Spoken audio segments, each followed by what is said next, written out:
is hot. Now you got a cold in your throat. Oh no, just call your boss. Take the crust from out your eyes. So tasty, not a coffee. Good morning, you knuckleheads. Happy Thursday to you both. Hello. Woo! What are you fixing over there? I wanted my tastylive to be front and center. So Very nice. Very nice. adjusting- Oh, you're doing a little branding. Yeah, branding. branding. Oh, Yeah. very nice. Yeah. I'm branding for the Taylor Swift docu-series and the end of an era premiering tomorrow. Disney Plus. So excited for it. The revamped version of the Eras tour, including the Tortured Poet set, as well as a 6-part docu-series. Oh my. 2 week. It's like the Super Bowl. 2 episodes dropping every week. Let's go. How do you get on for like How do you get on that playlist? Like, could you be like a fan interview or something? Like There's too many. Sweet. I know. And there's better ones. There's ones better that- than you? yeah. They Nobody. dedicate their lives to it. I mean, You I would were. dedicate my life to it if I could. Is there like an application though for it? Like, No. have you looked into that? Like, can No. you- The USA Today did hire a Taylor Swift reporter, but we're not kidding fans. We're not fans. No, you can look it up. Google I USA believe you. Today. No. Taylor I'm Swift not questioning reporter. you. Yeah. No. Anyway, what's going on with you guys? You guys are now typing. I saw the creator last night. Oh, that's right. It was boys' night. How was it? Tell me everything. Fun time, good time. It was kind of a long table, so I didn't get to speak to a lot of the guys from Margin you gotta do Island. the circle table. Yeah, I know. Circle tables. What is it, the Last Supper? What are you? That's what it looked like. What are you, Judas? It did look like that. What was I the hope crew? not. Who was the crew? Well, by me, I mean I was sitting at the head of the table, of course, and then Scott was immediately to my left, and then you had Chris from the trade desk, who you might talk to if you have, Racer? if you have problems with your account. No one calls him Chris. Yeah, though. you might That's get an email or a Gracer, phone yeah. call Gracer. from him, and then next to him was Tom. And then I couldn't hear anybody after that. Didn't matter. But then there was Margin Island, like Clink, who's been on the show. wow.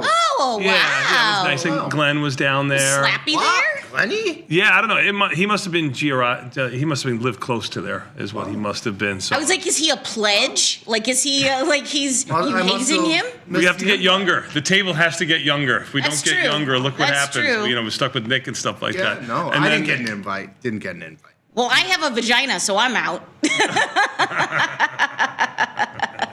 There were no vaginas there. Yeah, I know. I'm well aware. Where was it? Carson's downtown, and an hour and a half. I left my house at 4:45. It took you an hour and a half. I got down there at 6:15. I did make That's one. actually not bad.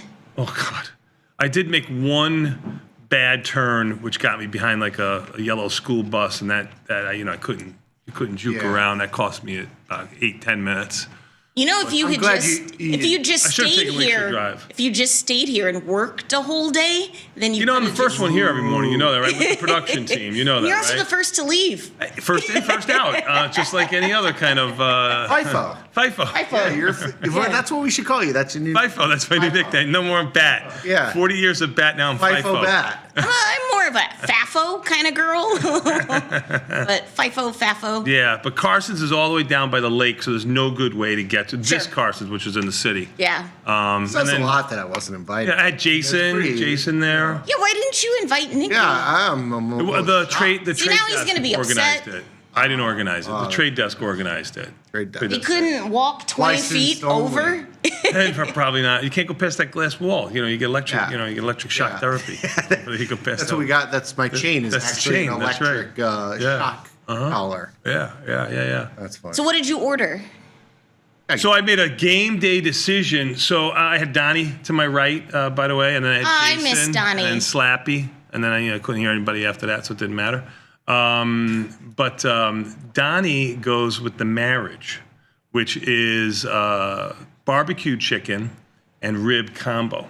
Okay. Which is pretty nice. Yeah. People like Sosnoff went double swine, which is a pork chop and half a slab of ribs. Cool. I went with the chicken rib combo, but I did the Greek chicken.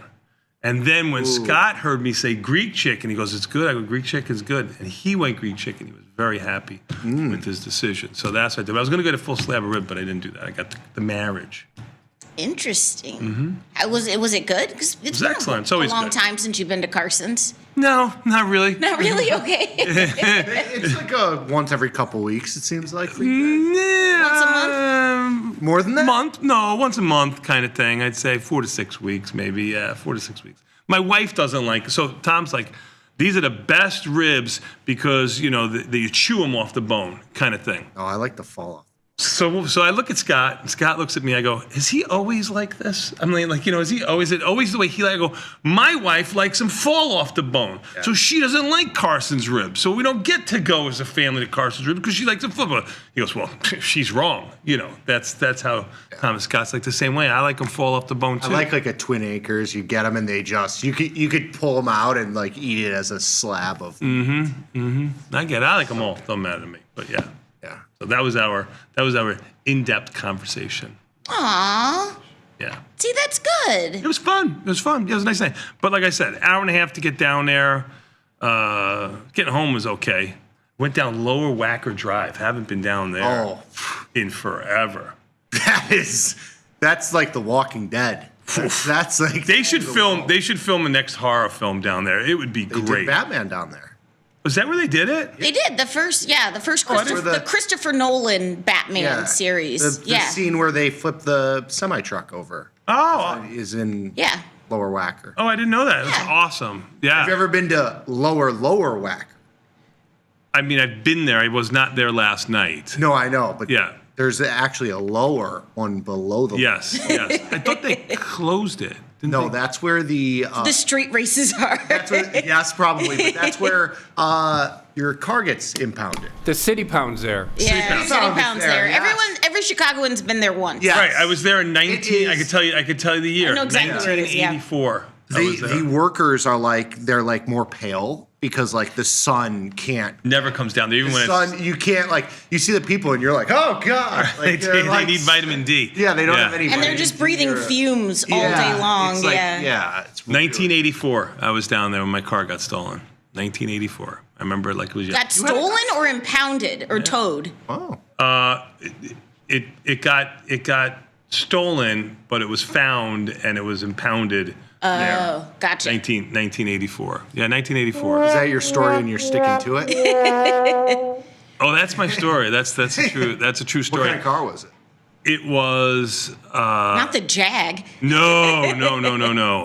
84. That was early. Yeah, 84 was early. It was like a Cutlass Supreme, two-toned, mellow yellow. Two-tone. No way. Two-tone, yeah, and it had mag wheels on it, spoked mag wheels with Vogue tires, which were they have a orange stripe around them. They're called Vogue. Car sounds hideous. It was great. Tinted Just windows. yellow and orange? Tinted windows. So I parked. It was Rush Street. I parked and my front end was just a little bit in front of the pole that says you can't park. A little bit, like 2 feet. Yeah. You know what I mean? Like you can't park there. So Right. when I walked out after a night getting shot down at Rush Street, my car wasn't there. I first had to think, am I on the right corner? Because, it is 2 o'clock in the morning or something like that. And, you're thinking about it. I'm like, yeah, no, this is definitely the right corner. And then I remembered how I parked and I figured, I got towed. So I called the pound, everything, nobody's got it. Day or two goes by, I report it missing. 3 weeks goes by, I get a phone call. We got your car, but you're not going to want to see it, kind of thing. Oh no. Yeah. Like that episode of Seinfeld. Yeah, exactly. So that was the end of that. Oh. That's my story. All right. Sticking to it. That was when I got a motorcycle. That was, couldn't afford a car anymore. Didn't have a fire and theft. Yeah. So that's when I got a motorcycle and rode in the rain for a year. Smart choice. That was the only choice I could make. What can I tell You you? did something. Had to do something. Still got the motorcycle license though, so I'm gonna go on yours this summer. That's my My insurance doesn't cover that. It doesn't cover aging boomers? No, it does not. But you can. There is a service like Airbnb, but for motorcycles. So if you go somewhere, you can rent someone else's Rent it from Harley and stuff motorcycle. like that. Yeah, Eagle Rider. Yeah, if you wanted a Harley. But I'm saying if you wanted like a Ducati, you could rent somebody's Ducati, a Panigale. No, I'm just saying, like, why not just get a 1,000cc bike and you haven't ridden in 30 years? I rode a cow, 750 Yeah, in 30 years. What could go wrong? Yep. Anyway, cheapest bike I could buy. Anyway, how are you? I'm good. I'm good. Living. You didn't have any dinner with 15 of your closest friends or anything like that? Nothing last night? I do not go out during the week. I don't really go out. No drinks. So I am good. I did watch the market last night. I did get my text messages from Shark letting me know when the market's bottom was in. You got to announce that. I do. Well, I used to have like a shark tracker. Tracker. Oh yeah, there you go. That's actually good. We could have a shark tracker, a sentient. All right, this is going to take like a life of its own right now if we do this. Because I used to do it with Tom all the time. Tom would text me, "We're crashing," and that would be the bottom tick kind of thing. Shark did it to me last night. No. Yeah. What did he say last night? Was he down 71? He said that was it. It was down 71. Even the S&Ps were down. I saw them down 30 when I was 80, I think, at one point. Oh, wow. Down 68.17. That's 42. 60. No, that's right about the low, around 70 something. But you look at it this morning and like you would never know. Oh, you would never know. But if you watched last night, you saw them down around 30 or so. You were right. Right. Yeah. When I was doing the news and I was like, oh, they're down 30. I was like, that's fine. Mm-hmm. Looked like that FOMC kind of. We did the research 24 to 48 hours after the FOMC meeting. Usually can fade the move. The move was up on that news yesterday. You figure you have today, tomorrow to maybe do something. You don't have to act so quick. Now everything is becoming so quick that you got to trade overnight too. Yep. Yeah. Anyway, but even the S&Ps are only down 20 right now. Matter of fact, the Russell and the Dow were just green. Nasdaq's weak with Oracle, but we'll get to that. How was your night, Nikki? What'd you get up to? Well, I didn't get the invite to Carson's. Just had some leftover pasta. Nikki, I would have invited you. His third day of cold pizza. Yeah, I had. It was the third day of a nice little, little meat sauce and pasta. I got you a Christmas present that you are gonna love. Little grated Parmesan on top. Locatelli. Really treated Locatelli. myself. You got to use Locatelli. The pasta? No, the grated cheese. You got to use Locatelli. There's only one. I'm telling you. Listen to your father occasionally, every once in a while. I mean, I know I can't teach you how to trade and everything else like that. You've learned it all already. But Locatelli, you ready for it? Have you ever had it? I don't know. Maybe. Oh, no, you haven't had it. Locatelli. Everybody out there, you get a block of Locatelli. You tell everybody that at dinner too last night?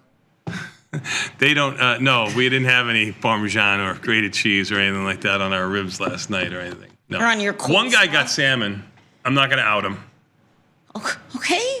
You can't get salmon at Carson's. Sad. You can't do that. Why? It's just you can't. It's a barbecue rib, maybe a steak if you want to do that. I understand, but maybe if you want to. You got to do something. Well, it's chicken rib. Yeah. Chicken pork is what it is. What if you're pescatarian? He's not. Yeah. Okay. You don't know. I've watched this man for decades eat things that were still moving, okay? No, but he got, I'm not going to out him. Okay. He got the salmon. Nobody gets the salmon. Yeah. And for good reason. Don't get the salmon at Carson's.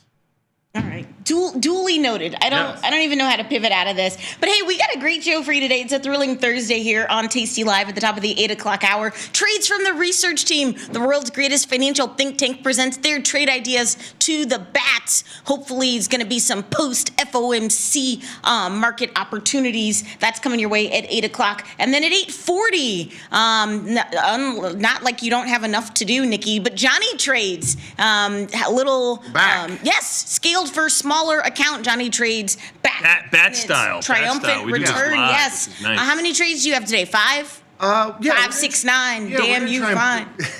We're gonna try and put on as many as possible, but we have 5 that are on right now.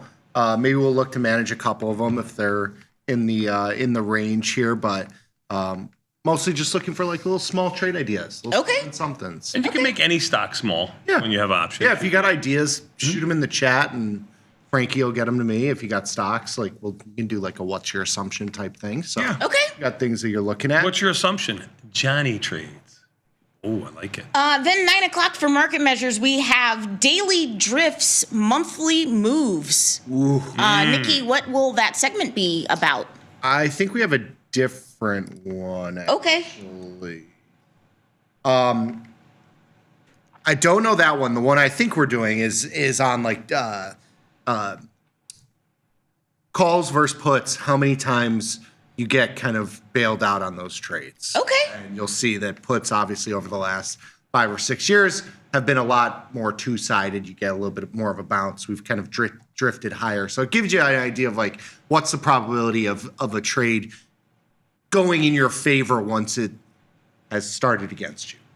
Gotcha. Continuation. Yes, kind of. The opposite of continuation. Then at around 9:30, we have live from the trade desk, Marty and Glenn, the dream team. They are going to, Marty's going to count down the top trending tickers over at tastytrade, and Glenn's going to give us some insight into the FX side of things. And I guess he got the nod for the new generation. I don't know. Well, we'll find out how he got there. I have a feeling he was just walking down the street and somebody said, "Hey, isn't that Glenn?" And then he just kind of came with us, you know. He was all the way down at the other end of the table, so. He's like, "Gee, mister, me?" Oh boy, that sounds swell. Gee Willikers. He has that appearance. He does. He has that appearance, but let me tell you That still water runs real deep over there. Naughty That boy, nasty, that naughty guy, little boy. He's a man of the night. All right. He's down in Lower Wacker. Yeah. Then now that he is back from Japan, Mike and Jamal are going to be back live on the floor of the SIBO. So if you missed the dynamic duo live from the floor of the SIBO, they are back. Mike and Jamal, their show, Options Trading Concept Live. I love it when the boys are electric on the floor. The ladies live. are electric. But Mike and Jamal are but they are live from the floor of the SIBO, and that's at 11 a.m. But hey, in the meantime and in between time, you guys want your daily dose. Sure. Hit me with my theme music. Let's go. Our leading story. Breaking news. Coming across the wire. Our leading story. Top story. Just in. In today's headline. This just in. Breaking news. All right. Nope, start over. All right, everybody. Today's a thrilling Thursday. It's December the 11th. This is the part of the show we like to call the Daily Dose, where we talk about today's financial news and headlines. My name is Vanetta. Are you ready for the news? Ready for the news. Let's see. The Fed did the damn thing yesterday. There's a couple of takeaways from the decision. First of all, the hawkishness is real. The Fed, Jerome Pesci, initiated a 25 basis point rate cut. But we're seeing a very, very divided Fed. 2 Fed members didn't want a cut at all. One wanted even more of a cut. So there's that to deal with. They are still missing the economic data, but they're just like, hey, we're just taking things as we see them. They're going to start buying back treasuries. But T-bills, they're going to start buying again starting tomorrow. So that's Turn those machines back on. The money Yeah. train is here. but Chair Powell was mostly upbeat about growth, and so was the committee. Let's talk about what it did to the markets. What do you want them to say? We're imploding? They did get a question on is this late 90s? And they were like, I don't think so. It was Because they don't know. Yeah, I know, of course. Nobody knows. You don't know. Yes. Right. But let's talk about bonds. Bondolinis. Caught a little bit of a bid, 115, still in the 115 handle, 115.25. Got over 116 for a second last night, 116.04. 115.25, better for us. We're short at the money, I think 15 puts, right? Yeah, but Probably they didn't catch a bid until Late in the day. like during the presser, and They were up 4 or and 5 ticks or something like that. Yeah, and they were down at one point. I Yeah. think they got into the 114 handle at one point, in notes too. So it's kind of a weird I don't know. It was weird. The whole thing was weird. Yeah, they traded down The action 114.29, about 2-3 ticks into the 114 handle. Yeah. The Fed also did just indicate only one rate cut for 2026. So do with that as you will. Forex, U.S. dollar did tumble after the Fed cut rates, and then after Powell made his comments, the dollar fell against major peers, including the euro, Swiss franc, and the Japanese yen. Let's talk about currencies. Before we get to that, I think you're actually up a couple of ticks on your at the money puts. Yeah, on the bonds. Yeah, 36. They're trading at 32 mid price right now. Just letting you know. I don't think you should close them, but I'm just telling you that you're there. I'm sorry, you were talking about the Forex, Dollar, US dollar? yeah, euro, yeah, and Swiss franc. Well, I don't know about the franc, but the yen is up tiny, but it did catch a bid yesterday, so a little bit more continuation to that. The yen is such a pig. Oh, finally, you're learning this. There's no hope. There's no hope. You buy the yen as a contrarian, and you're just like saying, all right, maybe I can lift it here. You know, I don't think I'm capable, but maybe I can. At least you trade the pound. It has some two-sided action. The euro has some two-sided action. They're both up small right now against the dollar. And they've been rallying a little bit. Kind of. I mean, I guess if you're looking at like something like the euro, it's kind of broken out to the upside a little bit if you believe in breakouts. I'm long dollar and yen in different ways, and there's no good. Those are like the only two that are down. Right. Gross. It is gross. Not that we don't have enough shenanigans that were happening yesterday, but oil rose for a second straight session because the U.S. we seized a sanctioned oil tanker off of Venezuela, and when asked about it, the president was like, I think we're just going to keep the oil. It's a big one. One of the biggest ones. Okay, we're just doing things now. No, Congress is like not involved. We're ramping up our military presence in the Caribbean, like do with that as you will, but it does have material impacts on oil. So let's just talk about oil.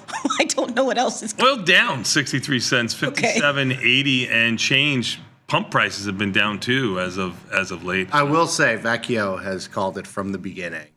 He was saying that this Venezuelan stuff, they don't care about the drug stuff. It's all about the oil. Sure. All about the oil. Sure. Yeah.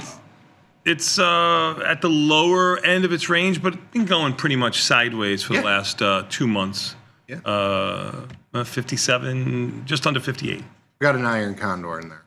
So. Yeah, IV rank of 18. We talked about that when we did it. You know, IV rank is neither here nor there. So I think in forward/CL, you're probably going to be looking for a defined risk trade anyway. So. Anything happening in natural gas, because it's going to be -20 for the Bears game on Sunday. Yeah. Oh, we had that discussion too. Windshield does not count. Remember windshield that. Does it's going to be 10 degrees. Tell that to your balls. Why doesn't windshield count? It's made up. It doesn't. It's not made up. It's made up. It's going to be 10 degrees. Just say what the temperature is. That's what we've done forever. We're going back old school. Can I ask you a question? Yeah. I might not have the answer because I'm just reiterating what Tom told me. But go ahead. Oh. Okay. There's no such thing as windshield. Tom does his morning walks. There's no such thing as windshield. Go ahead. But he can tell by his croc index how the wind is blowing through his toes. One of the toes gets a little bit more cold. A little chilly. Curls. Go ahead. So you said earlier, right? You have your motorcycle endorsement. You're this big bag motorcycle rider. I am a big bad motorcycle rider, right? I haven't ridden one in 30 years. I know, but say it's 50 degrees outside, but you're on a motorcycle and you're going 60 miles an hour. Do you have a windscreen? Does it still feel like it's 50 degrees on the motorcycle? Got you there. As a man, I am contractually obligated to say yes. Okay, but it does yes, it is still 50 degrees. It does not. In fact, 51 with the heat from the engine. Okay, that's a little bit warmer. Okay, actually. All right. Well, natty gas. I'm not sure what natty gas is doing.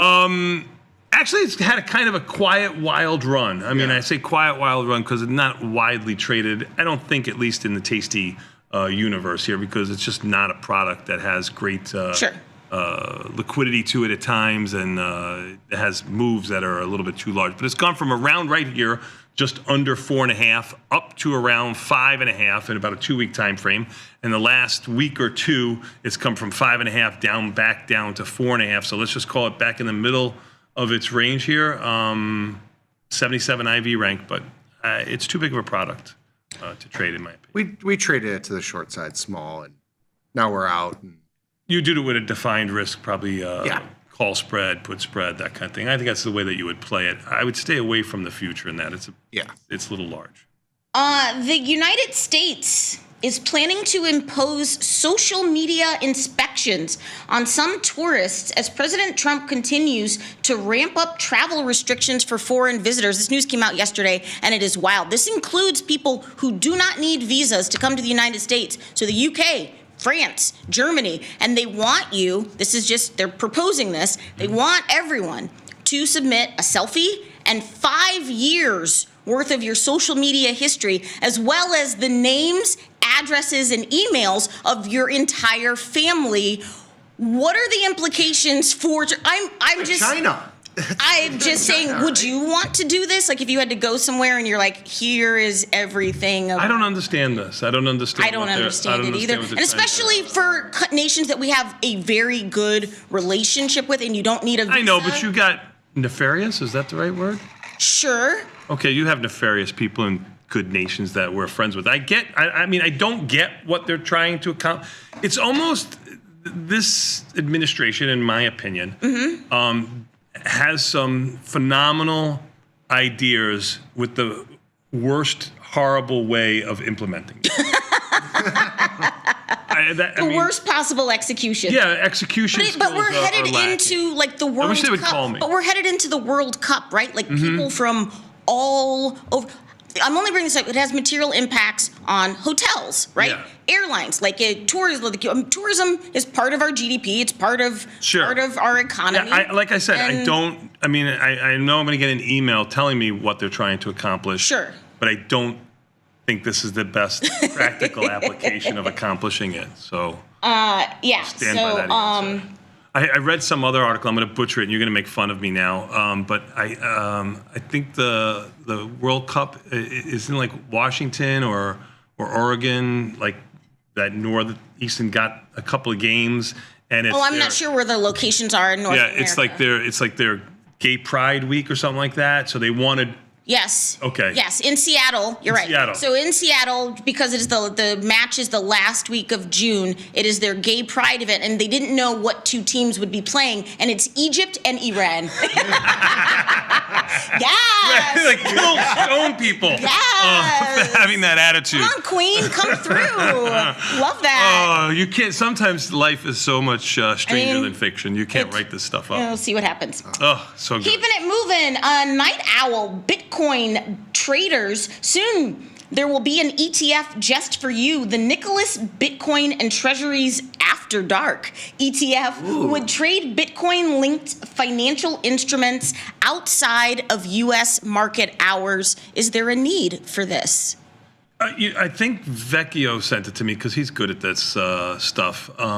He sent me how if this had been around and you bought this, you caught something like you had I'll butcher the numbers, 150% return. Where if you, and this is buying it on the close and selling it on the opening, the nighttime close and selling it on the opening. And if you had, if you just held it, and bought it regular opening and sold it regular close, you're only up like 50%. So, I think that's why they're coming out with something like this. Now, again, as a contrarian, I think this is going to be the opposite pretty soon. It kind of equals itself. It's priced in once it's available. Yeah. But I will say, and last night's overnight move is still holding today. Bitcoin's down around $2,400, $2,500. Oh. It got as low as 89.5. It's trading at 90,000 and change. So this morning would not. We'll see how the market behaves today. Vecchio did give us our AAII report. Pretty much, that's what it is. The American Association of Individual Investors. We are not part of this. No, obviously not. Unfortunately, but it came out at 44.6% bullish, which is the highest reading in the last 8 weeks. Wow. Okay. That should give you a little caution. Yep. Congratulations to the Winklevi twins. Gemini has bagged a U.S. license for prediction markets. Shares of the New York-based company jumped 10.8% in extended trading. Tyler and Cameron Winklevoss said they received a license from the Commodity Futures Trading Commission to offer prediction markets to U.S. customers. I forgot Gemini was publicly traded. Is it publicly traded? Yeah. What's the ticker? Hold on. GEMI. You ain't got no alibi. You are correct. It hasn't had an uptick since. Oh no, that's Gemini Space Station. My bad. Yeah, I don't. Sorry. know. Maybe it's not public. Hold on. Oh, you're right. The Gemini Space Station. Hold on. I didn't think it was. I remember when they were like gonna SPAC or something, and then, Yeah. Nope. Okay. I don't know. We'll figure it out. Yep. But yeah, here we go. Here. Give us some crypto YOLO. derivatives. About time. Yeah. Spot derivatives. Why not? Oh no, it is GEMI. I guess. Well, maybe AI is wrong. I don't know. Maybe they just Yeah, September 12th, It says 2025. Space Station. Yeah, but they took over that ticker though. Could be. That's what they. Yeah. I'm so confused. All right. Yeah. Okay. We'll figure it out. Well, they added space because space is kind of a big thing. Yeah, we'll figure it out. Hey, Might the as well big be crypto and space. Big earnings from last night. Let's talk about Oracle. Oracle stock plummeted 11% on weak revenue, pushing down other AI stocks like Nvidia and CoreWeave. Oracle brought in revenue of $16.06 billion versus $16.21 expected with respect to guidance. Oracle called for $1.70 to $1.74 in adjusted earnings per share and 19 to 21% for revenue growth. What did you do in Oracle? For my option trades today, that was one of my worst trades that I had, that I was down around 15 points on or something like that. Ended up closing it for $1.50 loss a couple of days ago. I think we have a small bullish position in January. I think we're short like the 85 puts. The stock is 193. Looks like it's down around, was that $30? Yeah, down around $30. So, what was the expected move? less than that. I mean, that's almost a 15% move. Oh, okay. Probably close to the 8% or something like that. So probably 2+ time outside the expected move. Oracle had It's like a $24 expected. Oh, is that what it was? 23, 24, yeah. Okay, Just looking at the I had a 99 Ivy rank. I should have looked Yeah. at that. Yeah, it was quite big. Just pretty wild that they can project out $500 billion in 2035 as a revenue, but miss. I hope I'm 4 here. weeks I'm hoping I'm later. here to see it. Well, they missed on their I know. numbers for this quarter, and it's like, okay. Well, I mean, they're not looking what's right in front, looking farther out. I mean, Of course, there's a wider long term. deviation. Yeah. Here, this was just such a tight Yeah, number. don't be. Yeah, Don't. The devil's not in the detail. Don't worry about that. Come on. What's wrong?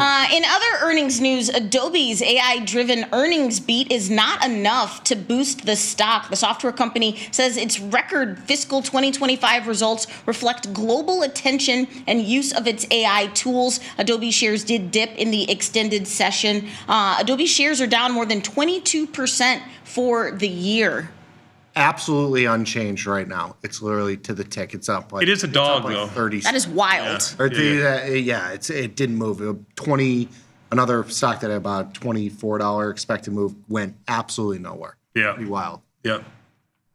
They announced a new tool that is kind of cool, though, because they're going to have Chat GPT integration. So let's say you're a photographer. So now I do use Adobe's products to edit my photos, just like a hobby photographer. Edit out that ugly guy in the No, background. but what you could do is you just upload your photos, and instead of you doing the tools, you just say, you write an AI prompt of how you want the photo to look, and then AI does it all for you. I don't know. Well, I don't know about that, but whatever too you got much. on the phone now, where you can fix a picture like by erasing people out of it, it's amazing. Yeah. Yeah. I mean, it's really good.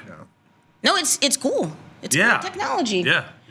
Synopsys topped their revenue estimates on strong demand for chip I mean, do you design. have a 17 like I do, son? I don't know if you if you have that. Do you have that? Oh, you do? Oh, shoot. SNPS, the chip design black- software provider, beat analyst estimates for fourth quarter revenue, driven by strong demand. It sent shares up 5%. If you remember, Synopsys is working with NVIDIA. Last week, NVIDIA invested $2 billion into this company. SNPS is the ticker. SNPS closed Really around unchanged. Yeah, 475. Maybe it's down a skosh this morning. Crazy. But it's in the middle of its range for the last year. Matter of fact, I think it opened the year somewhere around where it is right now, around 500. It's 475 right now. So it did get down into the 300 handle. That was on like the China when we were like there was all the chips talk of like stopping exports to China and blah blah blah. But the markets there, the option markets are untradeable. NVIDIA, you can trade all day long, 181 or so, down around $2.5, $3. So. Well, NVIDIA is responding to a report that China's DeepSeek is using its banned Blackwell AI chips. NVIDIA rebutted that report and said, we have not seen any substantiation. They said they have trackers in the chips and they can, quote unquote, tell where they are. Yeah, right. But the U.S. has banned the export of NVIDIA's Blackwell chips, but this week did approve the export of their H200 chips. NVIDIA, flirting with 181 right now. Closed at 183 in the orders. That's 3/4 in Chicago, sorry. Nikki, do you have an NVIDIA position? We did an NVIDIA Google pairs trade yesterday. I do have a call diagonal spread in NVIDIA that's wrapped around here at like 185 is my long strike, but we bought shares of NVIDIA, sold shares of Google. Google's down around $1.50 or so. Yeah, which isn't it. The NVIDIA side is the bigger side, which is down $2 or $3 here this morning. So losing a couple shekels. And that's the one we're long. That's the one. Right. We bought NVIDIA, which was low, and sold Google, and Buffett laughed at us. Yes. Congratulations to Disco Cisco. Cisco's stock closed at a record and has finally gained back everything it lost in the year 2000. I'm not kidding. You're not. Yeah, you had to wait that long. You had to from the year like. Yeah, we have. I think Kai put a chart in the chat, in the research chat, like last night. You just gotta hold stuff. Yeah, Cisco stock eclipsed a record high. You can't lose money unless you sell. Set in March. Not a loss. Yeah. Set in March of 2000. NVIDIA now has a market cap that's 14 times bigger than Cisco's, but you can't take away Cisco's shine. No, don't do it. Don't do it. Cisco unchanged here at $80. So get yourself some, or get out of the ones from 2000. So now you're. All right. Yeah. That is wild, though. That is pretty crazy. It was almost, 20, 25 years. Great, Craig. It's older than some people we have working here. Yeah, older than Glenn, right? Is older than Glenn? Yeah, he can't rent a car. You have to be 25 to rent a car. Yeah. I don't think he's not 25. Is he not? Mm-mm. Oh, my God. Youngin. I'm old. Hey, before we put up this slide, do you want to guess what Apple's most downloaded app of 2025 was in the U.S.? tastylive. Yes. You are a homer. Tastytrade is what I would say. Tastytrade? No? Well, we're tastylive. Right, I know. I was giving them a shout out. Yeah. I would think it's got to be ChatGPT, but that seems like the easy answer to put out there. I'll go with Chat. I'll change it and say Instagram. Go ahead. ChatGPT. Yeah. Thought you were gonna say OnlyFans. Nope, but it's ChatGPT. Yesterday, They had that one day or Wednesday. I don't think they have an app yet. Wednesday, Apple on Wednesday released its annual list of the most downloaded apps and games for the year. And for the U.S. market, OpenAI's ChatGPT topped the ranks of free iPhone apps, not including games, with the most installs. The AI app was followed by Threads, Google, TikTok, WhatsApp, Instagram, YouTube, Google Maps, Gmail, and Google's Gemini. At least it's not something stupid like Candy Crush or something. Well, they excluded games. That's so 2005. Okay, Yeah. good. All right. But ChatGPT, Never played Candy Crush, by the way. But ChatGPT is outpacing these social mainstays, right? So Yeah, I think a lot of that is just due to it being new. right, it's only 3 years old. You're right. Yeah, and I mean, it's 3 years old, but in the last year, it's really kind of picked up steam here. Sure. So, I mean, it's not like you're going to be downloading Instagram again. You already have it. Yeah. Or Facebook or whatever. Sometimes I rage quit Instagram. No. Does that count? Yeah, I don't I know. wonder if that counts as like a re-download. What In the cloud doesn't count. Yeah. What are you doing in Apple? We'll start with Apple first. 279 and change, up around 50 cents. Apple just a skosh off of its highs when it was flirting with 290, flirting with 280. Yeah. Right now, it got down around under 270 last couple of weeks, a month or so. So I guess it's right in the middle of its range. Ivy rank it there as 1. Oh my goodness. Yeah, so you want to be directional. What about Meta, since we're talking about social media apps? All right, I guess we have to talk about Meta if you want to do that. $6.44, down around $5 or so. It's had a very big, wide range. Remember back at the end of October, Might look to do something in Meta today. Yeah, it fell from around 750 or so, went down to around 550-ish. I'll just round down a little bit. It's trading at around 650, 644 and change. So middle of its range, lower end of its range. Ivy ranking there is 5. Speaking of social media, Reddit yesterday said they had started testing verified profiles, the new features aimed at increasing transparency across the social media platform. I also reported last week that Reddit is changing their For You page to make it more customized. What are you doing in Reddit? Reddit's trading around 234, let's say, down around $4, but it's caught himself a bid over the last 2 weeks from around $180 to where it's going to be this morning around 234. Ivy ranking there is 5. See a pattern here with these Ivy ranks? Yeah. Really low. Brutal. Yeah. And volatility tried to catch itself a bid last night when we were down around 70 handles. It was trading around 1934 when you think about things, it's trading just under 19 right now, and even the S&Ps are down 24. They were 50 handles lower. It was only up by around 30 or 40 cents. Not the hugest move for that kind of move lower, quick move lower. And it was a quick move lower last night. We fell from about 40 handles in about 4 minutes. I mean, it was really quick. Google-owned YouTube TV is launching more than 10 genre-specific channel packages starting in early 2026, Nikki. So instead of maybe having to pay that full $85 a month, boat for your package, you could get maybe just the YouTube sports package. What do you think about that? And then you could maybe pay a little bit less. The sports package would include access to all major broadcasters as well as sports networks like FS1, NBC Sports, and all of the ESPN networks. And you could also be able to include Sunday Ticket, things like that. I don't know what the other 9 genres are, but YouTube currently charges $82.99 a month for its base plans. Google. I feel like if you start trying to cut the corners a little bit on all these, you end up just getting nickeled and dimed. And It's you so basically frustrating. you spend more than just getting the whole package because you got to get this one here and then there's something. You don't get that with this one Yeah, that you got. yeah. So then you got to kind of sacrifice all that, network or that show. Before you know it, for free TV, you're spending $450 a month. And we're back to 2015 with Comcast. It really is horrible. DirecTV offers these genre packs, so they have packages for sports, entertainment, news, kids content, and more.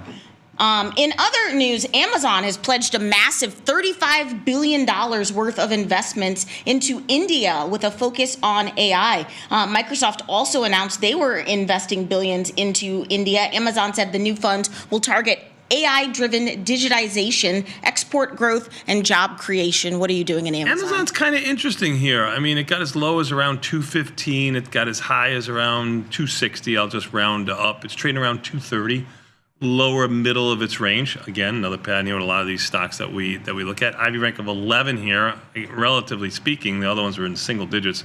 I don't think this is high. I think it still have to be directional, but it's interesting here. I think it's got...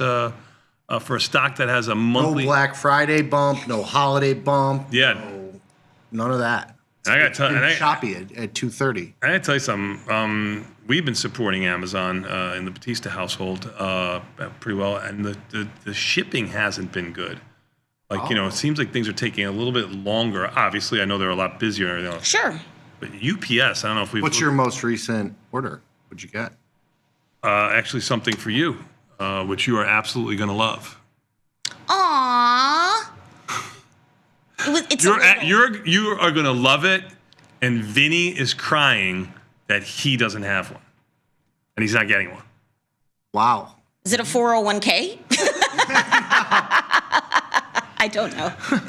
Hey, congratulations. A week. You'll never guess, but you're gonna love it. A week ago. I think you'll love it. Oh, you'll return it. A week ago, Carvana got the nod to the big leagues, getting invited to the Put me in, S&P. coach. And Carvana's stock has notched a $33 billion 12-day run ahead of its S&P entry. Can't stop, won't stop. Carvana shares extended their rally to a record 12th session yesterday as the online used car dealer enters the S&P 500 this month. What can you do in CVNA? Yeah, This is quite the run. No, quite the run indeed. I mean, a month ago, this stock was somewhere in the low three handles, like 320 or so. How about back in 2020 when it was at like $4? Oh, yeah. I mean, Was it really? yeah. I don't It had a remember. round Okay.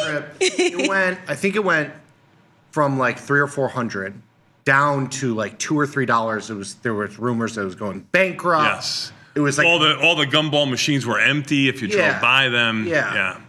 So it went 99% down, and then I think it's up like 11,000%. That is wild. Yeah. Well, it was around $320 just about a month or so ago, maybe even 2.5 weeks ago, if you really want to look at it. Yeah. It got up to around 470. I'm rounding up from 320 to 470. The move getting into the S&P 500 is really from 400 to around 470. You can buy the dip now because it's down $1. Go. 466. I'm making a joke there. I know. Down $1, 466. Go. Well, congratulations, Carvana. Hey, little something interesting here. Let's go Buffalo. Yesterday, Bud Light announced a limited edition Blizzard brew that is made from snow from Highmark Stadium. To celebrate the Great Lengths Bills fans will go for one of the NFL's greatest traditions. If you know, they get literally 4 feet of snow at a time, and they pay people, I think it's $20 to shovel the stands, 20, and they take it very seriously. And Bud Light was like, okay, we're going to take all this snow. That seems kind of gross, but they purified it, I guess, and then turned it into their watery beer. No. I love No, they did. They took the snow from the stadium and they used it to brew the beer. It's called Blizzard Brew. I love it. A gimmick like this, I love this. Yeah, I like the gimmick. Awesome. It is available at participating retailers in the Buffalo area, so. Hit up Donnie, see if we can get it. That's a collector's item, too. That is a collector. Anybody from Buffalo would want this as a collector's item, too. Yes. I mean, this would be something that you would put on a shelf if you still have those things. You would, Following the first snowfall. would you open it from the bottom and drink it, or would you keep it whole? Well, I imagine you buy it in a case, and so if you can't get you could drink. Put the whole case on display? No, well, I'm saying you could drink a handful of them and not worry. Well, when you drink it, do you open it from the bottom and display the can? I don't know. You got to think about something. Following the first. You do that. That's what you do. Okay. Following the first snowfall at Highmark Stadium earlier this season, Bud Light and the Bills collected the snow and transported it to the Anheuser-Busch Brewery in Baldwinsville, New York. I'm sorry if I'm mispronouncing the name of that town. But yeah, that's kind of cool. Finally today for my viral video of the day. Sometimes when you have a friendship with someone, you guys kind of have opposite personalities, but I love everything about these two guys and their friendship and when it comes to risk management. Oh, I thought you were talking about Tom and I. Or Nick. No, I was watch. gonna say No. normally you get invited to dinner. Okay, watch this video. Hey, stop! Tree! So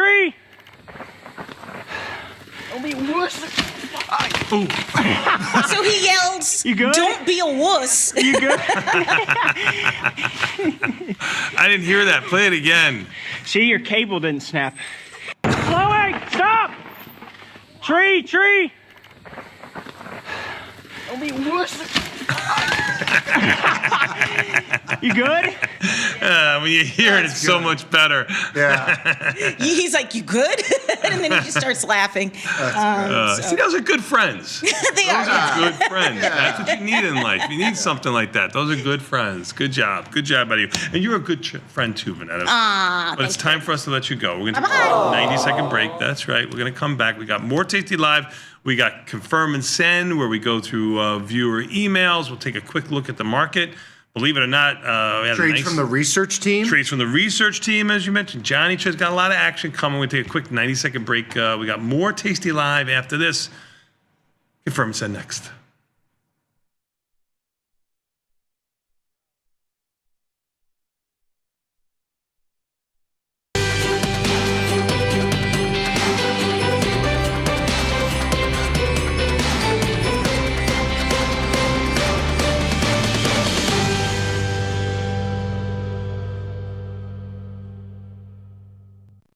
This is Chicago. We invented the skyscraper, the Italian beef, and the standardized options market. SIBO is not only the birthplace of options, it's also where Liz and Jenny got their start.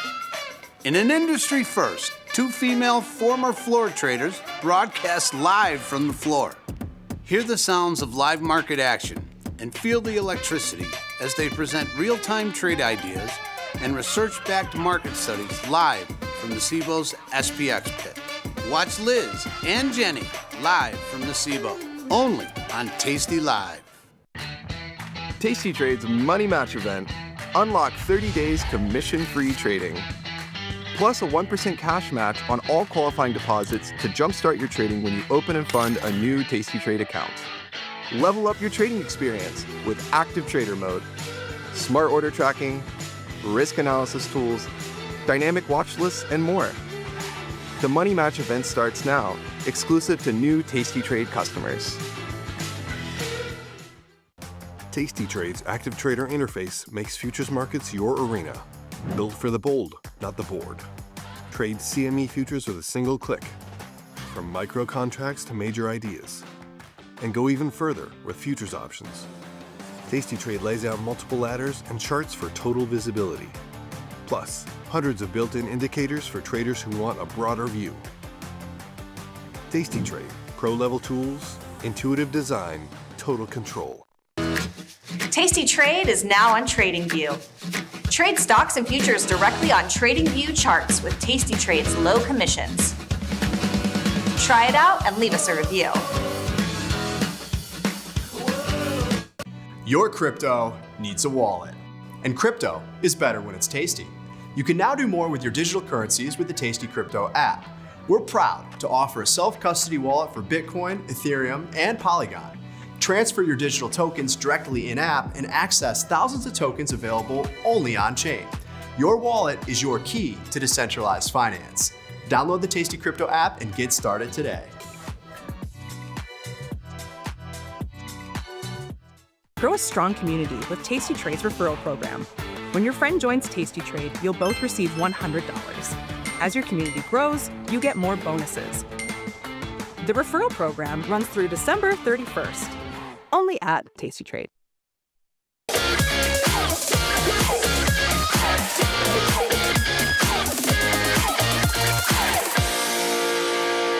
Nicky, we are back, son, and you know what that means. Time for a little bit more Tasty Live with Confirm and Send. But before we do, let's take a quick look at the market. If you just go on its surface, even the S&P's down 25, flirted with all-time highs yesterday. It looked like we were going to have a little bit of a continuation today. We've done a lot of research after a Fed announcement. And by the way, bonds are up 15 ticks, 115.27. We've done a lot of research on it. They're usually 24 to 48 hours after a move of some magnitude. 50 handles yesterday was a decent size upside move, that we would get a little bit of a reversion in price lower. So maybe you start lightening up on some of your deltas if you have long deltas. Maybe you start looking at strategies that give you a little bit of bearish delta if you were looking for that.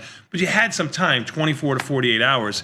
It seems like last night it all happened quite quickly and quite fast. Now, it may have been news-driven or whatever the case may be, but you can see the velocity of the move last night at least. We all the way got down to 68.17. That's 50 handles lower than where we are right now, down around 74 when I got that text message from my friend, the Shark, saying even the S&Ps were down. Shark Tracker. The Shark Tracker. Shark Tracker update. Now, I obviously have no idea, and even the S&P's expected move for the day is only around 30-ish handles right now. I'm going to expect that to go a little bit higher before the market opens here too, and I can get that just by looking at the right-hand side of the screen here on the even the S&Ps. A retracement today, odds of it. Now it's 2-to-1 dog that it's going to happen, maybe even more than that. A whole move you talking, or just getting back down to that 68.20 handle, which really only brings us back to where we're trading yesterday. Yesterday's lows around 68.30 or so before the meeting. So what do you think? I mean, the 68.50 handle has been the spot all.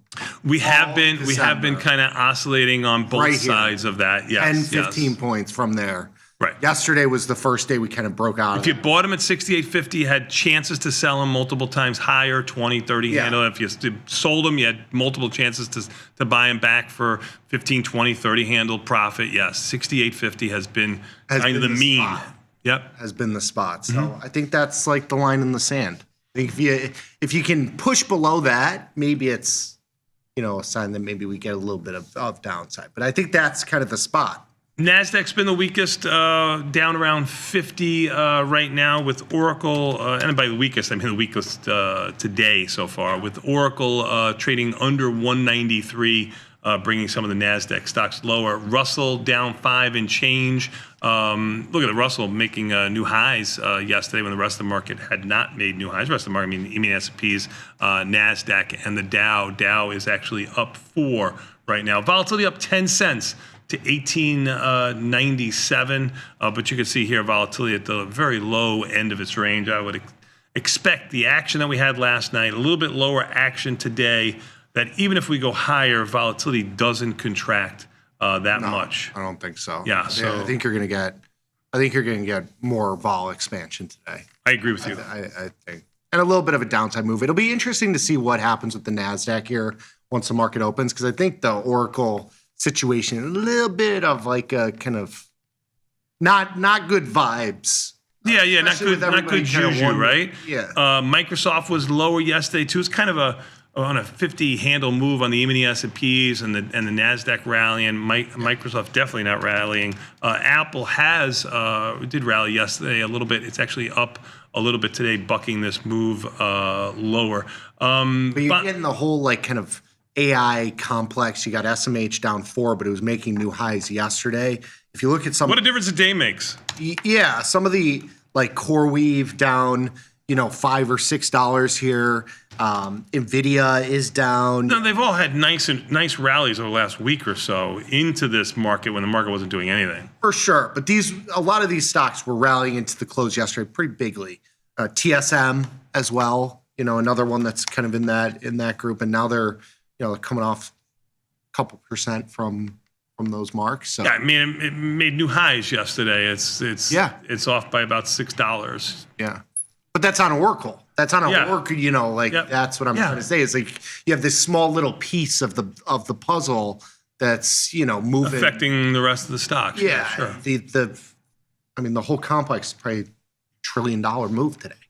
I know you're just stalling right now because you don't want me to get to silver. I know that's what you're doing. Oh, yeah, we can get to No, I'm teasing. I'm just teasing. Bitcoin down $2,500, traded up to almost 93, traded under 90. It's sitting at 90,300 right now to 89.5. So you did have oil. You did a Bitcoin low. You did the market lower. Bitcoin is still down, where the market has caught a little bit of a bid off of its lows. Ethereum, on a percentage basis, down even more than Bitcoin. Ethereum's had more volatility than Bitcoin, down 166, down almost 5%. Bitcoin's down around 2.5%. Oil down 87 cents, 1.5. Give a slow clap to the Vecchios, who's been bearish in oil. Oil down 88 cents, getting a good move there. Gold catching a little bit of a bid here. I don't know. It's up $23, up around 0.5%. I say catching a little bit of a bid here because it pales in comparison to silver, which is 62.8, got over 63. Ow is right, up another 3%. Yeah. Traded under 60 yesterday for a moment. I closed one. I thought I was a genius because then they rallied. So to put everybody up to speed, I have a couple. I think I'm short 3 of them. You are short 3 of them. You long 3 gold contracts against it. But I'm overweight the silver side of the gold-silver pairs. right, that ratio should be 2 gold, long 2 gold to 1 silver if you think that's going to contract. Like right now it's trading. Either at, silver comes down, gold goes up, or some combination. you're long gold, short silver. You're long the one that's underperformed. You're short the one that's overperformed. Yes. Now, if you think it's going to continue in that direction, you would do it the other way, but you still do it 1 by 2. And that ratio is currently at 67.5, so it's even lower today. I mean, we've been trading this since it was at 70. Yes, and trying to buy it to go from 73, and he's just talking about the 2-by-1 relationship, 73 to some number higher than that. It's gone the opposite direction because silver's just been in fuego. I mean, it really has been Unbelievable. On a tear here. You look at how silver's been behaving to gold, and I thought you may have had it yesterday because Then I sold one out at 62, and I was like, oh, I saved myself, $2K on that move. I got him right where I want. Yeah, it's $1,000 a point, everybody. Even in the small /SIL, I'm looking at /SI, which is 10,000 a point. Yes. I mean, or 5,000 a point. Yes. Big products. You want to be. You gotta be careful. You got to be careful. You don't want to get too many contracts in. So you should be. If you have 3 gold contracts, you should have 1.5 silver contracts. You have 3 silver contracts, and that's why you're overweighted to the downside on silver. We got the chats lighting up about the Bud Light situation. They're like, I hope they avoided the yellow snow. Yeah, I hope that. Yeah, I don't. It's a great gimmick, but I would hope that they only took a handful of the snow from the stadium and threw it into the vat of 50 million gallons of water that they're using. Yes. It's you know like what I mean. So tiny little. yes, yeah. I wouldn't want it to be all of it. Yeah. Now we got Griffin's putting out beer made with New York Times Square New Year's Eve snow. So we could get that next. We could get the beer made with the Olympic pool water. That could go in there too. No, you don't want any of that. What else have we got going on here? We got gold, silver, net gas down 18 cents to 4.41. Corn, wheat, and soybeans are all up tiny. I haven't spoken about them in some time. But you can see that soybeans finally fell off from the BAT sale, which was a horrible sale at 114 because it went all the way up to 116. Now trading 1094. Euro /6E. Up around almost half a percentage point. Good move higher on the euro, which means the dollar is lower, much to my son's chagrin. And you've got the yen actually catching a bid here, up a little over half a percentage point. Amazing. Which you like. Let's do it. Confirm and send. We got a couple. I'm ready. Fewer emails. Let's do it. All right. Thursday, December 11th. It is. Time flies. It does. When you're having fun. Yeah. You sit here with family every single day. It's beautiful. The luckiest man alive.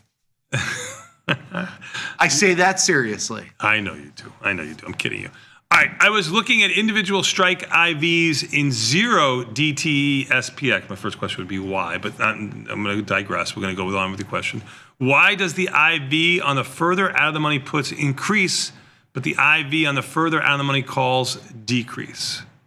Somebody says, some of that beer has already been drank once already. That's good. That is good. That is good. So it's filtered. Dexter, thank you. Yeah. Right. It's twice filtered. It's twice filtered. It's twice filtered. So if you have a can that says twice filtered water, that's the one. They isolated the yellow snow from the Bills Stadium. You can drink that. It could be I think 5-time filtered. And then it becomes toxic. I think you can drink your urine 5 times. Okay, Mr. Survival Expert here. What do you? First question. Yeah, first question here. That's science, John. I mean, I thought you were one of those guys that likes science, but go ahead.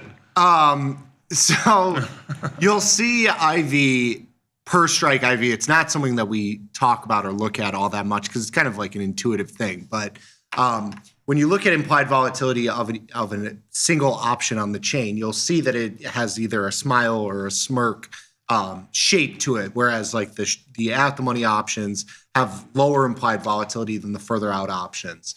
And if you have a smirk, it's something like SPX, where those downside puts have a lot more volatility to them because they hold a lot more value. They're skewed to the downside. Something like a Tesla has upside skew, so you have that smirk to the upside. And then sometimes you'll see no smirk, and you'll have kind of equal volatility on the tails. But it's really just a reflection of the option price. So an option going from 5 cents to 10 cents is 100% move. That's a lot of volatility. An option going from $10 to $10.05 is a relatively tiny move in terms of the options premium. And so the actual volatility of those options is much, much lesser, even though the value changed by the same amount. And so that's what you're looking at here, is just the relative velocity of the change in that option's value. And so when you have a penny option, it's going to have super high implied volatility because it can go to 3 pennies, and that's a huge move in value. Yes, and really what you're looking at is skew at its finest and at its fastest. This is put skew. That's the velocity of the move is perceived to be to the downside. People buy protection to the downside. SPX is the S&P 500. That is the product that the majority of people, funds, everybody, the world goes to get downside protection. So those puts trade at a higher price. That's what you're seeing. You're seeing skew in its best form. Next question, please. What do you do with the Fed decision and their outlook they presented yesterday? Do you incorporate that into your trading at all? Like I said, 24 to 48 hours, you usually can fade the move. That's the way I look to play for it. After that, I don't think about it at all. No, it's a non-event for me. What about you? I mean, short term, sure. On a short-term move, yeah, sure. I don't think I change anything about my trading based on what the Fed says. Mm-hmm. I mean, it's still, the mechanics are all still the same. Sure. Like, there's not, it might change where the market is right now and the projection for interest rates. And if you're looking for a mortgage, didn't really help you all that much. Those things change, but trading-wise, doesn't really matter. Very good. Would you ever move the short strikes in a butterfly? Now remember, butterfly is long one option, short two options, long another option. So the short strike would be the middle of the butterfly, where if you're long a butterfly, that's exactly where you want it to go. So it says, would you ever move the short strikes in a butterfly if price began moving towards them in order to capture more profit on the closer to the money long option? So I guess that what they're saying is, if you had a call butterfly, digress. If you had a put butterfly, so you were long a put close to the money, short two puts further out of the money, long one put farther out of the money, and the stock was going lower, they're saying, would you buy back this short put and sell a further out of the money put to capture more of that move lower? Would you move it in any direction? The example I gave, or the example going the other direction? If you're putting on a butterfly, it's a defined risk trade. It's a shot trade. There's not much you can massage with a butterfly, with just a equal width butterfly, 5 by 10, 10 by 10, whatever it is, 3 by 3. I think you're trying to do too much with. You're doing way too much. You're doing way too much, and you're thinking too much about it, and. A butterfly is a type of strategy where if you wanted to use it in a 0 day, it would be great. I'll tell you why. It's going to trade a little bit more expensive than a butterfly further out of the money or in time, or further out in time is going to trade a lot less because the expected move is so much wider. So if you're thinking this is going to move, it's probably not even moving. It's not going to move. Yeah. Butterfly is a low capital outlay. I mean, they're cheap. They cost about 8 to 10 cents per strike, maybe a little bit less, depending on what product you're trading. They're cheap to buy. They have a low probability of success, but they have you can make a lot of money on them. Their probability of success is very low, though. Yep. Leave them. If that's what you're doing, you say the stock's going to go to 100, the stock's 110, and you put the body of your butterfly at 100, and the stock goes to that number. You hope it does it right on expiration day, and you make mint. Yeah. Next question, please. Is there a limit as to how much gamma you'll carry relative to levels of the VIX? How much gamma? I never look at my gamma risk because I'm relying on staying small creating diversified strategies. It's not even small and doing the same. Like, I don't want you to be small and have 50 strangles on. Like, you have 50 strangles on in 50 different products, or 50 strangles in the same product. Market moves in a direction. It's going to take all those strangles and make them problems, because most stocks go in the same direction. Very hard to get, uncorrelated in so many positions. So for me, it's strategy diversification and size diversification, meaning keeping your size in check relative to your account size. 2 to 5% is a wide range on how much buying power you should use in each strategy. And I would not be using 5% of my portfolio on a tight vertical spread. You got to take this with a grain of salt. You got to kind of extrapolate out for your own positions here. But really, strategy diversification. Some positions that benefit from down moves, some positions that benefit from up moves, some positions that benefit from no move is really how you keep gamma in check. But it happens dynamically too. So Sure. if you're lowering the capital you're using as the VIX goes lower, meaning you're taking positions off, you're keeping more cash on the sideline, your gamma, your short gamma is also going to decrease because you're just not using as much capital. So that's a good thing if you're, if you're doing that as volatility levels change. I think to your point, changing the strategy is also going to help reduce some of that short gamma. When volatility is low, you're getting a little more directional, diagonal spreads, calendar spreads, butterflies. Entry too. So if volatility is low, that's why we say don't look to sell premium in that product. Get a little bit more directional or non-directional if you want to. When volatility is high, if the market moves and volatility goes higher, it's not going to move as much. I mean, that's what we're looking for. And we've done a lot of diagonal type spreads that actually have a little bit of positive gamma to them. So that's, you need that. You mix it all up. You can't be short vol, short gamma across the board in everything. That's right. You're doing. You have to have some static delta. You have to have some things that can dull some of that short gamma because things get big. Absolutely. And nothing is going to dull you with this next segment, because we got trades from the research team coming up. We'll be back in 90 seconds. Even the S&Ps haven't moved. They're down 24. You listen to Tasty Live.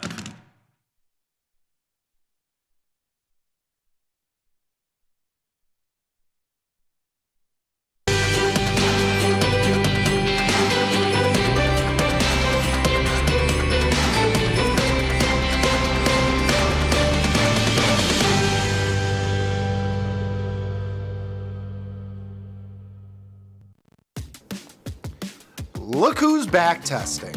tastytrade now has options back testing for free. Test your trades with over 10 years of data for the most popular symbols. See how your trades would have performed in the past. Look back at profit and loss and take the guess out of guesswork. Oh, did we mention that it's free? Get back testing at tastytrade. tastytrade's Money Match event. Unlock 30 days commission-free trading. Plus a 1% cash match on all qualifying deposits to jumpstart your trading when you open and fund a new tastytrade account.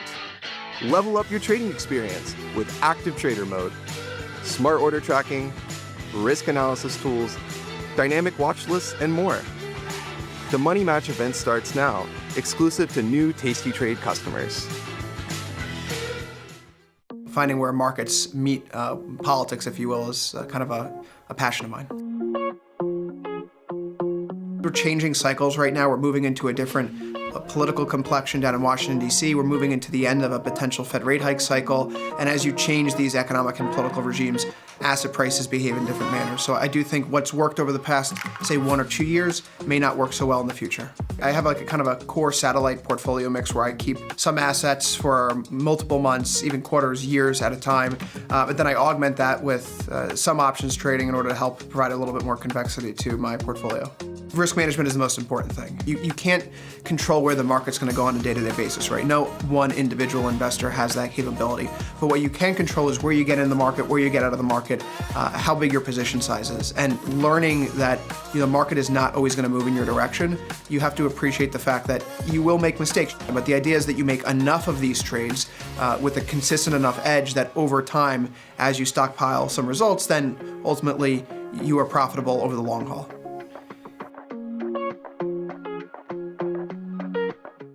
Grow a strong community with Tasty Trade's referral program. When your friend joins Tasty Trade, you'll both receive $100. As your community grows, you get more bonuses. The referral program runs through December 31st. Only at Tasty Trade. In the world of investing, a beast lurks between the numbers, ready to pounce. Some traders hide from it, some ride it. If that's you, join us on Tasty Trade. Genius loves company.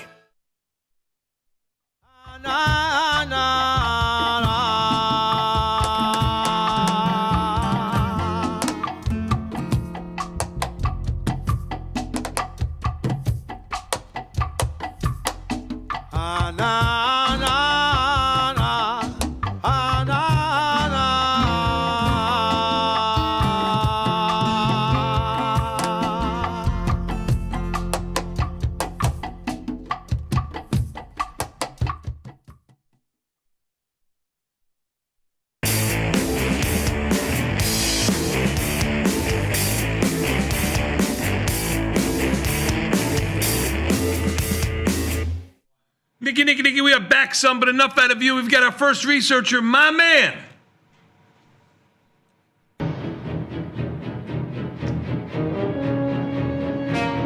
Shark, what's up, baby? Hey, what's up, guys? How are you? Good. We're thinking of starting a shark tracker. A shark tracker. What does that mean? This is kind of for when your dad texts me about market movement being he bottom ticked it. So he's a good reverse indicator. I'm not gonna lie. We're thinking a shark tracker. Yeah, because we know he hits them. He hits them. Whatever he does the opposite. That's what you're thinking. Yeah, I see. So we're thinking that could be a new. Now, in all fairness, he's having a great year. Yes. It's just he. Having a great year. A little bit of a crybaby. First good year. He cries with 2 loaves of bread under his arm. After the past 10 years, the first good year? Yeah. Cries with 2 loaves of bread under his arm. He's having such a good year. He's a country club guy now. Oh, I know. Like, look at this. That's right. I mean, I say pay your electric bill with watching Tasty Live here and catching some of these nuggets. He told me I didn't know you can get a country club membership. He told me he was able to save so much money 2 years after I'm gone now, 2-3 years. Now because you're no longer using Uber Eats. Yeah. All right, what do you got for us? Watch out when that happens. They end up having another baby. So be careful. Oh yes, that does happen. I'm not sure about that. I think the 20-year age gap is only between you and Vinny. Okay. I know. It's a pretty shock. It's good swimmers. I got to be careful. Yeah. Even after the road was cut. Go ahead. What do you got? What do you got for us? All right, so we have 2 trades each. We should probably go through this quickly because of the 12 days of Christmas promotion.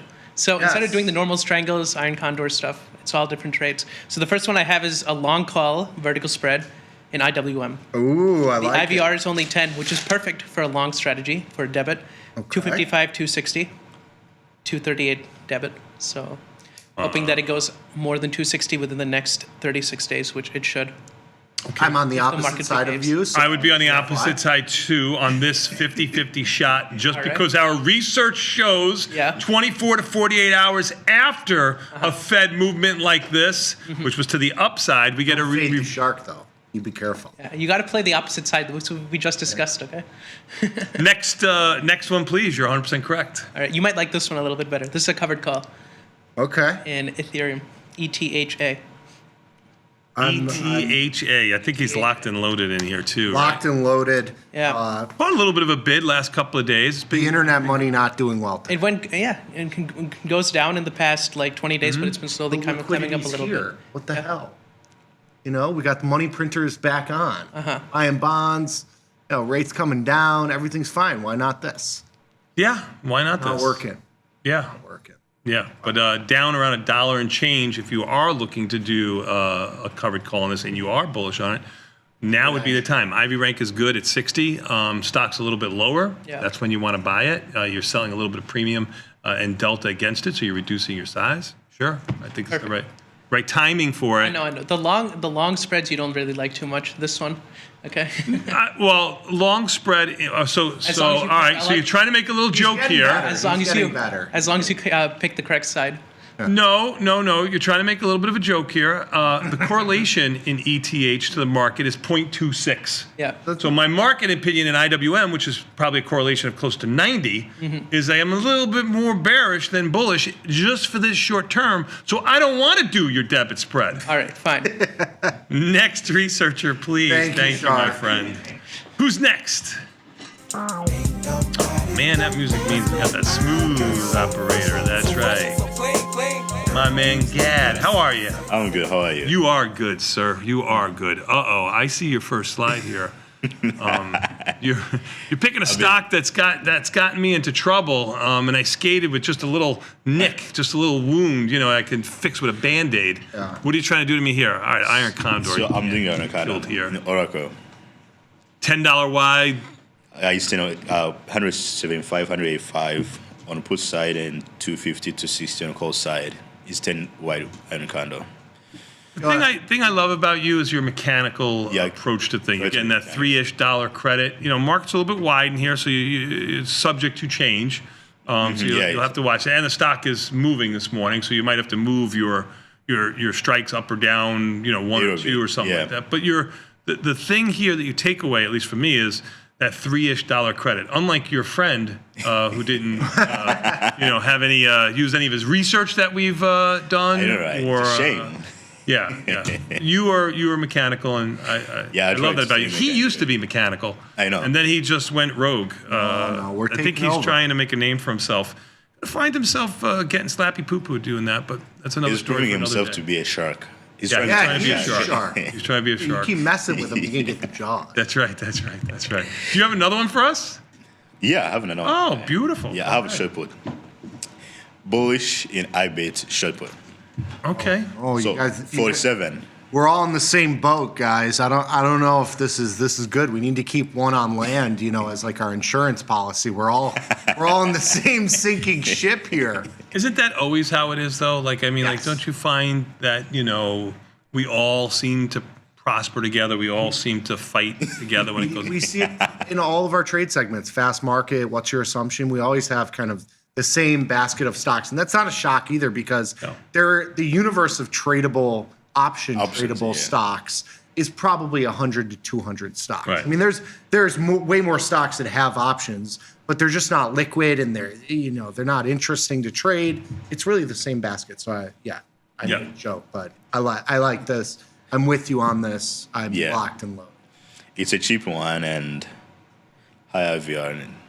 I like to make sure. Cheaper one, high IVR, selling out of money, put a little bit lower by about $1 and change here this morning. You don't know if that's a lot or a little, but it has about $1.80 expected move all day long. So it's at the low end of its expected move for the day. Yeah. I mean, all you can do is entry. The entry would be good. I don't know if it's going to go higher or lower after this, but you're at the lower end of the movement. So sure, I like it. Good mechanical move out of you, unlike our other friend who was on here a moment ago that was 50%. Thank you. I will talk to him, so don't worry. All right. Take care of it for us. Yeah. All right. Take care of that. For who is our next researcher?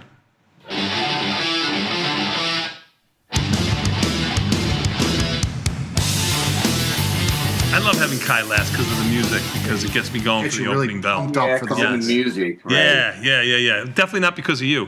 All right, what do you got for us, Kai? What do you got? I'm teasing.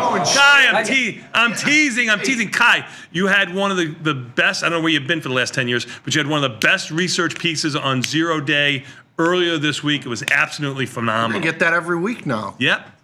Good job out of you. Yeah, good job. Thank you. All right, what do you got for us? All right, I also have 2 trades. Cool. Okay. Now mechanical, probably. The first one is called diagonal. Ooh, NVIDIA. yeah. I bet you haven't looked at the NVIDIA for quite a while because people try to avoid trading NVIDIA. I don't know about avoiding it. I like it. Stock's down about $2, maybe a little bit more on the opening here. We'll see what happens. You're going. It looks like you're going here Feb Jan. Feb Jan. At least you have to use Feb. Right? I agree. But the vol differential between Feb and Jan is, under 2%, and that's what I like. Meaning, Feb is around 44, Jan is around 42. I don't like it to be any bigger than that when I'm buying the back month and selling the front month. So because we just had earnings like 2-3 weeks ago, and price is lower, implied vol is lower. If you want a long or carry positive delta, NVIDIA, probably call diagonal or poor man's cover call. Use a little bit longer. Long call is probably the best bet right now. I like it. We'll take a look on the. Okay, good. Not cheap though. Still $1,500. Yeah. Yep. Yeah. Yeah. All right. You know, the interesting is you guys talking about the fast market and what's your assumption. Over the years, I've watched these 2 seconds. It's so interesting to see how they cluster these trades get in for a different period of time. Years ago, it was the CME, Moderna during the COVID. Then kind of Palo Alto Networks, PLTR, SMCI, all of these. Now it's gone. None of these trades coming in. EMPH, none. Yep. Very good. Good job. Good job. New era, baby. That's the beauty of markets. Every day is different. Yep. Markets It is move. interesting, yeah. Yep. Next one, All right, I please. have another one, which is earnings trade, Lulu. All right. I know, it's a pain in the butt. Lulu has earnings after the market closes with Costco and AVGO today. I'm with you Yes. here. I got the 155 put, so we're all of the boys are in the boat with me. You're This everywhere. is not good. Not good. We go down. This place, we might go dark. Okay. Just in case some of the viewers don't have Lulu position and want to carry some positive delta, this is kind of a defensive, bullish or neutral strategy. So we don't have upside risk, and we actually prefer the stocks goes down a little bit, not too much. So here actually makes kind of conservative, close to 2x break-even point to the downside. So anywhere between two standard deviation and above is fine. Yeah, $20 expected move in Lulu for earnings here. IV rank of 79 is good. So your setup is mechanical. You just need to get the price right. And then this, like a butterfly, will expand tomorrow because tomorrow is expiration of the options that you're using, right? You're using the one-day options. So good job. Yeah, so...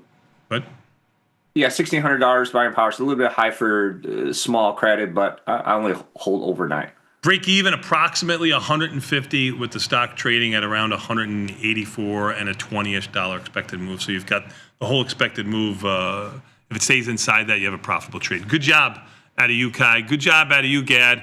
And good job out of you, too, Shark. We're going to take a quick 90-second break and come back. We got more Tasty Live after this with the opening bell.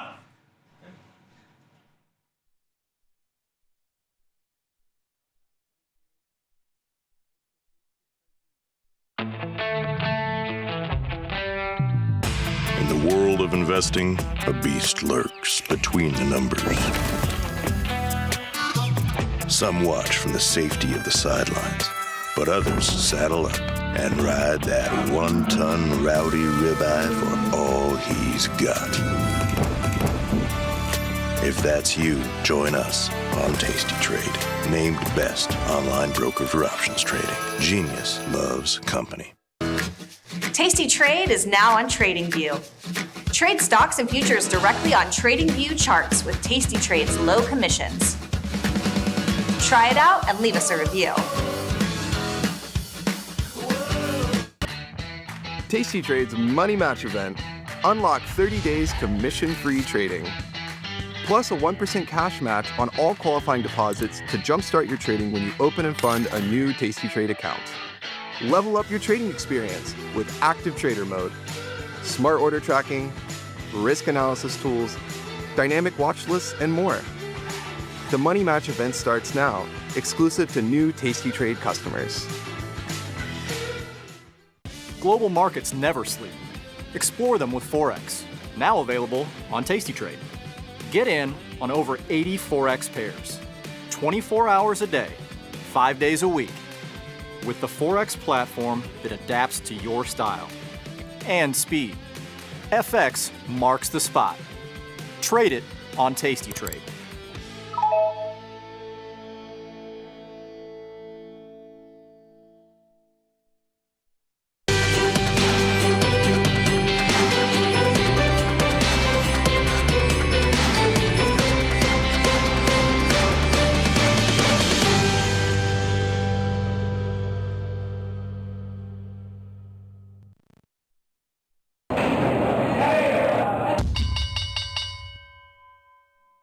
Nicky, we are back, son, and you know what that means. Time for a little bit more Tasty Live with the opening bell imminent in about 1 minute. Even the S&Ps are down 22. Doesn't give you the whole story here. They traded all the way down, flirted with going under 6,800 by about 20-ish handles, 17.5 handles. Flirted with going over 6,900 by an equally an equal number, sitting right here at 68.68. Let's just call it in the middle to lower end of its range. You can see over the last 10-ish trading days or so, we are right at 68.50 or 68.68 as a mean. NASDAQ down 150 and change. NASDAQ, obviously, you can see here has been the weaker when you look at the E-mini S&Ps compared to the NASDAQ. And the Russell has been the strongest. It's only down 250, which is just a tiny bit this morning after making all-time highs yesterday. And the Dow is also catching a little bit of a bid here, up 78. So NASDAQ is the weakest of the group when you compare it to the E-mini S&Ps, Russell, and the Dow just on the last prices. Volatility up 13 cents. It was about 30-ish cents higher. It was about 10 cents lower. There is your opening bell. There is OKLO. Look at you. OKLO. Oh, 68.67. 68.67. Right there. OKLO. OKLO down around $3.50. Gets me filled on that spread.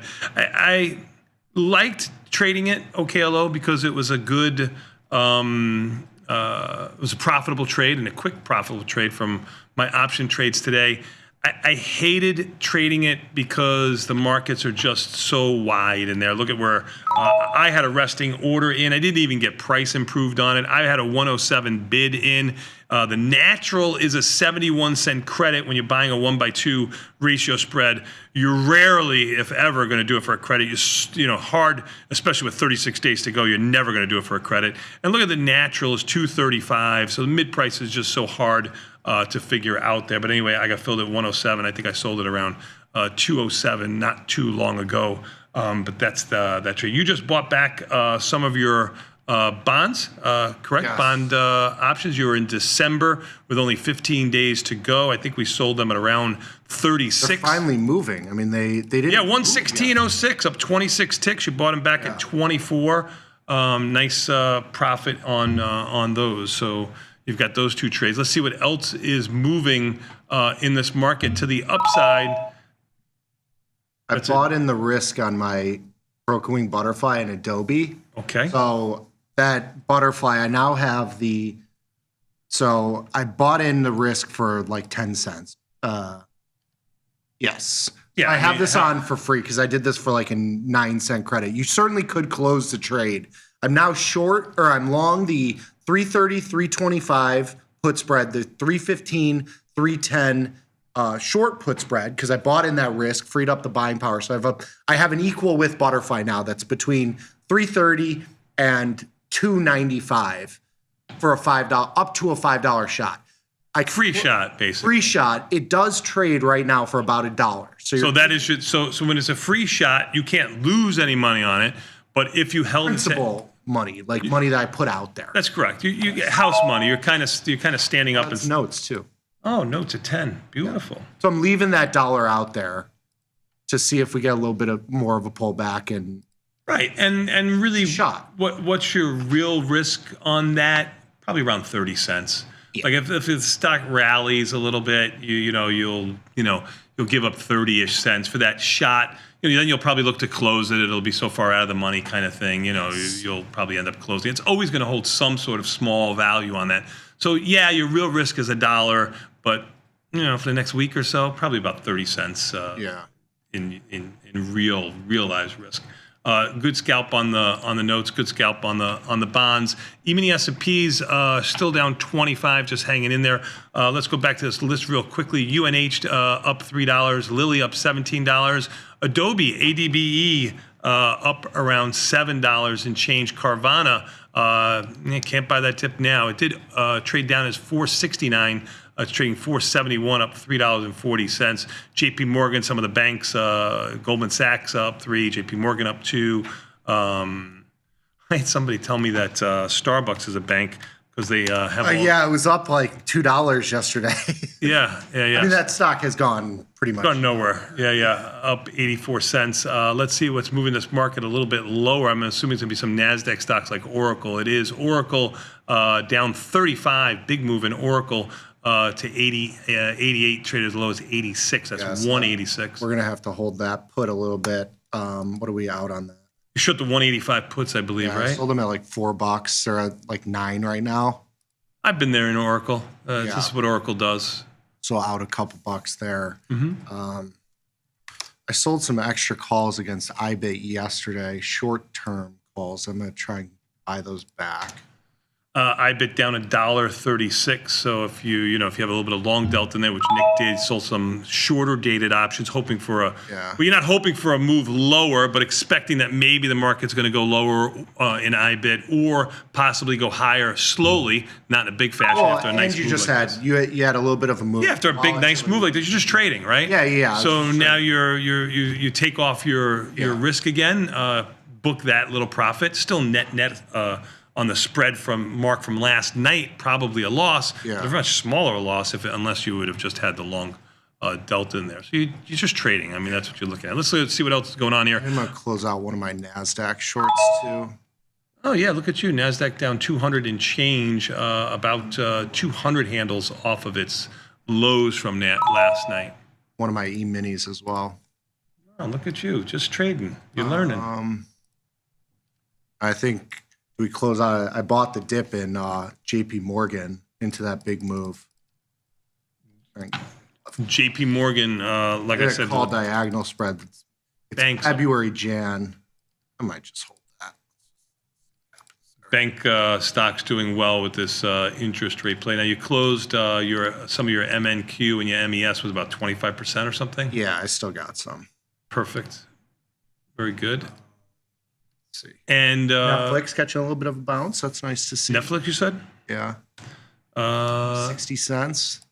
Netflix, I guess it's a bounce. I mean, if you're a drowning man reaching for a straw here, I mean, the stock has gone from 110 to 93 and change where it sits here. Ivy rank at 29, pretty good. Earnings are coming January 20th, which would be after expiration of Jan. But here you got Jan Feb spread. If you're looking to do something there, it's starting to widen out. It's about 4 vol points now. What'd you do in NVIDIA? I bought back a call on I've been scalping calls against the 185 long that I have in NVIDIA out in January. NVIDIA does not look good. Yeah, you make it a covered call kind of thing when you sell a little bit of call premium against it, right? Yeah, this market doesn't give me good vibes right now. But I'm shocked that vol hasn't moved. You have metals exploding. You have Bitcoin down at 90K. We had a 70-point move last, overnight. Yes. It looks junky. Like you got the Russell up. Like it feels like I agree with you. I've said this in the past too. When the Russell leads us, it's not as much fun or at least as powerful. I think I prefer when the Nasdaq is helping us to the upside or to the downside as the extended move in there. But you got to look at volatility, son. You can think whatever you want. And what you're doing is 100% correct. Like you're taking your assumption, you're getting the move. You're not saying I top ticked NVIDIA. You're not saying I top ticked, IBIT. You're just being mechanical, reducing delta when we go a little bit higher, reducing delta when we go a little bit lower, taking it off, improving your basis, improving your sale price. That's all you can do. And then you run into a buzzsaw like silver. Silver up 3.5%, almost 4%. Gold at least catching a little bit of a bid here, up 1%. What we're hoping for here, if you had the ratio on 2 to 1, which we have at 1 to 1, so we're getting more hurt. But if you had it 2 to 1, long 2 gold, short 1 silver, gold would be up 2% because you have 2 of those, and silver would be up twice as much as that, hurting you just as much, just not as much as it's hurting us. Silver over 63 and a quarter, trading right near its highs. Gold up a little bit here. A GLD now up $1. If you looked at GLD pre-market, it was trading closer to 387. It's 390 now, up $1 in GLD. I got Adobe up $4. Adobe up $4. You are correct. Funky market. Funky cold Medina. What else do I have here? Some of your bond-related, your S-Govs and your BIL catching a little bit of a bid as bonds go higher, rates go lower. So if you're long those, if you're holding cash and you're putting it in your Tasty Trade account. You're catching a little bit of a bid on that right now, so helping you with the money that you have sitting on the sidelines, collecting a little bit of a interest rate there. I believe it's around 4% on that cash money that's sitting there. No commissions for SGov or BIL or any stock. So if you're sitting with cash on the sidelines, that could be something you could consider putting on just to collect a little bit of interest on your money instead of sitting it there idle. Even the S&P is down 20, son. Volatility up 14 cents. I know you're sitting thinking a little bit bearish here. I am too, but volatility is telling us right now that we're going it's nowhere. no big deal. This is nowhere just, quick. Nowhere quick. That is correct. Anything else sticking out to you? Let's see what's moving on. You Oracle, already made 30 some odd trades in the first 10 minutes. I know you. Robinhood down 5 and change here. I'm looking at just Hood seems to be a crypto play here more than anything else. GEV down 27. I'm just looking at like the S&P 500 biggest movers to the. Is it GED? GEV. GEV. Yeah. This stock just goes banana land. It does. AMD down $6 or $7. Yeah, Nasdaq is not looking not looking like great. Duty. Say again. I said it looks like duty. It's not a word I usually use, but yes, you are correct. It does look like duty. Like a Robinhood is a new position or no? Let's take a look at it. I haven't looked at it in a little while. Hood, IV rank of 18. Stock's in the middle of its range. It doesn't have earnings or anything looming. EVGO down $10 going into earnings. I got an at-the-money call spread in the December. AVGO $26 expected move /ES has a $28 expected move. I thought it would actually expand a little bit, and it's actually contracted a little bit. $2 contraction in ES from the opening to now. Do I sell a put spread? I have this AVGO, so this was an iron condor. I'm out about $300 on it. I in the middle of November sold the 290, 270 put spread, the 400, 420 call spread in the December monthly expiration. I legged out of the put spread for like 30 some odd cents. It was basically worthless. Stock's now right at 400. I mean, it's down $11 today, getting back a couple $100 today. Do you close it and avoid earnings?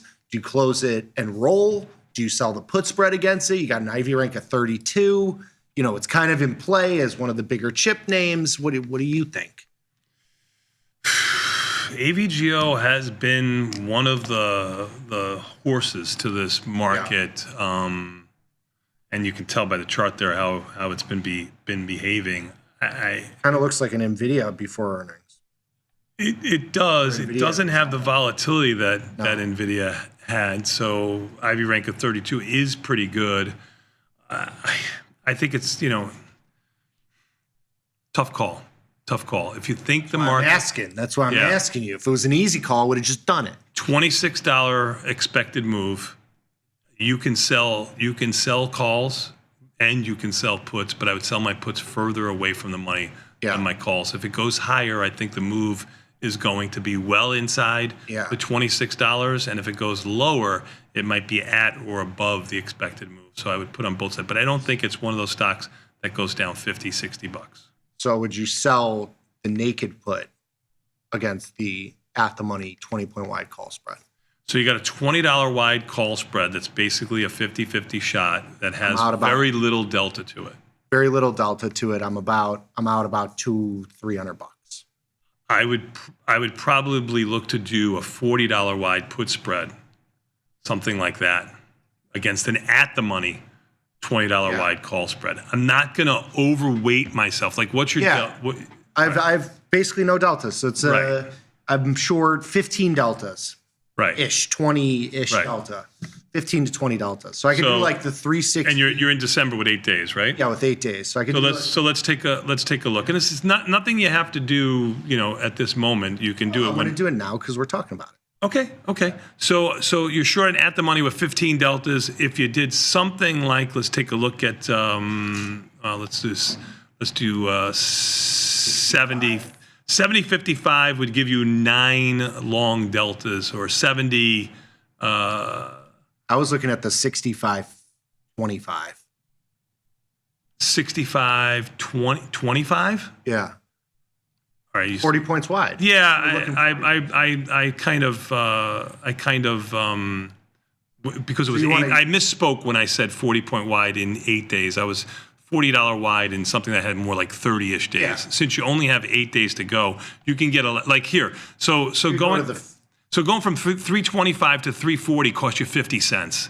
Like, why have that extra $15 in risk to the downside? I wouldn't do. I misspoke. I wouldn't do a $40 wide one. I'd actually go a little bit tighter than that, like a $15 wide or a $10 wide. Why not just do the 20? Make it $20 wide. You certainly could if using your short strike of 365 to 345, you're picking up about 10 deltas, a little bit more than half of what your short. I mean, I would make it a little bit less, like 50 or 55, but you do you. There's no wrong answer. I would do it a little bit tighter, like the 365, 350, and get $2 in change, or if you want to do 365, 345, go right ahead. So it leans a little bit with short delta.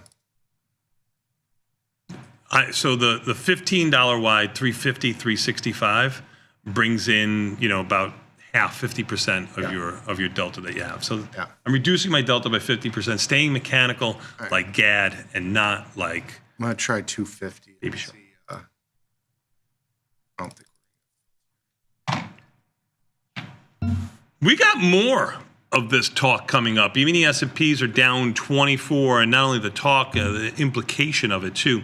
Yeah, we're NASDAQ down 240, the weakest of the group, almost down 1% compared to everything else that's down around 0.5%. 235. You did the 365, 350. Yes, 15 points wide. So I'm 20 points on the call side, 15 on the down. 20 points at the money. At the money. And, here, like you look at that spread that you just did, it's got an 80% pop.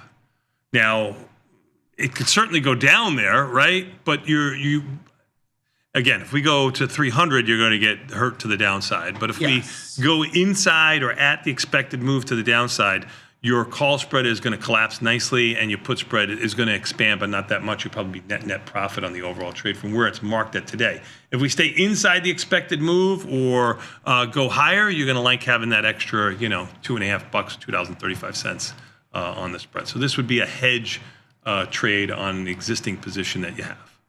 Yes. And it'd be a hedge really for earnings that are looming tonight after the close. Do I take this put off in Lulu for another $100? I've been scalping this for $100. Why not? Lulu up with the market a little bit lower.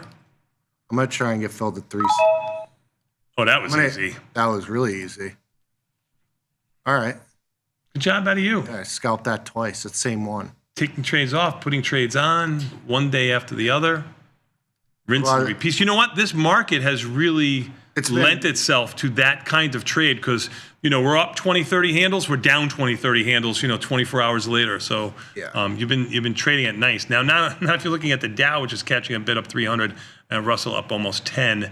NASDAQ down 260. That's leading the clubhouse to the downside. And the Dow down around 30 handles. Volatility up 20 cents. Even the S&P's expected move is now 28 and change, catching a little bit of a bid on volatility. You want to take a quick 90-second break?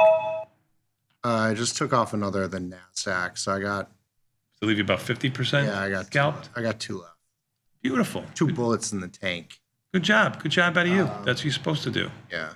The hardest thing about putting on a hedge is when do you take it off?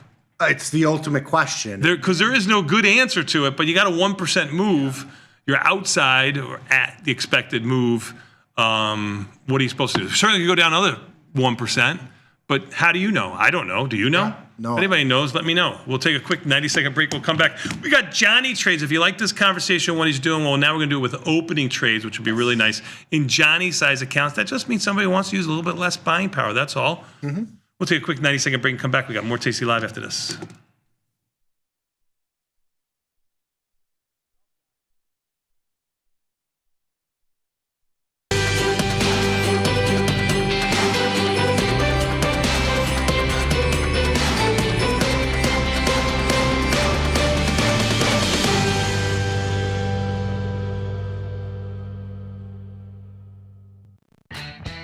Tasty Trade's Money Match event, unlock 30 days commission-free trading.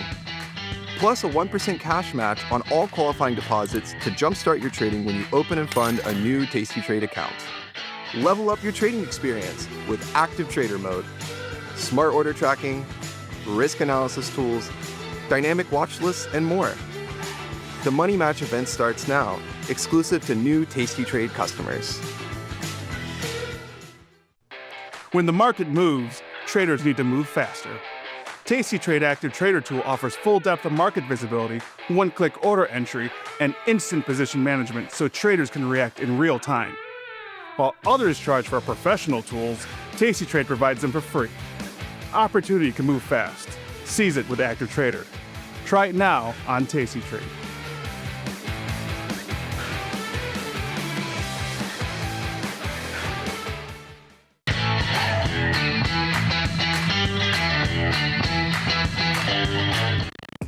Ready to take your trading skills to the next level? Dive into the world of stocks, options, and futures with Tasty Trade courses. Whether you're a beginner or more advanced trader, our courses can empower you with the knowledge to succeed. Watch as our team in Chicago shows you how to use the Tasty Trade platform and go over the basics of trading. Perhaps you'll learn about a new strategy or a potential product for your portfolio. To find our courses, go to the Manage section of our web platform or head to courses.tastytrade.com. Start taking control of your financial future. Visit our courses today. It feels good to get smart. Get even smarter with the ultimate how-to guide.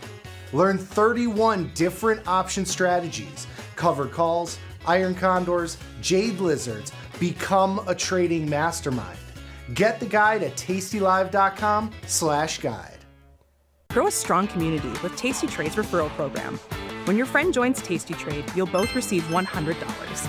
As your community grows, you get more bonuses. The referral program runs through December 31st. Only at Tasty Trade. Tasty Trade has crypto, and you can trade with zero commissions. Bitcoin, Ethereum, Litecoin, and more. Diversify in one place. Crypto, we got it, we get it.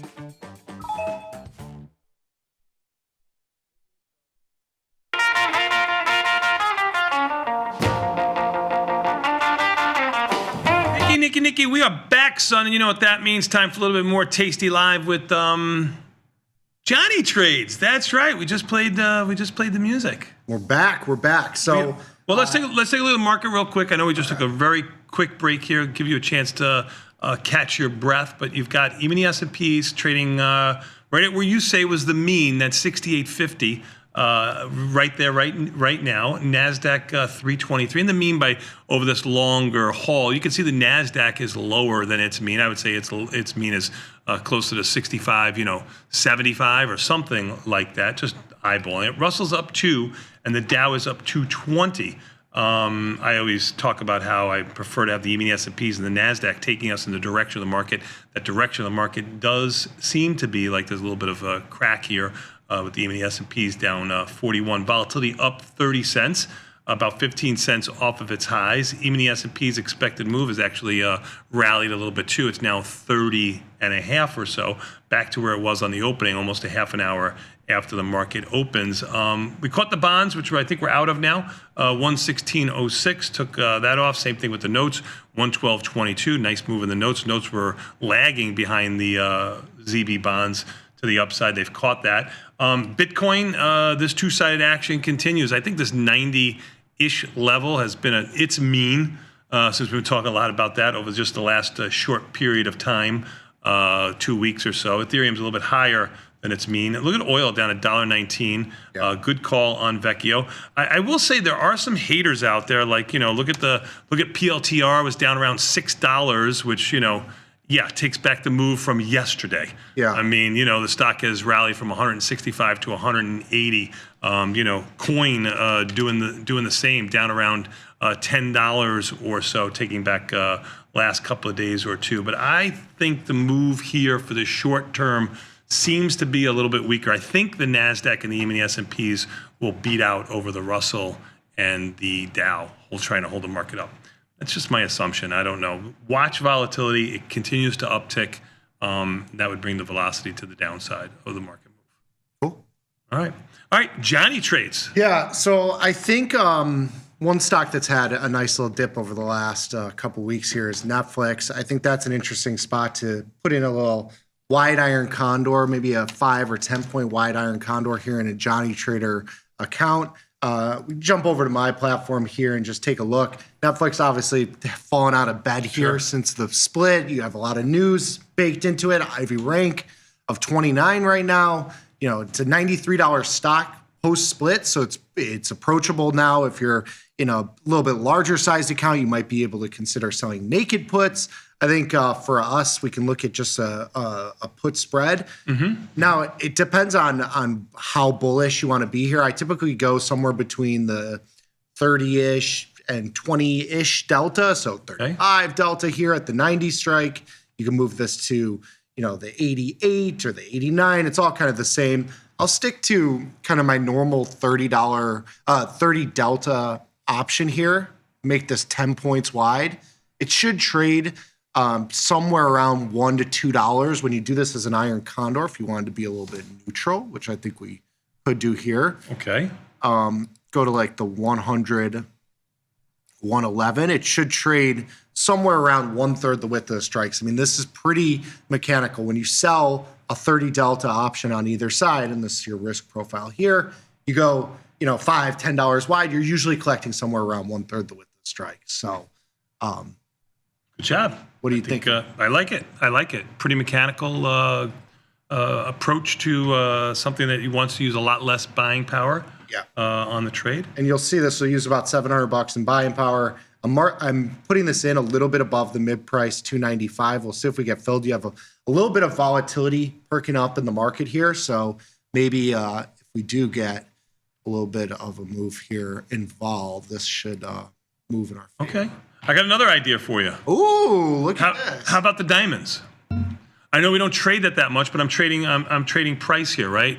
Diamonds are at or around their all-time high here, just up $2, up about $1.60 right now. It's the only one that's green, trying to lead us a little bit higher. If your assumption in the market is that even the S&Ps and the Nasdaq are a little bit weighted to the, stronger weighted in the market, that the Dow is going to sell off eventually with the even the S&Ps and the Nasdaq, maybe a little bit of a short diamond play. The only problem with the diamond is markets can be about 10 cents wide. It is a $480 ETF. I think you go in January. Ivy rank is only 10. What are you thinking? Just a call spread? I think just a call spread. It's a good. I wouldn't do like a broken wing butterfly to the upside. Just too many strikes. 10 cent wide mark. Just just outside the money. 495-ish. Sure. It's around the 20-ish delta. You're only going to get around $2 if you go $10 wide. So I think you're probably better off going $5 wide and getting like a $1.20 and change. I mean, you're looking at this at a 70% pop. I mean, it's not like it's I don't know. And you would prefer to get $1.60, 70, 80 for something like this, but it only has a 15% monthly implied volatility with a $13 expected move. Yeah, one of the things you have to keep in mind is you only have $5 wide strikes here. Yeah. So when you look at the option chain, you are kind of limited to what you can do here. As you get closer to expiration and this December expiration falls off the table, you'll see that there are dollar wide strikes here. So you will definitely have dollar wide strikes in DIA at some point in the next, after that. Only problem with this trade is you're probably going to have to hold it well closer than into expiration. 15 days from now when it's 21 days, this is not going to move that much, regardless of what the diamonds do. Yeah. I mean, if you go to an at the money spread, $10 wide. We put on a 10-point wide iron condor. I think we can put on a little bit.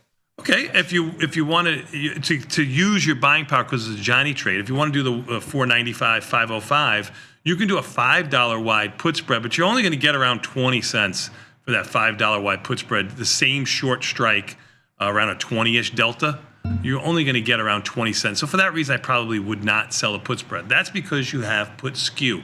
So that out of the money put that you're buying to that person who wrote the email to us has a lot higher volatility than the one that you're buying, so it makes it that spread. Spreads trade cheap when there's put skew. All right, so we're in there on our short call spread. We sold the 495, 505. The Dow has been one of the strongest over the last couple weeks here. So we're going to take a little bit of short delta. This is our risk profile here.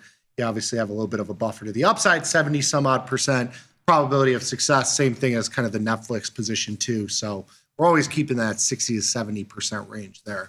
Right, and if you you'll see those if you push those through, that'll be on the Johnny trade. You'll see the Netflix trade is there, and you'll see the Diamond trade coming up. I'm talking about on the follow page.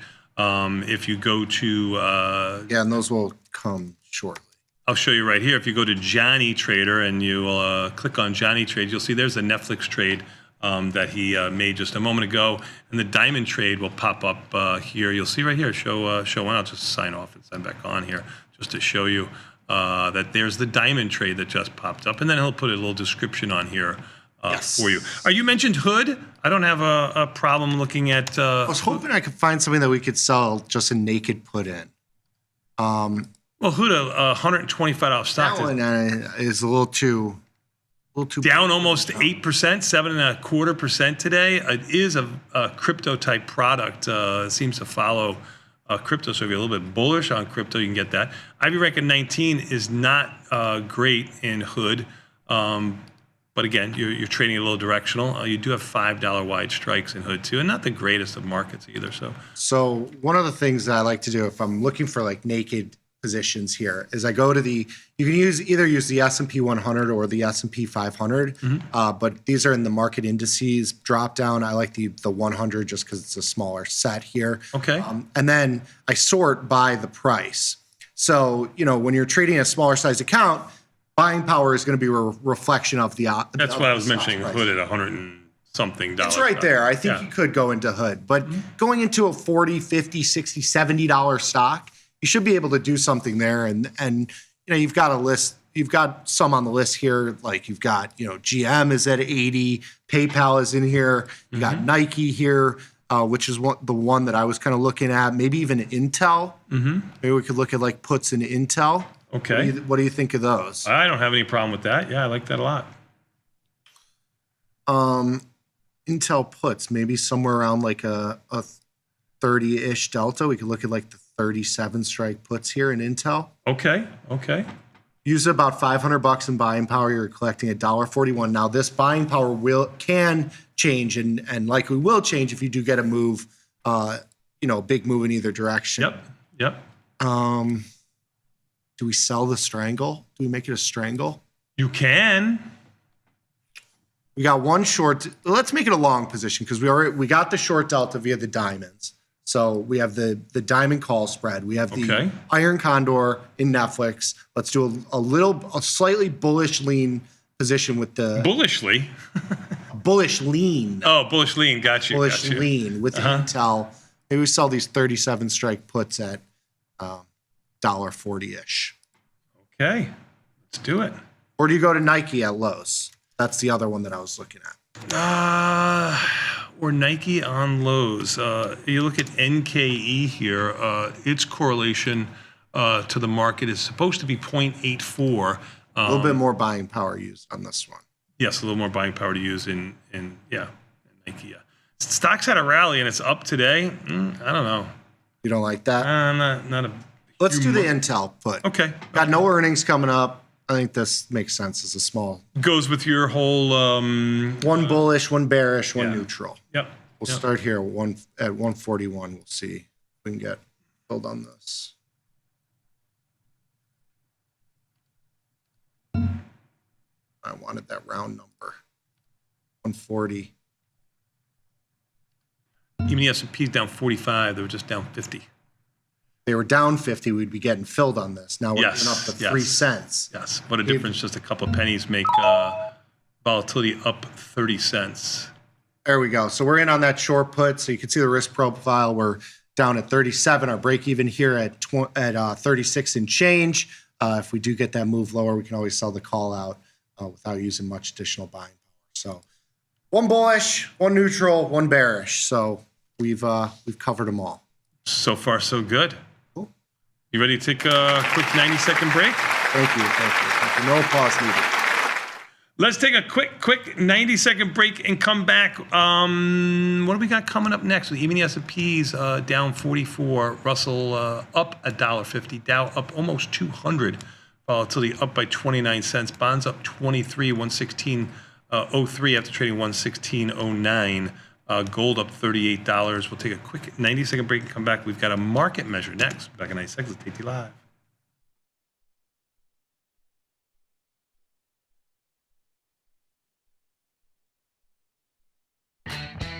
Tasty Trade's Money Match event.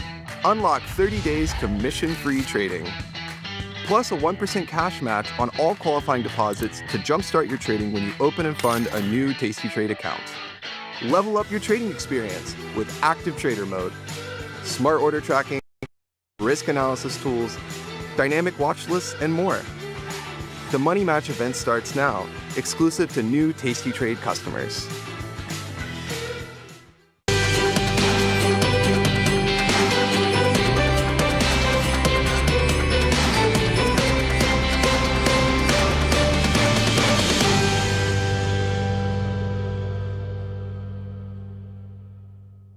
Tasty Trade has crypto, and you can trade with zero commissions. Bitcoin, Ethereum, Litecoin, and more.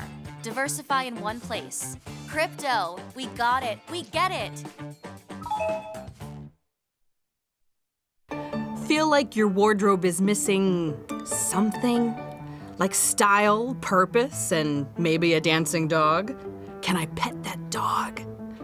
The new Tasty Trade and tastylive web store is now live. New merch, bold designs. Did we mention all net proceeds go to one tail at a time? Invest in the real bull market, dogs. Go to tastytrade.threadless.com. Grab some gear and help some pups. You get merch, they get a home.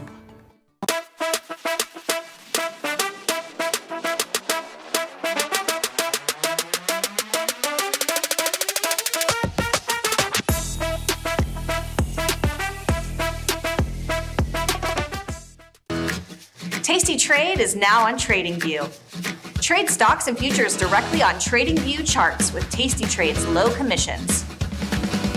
Try it out and leave us a review. What is theta? Options lose part of their value over time as they get closer to expiration. That's why they're called wasting assets. Theta is how fast the option's value changes in a day, not taking any other factors into account. Way far out, an option's price doesn't change as much as time passes. But at about 60 days till expiration, the time part of the option's price starts falling, and at around 45 days to expirations, it starts dropping much faster. If you bought an option, you'll feel time decay pushing down on that option's price. If you sold the option, though, time is on your side, and keeping the credit from the opening trade becomes more likely. Even though options lose their value over time, Tasty mechanics say to exit the trade near 21 days till expiration. Remember, gamma risk gets stronger in the last several days, and stock movements will have more of an effect on options prices. Again, theta is just the rate at which options lose part of their value. Pretty simple.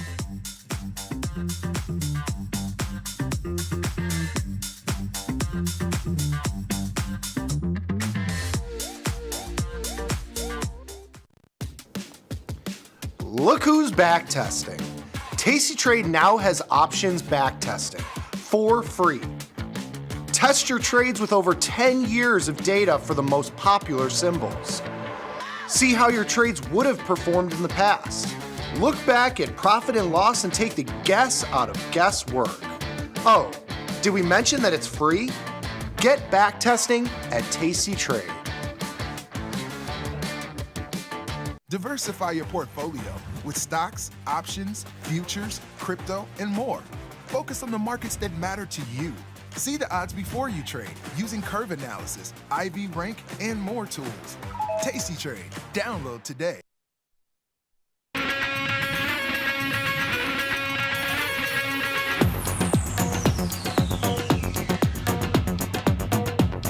Nikki, we are back, son, and you know what that means. Time for a little bit more Tasty Live. That's right, with the market measure. But before we do, let's take a quick look at the market, because it really has changed. Even the S&Ps were down 50 handles just a moment ago. They're down about 30 handles right now, rally of around 20 handles. It's significant, especially when you thought the market was, like myself, thought the market was going to kind of get a little bit weaker here. The Russell, which went to unchanged for a quick second, is up $7.80. I even made you do a Dow trade where we got a little bit short the Dow. Dow's rally. I've traded DIA in quite some time. Been a long time. It's not the greatest trading vehicle, but again, a defined risk trade, selling it out of the money call spread. Not the best volatility. It's a directional play there. Just trying to play, listen, maybe the diamonds won't go up as much if the even the S&Ps than the NASDAQ. I'd rather be short the diamonds. Again, you're looking at that kind of catch-up trade, right? The diamonds have maybe gotten, or the Dow has maybe gotten a little bit ahead of itself. Maybe the EMA S&P and Russell, EMA S&Ps and NASDAQ will rally, but not as much as maybe the Dow doesn't rally as much. Those two rally more. NASDAQ still the weakest of the group by 1%, down 260. Even the S&Ps are down 30, which is a half a percentage point. Even the S&Ps market really hanging in there. Volatility up 23 cents. Even the S&Ps for the zero-day traders out there, volatility had expanded, got up to 30 and change, now 25. So I know they needed that little bit of a rally in the market too. Bonds are up 24 ticks, haven't moved too much. Bitcoin hasn't moved too much either. Bitcoin had a late rally yesterday, right? Later in the day, kind of. Yeah, and then it sold off into the close. I mean, it was basically. It's been that two-sided action. It has not been in. Not the thing anymore. Right. Bad. Yep.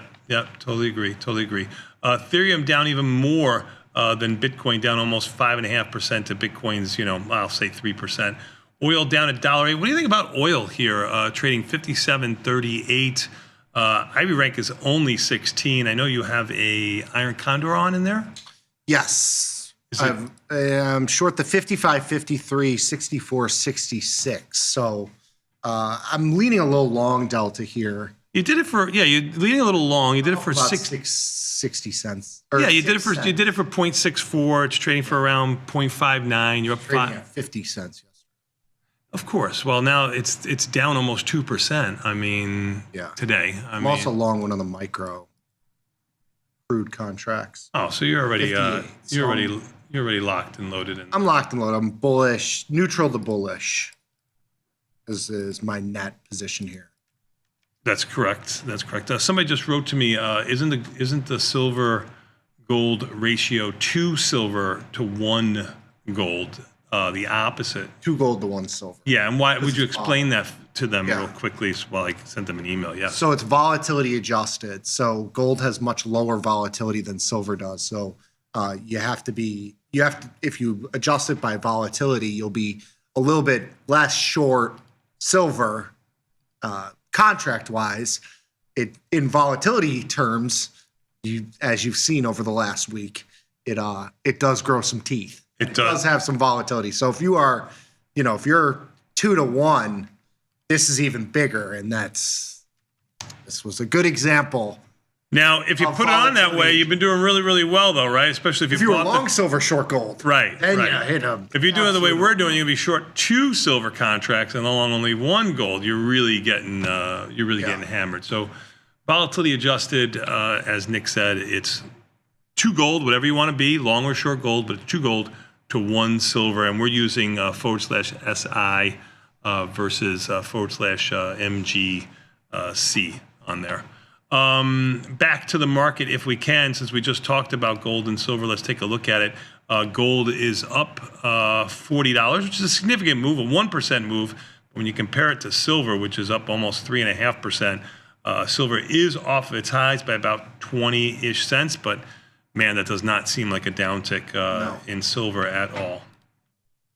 I think I'm going to do the 105, 155 in the hood. In hood, okay. So you're stock down to $8 and change here, 6%. Yeah, what are you looking at here? You're going to January with 105, 155. January 105, 155 strangle. You're basically doing a delta neutral strangle. I know it shows 2 or 3, 2.5 short deltas. 73% pop gets you outside the expected move, even with the low IV rank of 18. I like the trade. I did 450. You got filled at 440. I'm sorry. You did get filled at 440. Here is and again, this is because the markets are a little bit wide here. You know, you look at how wide these markets are, and now it shows mid price of 440. It just showed a mid price of like 436 or something like that. You go in above mid price when you're trying to sell something. You go in below mid price when you're trying to buy something. When you have a wide bid ask like you have there. Good job out of you, my friend. I mean, you've been active. I mean, we got 36-ish trades put on today. I'm going to try and close this JP Morgan diagonal spread. Very nice. Now you like that you bought some of your NASDAQ futures back, right? I know, I might sell them. They're about 40 handles higher, almost 40 handles higher than where you covered them for a nice profit, which is good. Volatility not getting bid. Volatility is not getting bid. Are you in the correct account? Oh, yes, you are. Sorry, I didn't do something correctly. Did you believe that? Real. That's a shocker. Yeah, I know. Come on. I apologize. I digress. Okay, so I'm working at close for that JP Morgan trade. Do we sell another NASDAQ out here? What do you think? Volatility under 19 now. I like it. What a light! If market's volatility acting was a lot better than I thought it was gonna act. So don't ask me. Yeah, we 68.50 was our low. That was our yeah. I mean, it would have been nice if volatility was staying a little bit more bid, and we were getting this little bit of a bounce. It would have felt good, or it would have felt better adding another unit on. That's correct. That's correct. I don't like that now we're getting a bid here too. Now we're 1905. Mm-hmm. Market measure. Let's do the market measure. We got fast market, crazy things happen. We do. It's been a good trading day. I think yesterday after we just kind of melted up 50 handles on the E-mini S&Ps, that we were going to have a complacent day today. We certainly didn't have one last night. We certainly don't have one right now. Funny. Frankie goes, silver doesn't grow teeth. It grows fangs, horns, and claws. It's got a little bit of everything. I see Frankie brings wisdom to the table. Yes. That's what you got to like. Yes. Daily drifts, monthly moves. Take a look. So the historical average daily movement, and this is sponsored by the SIBO, the historical average daily movement of the S&P 500 has been between 0.5% up or down. That's kind of been the average range. It lines up with kind of a 16, 17-ish VIX. That's kind of your average range here. However, in the past few years, we have observed an increase in the daily moves compared to the historical average. So in the last couple of years, there's been a lot more volatility than we have been used to in the recent past here. Here's just like a distribution. And to be completely honest, it looks Please do. I don't want you to ever lie on this show. So be completely honest. Never lie. A phrase. You look at this, and it looks very much 50-50 on all these occurrences, right? I mean, we know that the market has positive drift and that over time, you have more of your green ups, but it's basically the same. It looks like it's a mirrored image here. Yes. Just to put it into context, when you look, this goes all the way back to 2008. On a day-to-day basis, it's completely random. Yes. Even when you look back on it, you see pockets of big moves to the upside, pockets of big moves to the downside. That's, looks like the Irish or Italian flag. It's true. That's what the market is. There you go. Now you know. Next slide, please. So as the concerns about potential risk to the downside continue to grow, we are interested in understanding the probability of significant market moves in the long run. So we analyze the probability of SPX having small or large daily moves over the past 20 years. We also took a look at the number of up days versus down days over that period of time. So we put this into context for you on this next slide here. So when we're looking at the occurrences of direction, we found that the moves of greater than 1% in either direction or smaller tend to be largely independent. So you have, this kind of lines up with that distribution that we showed on the first slide of the up and down days, the green and the red. When you look at kind of the majority of the time, which is our 0.1% to 0.5%, it's basically 50-50.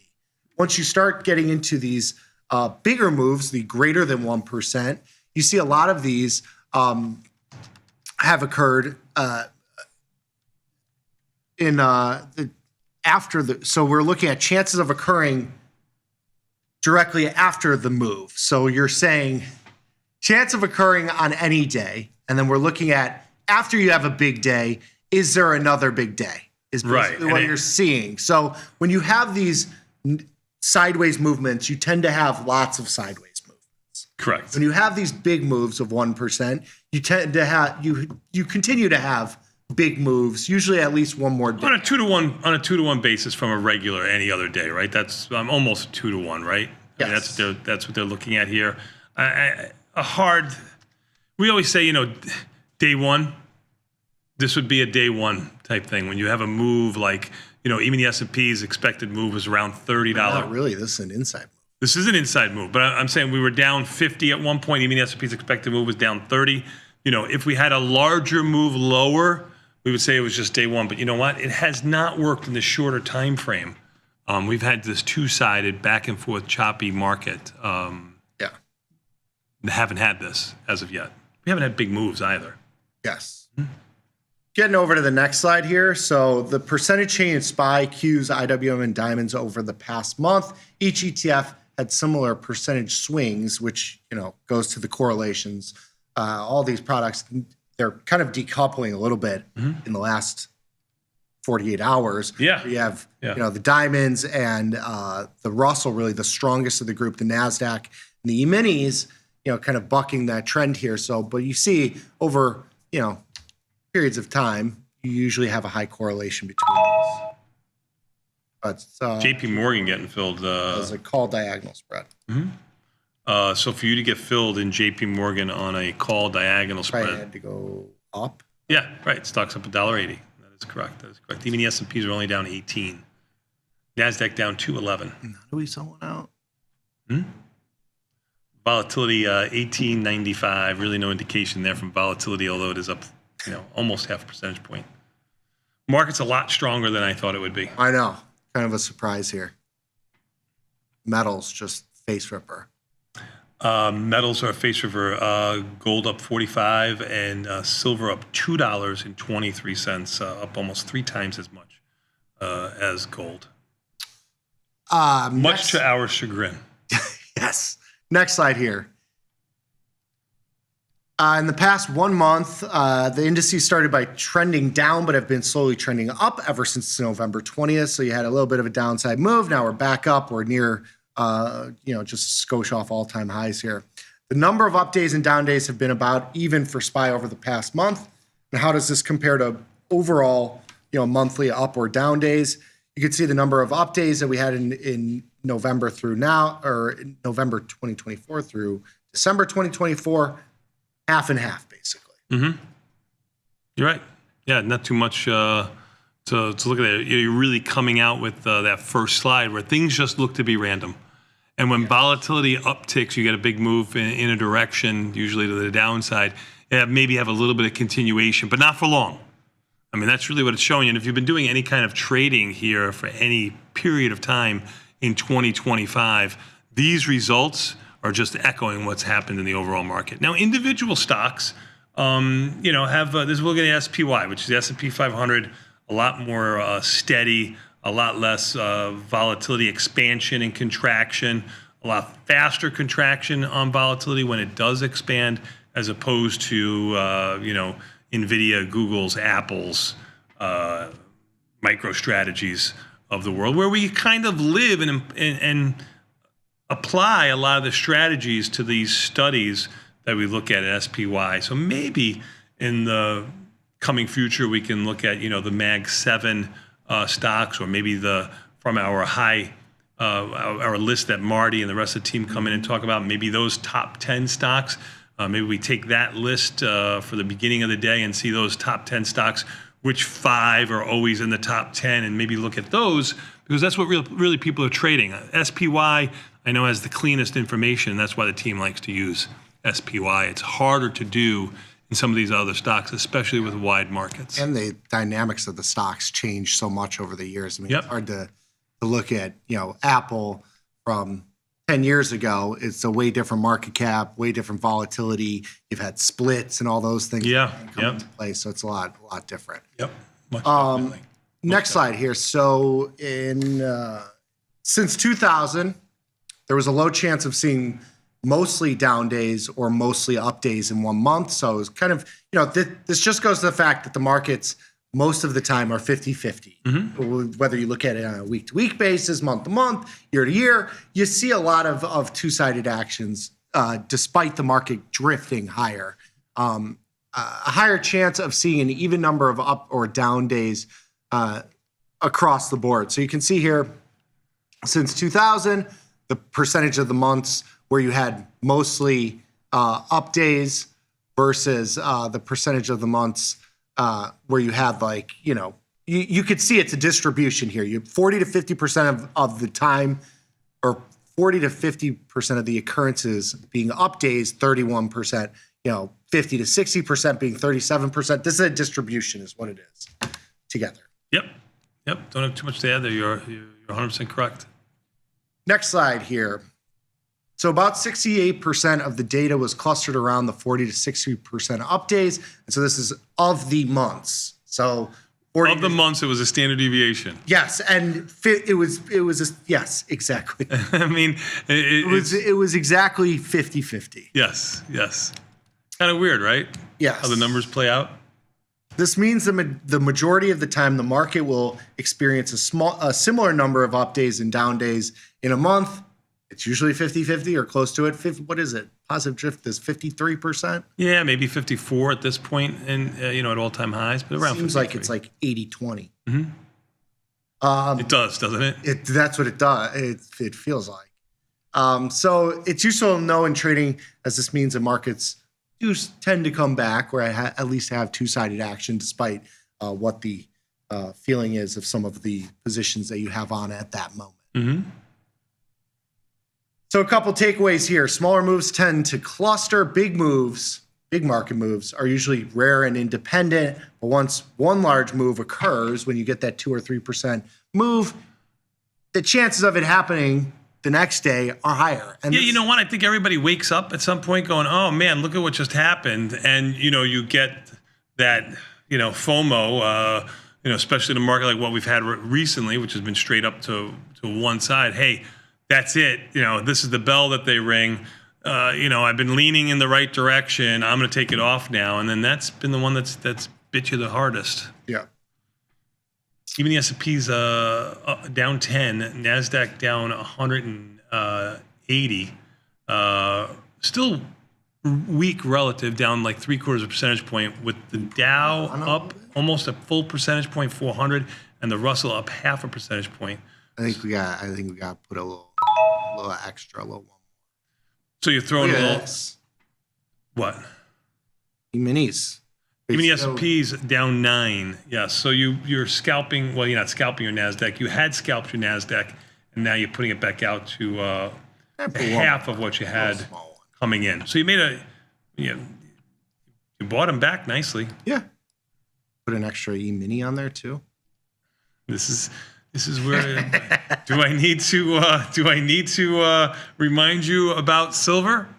No, that one I see loud and clear over there. That one's a tough one.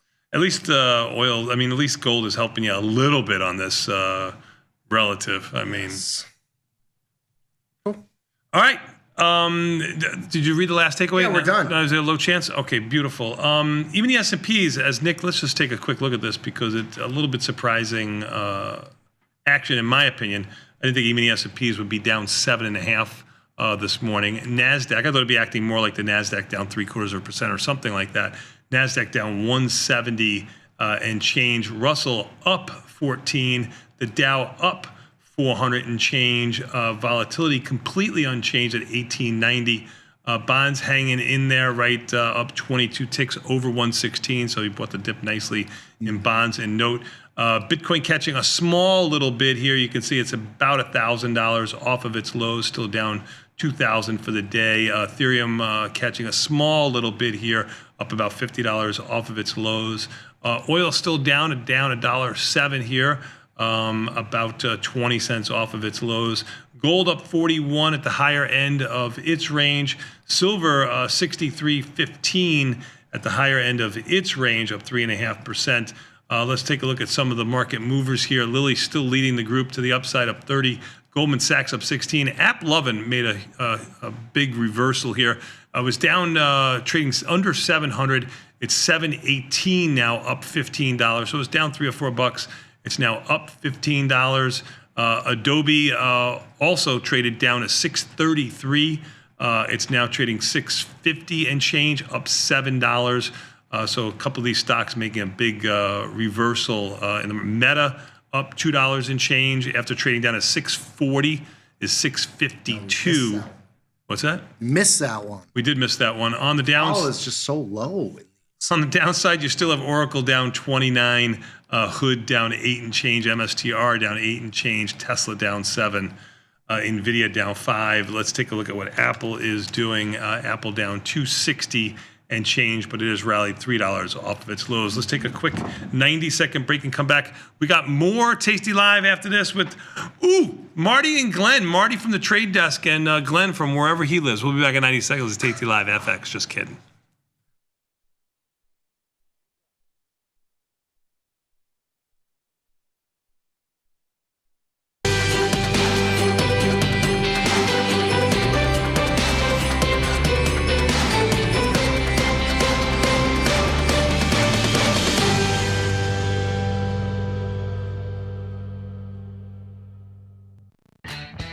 Tasty Trade's Money Match event. Unlock 30 days commission-free trading. Plus a 1% cash match on all qualifying deposits to jumpstart your trading when you open and fund a new Tasty Trade account. Level up your trading experience with active trader mode, smart order tracking, risk analysis tools, dynamic watch lists, and more.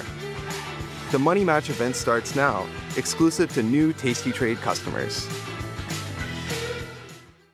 Your crypto needs a wallet. And crypto is better when it's tasty. You can now do more with your digital currencies with the Tasty Crypto app. We're proud to offer a self-custody wallet for Bitcoin, Ethereum, and Polygon. Transfer your digital tokens directly in-app and access thousands of tokens available only on-chain. Your wallet is your key to decentralized finance. Download the Tasty Crypto app and get started today.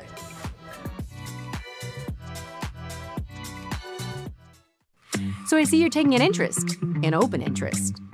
Open interest, open trades. It's right there. Imagine all the trades are in XYZ at the same strike and expiration. Day 1, Brittany buys 4 options to open a trade.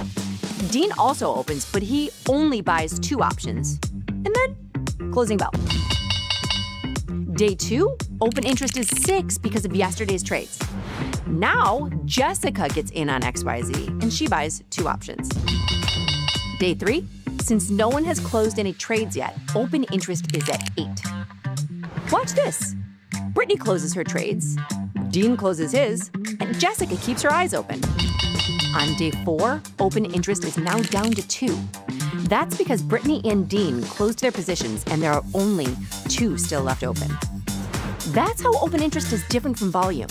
And both of them are parts of liquidity, which is something we look for before we enter into any trade. Pretty simple.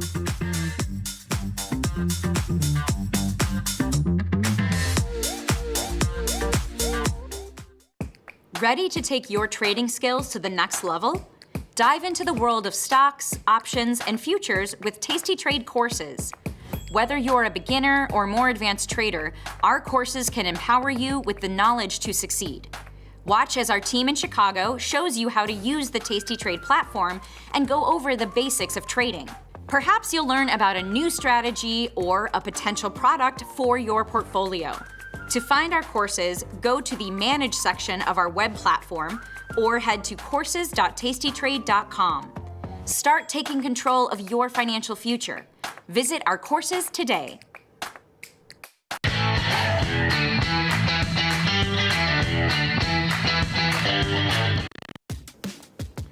Look who's back testing. Tasty Trade now has options back testing for free. Test your trades with over 10 years of data for the most popular symbols. See how your trades would have performed in the past.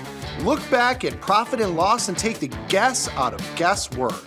Oh, did we mention that it's free? Get back testing at tastytrade. Step into the futures arena with tastytrade's active trader. Multiple ladders, hundreds of indicators, precision control. From micro gold to NASDAQ, all CME one click.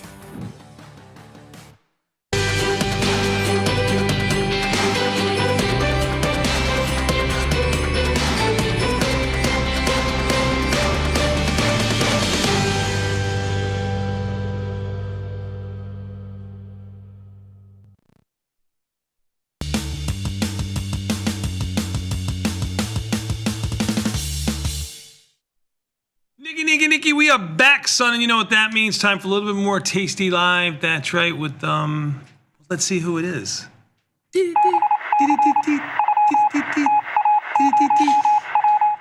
Tasty Trade World Headquarters, your friend of mine, Marte. Nell Bennett. Never gets old. That intro. Never gets delicious. old. Never gets old, huh? Yeah, it gets better and better. It's better and better.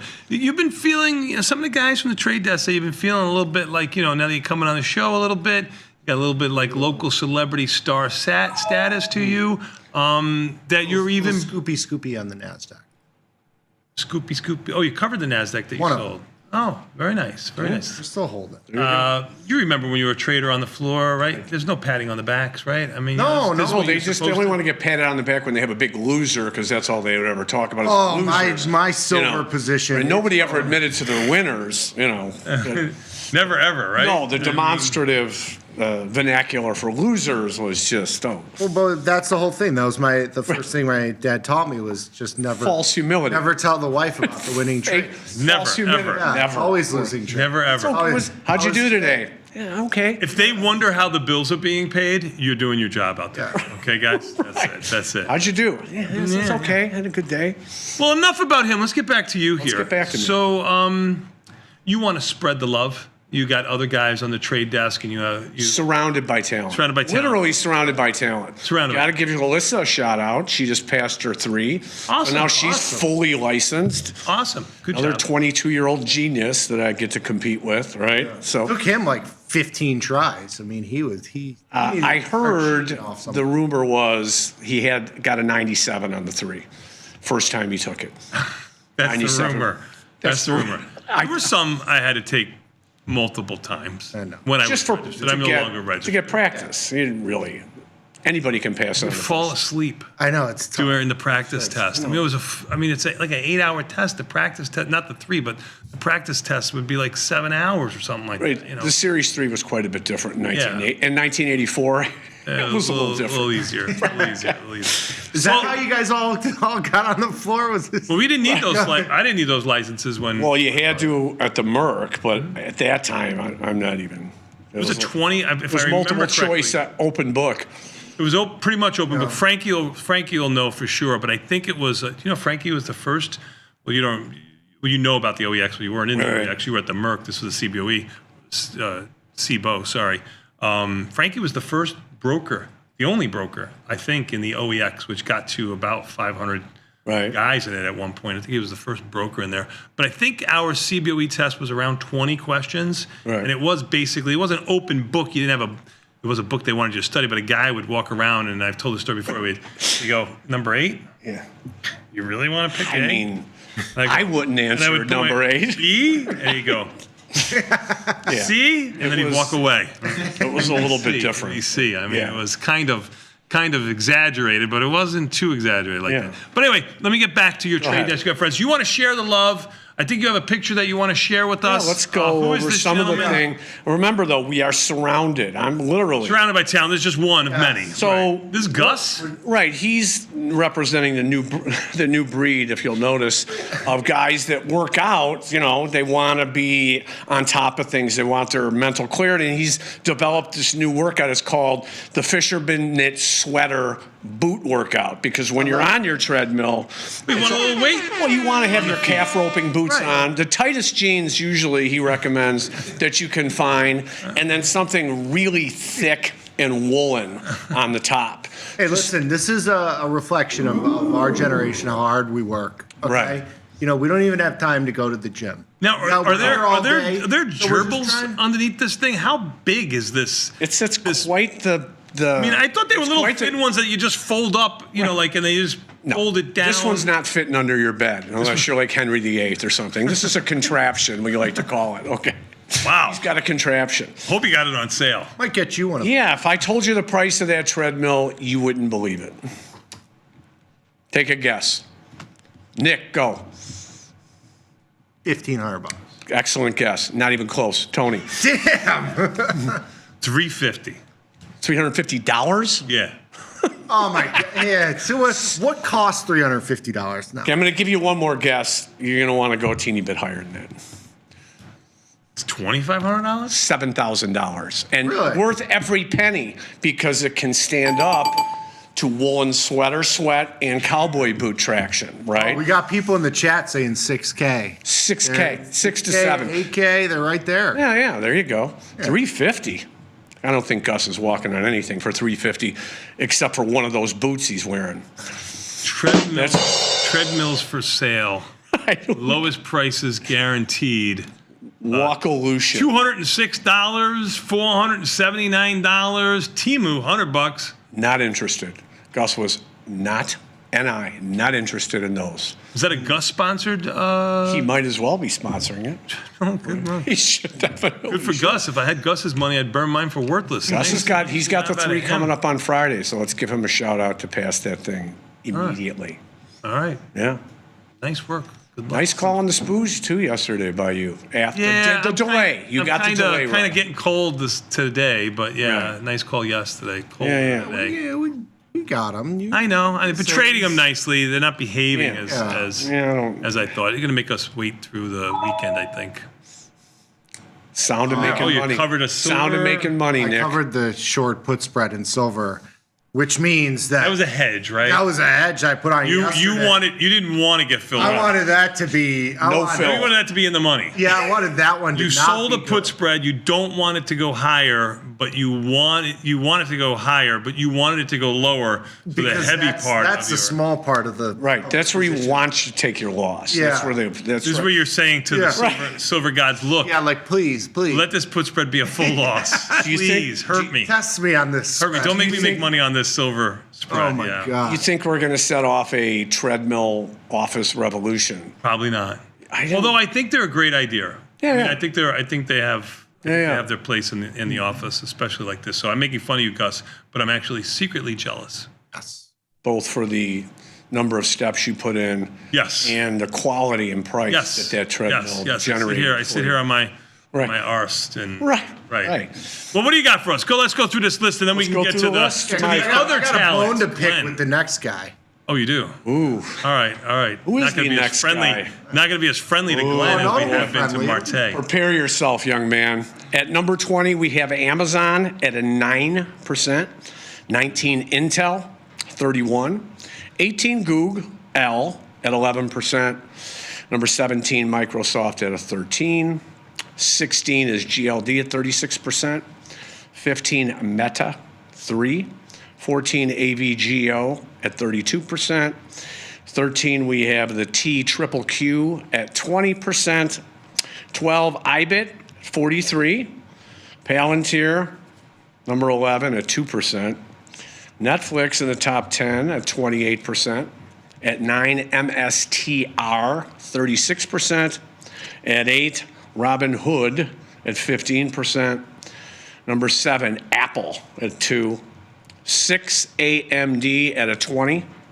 Top 5, we have Adobe at 22%. Number 4, Nick's favorite, SLV at 65%. Number 3, Tesla dropping another spot, down at 4%. 2, NVIDIA at a 10. And Oracle, Larry Ellison, not quite performing the way they had. Not quite the day he'd wanted at 48%. I also have an update from Frankie. He says that his CBOE test in 1977, it was 10 questions and one of them was name. I believe him. So 90% for him, Yeah, right? so he was right there. So you start off A 90. You got a 10. Yeah, you got a 10 on that. Ours was passing. the 3 when we took it was like in a room. And how we end up being here today. Look at that. Amazing. That concludes our Mornings with Marty segment that we Gentlemen, always Great job. a pleasure. Good job out of you. We're going to bring in our next victim.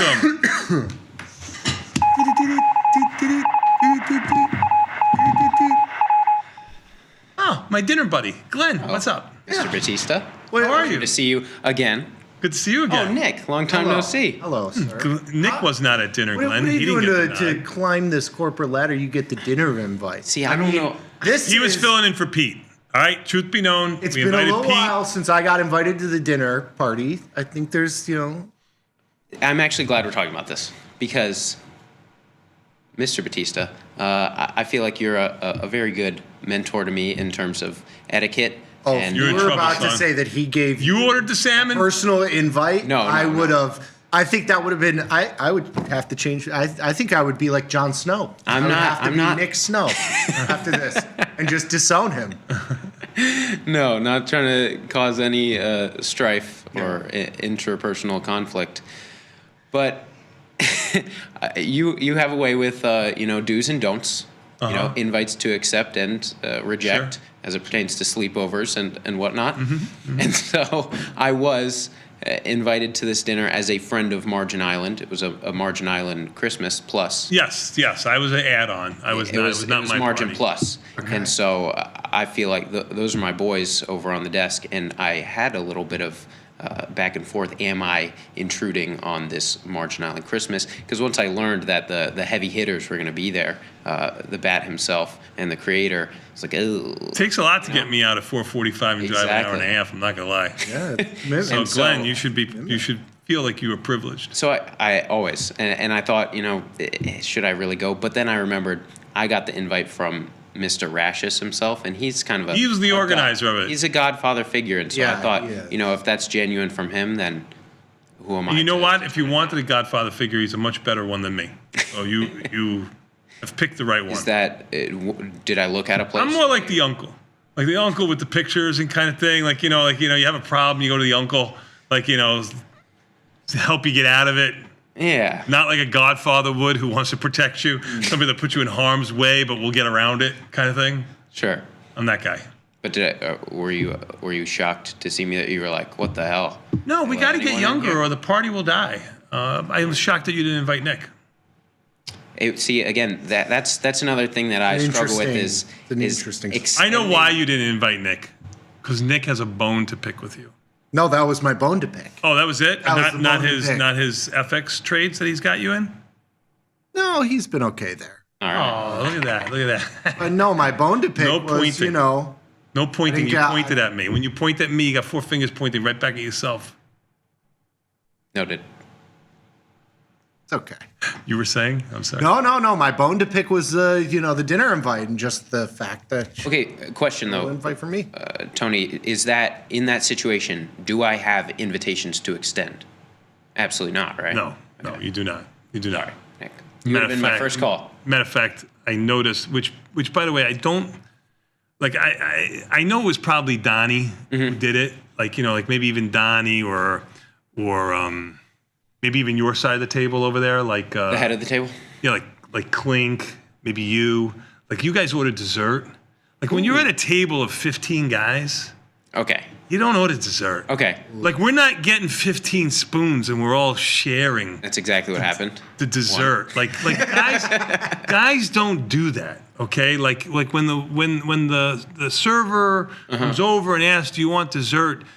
With 15 men, they know already that the answer is no. It's a trick question, and it's part of your growing up and your manhood. I know you're young. Okay. You're sub 25, right? Correct. You should know this by now. Some uncle should have taught you this by now. Not a godfather, okay, but an uncle should have taught you this by now, that you don't order dessert. Interesting. Now, you're with a date, you're with your wife, you're with your kids, whatever. You order as much dessert as you want. Nothing wrong with ordering dessert. But 15 guys at a table, no go. You're not going to share the spoons and eat the dessert. Thank you. See, I always learn. But you did. But you Okay. did. As a matter of fact, you Here we go. were in the. And who What'd you get? orders an ice cream sundae? That's like what you got? That's Oh, disgusting. oh my God. Like if you order a piece of key lime pie, you take a knife, you cut it, you take a little piece off to yourself, you pass it on to the next person. It shouldn't be another guy because you don't do that with 15 guys at a table. But I get it. But an ice cream. Here, you want some?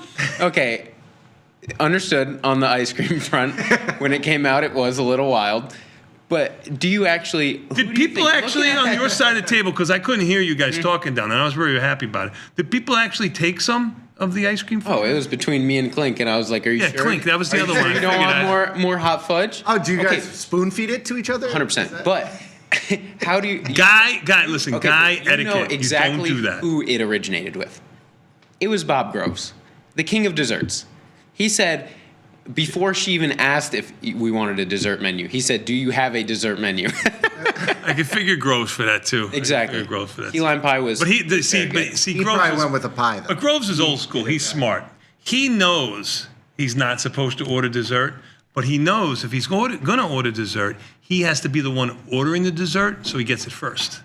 So he No, took. he's So good. I give Groves a little bit of a pass.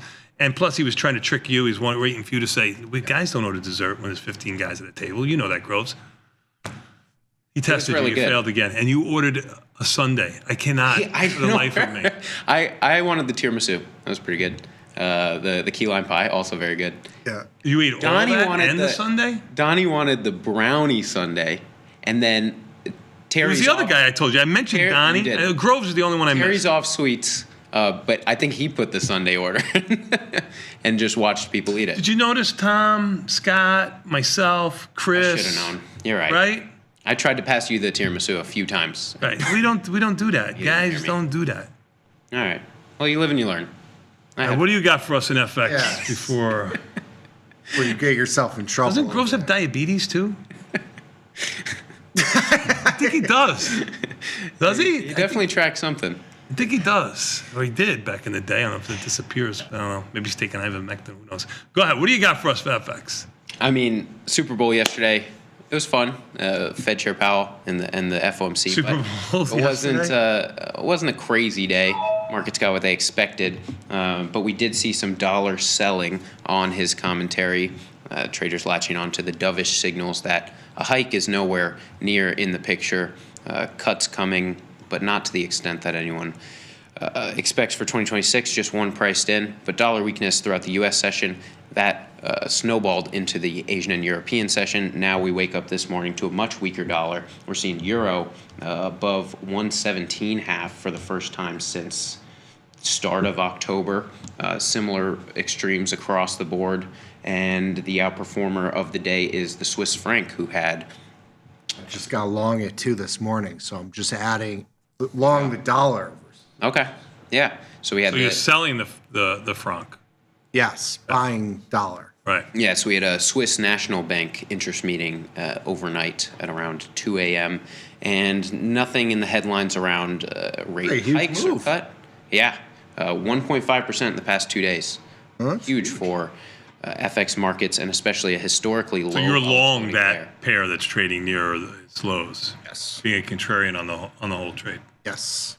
Yeah, so we're back down. If we're looking at tape action, that one much more support around that 0.79 franc level, as opposed to a euro that's been higher, and definitely a pound that's been higher. So if you're looking for further dollar weakness and you're looking at European currencies, the tape action of recent history would favor more room to run in that British pound. Whereas if you're trying to get long the dollar, fade this move, you could look towards that Swiss franc, which is held in near its lows, bounced off of that 79 level multiple times in the past few months. But yeah, the Swiss basically said, we'll keep rates at zero. But negative interest rates is not on our bingo card for 2026, and the recent tariff back and forth with the U.S. actually spinning into a positive for the Swiss. They're expecting higher growth as a result of some of those agreements they reached. So Swiss franc mover of the day, I wouldn't expect anything crazy to come out the rest of this week. We're looking at next week non-farm payroll data, which is delayed. It's supposed to be before the Fed meeting, but that could completely recalibrate if more cuts are expected, which would bring the dollar back in theory, or no. Fingers crossed. If we get weak data and more cuts are coming, that could expedite dollar selling. But if we are in a good place in the labor market, perhaps we get a bounce in this dollar. But nice to see some option new trades today. Sorry, go ahead. Oh. Yeah, nice to see some new price points. We haven't had euro-dollar volatility to any degree in the past, month plus now. So nice to see some unique price points there. If you're looking at currency crosses, those start to get interesting as well. We're looking at, going to the more... The euro, 117. Yep, 117.5 there in the spot market. If you're looking for some of those Swiss franc moves, the outperformer is the Australian dollar against the Swiss franc, down a full % today.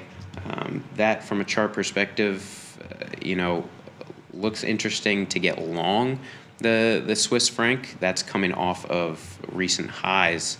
The Australian dollar doing pretty well in recent trade. But that, Nick, you pull up that chart, that's actually pretty interesting. Australian dollar, Swiss franc. Yeah, so that is... AUDCHF. It should be in the other non-USD. Other. The other. Oh, here we go. You put it up on the, everybody has this in the FX.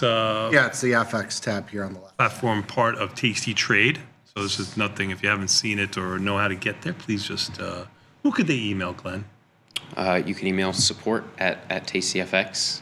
Email. These guys that you can email helpdesk.us. helpdesk.us.fx. It was like, you know. They made it impossible to find almost. Like, can we get like a little here? Now you can just like great ideas but bad execution. They need a little help. They need a little help. Good scalp, by the way. You didn't give him good scalp on the ding you heard a couple minutes ago when he scalped his E-mini S&Ps about 10 handles lower than where they are right now. Good job out of you. Great job, Nick. Yes, thank you. Fantastic yet again. Thank you. See that? Glenn, this concludes our... Well, wait. We get Aussie Frank. What are you thinking?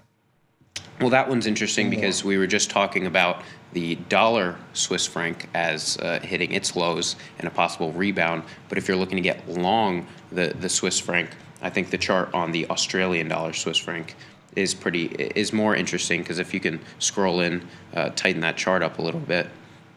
Yeah, we're really falling back into range from its highs reached earlier this month. So now, if you think we're back in the range of the past 3-4 months, then a lot more room to run there. I thought you were going to make me long Aussie too. No. You're on the other side. You're going to be long. You're your own man. You're your own man, Nick. See that? Man. He told you. That concludes the Glenn driven as pure experience. The G-Money experience. For 5 minutes. Because I'm back. Listen, Jenny. You are. Red Shirt Thursday. That's right. Glenn, who is as pure as driven snow, they're saying on the chat room right now. All right. You have perfected this little where do you tuck your tail? Because you are a little bit of a devil. Oh, he's got horns. He's got horns. Yeah. Where do you keep it? He does. At Carson's ribs.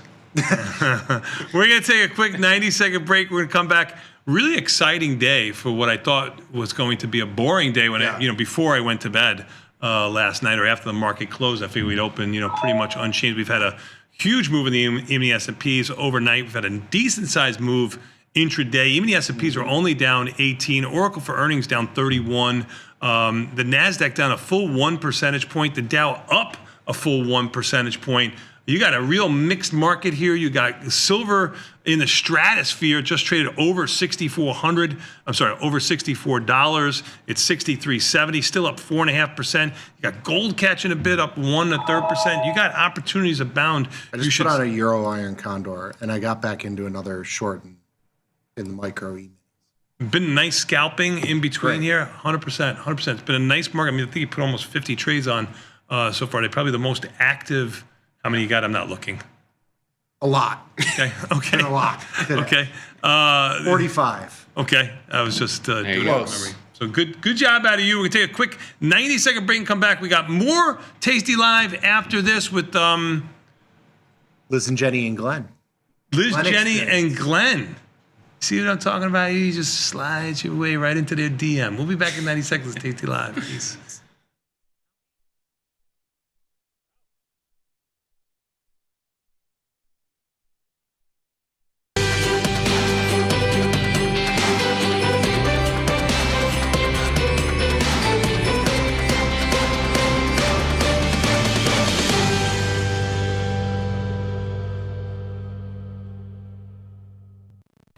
Feel like your wardrobe is missing something?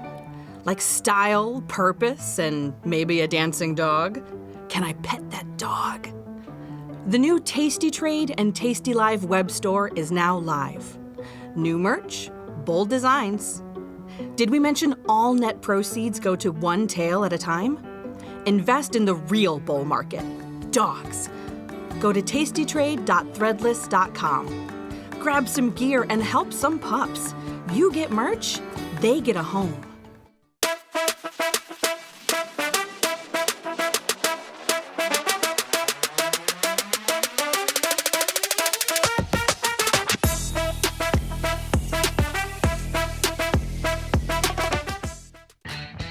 Tasty Trade's Money Match event.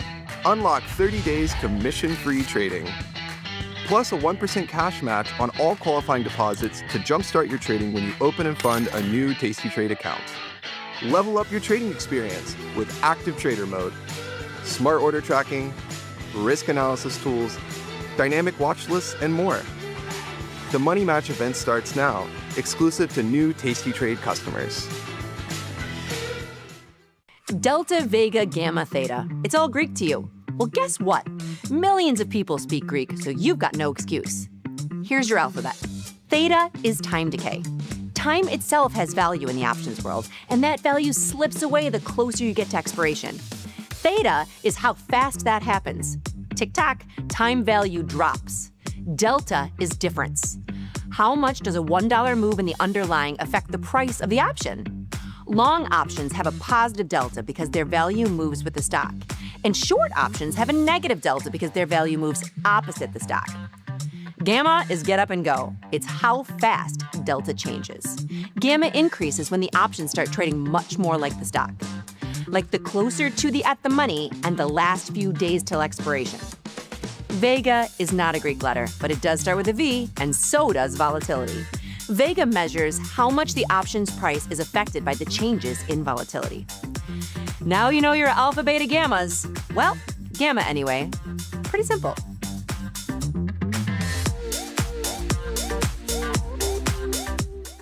Grow a strong community with Tasty Trade's referral program.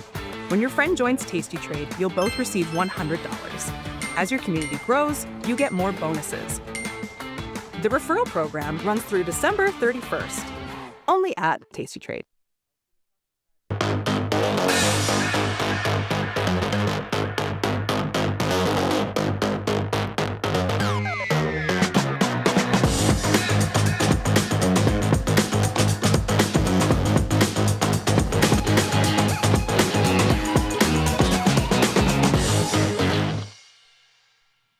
Hello, everybody, and welcome to the Thursday edition of the Liz and Jenny Show.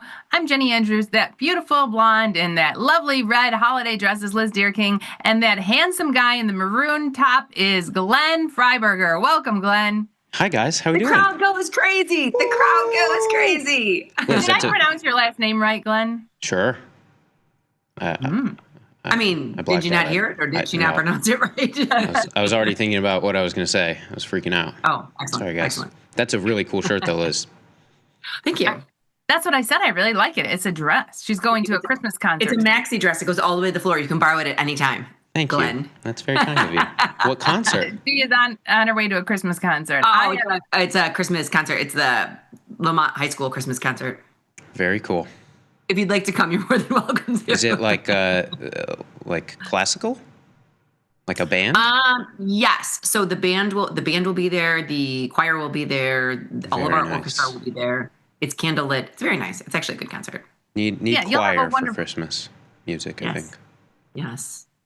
Yes. Sounds I beautiful. figured I'd get all fancy. I was telling Jenny, the first outfit I put on, I looked like I was a mob boss's wife. I had like a red sweater and tons of chains. I was like, ooh, maybe I should change. All right, Glenn, what are your plans? What are your plans for the fourth day of Christmas?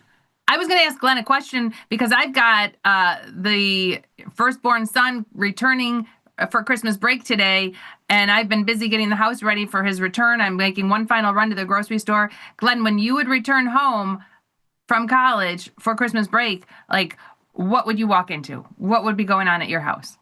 Oh man, I would sleep for I think 2 days straight, just to recalibrate, and then I'd feel like a normal person again. And then my mom would always get a little offended because I would immediately then just go out to eat at all my favorite fast food restaurants instead of, she's like, you don't want my home cooking?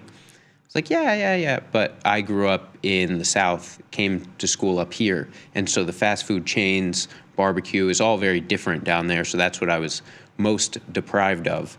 And she got over that. And of course, I still love her cooking. But that was my... Is she watching? Yeah, she watches. My mother. But that, I love that was, it. Wait, how that was the usually- basketball game with you and your mom on Thanksgiving? It was awesome. It was pretty late because it was a doubleheader. So we got out of the United Center at like 12:30 a.m.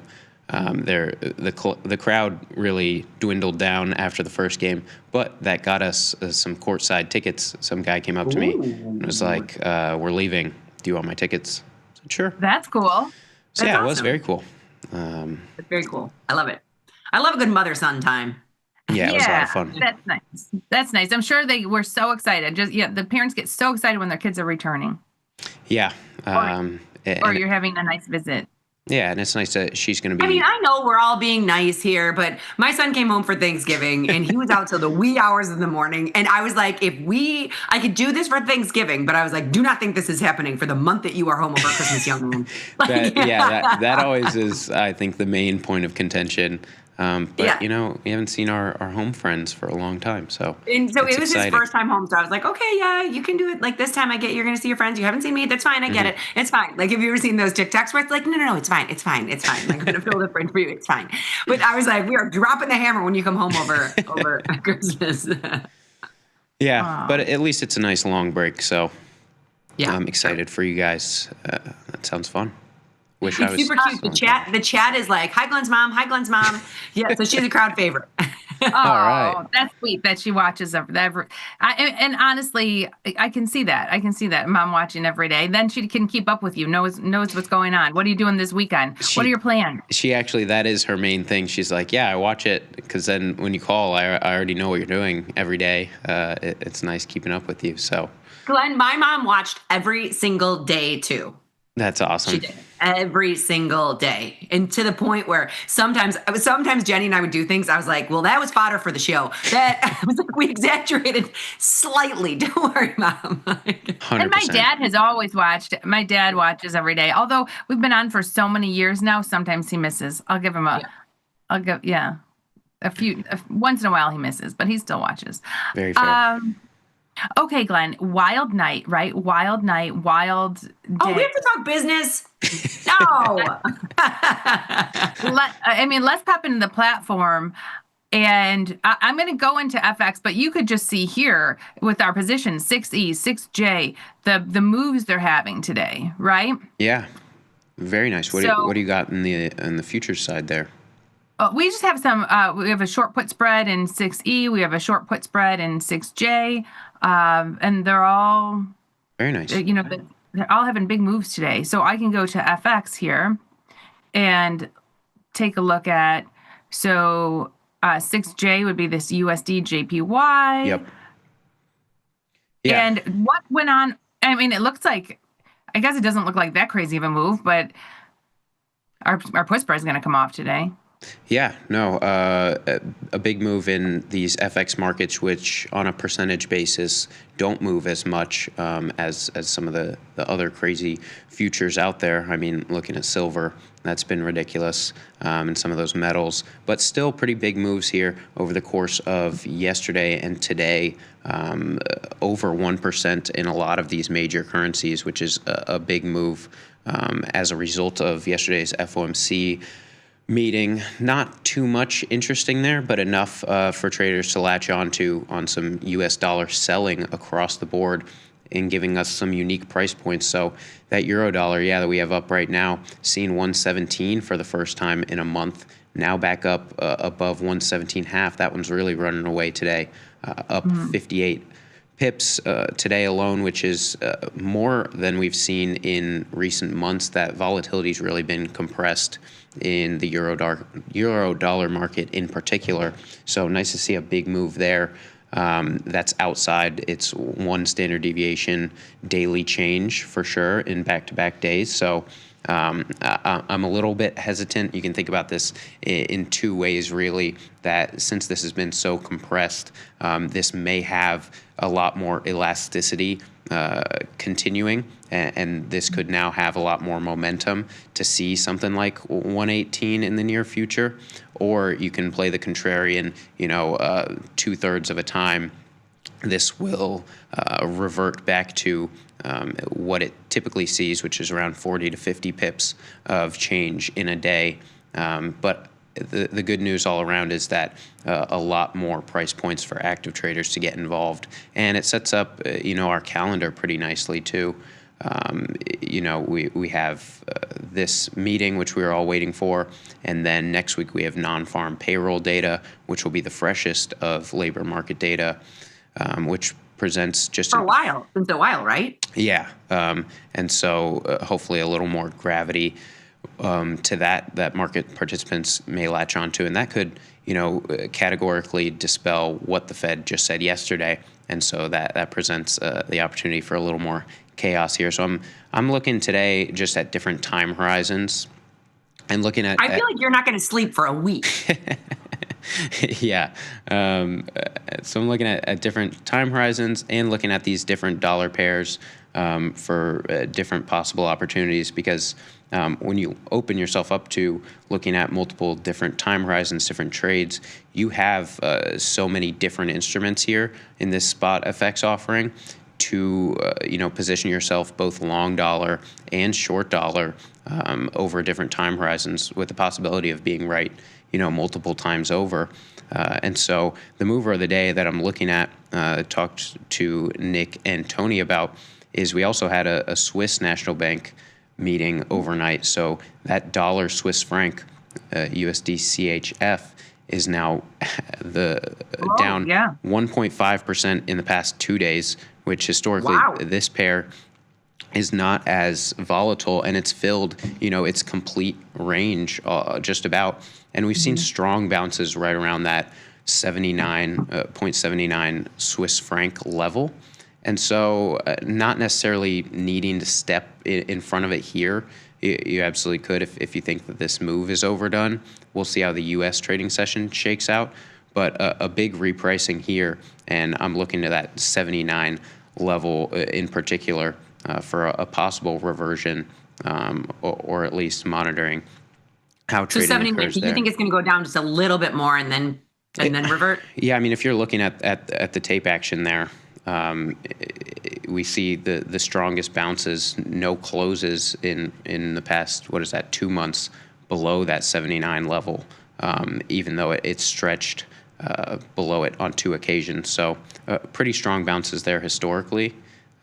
That's not to say that you could, if you're anticipating a reversion here, you could try and get in front of it with a smaller position size, and then just keep layering into it.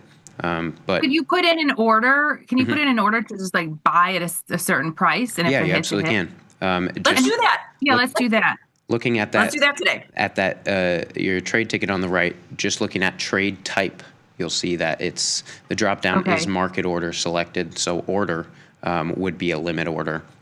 Okay, perfect. And from there, you can set it's a little misleading because you're still selecting a price when you're hitting buy or sell. But if you're, you'd hit the buy price, you'd hit your size, same as you would for a market order.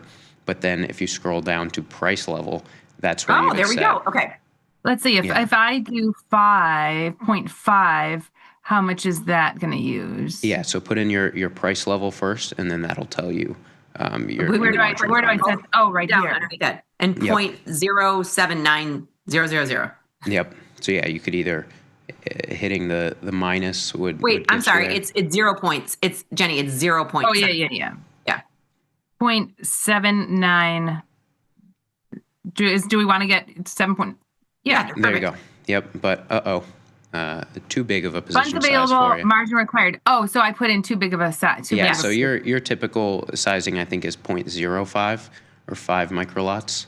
Oh, okay. Yep. Instead, I put in 0.5. She was Exactly. getting big. She's trying to get huge. So that's Exactly. only using 149. Maybe I'll do 0.1 because I actually have a position on to close. We have one position that I'll close, so that'll actually free up some buying power. But Very I like this. This is my favorite new trick about this is you can say I want to get in when it gets to this level. Yep. And so once you hit place limit order, then you'll be able to see all the cool features that we have from our TastyFX charts. And monitoring these positions, you'll see it instantly on the chart. Okay. And just like you would from that take profit stop loss that we love to play around with, you could double click that or click the GTC and move it directly from the chart as well. So If I wanted to pay up a little bit or exactly. Or take it down. That's awesome. Yeah. Cool. Glenn, look There at you you. go. That's Yeah. a fun little trick. I know. I know.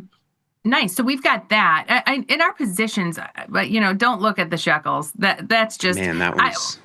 what can we do? We're shekels for life. That's what we are. We're lifers. But if we wanted to free up a little bit, we had this Euro Great British Pound position on, and then we added to it just to try to make back a little bit of that loss, and we did. So I can close that to free up a little bit of buying power. Good. And yeah, and then if this gets worse, if this gets worse than down 89, we can add to it again to just try to keep chipping away at the loss of that original. Very nice. I think so. And the new position's not in there because it's still working. Perfect. It'll work until we get to 0.79. I like it, Glenn. Very Oh, cool. this was awesome. Yeah, so that's more of in my mind, we're trying to get a really big historic price extreme over just looking for this to fill its full range first and bounce back. But nice to have that order in just because these markets, 24.5, if we're adding the past 2 red candles there, this could easily get dinged overnight without having to monitor it. So hopefully a good fill for you there. But an interesting, backdrop here. I was checking, the correlations today, and we're seeing a pretty big breakdown in these major pairs. But it's tough to have conviction here if right now it's just looking like a pure U.S. dollar story for the foreseeable future, getting a lot of weakness. I mean, you could see some momentum continue. If we're looking at right now, this would be a long dollar position.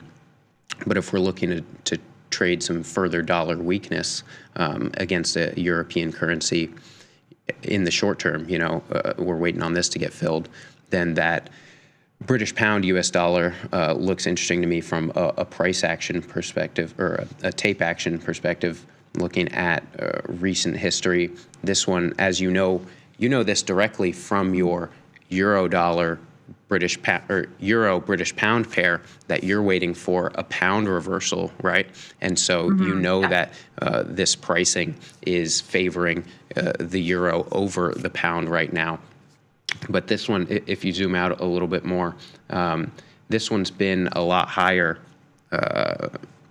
You can just scroll out with your So this one's been a lot higher than the euro dollar has been. Euro just flashed, to 118, briefly above that, whereas this one has been earlier this year, higher than 136. So a lot more historic room to run looking at recent price history. So if you are favoring some momentum. Let's test Jenny and see if she can put an order in to sell this at 136. Oh, okay. Okay. All right. Right? Don't you think? Like, that's a level I'd be like, okay, if it gets up there, I want to sell it. Order. So Sell. Yep. And price level. 1.36. Good job so far, gold star. Okay. So 136 and... Wait, why won't it tell us how much we have? Well, so it's using $200. Oh, there we go. It's using $200. Now, Glenn, here's a question. Yeah. If this says I have 745 available, is that taking into account my sitting order on the Frank? It should not, but let's see this limit order right now. If you place it, we'll see if it goes down. Okay, so 745, and then this would use 204. Perfect. Place limit order. Yeah, and it's so it up does. there. Yes, it does. hold it. So that's not. I think it should, because I don't want to use extra margin. What if I get hit on all my resting orders? Right. You don't want to get a margin Exactly. call. Yeah, 100%. No, good job, Jenny. I'm proud of you. And great question. Thank you. All right, Glenn, I have one more question for you. Tomorrow I have like an hour with the high school finance club, and I'm going to be teaching them the Tasty Trade platform. What, if you had a high school finance club, what would be the one thing I should tell them about FX? Oh, you're going straight into FX on day one? Well, I mean, if I want to cover a little bit of everything, should I bring up FX to these high schoolers? What should I? Yeah. Yeah, I mean, if you run out of time, I think you could just keep it very high level and say, if you're looking at all of the asset classes that retail traders have access now to, you can take something like a practical example of exchanging a foreign currency at a particular rate. That rate fluctuates 24/5, and as a retail investor, you have access to trade all of these individual exchange rates, not for any upcoming family trips or to take any sort of delivery. I think is an important concept that with futures I had to learn of, just like, do people actually want to hold all of this gold? But much like that is that zooming out on the world is so much of futures trading, so much of FX trading is speculation and isn't with the expectation of physical delivery. And that, I think, for a high schooler would really open the world up of, like, I think it's more applicable than in just futures in general. But even when I was taking my futures exam, that's something that shocked me. What was that, a year or so ago, was just the percentage of the trading contracts that is speculation. And is that inherently a bad thing? No, because that makes markets more efficient. That, I think, is conceptually a pretty interesting thing.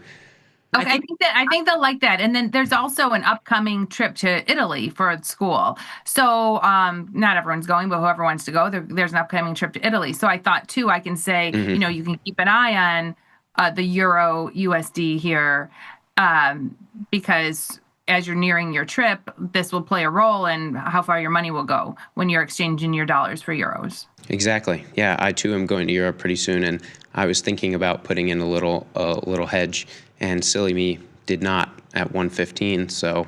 Oh, silly! Now, silly. Shoulda, woulda, coulda. All right, I think this was good. I like the new trick we learned. I actually like getting in at a different price and getting hit and being surprised when we get the price point that we're looking for.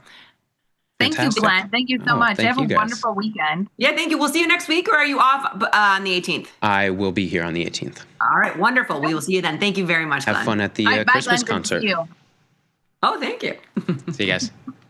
Bye, Glenn. All right, that was awesome. We learned a new trick in the FX. Yeah, he's the best. I love it. I know. So, okay, today is Thursday. Happy Red Shirt Thursday, everybody. We have a very busy show. We are taking live tweets. We are talking about the fourth day of trading, and we are going over diagonals. We received an email from someone on strategy he had never seen before on Tasty, and he had questions about it. He wants us to do a deeper dive into the strategy. So we've got that on deck too. So we have a very busy day, and it's already 10:23. 10:23. What do you want to start with? You're in charge. Oh, let's close some winners, Liz. Let's close some winners. There you go. That wasn't even on our schedule. I know, like here in the FX world, here we have taken some losses, mostly coming from our shekel position. I pretty much, that shekel position is what did us in this year. But on the other hand, we often offset some of these positions or add to some of these positions using options. And we've been doing, okay in our option positions. So here we have our put spread in the euro. I will happily take off. We put that on 7 days ago and made $146. That's pretty good. Yeah, that's not bad at all. That's 63%. We would have taken less had we had a GTC in. I know. So we're going to get out of that euro trade. And we put on the yen yesterday, and I'm glad we got aggressive. Remember, we brought it way up. We were like, let's get aggressive, brought it way up, and we were going to take $75 overnight. We put that trade on yesterday.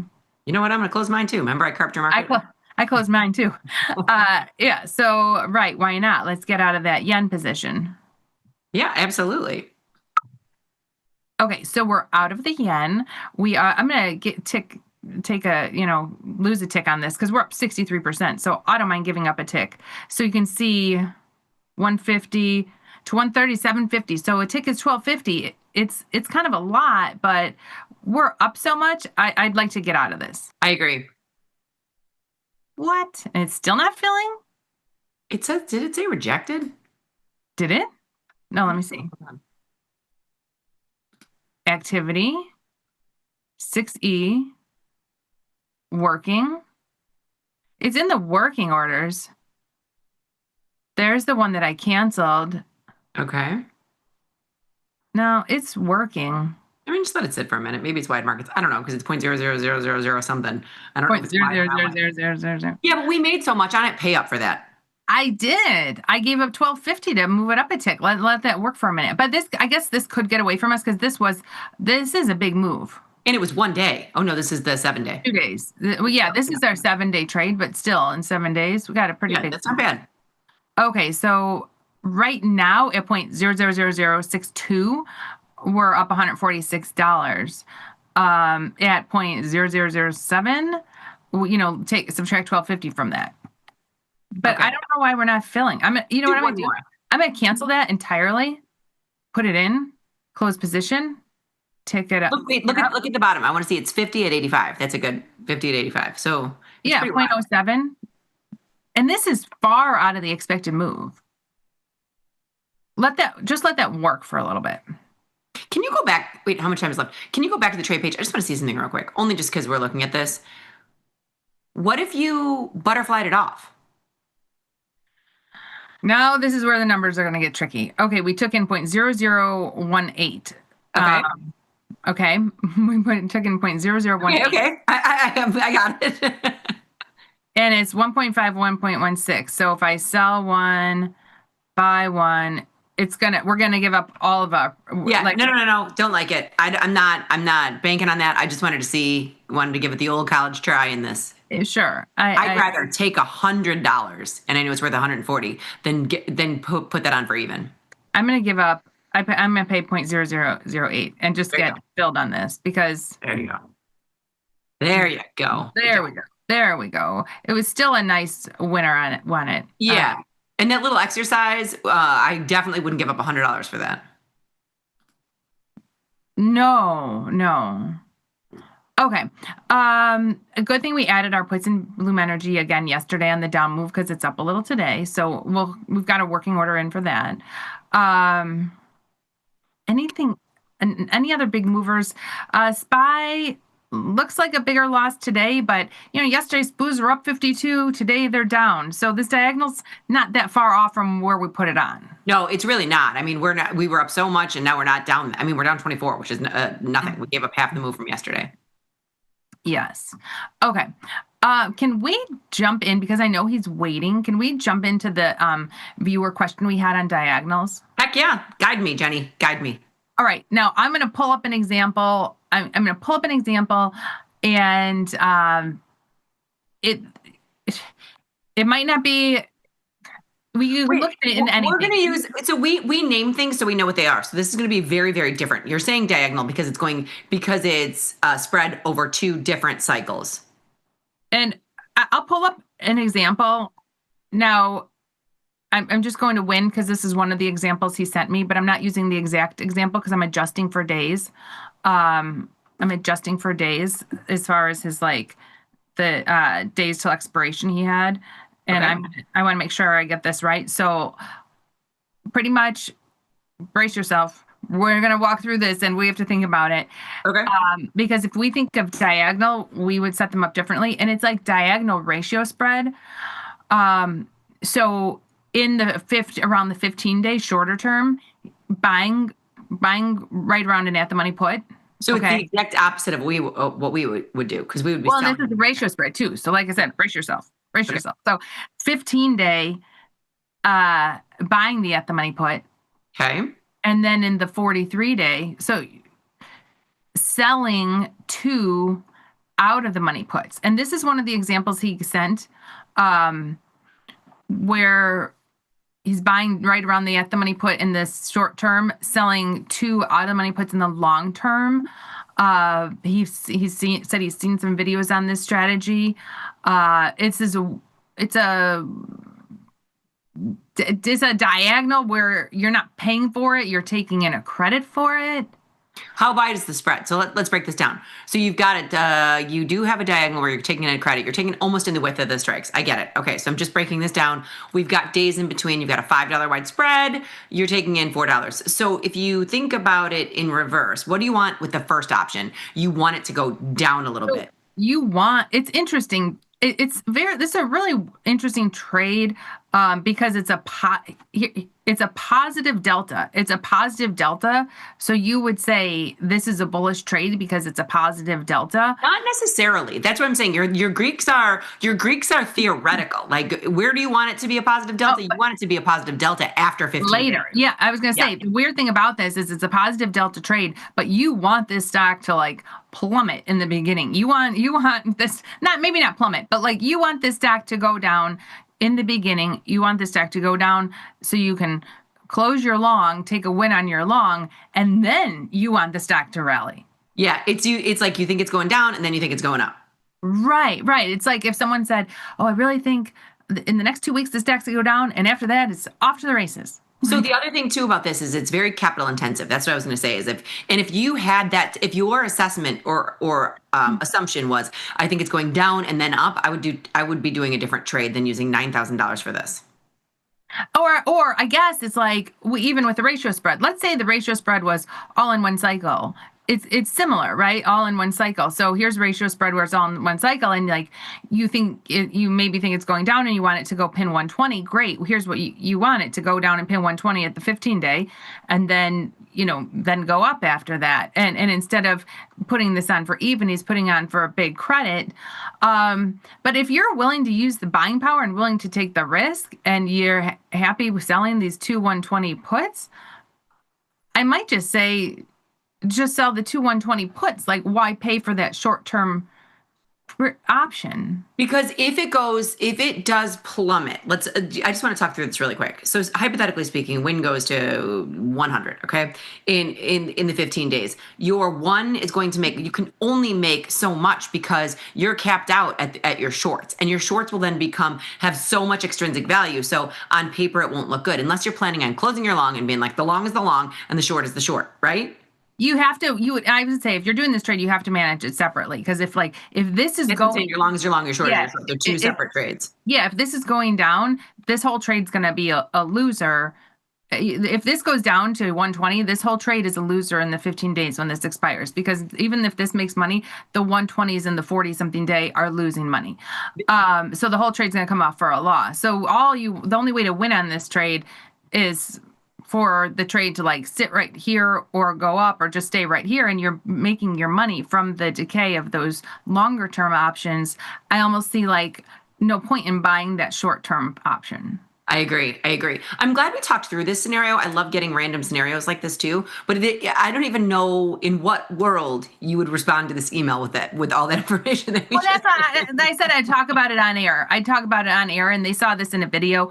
And again, it's if you think like we're gonna drop now, and then drop now and hold, or drop now and rally, or drop now and Which I'm okay with. Sometimes people have those assumptions, but I think there's a better way to use $9,000. If your assumption is we're going down early and bouncing back up, let's have two different trades on. Yeah, if you think you're going, like, just start with this and for the next 15 days, and then put the puts up. That's what I was gonna say. If you think you're going down in 15 days, buy this put, and then because this is a trade that can't be managed like all as one unless you go up. Like, I agree. Manage all as one if the market goes up, and then you just threw away 235. Correct. But if you think we're going down for 2 weeks and then up, buy this, and when you go down, buy a zebra on. That's what I would do for use of capital. I would buy this put, and then if we go down, great, manage that, and then as soon as we go down, put on a bullish zebra. And he said like this trade would be managed like on as a package, off as a package. Well, if you get what you want, you go to 120. It's coming off for a loss.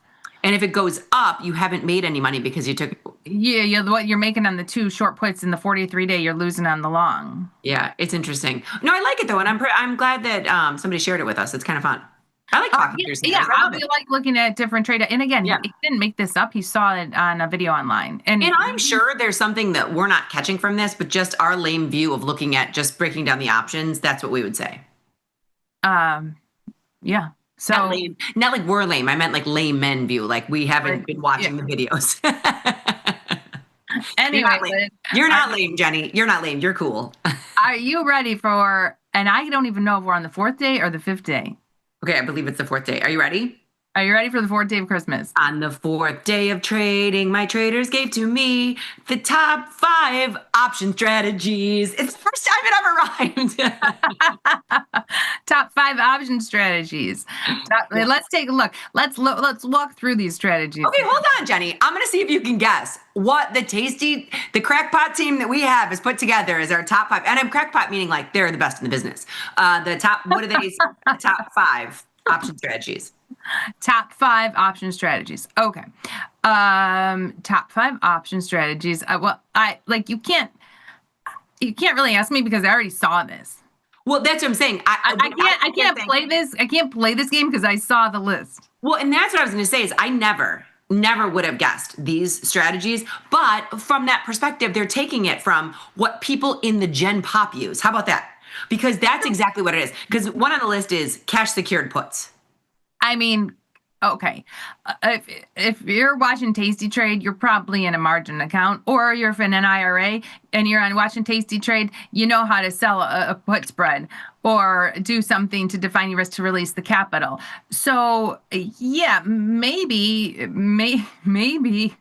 secure puts. That's what I was like, never in a million years would I guess this. Then the other one is covered calls, and that's also something that I don't do because I go over the aisle and use the puts, the short puts. Here's what I'm gonna say. If this is going out to market to the world on best strategies, like if you're just doing covered calls, or if you're doing cash secured puts and you're out there in the general population and you've got some semblance of option knowledge, come to Tasty Trade and learn how to come to Tasty Live and learn how to be even better. Learn how to be even better than cash secured puts. And I'm, like I said, I'm going to say this. I wasn't trying to knock this because I think if you're doing cash secured puts and or covered calls, you're better than just going out and buying the stock. 100%. Like you've already taken a dip of toe in the water, and I think you are well on your way. And that's when I was like, so when I was looking at these, the one that stands out to me, and I would say if I had to pick from this list, that's my favorite, I would 100% go with diagonals.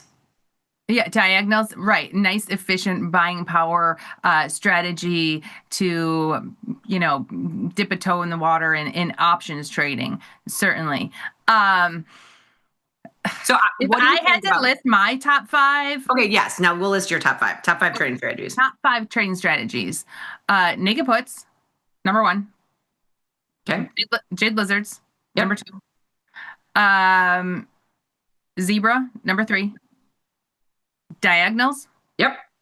So far, my list is identical to yours. Yes. So naked puts, Jade Lizard, Zebra, diagonals, and then 0DT SPX. We're the ding, ding, ding, ding, ding, ding, ding, ding. High five through the camera. I mean, identical lists, and those are my bread and butter.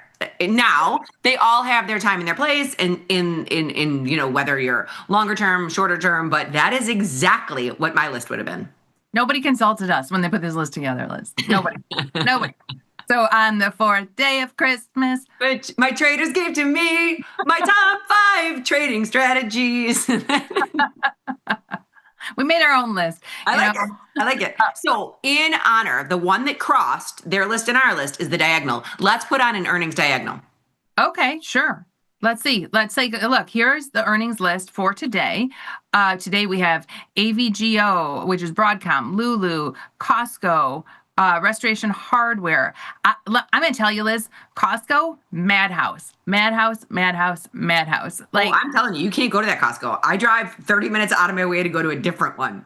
Okay, so even though it will be expensive, let's take a look at a bullish diagonal in Costco because everyone and their mother is shopping at Costco. Yes. And the chat was just talking about silver's going up because it's people buying it from Costco. I mean, that was remember I told you we've been seeing them selling their little pieces of gold and silver at Costco for a while now. Now earnings diagonal is going to be 1 to 8 day. Whoa! All I have to do is look at the expected move and know that this is going to be damn expensive. Well, I mean, all these are. I think Lulu's going to be expensive. I think AVGO might not be. Okay, 880. Yeah, let's look at it. Costco. Okay, we're buying the at the money in the 8 day for $1,700. It might not be that bad.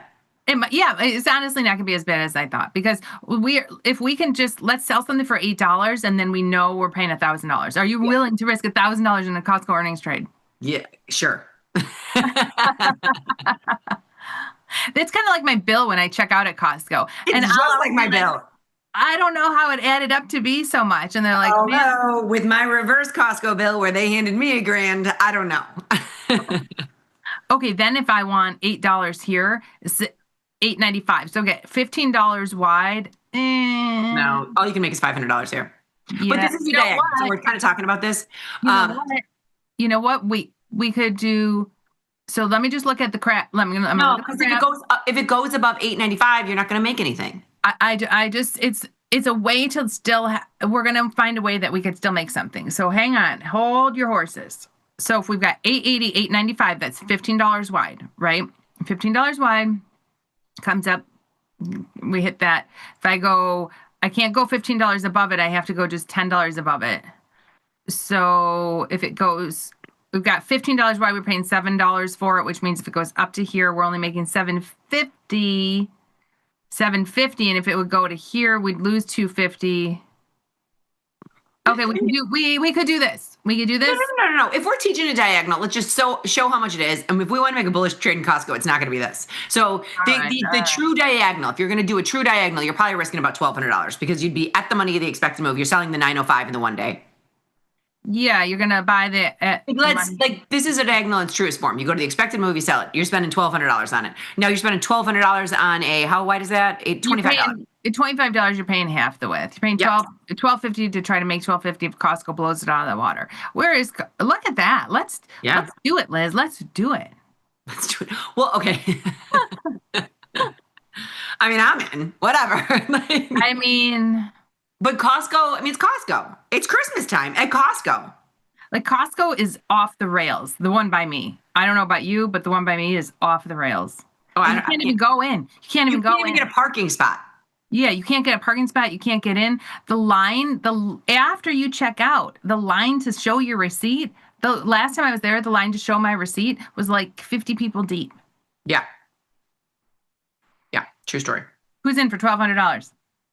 Like I said, my only apprehension here is because they are now they gave me that recall where they gave me back $1,000. Oh yeah, and I will say the return line's super long because everyone returns all their stuff too. Well, no, they're all getting their money back from the Prosecco that they purchased. You have to get into that line. I mean, there are people who buy electronics, use them, and then return them later.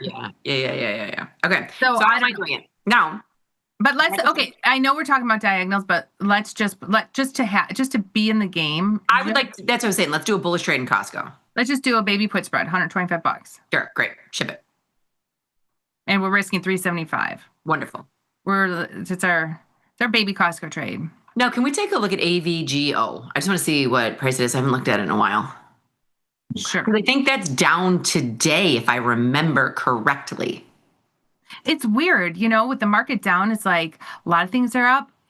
There are still a lot of things up. Even when we were down more, when we were down 30, there was still a lot of underlyings up. There was, do you look at this? Well, yeah, look at the Dow. Look at the Dow. Those are only down 8. What is the VIX doing? Yesterday at the end of the day, so you have to tell me, because this we're in the 15 handle. Yeah, where no one's, but yesterday at the end of the day, it was in the 17 handle, because as I remember my flashback to 2018. Yes. And it was the interest rate announcement, and then the market started falling after that. And so yesterday at the end of the day, I went through it. I buttoned up a lot of positions. I looked at the VIX and I said, I'm going to see what the VIX is. And if VIX is trading in the 16 handle, I might get long some volatility. And it was trading in the 17 handle. And I said, forget it. I'm not getting long vol at 17. So with the market up 50 points, it was in the 17 handle? Yes. We're filled in Costco. Okay. Yes. So, if you go to, at the time, whatever time it was that I looked at it, you could see VIX got as high as 1766. Whenever, I know it's closed at 1577, but at some point in time yesterday, when I was going through my positions, and it was probably when Powell was speaking, VIX was in the 17 handle. Oh, yeah, I'm sure it probably was, because that was we don't know what we're going to do yet, and it wasn't up as much. But trading 15... Oh, but anyway, so you see this Dow up 570. Some of these Dow stocks, have you seen? Dun, dun, dun. Did you see the Disney rally going on? Yes, it's the most magical time of the year. And this is okay. So we got that question about these diagonals, diagonal ratio spread, right? Diagonal ratio spread. And I do diagonal ratio spreads. I do. And I have a diagonal ratio spread in Disney right now. But you do them backwards of his. Yeah. So let's say I go to the long-term 43-day and I'll, buy two here, buy two. And then I'll go to the short-term and sell one. 15-day. And sell one. And look at the capital efficiency here. So this is what I was saying.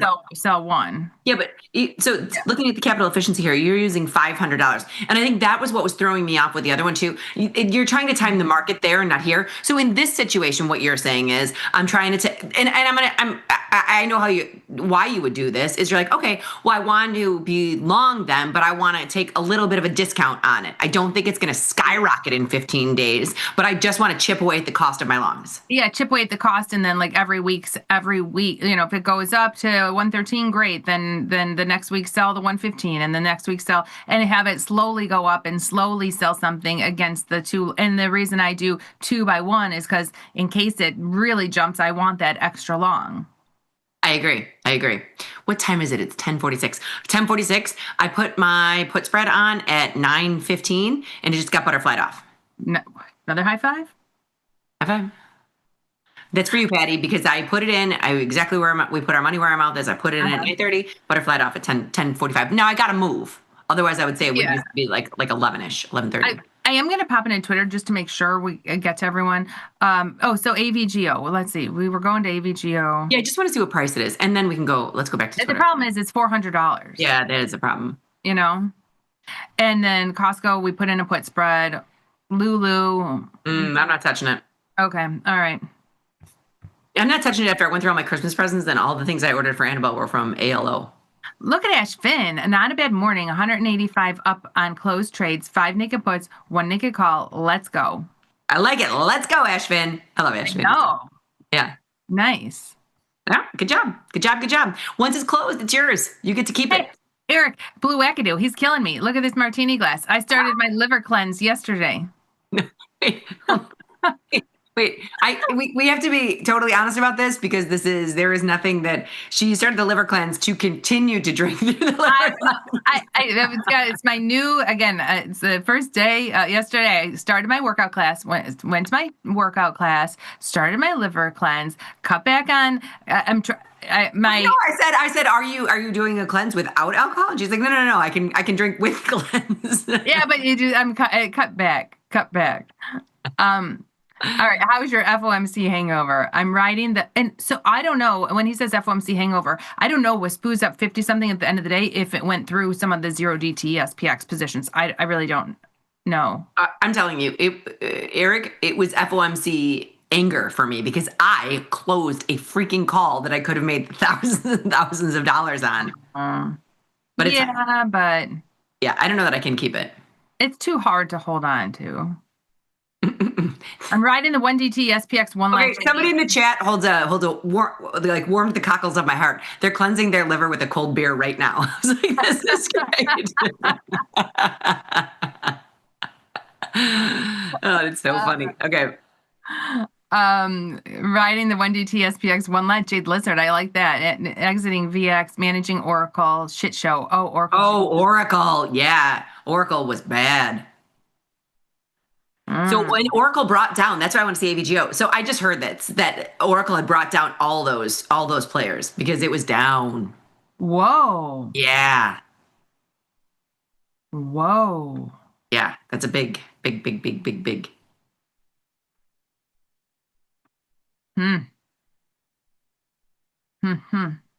Yeah, and you know, someone might look at this and think like, oh, it was 340, now it's 220. Let's all sell puts into earnings.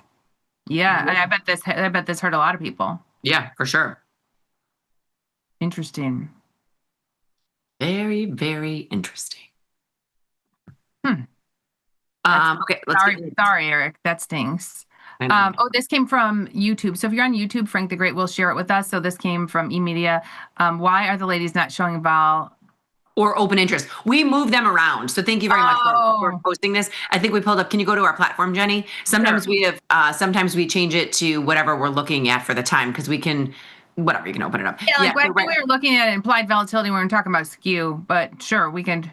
Yeah, they wanted open interest and implied volatility. And no volume, like before volume. Yeah, there you go. Sure. We like it. And we'll switch back and forth. Sometimes we're looking at different things. I don't mind.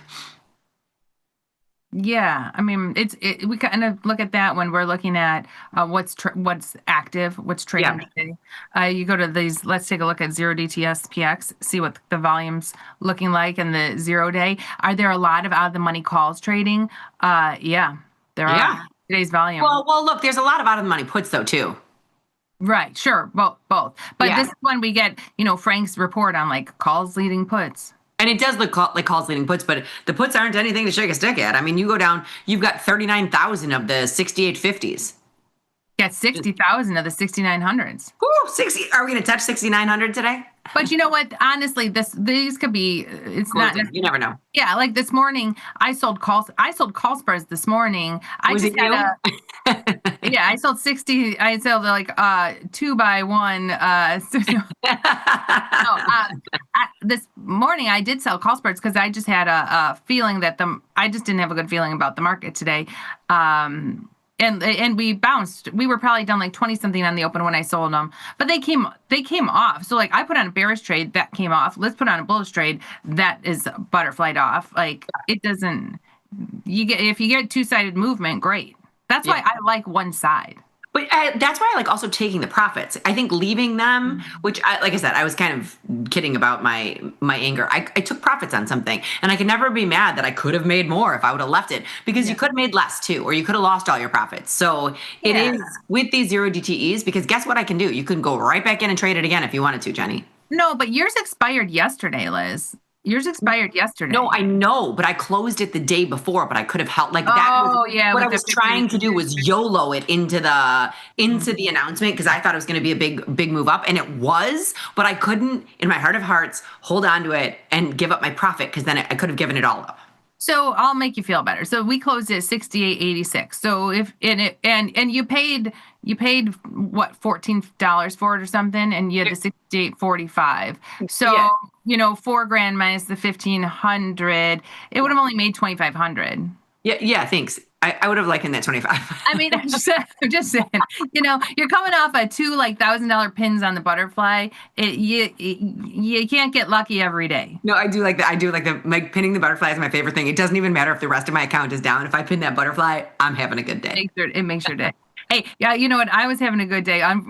Disney. The only thing that put a smile on my face is the Disney rally, because I've been waiting and waiting and waiting. And are we at December 12th? We're one day away from the Taylor Swift release. It is not about Taylor Swift. It's about, they said something about AI. If you go to the Disney.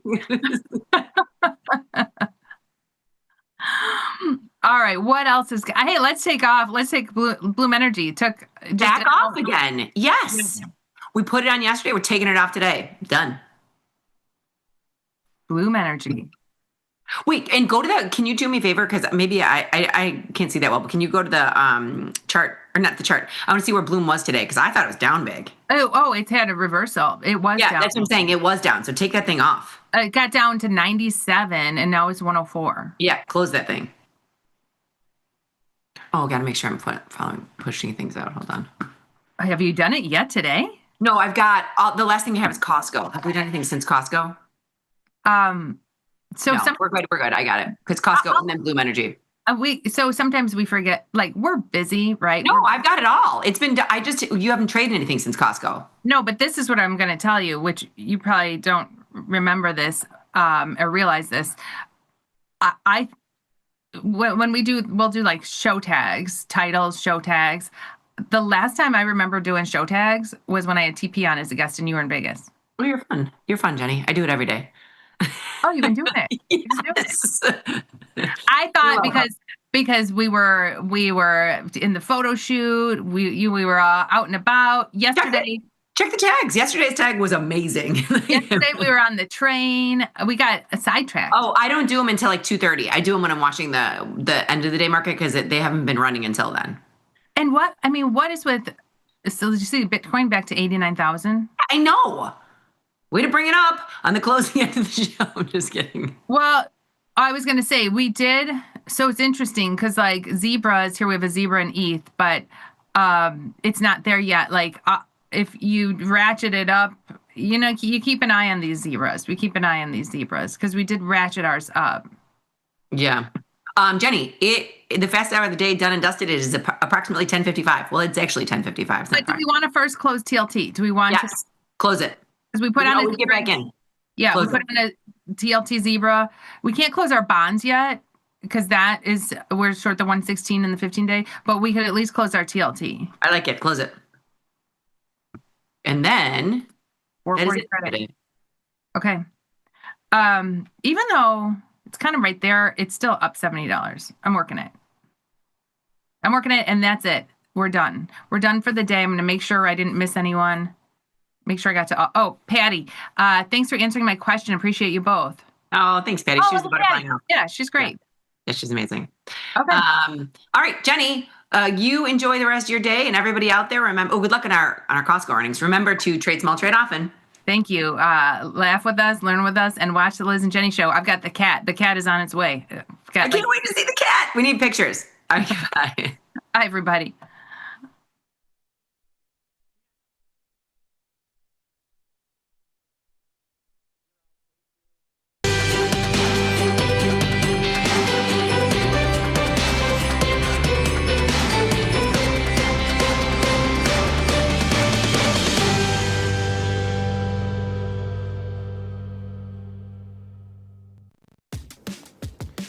Look who's back testing.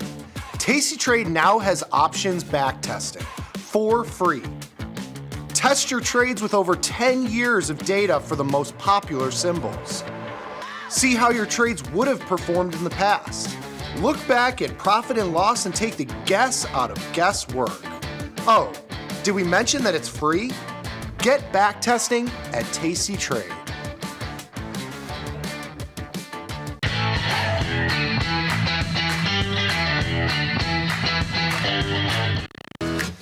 Tastytrade Trade is now on TradingView. Trade stocks and futures directly on TradingView charts with Tasty Trade's low commissions.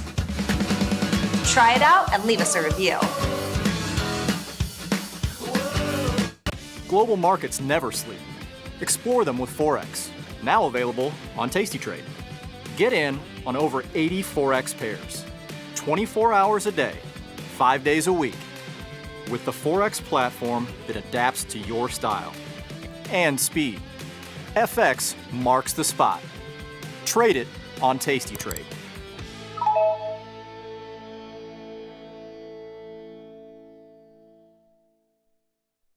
Tasty Trade has crypto, and you can trade with zero commissions. Bitcoin, Ethereum, Litecoin, and more. Diversify in one place. Crypto, we got it, we get it. Tasty Trade's active trader interface makes futures markets your arena. Built for the bold, not the bored. Trade CME futures with a single click. From micro contracts to major ideas. And go even further with futures options. Tasty Trade lays out multiple ladders and charts for total visibility. Plus, hundreds of built-in indicators for traders who want a broader view. Tasty Trade, pro-level tools, intuitive design, total control. Grow a strong community with Tasty Trade's referral program. When your friend joins Tasty Trade, you'll both receive $100. As your community grows, you get more bonuses. The referral program runs through December 31st, only at Tasty Trade.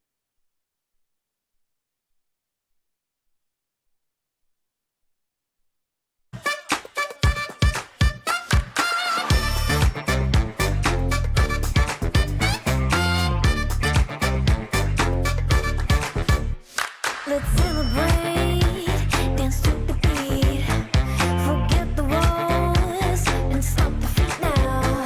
The fun and games and memories I love to share with my family.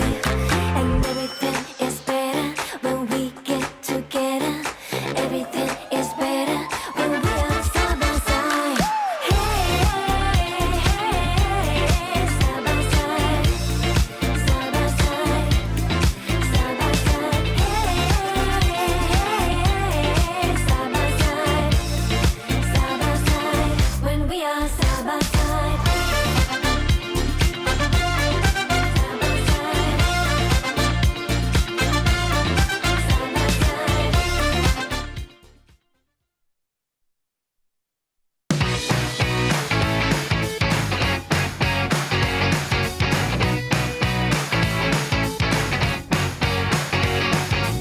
What's up, TC Nation? Welcome back to the show. This is Options Trading Concepts Live. My name is Mike. I'm here with Jamal. Heyo. And we are live from the SIBO floor. It's a magical place. And this is the first time we've been here where the markets weren't crashing. It's true. It's true. It's true. It is kind of quiet. It's kind of calm. I will say, though, we are at least having probably one of the bigger ranges that we've had in the last 10 trading days. So there's still some green shoots here. Still some green shoots. Definitely. And it's been a mixed bag here. You've got precious metals just ripping to the moon. Silver now is the metal that can't be stopped. It's kind of wild. Can't stop, won't stop. No. Is that still okay to say? I'm not. Yeah. I'm not really sure. Yeah. You can say whatever you want. I don't know. You know, it's a Diddy thing. You know, I don't know. Is that, you know what I'm saying? Well, when you put it that way, I still have to watch that documentary. But oh, you gotta check it out. My friends have been like, "This is the most insane thing I've ever watched in my life." It's deep. It's deep. It's real deep. But yeah. I guess you could still say it if you want. I guess. I honestly didn't think that it was a Diddy thing. Well, that's how it got popularized. I mean, it's not really his thing. It's how it got popularized. Oh, man. Last night, markets dipped for no apparent reason. I'm not really sure what the deal was. Did you see anything? I didn't see anything. I don't know if that was kind of a just knee-jerk reaction. I mean, I guess the first thing to talk about was yesterday. The Fed, of course, markets ripped higher. I don't know about you. I didn't read anything that he said. I actually listened to part of the conference, but not really. I guess that tells you kind of where we are with the Fed. I mean, it's what he's got, like maybe 3 more meetings, I think, and then he's out. And I think that was one of the things coming into this situation. People were wondering, like, well, was there anything that he was going to say to make markets move? What was the expected move? 38 points, right? I feel like when we last talked. And we exceeded that. But I feel like it was fairly a quiet 50-plus point move. I don't know. How'd you feel? Yeah, I mean, implied volatility was low. I think we were reading into the fact that whatever he says has less bearing than what the bearing that it used to have on the markets, just because, like you mentioned, there's only a couple more sessions that he will be hosting these press conferences and answering these questions. And the market was already pricing in a 25 basis point cut. That's what we got. So yeah, I think it was a bullish market reaction for yesterday, just because there were no surprises and nothing crazy was said. Yeah, I mean, let's flash back like 2 years, right? Like this thing would come out. Matter of fact, before he even talked, the statement would come out and people would highlight the words that changed from the previous statement and like all this other crap that like. And now I don't hear about anybody doing it. I really haven't seen any of that. And it's like, we had a meeting and we cut and he talked, but let's just move on. Yeah, that's kind of what's happened here. But it is interesting because yesterday we had the big rally. We were up like 40, 50 points. But to your point, overnight we actually got lower than yesterday's open or yesterday's low point. So we set a new low from yesterday's trading range, but that's been since gobbled all the way up. I scalped him for like 50 points. Yeah, that's good. I scalped him for 50. Yeah, it was a huge range, all things considered. When after that move, you would assume that we're just kind of sleeping at night, but that's not what happened here. Almost 100-point range in today's session already, but part of the reason I bought them, because I was hoping that they'd go lower and I'd lose on it so that we could get more down more. Didn't happen that way. Instead, you made money. Yeah, I know, right? yeah. The worst case scenario. Yeah. But yeah, I think when you look at this trading range, it tells the whole story here. We were down 30, 40 points earlier, and the market is slowly trickling higher. As you can see, E-minis only down 14, NASDAQ down significantly more, but there's also some earnings stocks that released. There's one that is dragging down that has not released, or I should say has released yesterday. 30 points to the downside, 13 points in Oracle. We were also looking at Robinhood, down 11 points, 8%. But more we do have prediction market fears. Yeah. Adobe reported yesterday, somehow they're flat, but huge vol crush there. This was like 50% implied volatility, down to 32%. And when you look at the net change on all of these options, you're just seeing red across the board. So this is what you should expect when you have a non-move and a big vol crush after earnings. But we do have a couple more. We've got Costco catching a mini bid here, down below 900, but reporting after the close today. It'll be very interesting to see what happens with this stock. That's I don't remember it ever being below 900 this year, and that's pretty much been the case. I mean, we dropped early November, but this has been the low point since the April lows after the initial tariff scare. But very interesting to see a household name like Costco sitting near lows pre-earnings. So still a few more to be announced here. We can look at the full list, but AVGO, Lulu, and Costco are the ones we're going to be focusing on today. And then next week we've got my favorite, FedEx, that seems to only go up from earnings reports. Nike, interesting as well. So a handful of others. We'll have a couple weeks off, and then we'll be in the new year. Yeah. So that fast. Still a lot to unpack here with the markets, but you done with Christmas shopping? I haven't even started. Yeah. I kind of started a little bit yesterday. I kind of started. I got something for my wife. Well, something that she told me to get for her.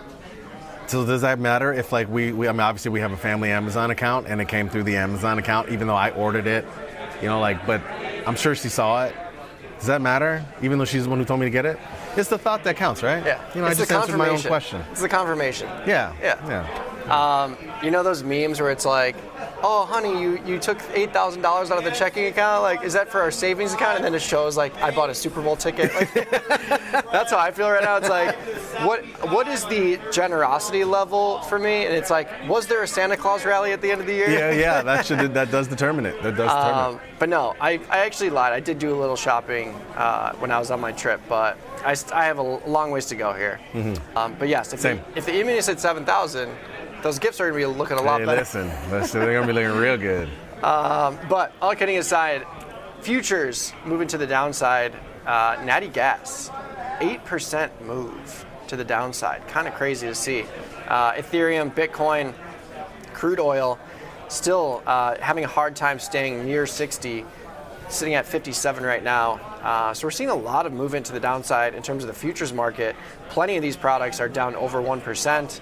And to the upside, a lot less products moving to the upside, but again, silver, platinum, gold, all three of those precious metals up over 2% ultimately. So that's been the story for today. That's a pretty darn big move in that gas on a week here. I mean, wow. Well, obviously, so the fifth, the high was 540. I mean, just assume today is the same as tomorrow. We're down to 420.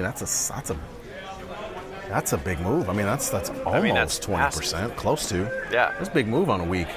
And I feel like it hasn't even been like brought up. Yeah. And, I mean, we've talked about it on this show, but like in the news, like nobody's talking about this.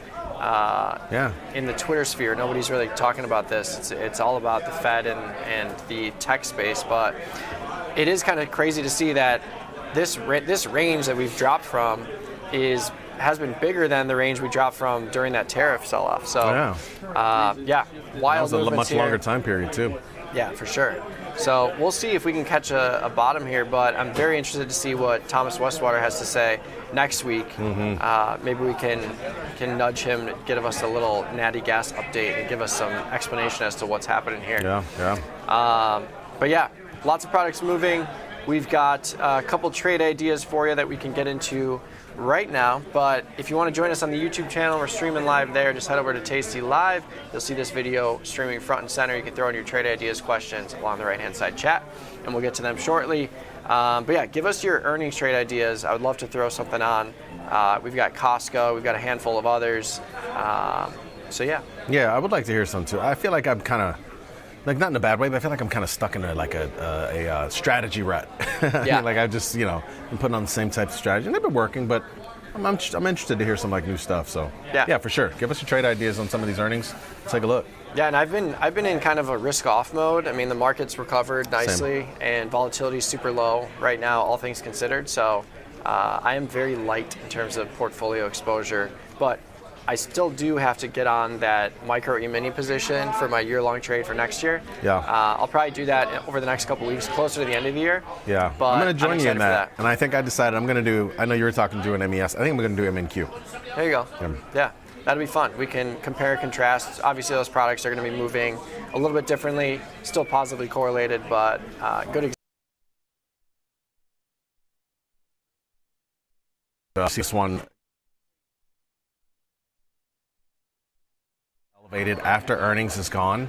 I feel like, I don't know if it was Oracle, but I feel like we had this discussion, I want to say on the floor this day, one time somebody was asking us, maybe it might have been Oracle, something like that, had earnings coming up, and it was one of these very high beta names, and it's like, these might still be bid after earnings, and that's exactly what's going on here. So 48 IVR decided to put on an Iron Condor. We've seen a big range in here today.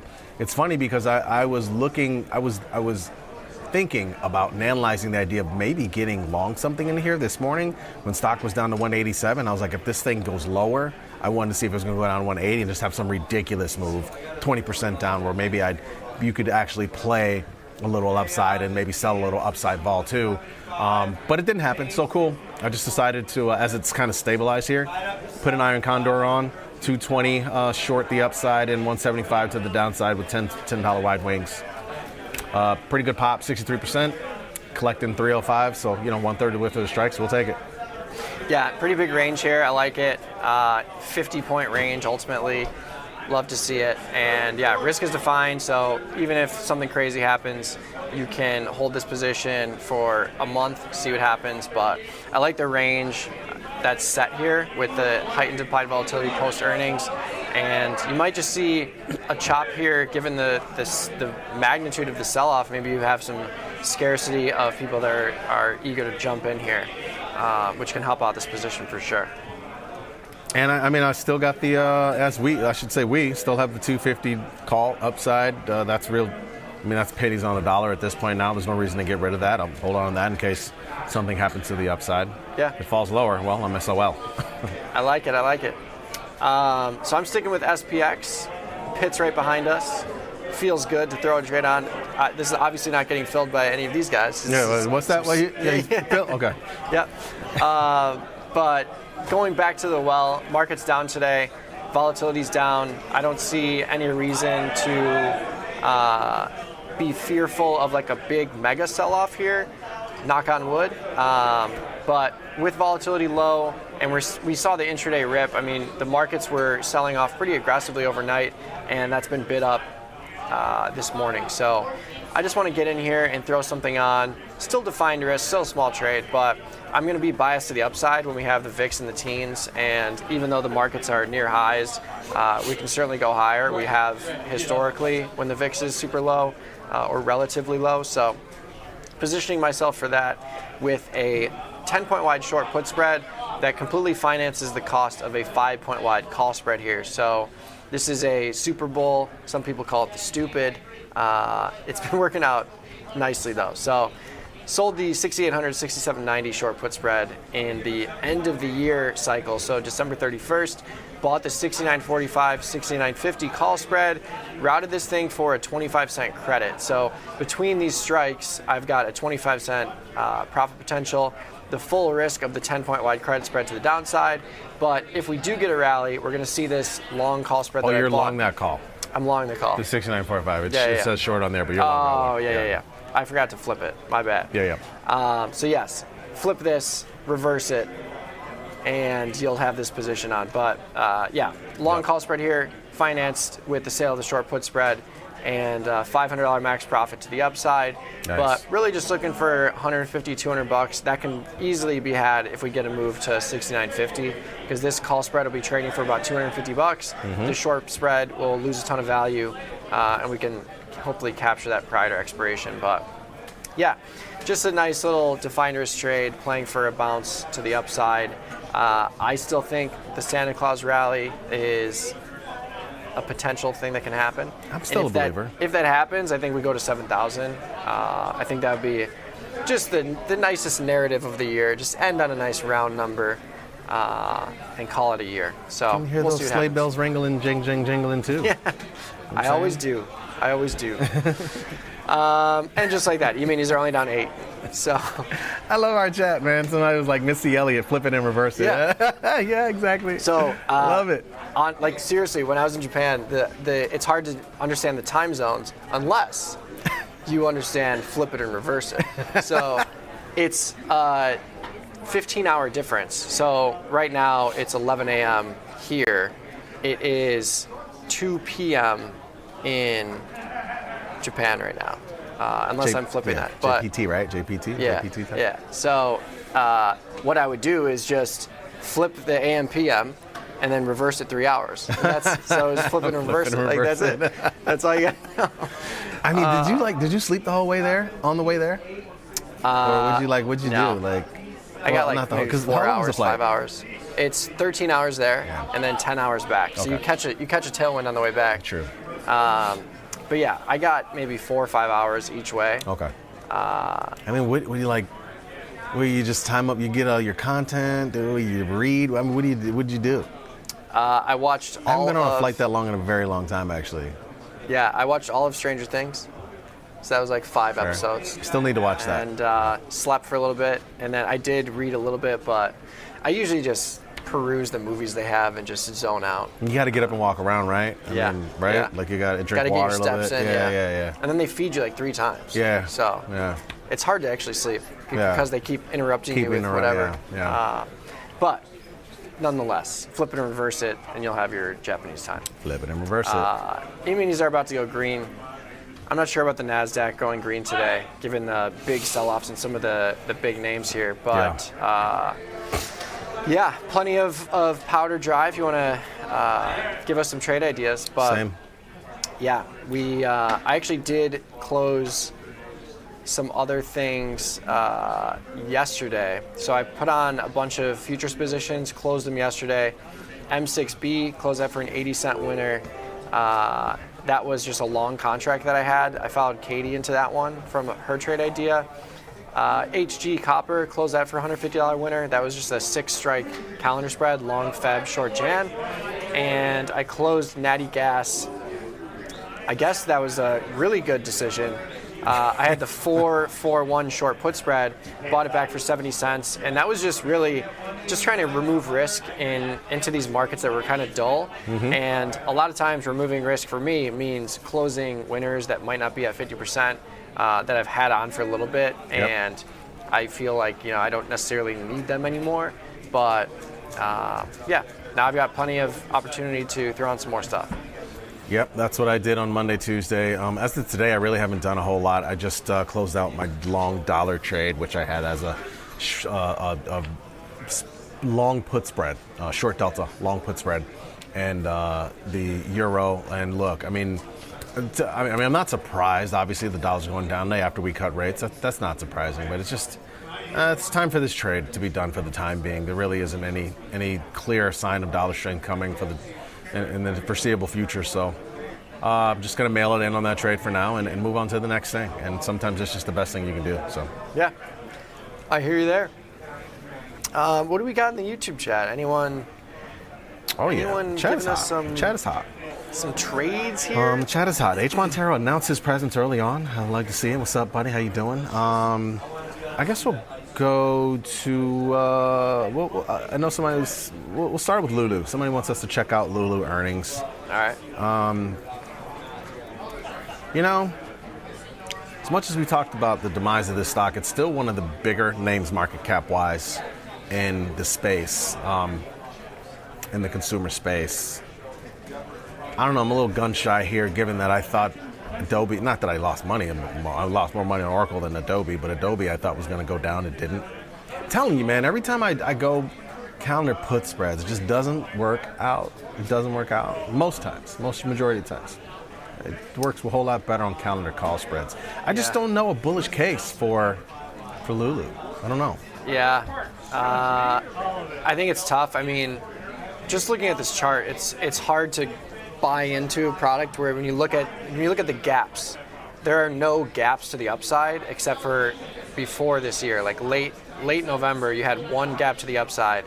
It reached a high of 400-ish, sold off from there, had a little rally, gapped lower from earnings, had a really rally from there, got back to where it gapped down from the previous earnings, gapped down again, got lower than where it was before, sold off more.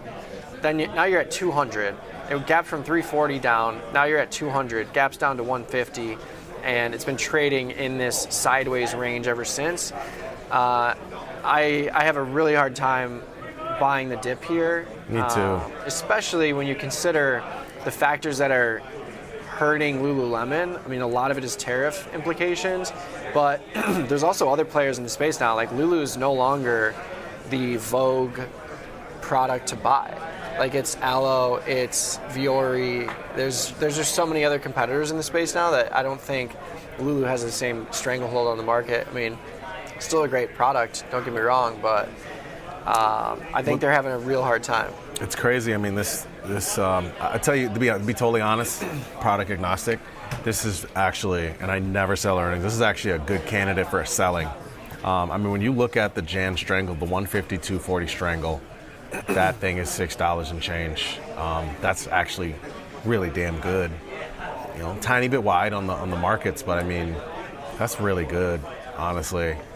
Yeah, 150 gets you to new lows for the year, and 240 covers the range we've had since July. And realistically, I could even make a case for doing the 230 call instead of the 240, because I think upside, again, that 230, if you're just looking at simple moving averages, that's the 100-day moving average, I think. No, 200-day moving average. This is well below the 200-day moving average right now. So, you know what? for the sake of the culture, I think I'm going to sell a strangle in here. I'm going to do it. It's the nice thing about, I'm working a strangle right now for $7.55, the 150, 240, 230 strangle. Remember me for this one. You will be remembered. In Jan, that's what I'm going with. For better or worse, you will be remembered. Yeah. I mean, ball is kind of jacked. It's a 70 ball, implied vol. And again, even out in Jan, obviously it's higher in Dece. I'm not going Dece though. I'm not that crazy. I'm just gonna go in Jan for now. We'll see. Yeah, I'm looking at. I kind of like the way that this sets up. There's plenty of premium to sell. 20-point expected move on a $185 stock. That's a huge implied move. It's rare to see. It's not that rare, but this cycle it was pretty rare to see an implied volatility that is a number that's higher than 10% of the notional value of the stock price. So what I mean by that is it's a $185 stock, 18.5 points is 10%. We're seeing 20 points in an implied move for the next day. So that's a really high implied volatility. You see that reflected in the actual IVX number of 250. And that just tells you that if you're selling premium here, or in Dece, or in Jan, you're going to get a good amount of premium, and that opens the door for something like a calendar spread.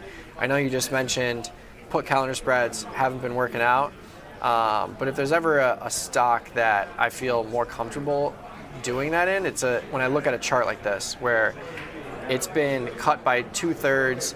Every gap has been lower. Maybe it happens today after the close. You know what? But even if it doesn't. Just looking, the last 3 have been gap downs. I feel like it might move up, or not that much. I think it might. I guess essentially what I'm saying is I'm playing it for like an Adobe type move. Yeah, like a non-move. I think I'm playing it for that. And I think if you do the 8-day 1-day put calendar spread, that's what I initially had on. The 8-day 1-day, 8-day premium is $4 and change. The January 36-day premium is $7 and change. You're still collecting almost $300 in cost basis reduction. Yeah. If you go with a long 8-day, short 1-day, it's only $100. It's really small. You can still make a couple $100s on that trade. Yep. But because the cost isn't that much greater to go to January and get that extra month of time to be right on this thing, I think I'm going to go with that. So I'm going to buy the Jan 165, sell the 1-day against it to the downside. I like it. And if there is an upside move, if it's a small upside move, this can still be a profitable trade as long as Jan holds on to the implied volatility premium here. But if not, I can buy back the short in the 1-day, roll it to the 8-day or the 15-day or even the 22-day, and still reduce cost basis dramatically, probably turn it into a put diagonal spread or a put calendar spread depending on the situation. But we can still reduce basis to well below $400. So I feel good about the setup at least for this. Even if it rallies, I'll have a couple of outs to where I can still reduce cost basis, and I don't have much bearish exposure in the portfolio, and it feels like Lulu, for me, feels like a decent spot to try and get some bearish delta. E-minis ticked green. It is. I agree. Up 350 now. Yeah, how about it? Yeah, Instantly it is. filled. I like it. Hate that. I am not getting filled. It's moving away from me, actually, which is interesting. So you're neutral. Yeah. They don't want to fill you. They don't want to fill me. I'm bearish. They immediately filled me. Don't love it. Yeah, if they're moving away from me. I'm not going to chase this thing. I'm at 755. It's 747 in the middle right now, so whatever. Somebody asked about, of course, Costco. Yeah. So we'll just go get that out the way. Yeah, I'm happy We're both to- interested in Costco. I'm happy to buy the dip here. This is a complete opposite scenario. They're where- asking about a 900 calendar call. Oh, okay. Yeah. Cool. Short the 1-day, long Jan, or the 8-day? Yeah, 8-day, 1-day. Okay. Yeah, the 8-day 1-day will be a nice cheap way to get exposure to it for an inside up move. The expected move is 27 points. That puts you just above 900 if you get it. This trade will still be profitable if that's the case, because you're reducing cost basis by $700 on a $1,000 long option. So really nice setup for a cheap way to get exposure to upside or downside in Costco. If you want to do the same thing, you just set it up the same way to the downside. I like this setup. I do want to double check what the cost would be in January, because the same kind of thing applies. Like the 36% IV in the 8-day is going to get crushed way more than the already low, 25% IV in Jan. You could see Jan drop to 19, 18%, worst case scenario, but you're not going to see it drop much more than that. So I think buying Jan gives you a lot more room to hold on to implied volatility value even after earnings. The problem is Jan going to be too expensive in this case? And the answer is yes. If you go to 900, I think if you go to Jan, you have to get a little more aggressive with the strike selection here, and you might have to go to like the 905 or 910 if you're trying to reduce that cost basis. Because the 900 strike in Jan is $2,000, where the 910 is 1,600. So I think I'm going to go with this. I'm going to go with the long 910 in Jan. Give myself 10 points more room to the upside. Sell the 910 in the 1 day for about $1,000. If we get a move to 910, this will be a home run. This could be a $600 winner tomorrow or more. Just because I know I'm going to get this $500 premium out of that tomorrow at the close, and if we get a rally up to 910, this $1,600 in Jan is going to appreciate, or at least hold on to the value. So yeah. I like that actually. I'm going to go with that. At first I was looking at it, I was like, why did you choose the 9? But that 910 in the 1 day, it's jacked, man. Yeah. $4 and change. Yeah, it's pretty not jacked. too shabby. I like that.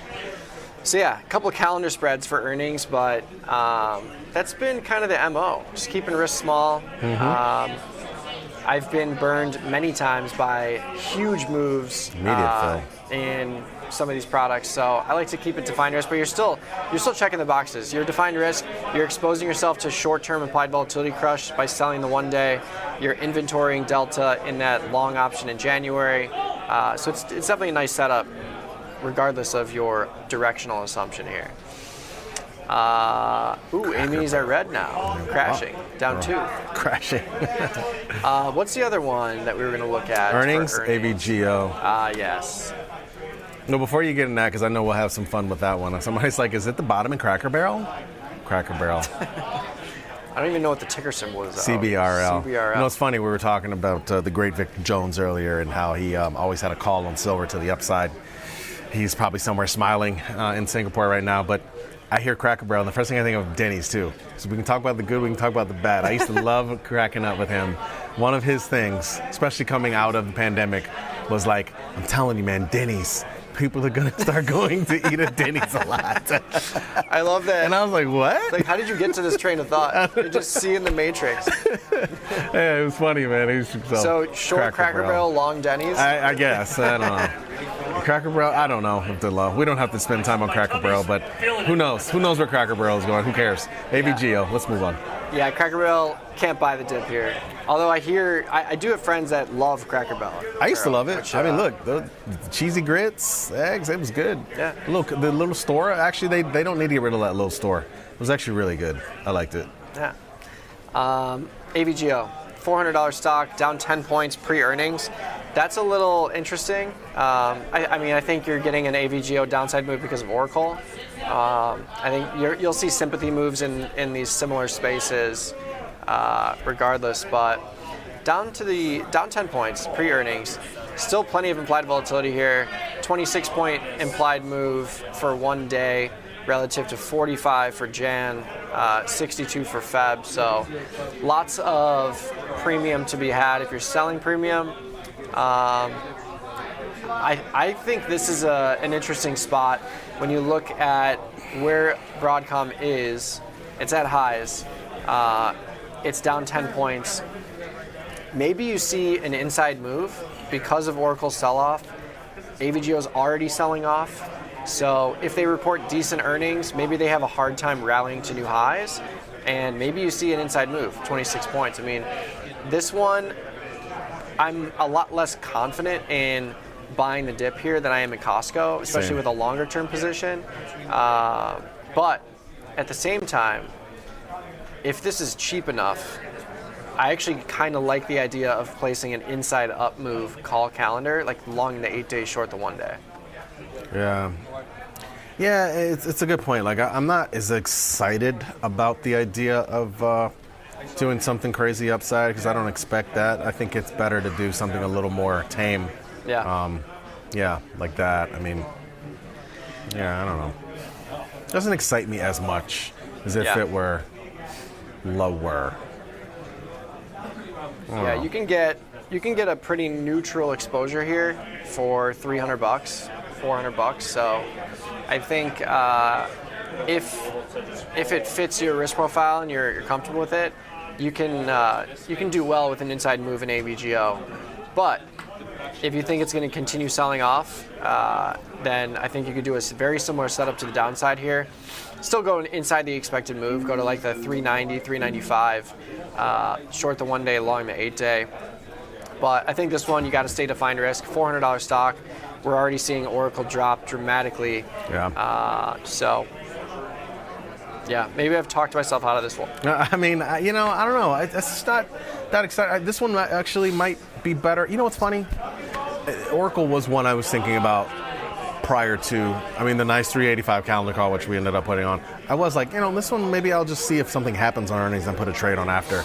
And I think that's exactly what happened, considering where stock was. Maybe that's the situation here, too. Maybe you just wait and see what happens, because, some of these, earlier in the cycle with these same names, NVIDIAs, et cetera, they were kind of quietish. They didn't really, or I should say they had inside moves, not quietish. NVIDIA obviously was not quiet, but inside moves. Oracle surprisingly had a huge move today. Maybe this does the same. Outside of that, I think you find a way to go neutral, and I don't think any of us are excited about being neutral in this name, so maybe you just wait this one out and see. Would we wait? We looked at Lulu, Costco. I would Restoration Hardware is another one. This is not in the chat yet, but what does RH look like? Because this thing can move. This thing can have some interesting plays here. $20 expected move. There's some high vol in here. Like, this name can move, and maybe this is something where it's a little easier to put something on, I think, to see what happens. But I don't know, AVGO, like you just said, you don't really love it. Doesn't sound like you love it. I'm not going to let you do that to yourself. Because I know I don't really. I don't know. What do you do with this chart? Yeah. That's kind of why I think you see an inside move. If you don't see an inside move, maybe you see a bigger sell-off, but right. So maybe you position yourself to the downside with an inside downside move where you benefit slightly more if you get that, down 5-6 points post earnings, since it's already down 10 points. But because let's not forget, NVIDIA did have a big swing.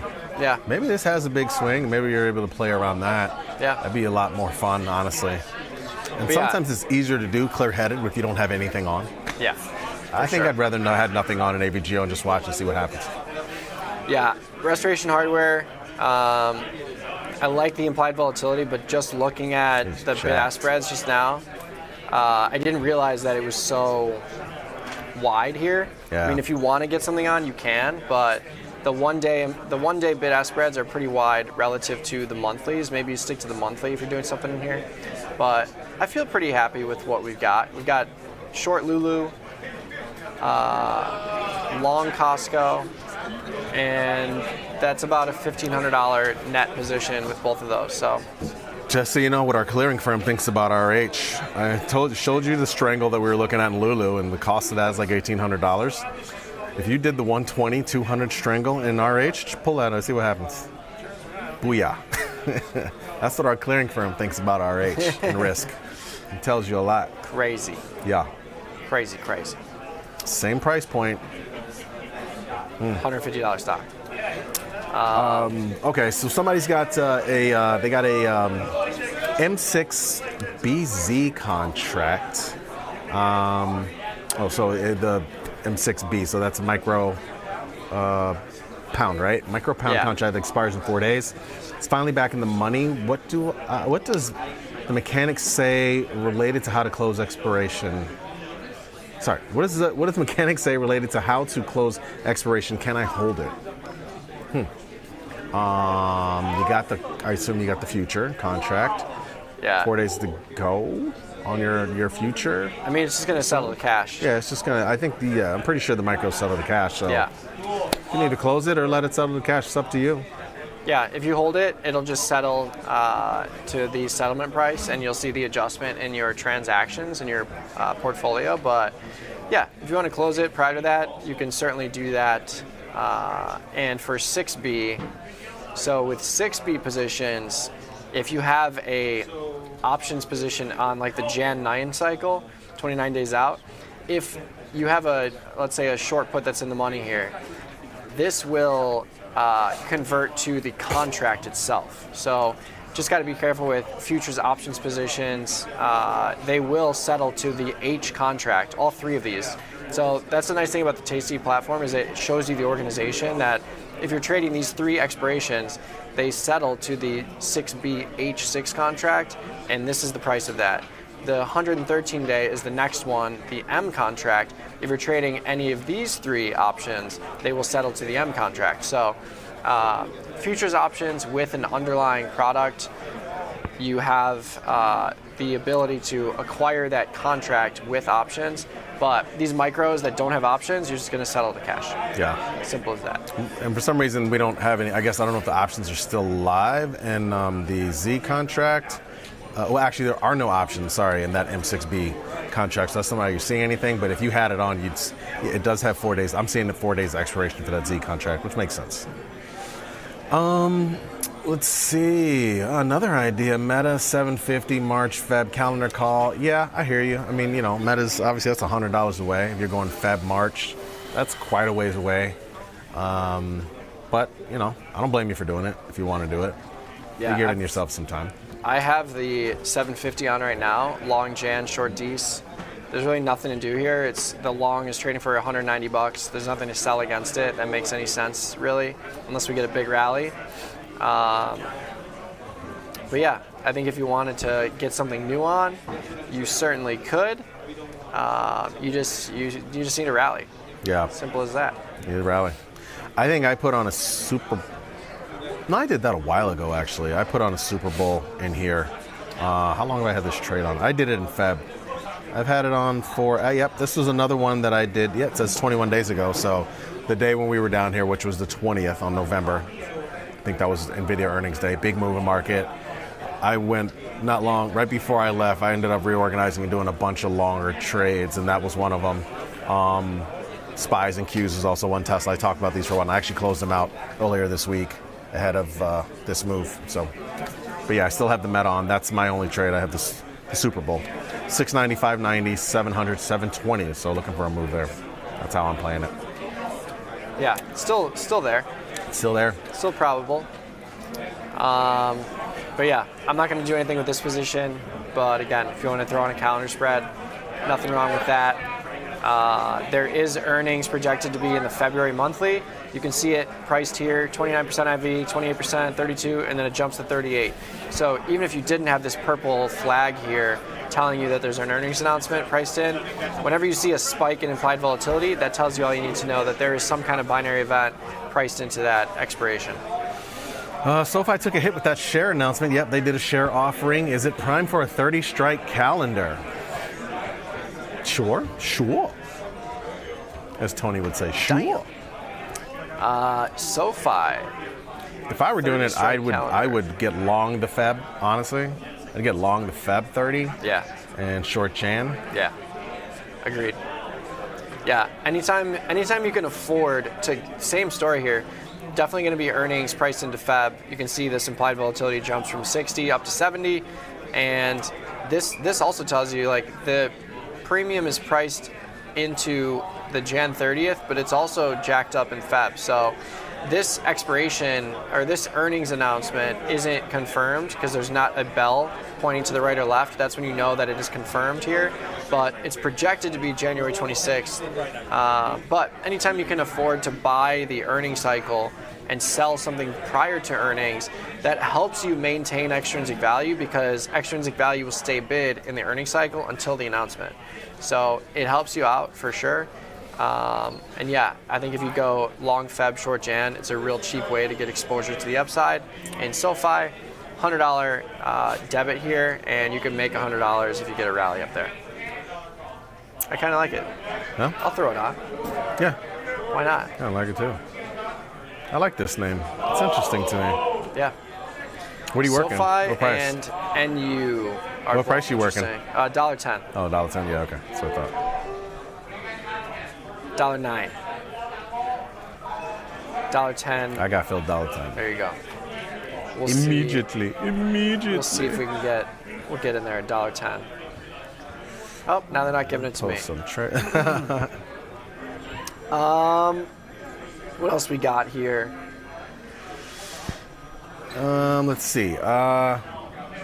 Push a trade or so through. All due respect, all due respect to Mike and Jamal. I think they're calling the bottom on Lulu today. You think so, huh? Okay. Well, you know. Hey, if I'm wrong, it is what it is. Yeah. It's certainly possible. I think there's been a lot of discussion on nomenclature. Delta Buster, Super Bowl. It's people, the stupid. What do we want to settle on here? We should settle this today. I like the stupid.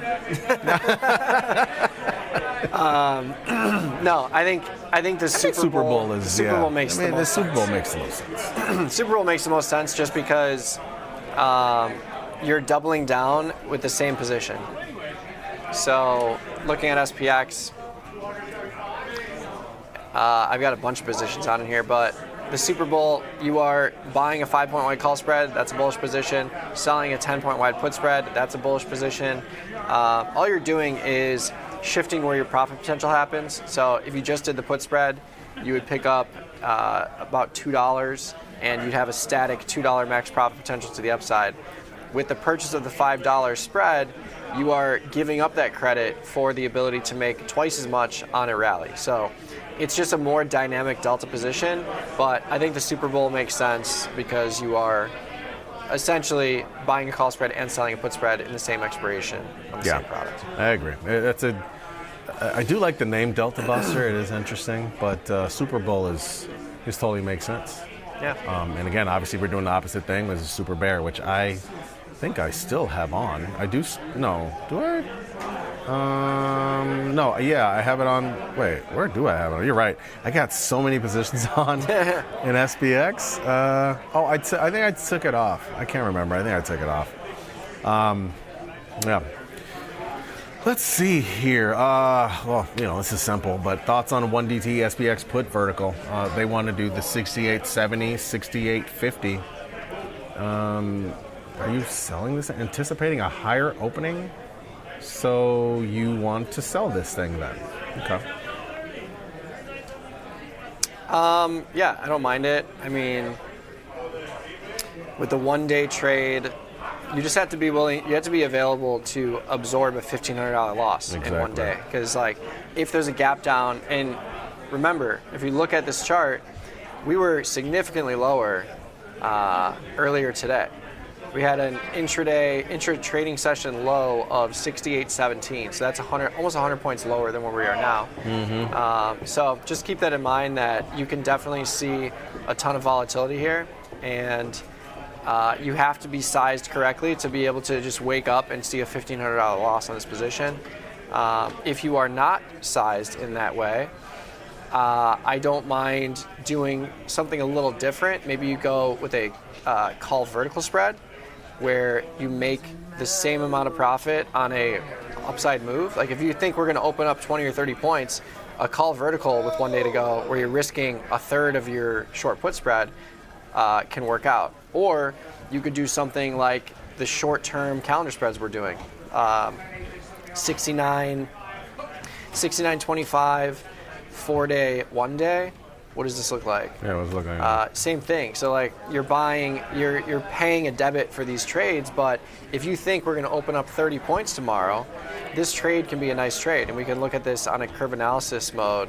If we just isolate these two strikes, flip this to Theo, this is no change in implied volatility, but if I push this to tomorrow, no change in implied volatility, this can be a $1,500 winner. And that's just because at the close tomorrow, you're going to get all of this $600 in premium, and you're going to maintain some of that value. You're going to increase in value if you get an upside move. But if you want a more real-time look, just go to the 12-11, and this assumes that you're not getting all this premium out of the 600 strike, but still a healthy profit potential and almost equivalent to your short put spread with a third of the risk. So if you want to keep that risk smaller and you think we're going to open up 30 points, I like the call calendar spread or even the call vertical spread a little bit more. Yeah, I just don't love the idea of, I don't love the idea of that put spread because there's things happen around expirations. Yeah. And we spend a lot of our time trying to get away from being around expirations, honestly. Obviously, with the advent of 0 and 1 DTE options, it makes it so easy to trade those. And honestly, if I'm going to trade them, I'm going to do more like Mikey says. I'm going to put up a lot less money for a potential, expected move that's out of the ordinary. And if it does happen, it's going to be in my favor. And if it doesn't, I know exactly what I'm expected to lose. And usually, I'm on a one-day situation, that's probably $500 or less. I don't really want any more than that, honestly. Yeah. And especially if you're doing these consistently, because you can rack up 2, 3, 4, 5 losers in a row. So I'm in the same boat, $500 or less. When I'm doing one-day stuff, it's usually a 5-point wide iron condor, like this, where I'm selling a 5-point wide spread here, selling a 5-point wide spread here, picking up $200 and risking 3. That's been my cookie cutter setup, but I think depending on how much risk you want to take, that can certainly change. But yeah, if you're doing these over and over and over, the risk has got to be way less than your traditional position. Like I just put on a $1,000 calendar spread in Costco, but that's a month-long position, where this is day to day. I have the ability to make money or lose money, and I don't really have too much defense at my disposal. Yeah. This Lulu strangle is moving away from me. I'm not chasing it. I'm at 755. You want to kiss me? Cool. If not, goodbye. Just so you know. AVGO. Somebody's like, what about the idea of a reverse iron condor? I haven't thought about that. I don't know if that's interesting or not. But yeah, I think if you're doing a reverse iron condor, long the strangle, short wings. Yeah. I don't know. I think it's more interesting in a near-term cycle. Yeah. Because it's the opposite thing that you want to happen, right? With a January regular iron condor, you want to experience a non-move and you want to get a little bit of premium out of this. But if there's a big blowout to the upside or downside, you want to have time for that thing to reverse, and that can certainly happen. It's happened before, it'll happen again. Not saying it's going to happen in AVGO, but if you're trying to fill up a spread and get intrinsic value, I would rather be in the 8-day or the 1-day with a trade like that, where if I'm just expecting, to put it simply, if I'm expecting the implied move of 26 points to be underrepresented and I'm expecting more like a 40 or 50 point move, then I want to be in the 1-day cycle where if that spread is in the money, it's going to be trading for close to $500 on the open. So with that said, you're looking at a $200 debit for this position, and you really need this to be in the money at expiration. So if you look at this and we look at the theoretical P&L versus the expiration P&L, it's basically the same thing. But again, you want, this is just an example, but if you had the 380, 375, 425, 430, you want this stock to be above 430 or below 375. And your $2 debit will turn into a $4 debit or something along those lines. You'll make a couple $100. But you also run the risk of, if this is in the money just slightly tomorrow morning, this is only going to be trading for like 250. Like, you need to hold this to expiration tomorrow to get all the value out of it. So just keep that in mind. Yeah. And in that case, essentially, you're just hoping it takes the decision making out of your hands and really makes the move. Yeah. If this thing opens up and it's not really that moving in the morning, that's the worst case scenario. It sucks, especially on expiration. Yeah. Is there anything else? I think we're basically near the bottom of the chat here. So love to see it. Yeah. Yeah, we got about 3 minutes. Somebody did ask how did you close your Oracle contract? I don't know what that means, but you got an Oracle thing you closed, or did you, or I haven't traded Oracle. Something other than what we done?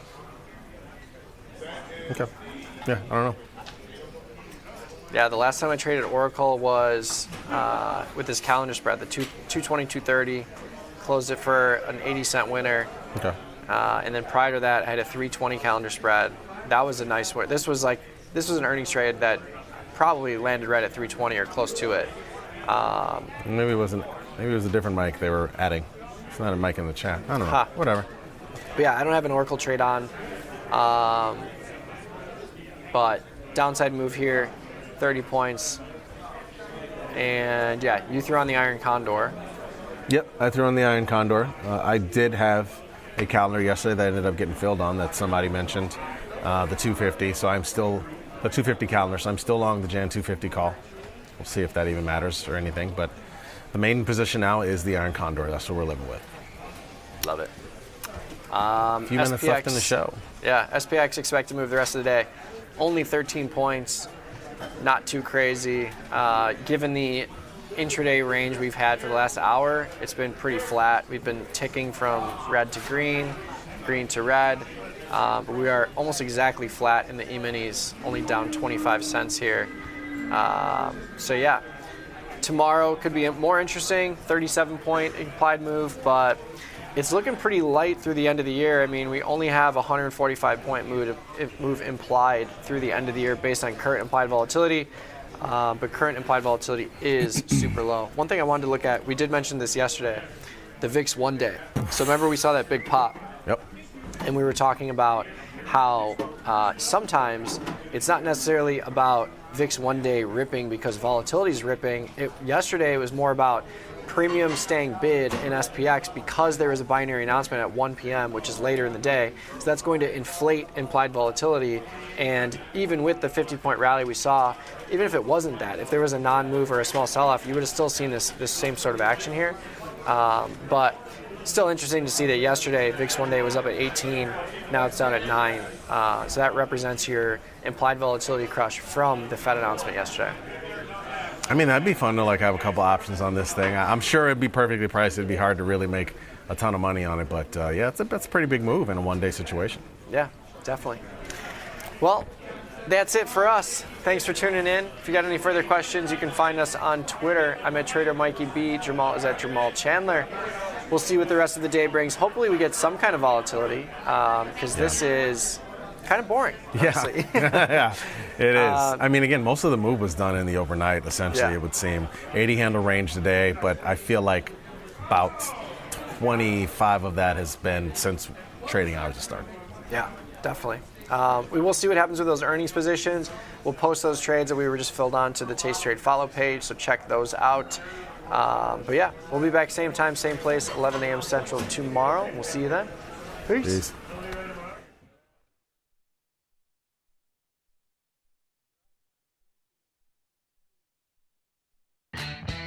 tastytrade's Money Match event. Unlock 30 days commission-free trading. Plus a 1% cash match on all qualifying deposits to jumpstart your trading when you open and fund a new tastytrade account. Level up your trading experience with active trader mode, smart order tracking, risk analysis tools, dynamic watch lists, and more. The Money Match event starts now, exclusive to new tastytrade customers. tastytrade has crypto, and you can trade with zero commissions. Bitcoin, Ethereum, Litecoin, and more. Diversify in one place. Crypto, we got it, we get it.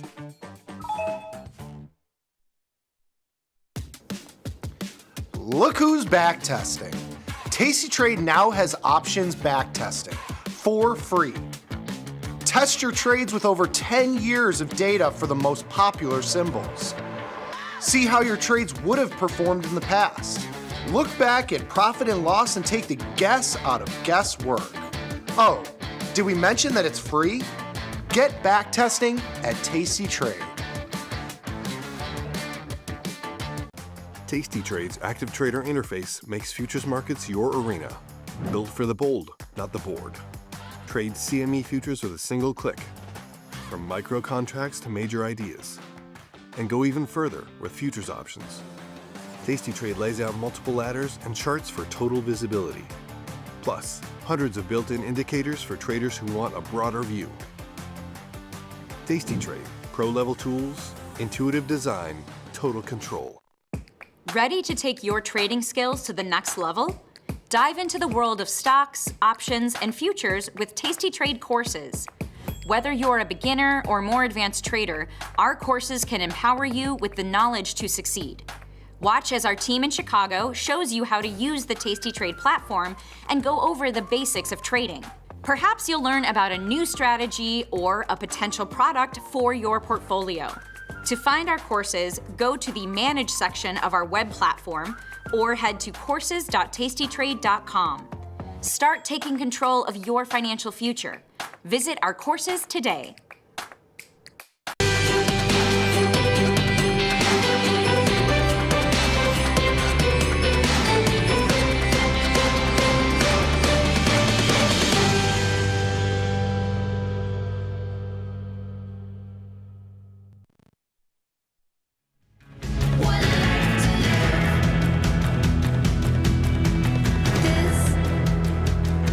Is where it started.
What is going on, everybody, and welcome back to Risk and Reward. Today's Thursday. We had a pretty big sell-off yesterday, but we rebounded a little bit, so we got some stuff to talk about, maybe some new things to get on into the portfolio. But before we do all of that, I hope everybody's doing well. My brother Gus, how are we doing today? Doing good. Always good. Good. Yeah. Kind of an interesting day we got going here. Open lower, and looks like we're gonna cross red to green right now as I speak. In the midst of this sentence, with all of its whims and clauses. No, it's going back down. But yeah, looking. It's been a ride. Yeah, looking a little bit bullish as we open up here. And yeah, it's been an interesting one. I placed what could potentially be the stupidest trade I've ever placed in my life today. We'll see. This is one where if it You're being works facetious out, right now. If it works out, I'll look like a genius. But no, this is dumb. This is dumb. I've allocated $80 to a dumb lotto that I'm excited to talk about here. I'm excited to check it out. It's kind of we'll see how the Brother Gus, what is this? A cult? No, it's a monastery. No, I mean, with that being said, the market had a really strong aggressive sell-off yesterday. Before I was getting ready for bed yesterday, I was on my laptop and I opened my phone and I start scrolling and I see a live stream of other traders looking at the market, and I just see NASDAQ on the live stream just tanking. And I was like, is that live? Is that right now? Is the market that volatile right now at 8, 9 o'clock at night Central Time? So Checked it out. The market was volatile to the downside. We sold off even more. Took out some important swing lows that we put in last week over the last couple weeks. So we'll check out all those levels. Kind of surprised to see the market stay so resilient after the sell-off last night. We haven't even breached the after hours lows yet. So who knows? Maybe we digested the downside more. Who knows? Maybe we hold.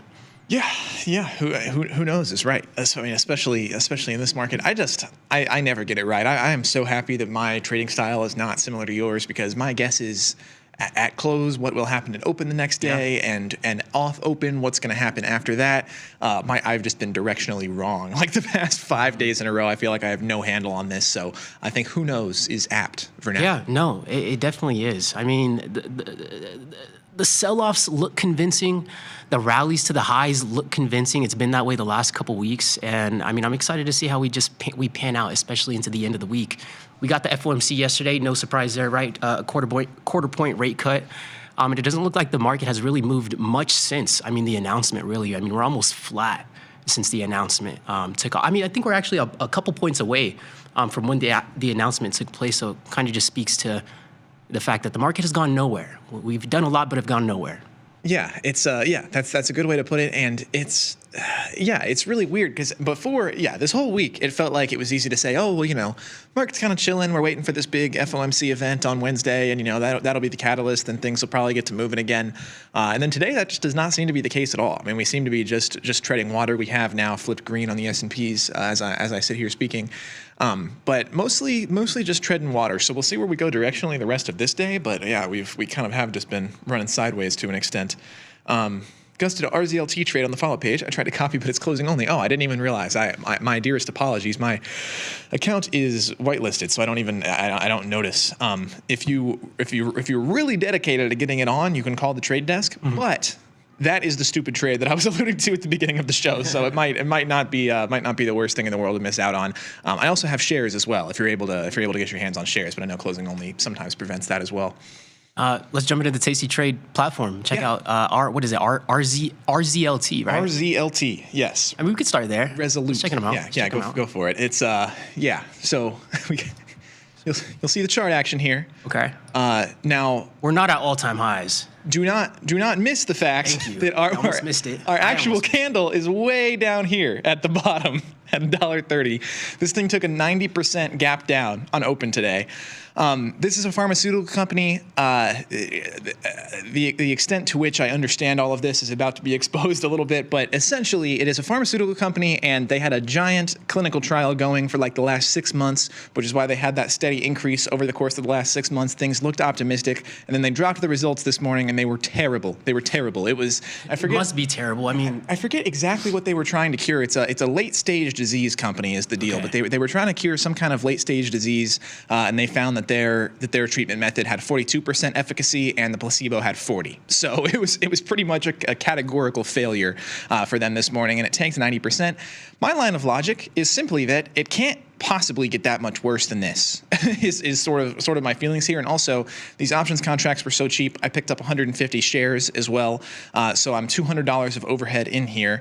Should the options expire worthless, it's not the end of the world at all. It's a little baby trade. Like I said, it's basically a lottery ticket. And the shares, I would have an opportunity to exit, sometime should things look to be declining. I don't foresee myself getting down too terribly bad on those before I would just make a hasty exit.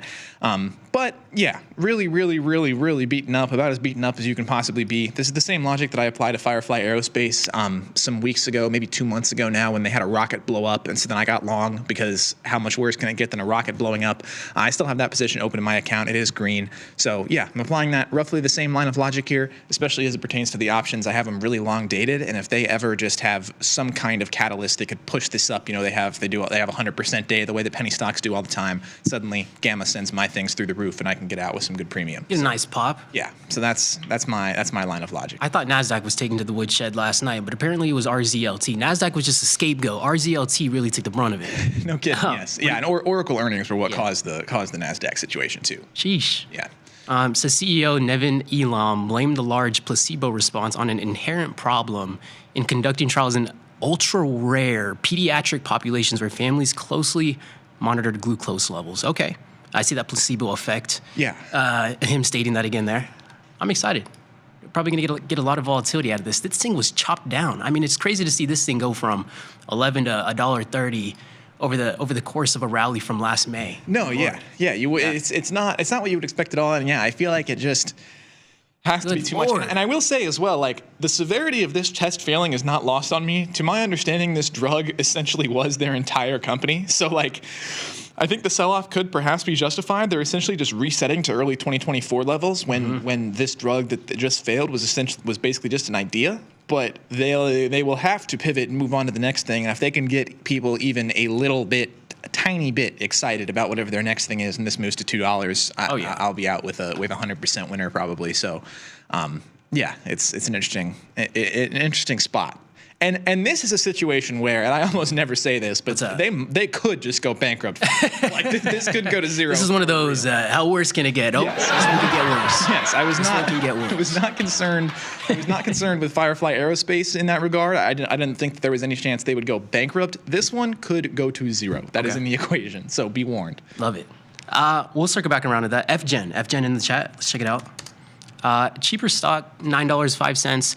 A little illiquid right now. I mean, it's looking like it's trading, 8,000 volume right now. Decent IV rank, cheaper underlying. Someday Gus will retire on this investment in RZLT. Absolutely. And he will be taking us with him. We will be there too. We're not going to let him forget because this is on the record. We're going. I have a buddy that loves plays like that. I call them home runs. Yeah, I think that's a great way to put it. I mean, it's swinging for the fences, and a lot of the time when you swing for the fences, you're going to swing and miss, but occasionally you might make contact, and that's it's almost like a pot odds kind of. Sort of, yeah. Ish. Yeah, I guess you could do. Yeah, I mean, yes, I'm viewing it as a lotto ticket. This isn't. I mean, I'll put it this way: if this thing gets to 50% profit, I would be like, cool, we're 10% of the way there. Exactly. I want this thing has to go parabolic before I get out of it, especially with how cheap it was when I put it on. Gotcha. We got some options on there, Adam, on FGen.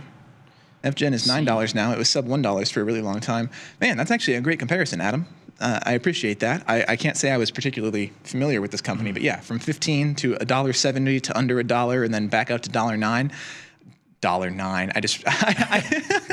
Sidebar, I read dollar amounts in my head like I just said that out loud all the time. Yeah. I always like. Really? You pronounce dollar. In my brain, like even like if I'm reading like a long article that has lots of dollar amounts in it, like I read straight through those things and I say $9 in my brain. It's almost like I understand what we're talking about, but it's just I read left to right. But I think that's the first time I've ever said that out loud in my entire life. I've never heard it. Everybody. I've never heard it from you before. FGen is $9 now, sub $1 for a really long time. So yeah, if I could get a move back to 9 out of RZLT, I'd be a pretty happy camper. But yeah, I'm not surprised to hear that this is set to closing only / semi-halted right now.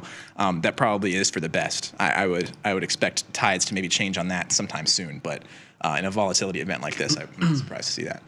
Adam said this is in no way a recommendation. Got in as a result of someone posting it in the YouTube chat. Let me just double check real quick. Make sure the CEO of FGen is not Adam. Just go ahead and double check that. No, but I mean over here in the portfolio, it's been a little quiet. I mean the Qs have been moving kind of sideways. It was kind of cool to see the sell-off after hours yesterday, and then not as cool to see the market hold its gains. But we're still going to sit in that one a little bit longer. Sold some of the call spreads. The market really hasn't gotten anywhere, but some of the time is ticking, so that has helped this position a little bit.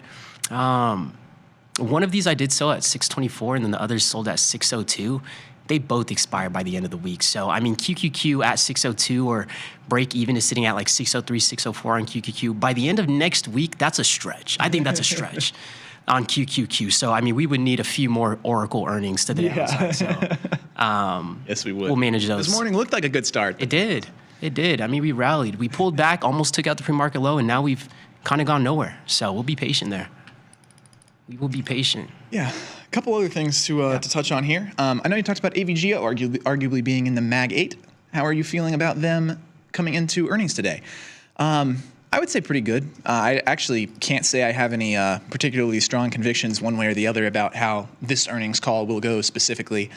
But I don't think that my stance will change regardless of the results of this earnings call. They are so extended to highs that I would be very surprised to see them put together an earnings call that is impressive enough to drive them any higher. It's always trading at all-time highs is always difficult. Trading earnings is always difficult. trading earnings at all-time highs, it really sucks. So I'm probably going to lay off. I won't have any trades on through this earnings call. But if you put a gun to my head and made me trade it, I would say that I think it probably has to go lower just because of how high it is. But we see companies do this all the time, where earnings can go that well. We just saw it happen with GE Vernova. So yeah, no reason they can't go higher, and I wouldn't be shocked to see them go higher either. Which is this. Playing both sides here is why I'm laying off. But yeah, obviously very optimistic on AVGO Broadcom long term. And then I thought there was one other thing here. I don't know. I guess not. I'm seeing a 69.15 for ES on the day. 69.15 sounds like it's flirting with the all-time highs. So pretty much what you're saying is market all-time highs. Is that what you're saying, Gapper? I mean, looking at ES here, it's looking like, of course, this massive wick on the bottom of this daily candle, just the absolute plunge protection team coming to save the day of this market once again. But we are almost at all-time highs on ES. I mean, a lot closer than we are on NASDAQ. So 69.15, I don't think it's out of the question, Gapper. I mean, I think it's realistic. Will we get there? No clue. Definitely realistic based off the volatility we've been seeing at least. Yeah. No, yeah. But ES even a little bit stronger than NASDAQ at the same time, so. We can go ahead and jump over to the TradingView platform, and we'll take a look from another perspective over here. Yeah, you usually don't see this much dichotomy with between ES and NASDAQ, but Oracle doing enough to drive that down, I guess. I forgot. This is the other thing I wanted to mention a second ago when I couldn't remember. I think this is hilarious because two companies today did the thing where you say AI, right? Okay. You say AI and your share price goes up. Right. It's not patched? Is that where you're going with this? Well, the two companies are Disney and Rivian. Okay. Disney made $1 billion investment into OpenAI, and their characters are going to be available on Sora now. Okay, okay. That might be a scary thing in itself. Beside that, the other company that said AI was Rivian. Rivian has said that they are making a big push for AI, automation, self-driving, and AI integration within their vehicles. Now, as you all may recall, I am long and short Rivian simultaneously. I'm short Rivian in the very short term. My contract expires tomorrow. And I am long Rivian in the longer term. And you might recall that yesterday, I exited half of my short Rivian position. Right. Because this thing finally seemed like it was going to hold highs. And I said, surely there's no way this thing can get under $16 by Friday. And here it goes trying. So the market hates Rivian's AI plan. The market loves Disney's AI plan. Disney's doing great today. So I just thought that was a funny thing. This the say AI stonk go up thing might be slowly getting patched here, as is exemplified by Rivian trying to make some lows. But we were 18 cents shy from 16, as you were saying that. Yes, so. yes, I mean, it's ridiculous, and I will be a little upset that I exited half of that position should these wind up getting to max profit. They are green somehow, but I am very grateful I did not take off the full thing. I just said yesterday, I know Rivian, and I know that this thing could find a way to do $2 to the downside on an $18 stock in 2 days, so I'm going to leave 2 of these on, and I'm very pleased with that decision at this time. But yeah, Disney and Rivian both say AI, Disney up, Rivian down. It's getting patched. They're fixing it. It is sounding patched right now because we almost are at that 16. So maybe before we hop off on here, we might be at 16 or below by the time we hop. But before we look at NASDAQ, Bitcoin, those ones, let's take a quick look at Oracle. As you can see, massive gap down on Oracle. Obviously, to what Gus alluded to, this helped the move down on the overall market, especially NASDAQ. Market's recovering now. Does the market want to take those lows out again? I have no clue. We're pretty much in the same position as we were in the beginning of the week in terms of where we're going to go for the market. So if you didn't open up your platform all week, I mean, you really wouldn't have missed anything. That's the kind of week we've been in so far. Yeah. Very indecisive market. Yeah, Oracle especially is just such an interesting topic because they've seen like the highest highs and the lowest lows in the last 3 months. I mean, in the last 3 months, we were talking about Oracle, this giant gap up to these new highs. Oracle is going to buy TikTok. David Ellison is on top of the world. And then the TikTok sale might not come to fruition. It's selling off, it's selling off, it's selling off. And then suddenly, bad earnings report before open today. And we get the big gap down, or after close yesterday, I should say. But yeah, rough. I'm sure it's been an emotional roller coaster for Oracle, as much as the stock price looks like a roller coaster. Most definitely. Scotty said, Rivian AI, say what? Yeah, and I'll throw something else into this. Say what? This ring. Rivian, giant missed opportunity by not going with, you can't spell Rivian without AI. Why is that not the marketing push? That's right good. It's right there. It's good. I'm giving you guys That's free a good songs. Yeah, and I have such this Rivian thing. This is like the most emotionally invested I've been in a trade in a long time. It's just playing with my feelings because like obviously I want it to come down. I'd be happy to see these trades win. And then there's this other side of this coin where I'm actually happy to see this AI thing starting to not exist anymore. It annoys me that companies have just been able to say AI and get a 10% share price bump the entire time. So I'm happy to see that. But I have all these leaps on. I really want it to do well long term. I wouldn't have been upset to lose these shorts if it meant that I won the longs. So yeah, I don't know. I'm very, very divided internally on Rivian right now. And you know, funny enough, I'm actually very intrigued about the EV space, especially Rivian. I think I'm kind of like, I have Tesla fatigue a little bit. Sure. Just a little bit. Nothing against Tesla. I think they're clean vehicles, yada, yada, yada. But in terms of the EV space, I'm intrigued about Rivian and the other competitors in the space. So I know we talk about Rivian a lot, but from like an actual product perspective, I'm actually low-key curious to see what they come out with. Yeah, no, yeah, as am I. And I think that they could be a major player if they would pull their heads out of their rear end and start selling some damn cars. It's frustrating me so much. Oh my gosh, this channel. They're expensive right now. Tell them to, a little bit and if they could try to do Tesla angle and get those things a little cheaper, but they're also trying to insert themselves into that luxury slot, so it's a tough line to walk. With that being said, we did take a few trades today on micro NASDAQ. We tried to take some longs to the upside. Today, we were kind of consolidating at that value area low, but didn't hesitate on cutting that one to the downside just because since we recovered most of that move, I was a little fearful on us retargeting that swing low that we put in the pre-market, so didn't hesitate on cutting that position. But anyways, that's what the opportunity we were looking at this value area low today. So if you're looking at this value area low and you decided to take the short, maybe to target whatever you wanted to target, that level would have maybe given you a decent opportunity. But other than that, something that is interesting from a market structure perspective, and I know we were talking about this a little bit in the Discord, but from a market structure perspective, it can be very difficult to trade directionally whenever you're kind of stuck within a range. Like I know we use value areas all the time, but we don't talk about market structure too much. So I think this will be interesting just to keep an eye on. So if you have your charts, you have yours connected, we're just gonna mark out the swing high over here. And I think this will give us a little bit more clarity, but this is what I'm going to be personally waiting on before formulating any more narratives or potential trade setups to start stocking again. I'm going to wait for the market to breach these levels before doing so. So we got this over here. Oh, I'm sorry. I meant this swing high. Let's get another one down here. Down to this pre-market low. What's so interesting is we stalled off in the morning just shy of that pre-market low. So what I could also imagine is, I don't know, maybe a lot of traders in the morning trapped at these levels, maybe targeting that swing low. Because, this did put in a pretty dirty move if you were targeting that. Just stopping it's like stopping 2 points shy of all-time high, or like stopping 2 points shy of the low. So with that being said, left a very defined range. And from, again, price action perspective, let's see what the market tries to do whenever we can get outside of the zone. And because we have this value area kind of inside of this swing level, if you don't get too much clarity, in my opinion, I like to just kind of sit on the sidelines and let us start trading in a new range. Let's create something new and we're not stuck in between this little consolidated zone. So in terms of market structure and what NASDAQ is doing, we're kind of going sideways now. We'll see how Friday plays out. The volatility has increased just a little bit since FOMC. But the market hasn't done too much since FOMC. And sometimes the market digests a day later, a week later, 2 days later. I don't know. But ever since that quarter rate cut, we haven't gone anywhere. Yeah.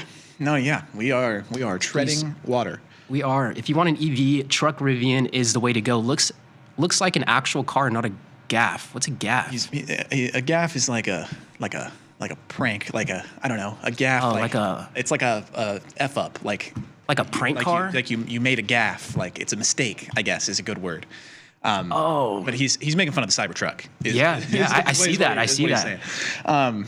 Yes, please sign me up for that truck. Yeah, that Rivian truck is really cool looking. It's cool looking. It's pretty functional to my understanding, and Rivian really does have like a luxury experience. The interiors are super nice. Man, their headlights are bright. I will say that. I'm sure as a driver, the bright headlights are great, but I can see a Rivian on the road, like in my rearview mirror, a mile behind me if I'm driving at night. I like the Tesla truck. Yeah, I don't. I really don't hate the Cybertruck. I don't know if that's a controversial take. I kind of like it. I'm not gonna lie. I've been over here with my mouth shut the last few weeks. I don't know a whole lot. I mean, I know that that people have vented about the functionality issues and stuff, and I can't speak to that very much. But aesthetically, as crazy as this is to say, like I see the vision. Like I don't objectively love it, but I see what the idea was with this, like, robot truck from the future. Like I see what they were going for. I just don't know that it was necessarily executed super well. But I don't hate it. The inside is nice. Yeah, it's nice. It's yeah. It's clean. It's very spacious. I mean, it's a truck. It is a monster, though. Yes. That said, though, I mean, for like truck purposes, I do know that it's not that great. That it has some issues in that regard. But yeah, I see we're very divided here. I have a 2023 Rivian truck. I love it. Oh, that's great input, Hydra. Yeah, I've only ever heard good things about the Rivians from consumers. You'll hear me say bad things about Rivian stock, but from the consumers, I've only ever heard good things. You can't spell Harley Davidson without oil leak. Harley Davidson just catching a stray in the middle of this. I will say Harley Davidson's ticker is pretty superior in this space. Hog, love it. I actually agree to that point, Chuck. You have to wrap the Cybertruck. Yes. If you don't, it looks like a kitchen appliance, 1,000%. But not only that, I feel like the Cybertruck is just a vehicle you can wrap. You can do it. Yeah. One of the most common things I think I've seen with the Cybertruck is, number one, I've seen people wrap it for their own enjoyment. Very common for small businesses to wrap their Cybertruck for promotional purposes. We have a Cameo Cybertruck in our parking garage here. I see it every single day. Oh, do we really? Yeah. Oh. It's like a full, like, branded. That's what I've seen Cameo Cybertruck. most of. Yeah. I see, like, pest control in Florida. I remember, can just name.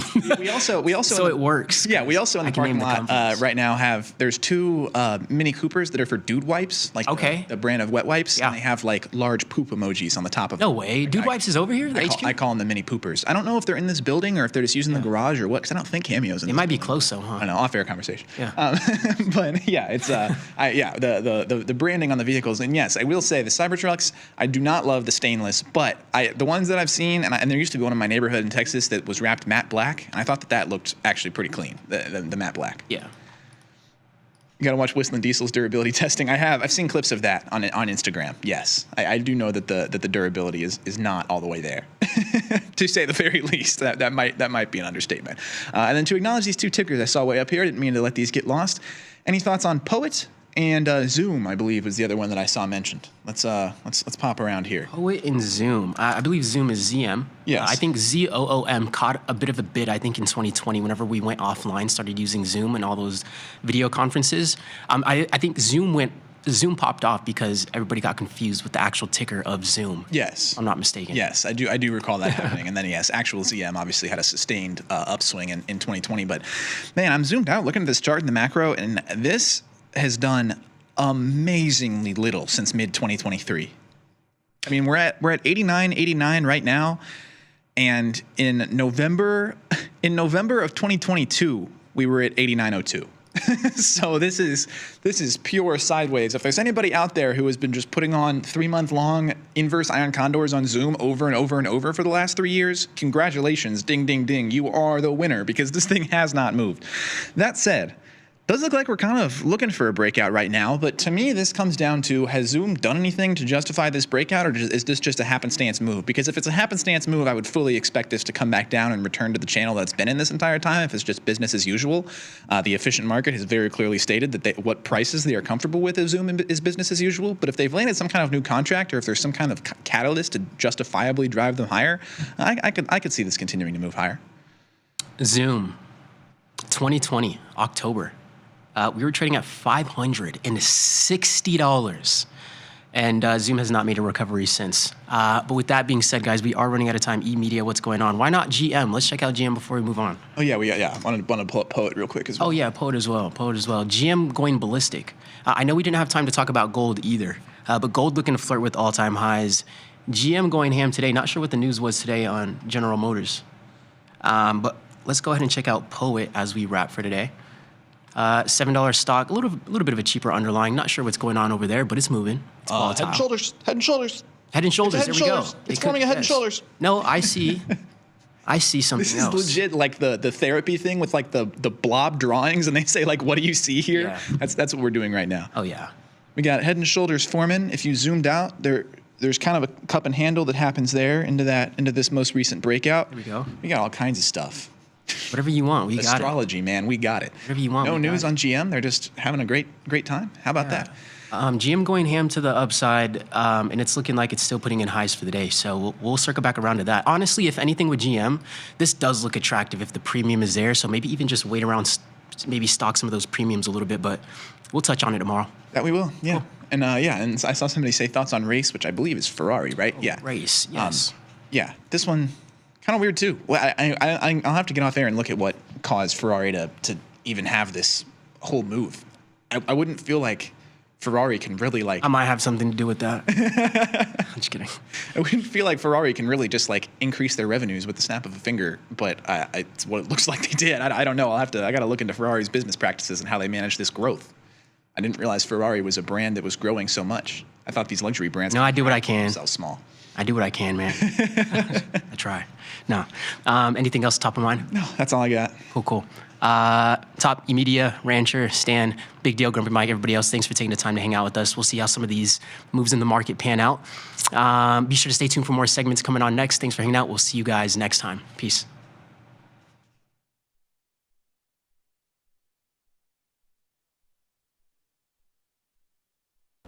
tastytrade's active trader interface makes futures markets your arena. Built for the bold, not the board. Trade CME futures with a single click. From micro contracts to major ideas. And go even further with futures options. tastytrade lays out multiple ladders and charts for total visibility. Plus, hundreds of built-in indicators for traders who want a broader view. tastytrade, pro-level tools, intuitive design, total control. tastytrade's Money Match event. Unlock 30 days commission-free trading. Plus a 1% cash match on all qualifying deposits to jumpstart your trading when you open and fund a new tastytrade account. Level up your trading experience with active trader mode, smart order tracking, risk analysis tools, dynamic watch lists, and more. The Money Match event starts now, exclusive to new tastytrade customers.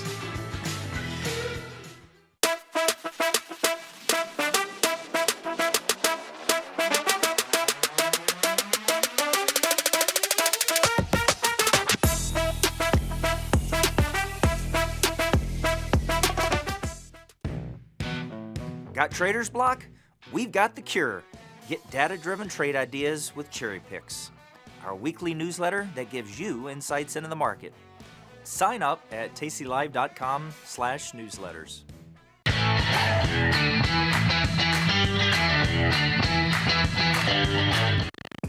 Ready to take your trading skills to the next level? Dive into the world of stocks, options, and futures with tastytrade courses. Whether you're a beginner or more advanced trader, our courses can empower you with the knowledge to succeed. Watch as our team in Chicago shows you how to use the tastytrade platform and go over the basics of trading. Perhaps you'll learn about a new strategy or a potential product for your portfolio.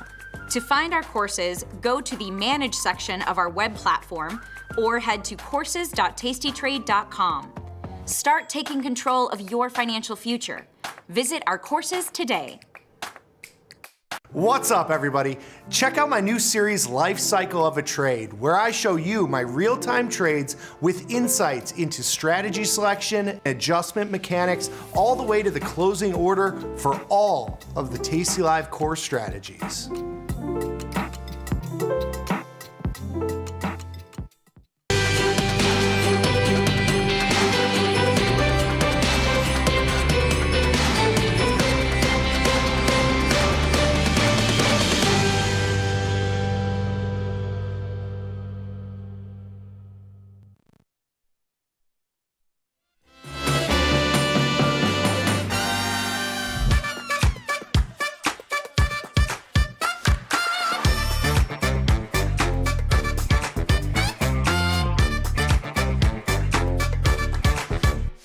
Let's celebrate, dance to the beat.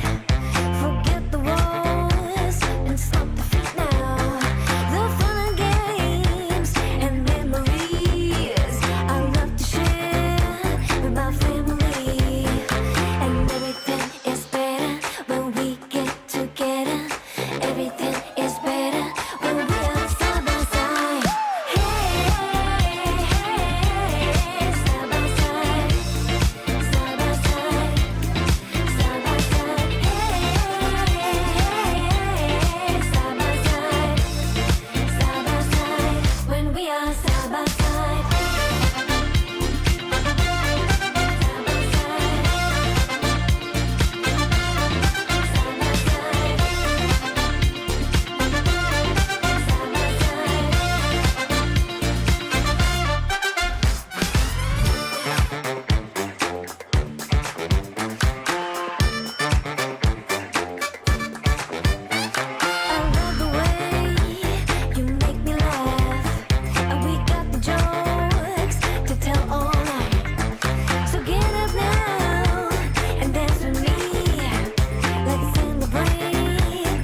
We're back. It's Thursday, December 11th, 2025. This is Futures Power Hour, sponsored by CME Group. I'm your host, Chris Vecchio.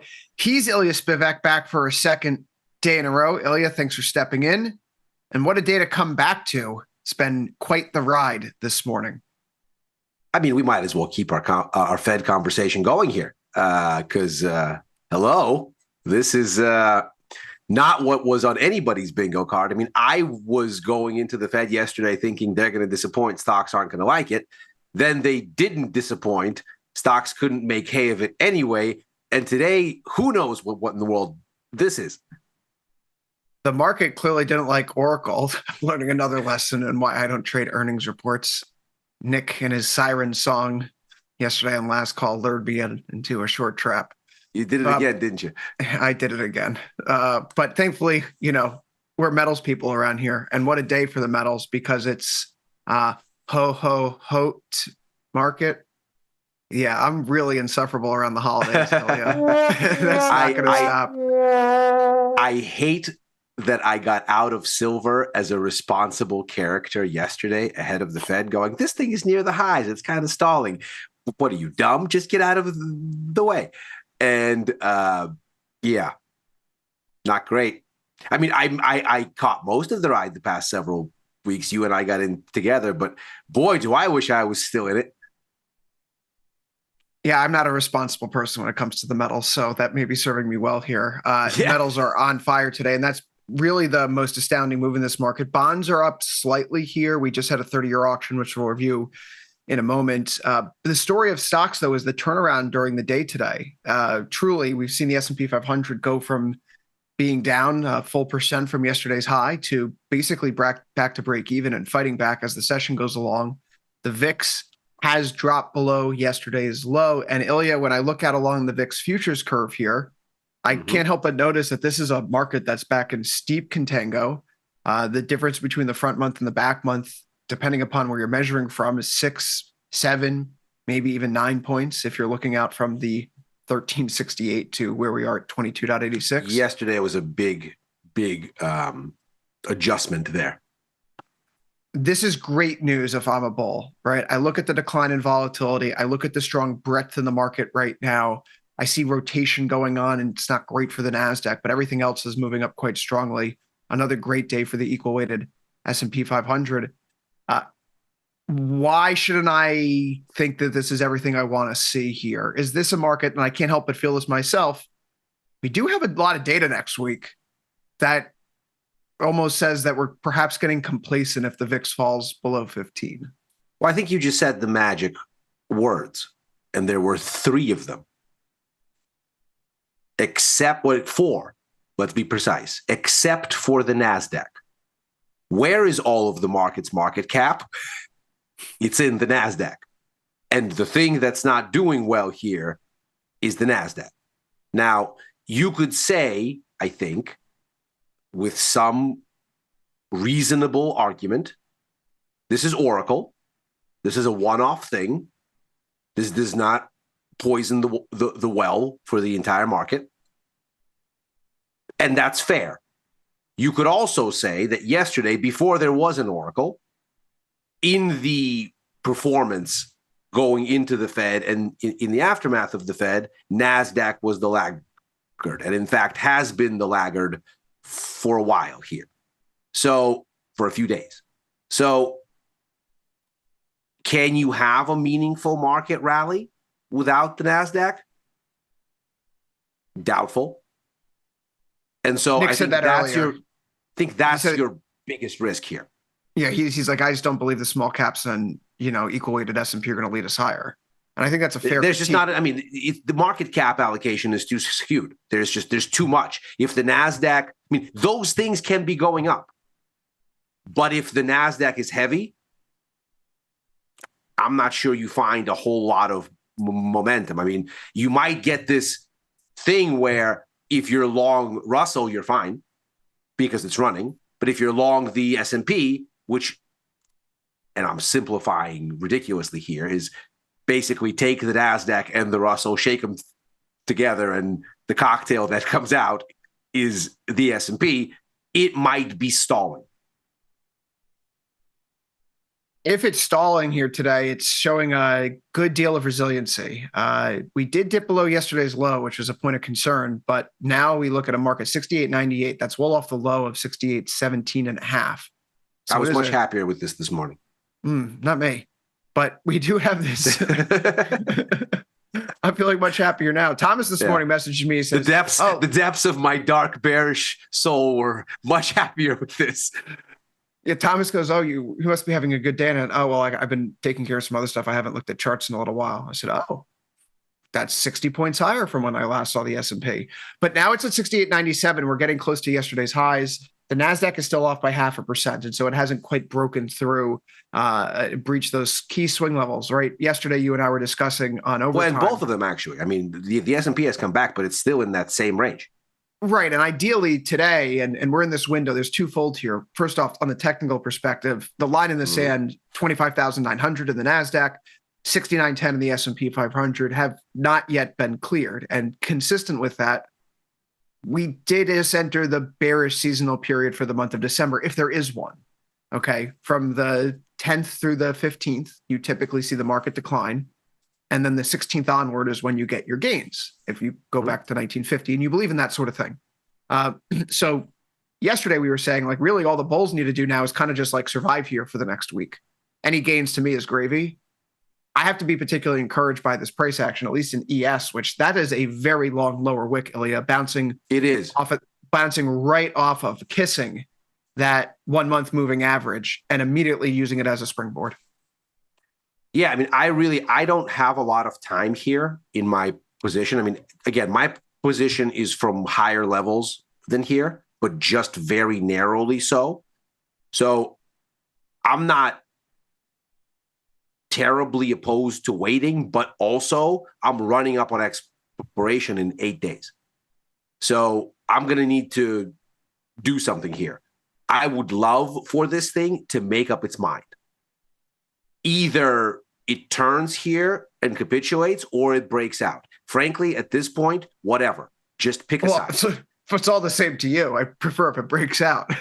I mean, at this point, just pick a side.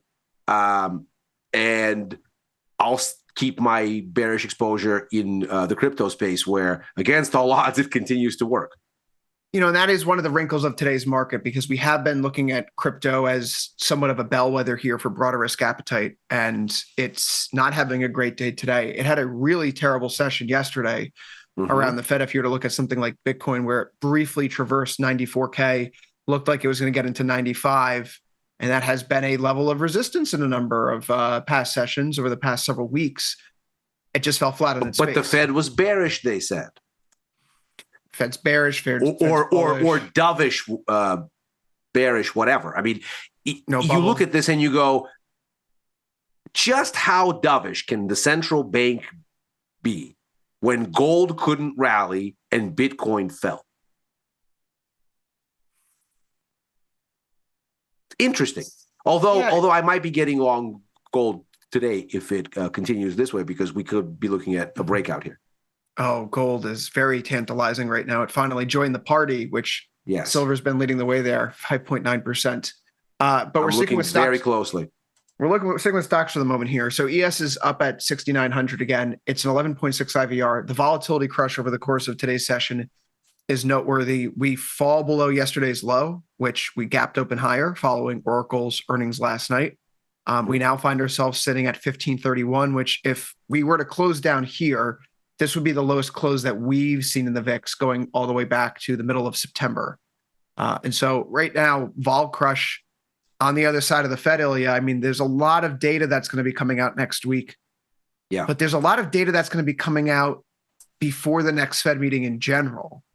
Yes. And so it's not like, you know, on one hand, if you had NFP and CPI on Tuesday and the Fed meeting was Wednesday, you could make the case that, oh, these are like the big game changers. This is the determining factor for what the Fed does next. And instead, those are two of the many determining factors that we will get in the run-up to a January meeting that has no expectation built into it right now. Current Fed funds futures are discounting a 24% chance of a cut. So I don't really think that we're going to walk away disappointed next week terribly if it all of a sudden it's like, oh, we can't get our January cut. It's not on the cards already. What's really I'm trying to figure out where the obstacles here. are. Trying to figure out where the obstacles are for my views. Here's the really interesting thing that happened today. So obviously there's no point anymore in looking at 2025 Fed funds futures. So I've rejiggered my charts. I usually look at a 2-year window. And at this point, it's a 2026, 2027 window. And something that happened today that was quite interesting in the context of all of this and probably tells you a little bit about how the markets read the Fed. So we still got the 56 basis points in rate cuts for next year. So the markets have actually only become more dovish in the aftermath. Yesterday, they were at, let's call it almost 50 on the nose, 51. The day before that, they were at 49. Now they're at 56. 2027 has gone from negative to positive territory. We now have a 50-50 shot at a rate hike in 2027. That's the most hawkish that's looked since, drum roll, October 29th. The fateful day. Isn't that a good thing, though? Maybe. Right? That's telling us that the economy is going to be so good 2 years out that they're going to have to start thinking about tightening again? Well, they still have a cut in their SEP, but the markets are looking at this and going, yeah, those 2 cuts you have in your SEP, one for 2026, one for 2027, you're going to do them both next year. And then you're going to have to start hiking because that ostensibly, and I'm obviously reading the tea leaves here, the productivity boom that Powell was suddenly so vocal about, because he was strangely direct yesterday. Yes. First, he said that the NFP numbers are wrong. He's like, yeah, so we expect that the headline number is running at 60, is running at 40 and is wrong by about 60. So call it negative 20. Like, wait, you're just going to come out and tell us that straight out? Okay. And then the other thing he said was the productivity boom. Like, are we in the middle of a productivity boom? They asked, like, yes. And just left basically there. So that's why yesterday wasn't a hawkish. He said he was himself surprised. But that's not a hawkish productivity boom.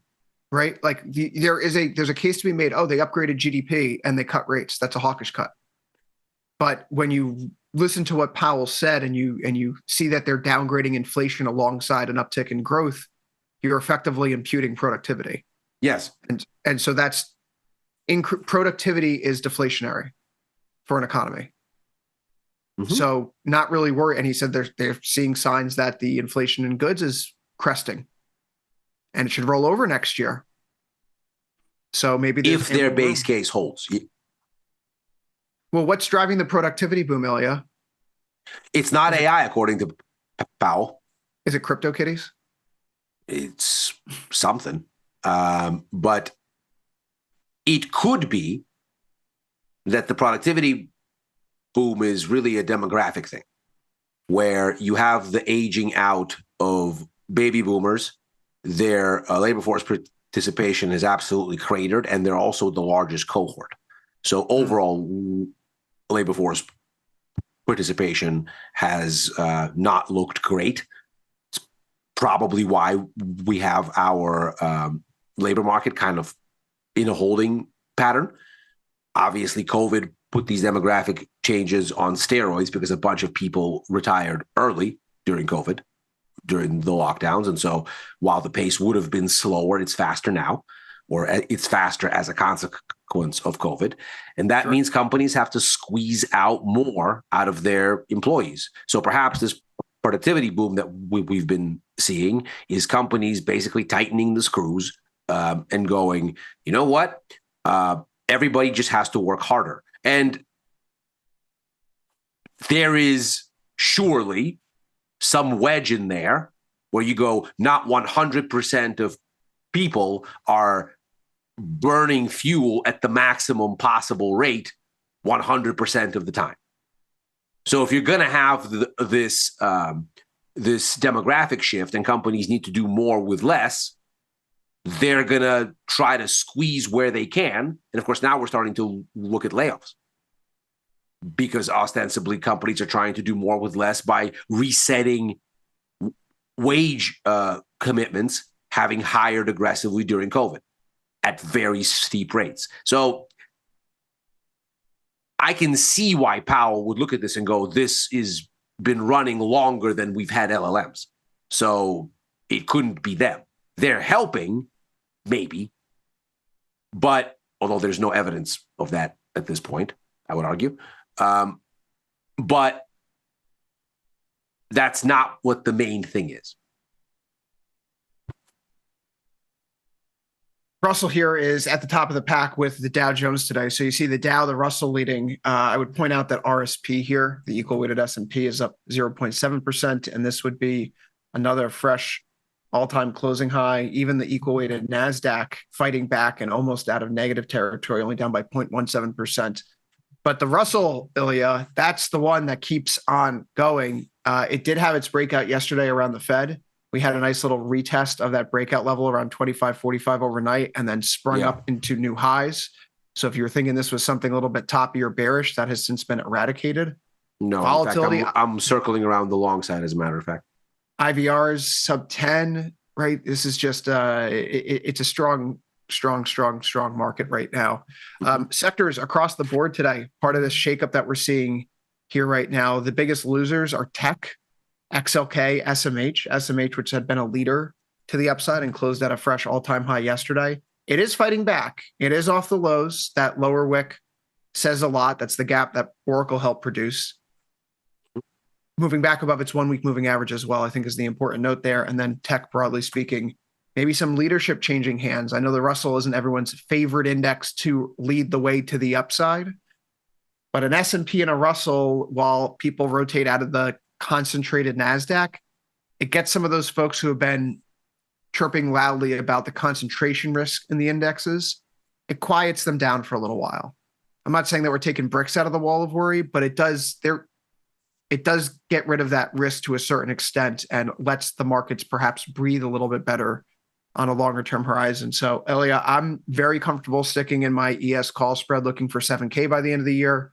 I'm still comfortable sticking with my MES long. No reason to change that for now. So I have my SPY or SPX exposure essentially on the short side from the high. So I'm waiting to see what happens. But as I was saying, I've got 8 days to figure this out, and I might just let it run off and close it out if we get any kind of a confirmed break here. But I'm also, to your point about the Russell, I'm looking closely at the long side, because if this is what's going to happen here and we're getting a breakout through the recent peak that's confirmed today, it looks like we're pretty much nearly there, then okay, let's run it up until the end of the year. If the number wants to go up, so be it. The call spread that I have is in the ESH6 contract, so looking for 7,000 is not technically a push into the all-time high. In ESZ5, that would be a new all-time high if we hit 7K, but it just basically means going back to where we were around the Fed at the end of October, and we have 20 days to do it. That's something I'm comfortable placing my chips on right now from how the deck has fallen, especially as the price action has evolved today, because I didn't forget, Ilya, yesterday on Overtime, you and I both agreed if we break yesterday's lows, we may have a problem. So we'll have to see where we close. And while we haven't cleared the 69.10 and ESC5 yet, we did bounce off of yesterday's lows to a certain extent. So where we finish today, if it's 40 points lower from here, I'll be exceptionally disappointed and I'll feel a lot less confident about sticking long going into next week. Yeah. But for now, good vibes only. So far, so good. Okay, bonds. Yes, this I did stuff in today. Bonds, really interesting past 24 hours. Initially around the Fed meeting itself. Okay, we go back to that 5-minute chart. Okay, where is our Fed meeting yesterday? We sell off Powell starts speaking, market starts to stabilize. Overnight, we started to move up. We nearly got into the 116.5 figure, which would have been great because Ilya, yesterday on the show, we put on the long 116.5, 117 call spread, thinking maybe you'd get some strength at the long end insofar as if 50 basis points of cuts is reinflationary, a Fed that's giving us just one and not signaling strongly for more would perhaps be the opposite swing of the pendulum. I suppose that's worked out meaningfully enough so far. Obviously, still need to do a little bit better for this trade to realize any significant sort of profit. But I'm curious what your take is on the price action here, because that is a meaningful reversal off the high. A few more points, all of a sudden we're back below that late November low. How do you feel about this chart now? Because it still feels like we're teetering on a fulcrum right now. Take a look at the 4 hour, because I think you start to see a little bit what's going on. So you have a little bit of digestion over the past couple of candles here, but it does look like you've broken back through the underside of that neckline, that range, and now you're digesting that break.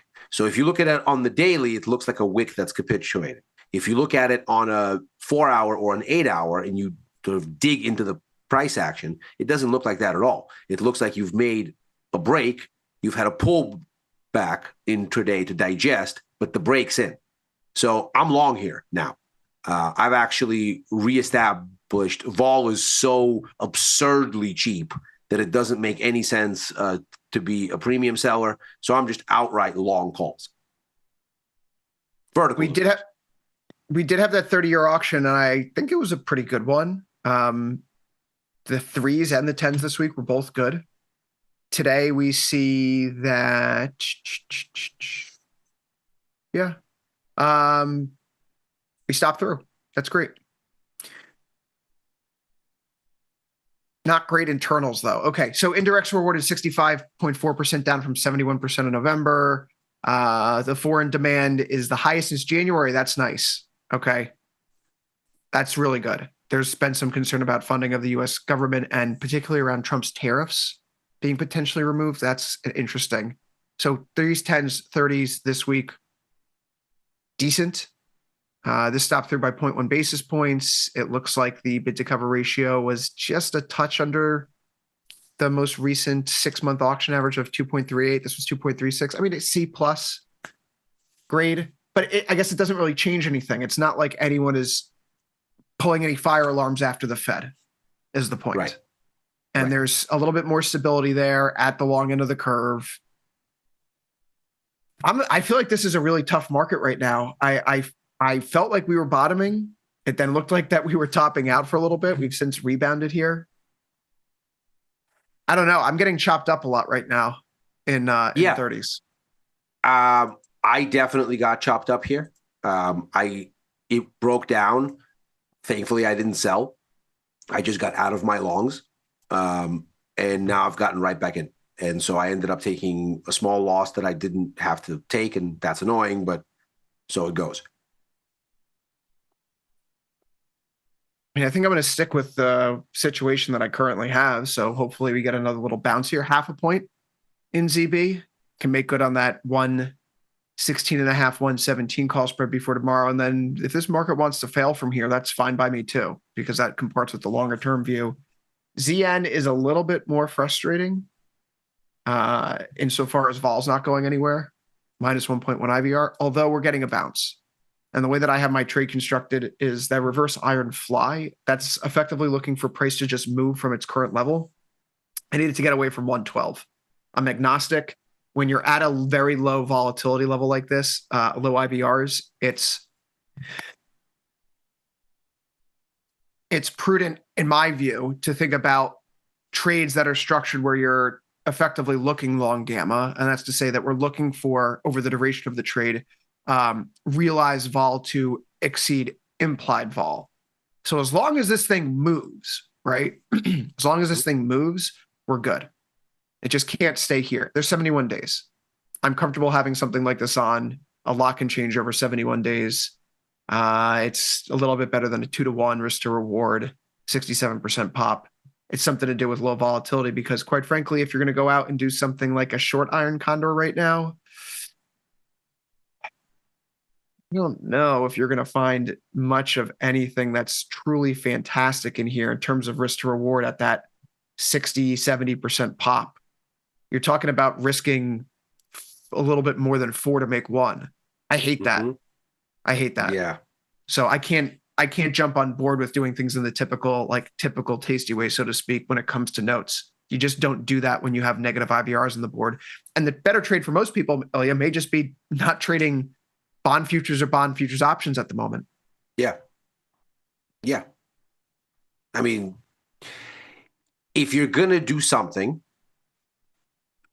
I think there's a lot of sense to be made out of what happens in ZB if you just do it as a regular call vertical.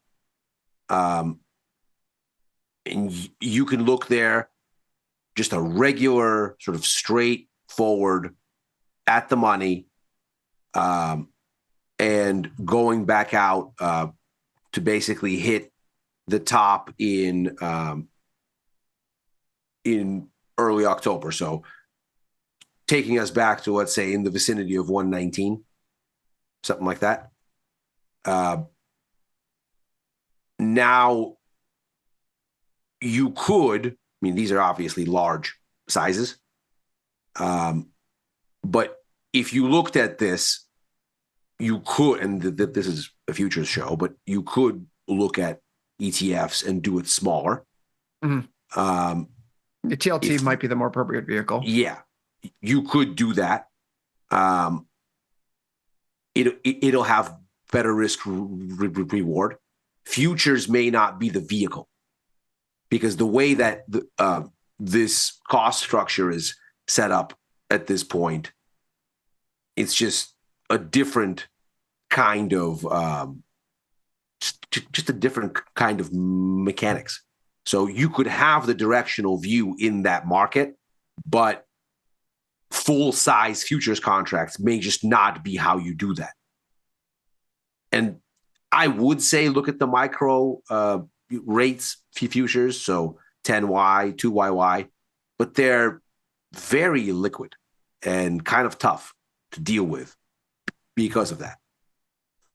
Yeah, I mean, generally our whole thing is that we're trying to collect premium here in futures by selling options, 45 in, 21 out at negative IVRs. There's nothing to be done in the bond market with that. The risk reward isn't great. It's proverbially picking up pennies in front of a steamroller.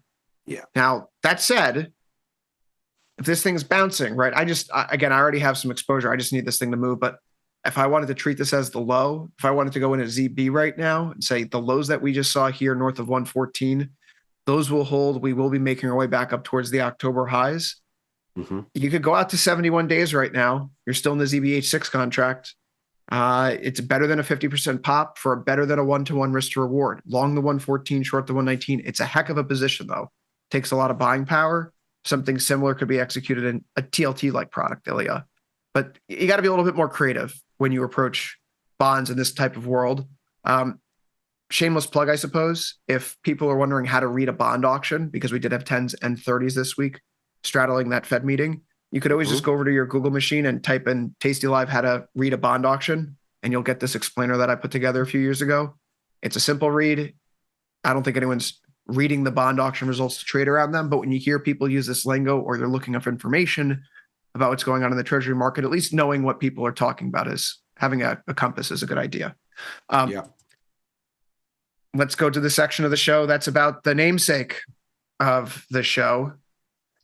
You know, it's Silver Bulls time, Ilya, because it's holiday season here. This thing is just relentless. Oh, it's off a little bit. It closed at 64.59. It's shed a little bit of ground here in the past few minutes since we came on air. That's a nice little candle. Woo. Beautiful, beautiful, beautiful, beautiful. Ilya, this is I don't know what to make of this market. I'm watching the options prices jump around everywhere. Volatility's coming in a little bit here right now, by the way, over the course of the day. Look at those IVRs as price drops. So maybe this thing was just blowing up for whatever reason. On Tuesday, Jamal interesting. Spot doesn't have this reversal nearly as dramatically. Although, no, never mind. It's coming. Close enough. Close enough. We on Tuesday we were discussing a world in which silver could reach $67. Because outside of this bullish falling wedge, you had this little pattern where you broke into a flag and then you base for a little while and then you move up. So wedge base, flag high, flag low. Once you break out, and we were talking about this when it was in the 60s. Check the tape. 67 seemed like a pie in the sky, but currently at 63.90, we're more than halfway there, which is why the other day and yesterday even we were talking about how these products have become they become a little bit more dangerous because of how big they are. And so SI futures may be too big for the average person. But if you're trading long silver right now, this is a momentum man's market. It's as good as it gets because it's running to the upside consistently. Volatility is expanding and you're getting broad agreement now elsewhere. I mean, look at that chart, Ilya. You're getting broad agreement elsewhere. Can't help I but just got notice, long gold as we speak because I think the breakout's in. That's a good looking chart. That's an ascending triangle. Here you have your little flag that's been forming. You may even say it was a triangle within that flag, but today you get your breakout. We pulled back a few minutes ago off the highs in literally in everything. I'm poised to think that something came out in the news given the scale of that reaction. But we will see. Either way, though, so you have gold moving up, and then you have copper, likewise, which for all of the love that gold's getting today, copper's up 2.6%. This is a chart we've been keeping an eye on here as well. Nice little range, breakout, pull back into the former resistance, and we get that beautiful little morning star cluster at what should be support. We cycle into new highs today. So, what do you make of the metals? Is this a dollar story? Because I see that the dollar is getting smacked around today. I think it's the Fed has decided to buy some short-term paper story. I think really what you got here yesterday was a big whack for the front end of the yield curve.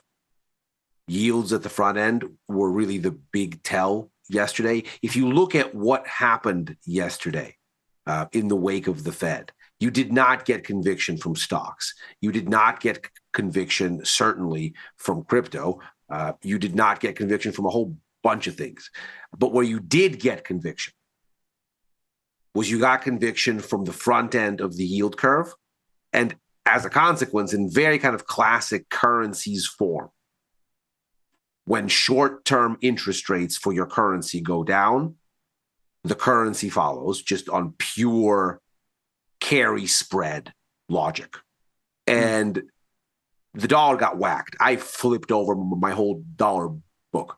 I am long euro as of yesterday, long the pound today, long the yen again as of yesterday. I got back in. And now I'm long gold as of a minute ago. Because I think what we're looking at here seems to be the Fed's going to come out here and for the next several months, they are going to buy a bunch of short-term bonds, pull in short-term borrowing costs. And that's just a very kind of classic overnight rates for your currency are going to be lower. So alternatives to it are going to be higher. You know, gold is the largest asset by market cap in the world. Today, with silver's move, it moves into fifth place. It now has a $3.63 trillion market cap. That's when it was up 5.6% earlier. So screenshot is a little outdated, but 3.63 trillion, Ilya. It's now worth more than Microsoft. Exceeds Microsoft 3.571 trillion, and it's sneaking up on Alphabet at 3.814 trillion. So what matters more, silver or AI? Silver right now. By the way, gold's market cap is 29.99 trillion. Second is Nvidia at 4.356 to kind of level all those out. How does one even calculate the market cap for gold, considering so much of it is physical supply out there? I have this little website that I go to that says these things. Ah, right. So whatever their estimate is. Is it the World Gold Council? No. I'll dig up the source and share it, and we can vet if that's worth sharing publicly with the folks on Tasty. I mean, I just want to have a look. I mean, in any case, it's whether gold is the biggest market cap or whether you can even do 1-to-1 market cap math there with NVIDIA. I mean, is that going to change anybody's trade decisions? No, it's just an interesting factoid. So gold here, 42.96, 42.95, we'll call it. Punching through the highs that we had at the start of December. It's a little bit of a pullback here today. Ilya, you say you're getting long. I am. I'm there. I've done it. This looks like a market that wants to take a swing at 4,400 again. Yeah. In the very short term, I think it's prudent. I'm sticking with my 4,400, 4,425 call spread. I'm not sure if I have enough long delta exposure, but I've got quite a little bit in the metals right now, so I'm not keen on adding more there, even though doing so repeatedly over the past year would have clearly been the best thing to do. Mm-hmm. So I'm sitting tight with it, right? Long gold, long copper, long silver, patient, sitting on hands. As Jesse Livermore said, Ilya, right? The great boy plunger. Most of the money is made when you sit on your hands and wait. Yeah. We just hope not to end up like Mr. Livermore is what we hope. To learn his lessons without suffering his fate. That would be preferred right now. Yeah, taking this into a grim corner. So where does this rally run out? Is a question that I've seen people ask. I'm looking at the 4-hour time frame right now for silver prices. I don't know if we can call a high because this is all uncharted territory. And I think this is an argument I've made for like NVIDIA in years past when it was surging through all the highs. You can't arbitrarily call a top, despite what the volatility profile looks like. Vol's been creeping up over the past week, and that's consistent with a strong market during a breakout for the past few years. Especially for metals. Just like metals alone, basically. High vol, you're probably seeing metals break out. Yeah. 5 EMA, the 1 week moving average, I suppose is something to keep an eye on because we've been hugging it on a closing basis. We're getting a little far removed from it. So perhaps we're due for a pause, but until we see a legitimate break of short-term momentum, I see no reason to get off the ride on the long side. Yeah. I mean, at this point, if I was not already out of silver, I would be staying. I am out. So instead, I'm buying gold because I think it's better risk reward. Otherwise, if I was not out of silver, I wouldn't be selling it. I'm certainly not shorting it.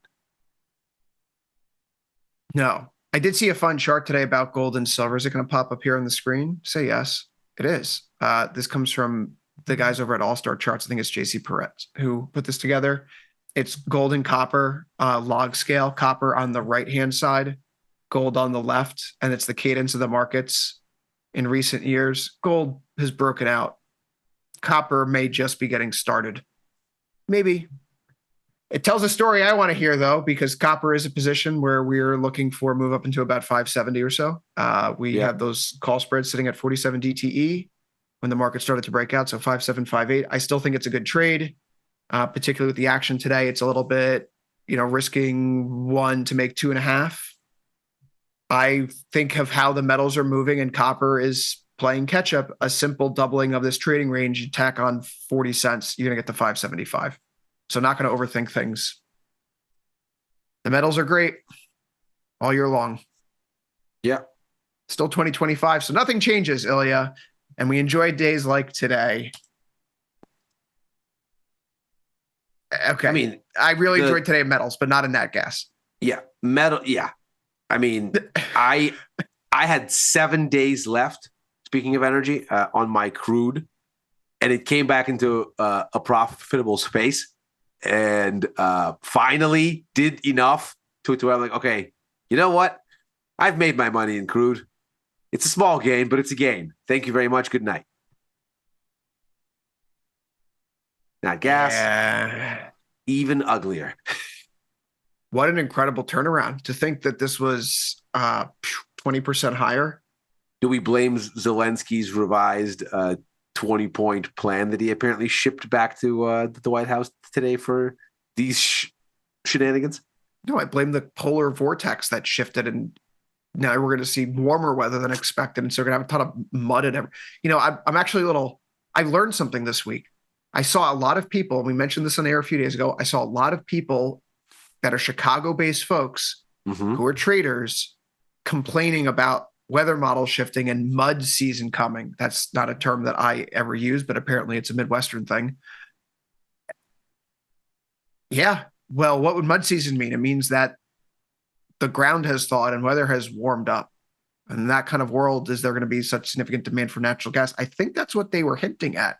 So when I hear people complain about mud season forthcoming moving forward, I'm probably going to be someone who takes a flyer on a short natural gas position. Just a little thing I wrote in my notebook the past few days, which I got to say, there are some niches on the internet right now that are still providing, I think, alpha. We've talked a little bit in recent days on Overtime, just taking the flyer on Warner Brothers Discovery because of rumors that were heard in various Hollywood related production podcasts that I listened to over the past few weeks. And that went from being $24 to nearly a $30 stock in a week and a half. Yeah. So I'm not going to shy away from exploiting those types of advantages in the future, but my goodness,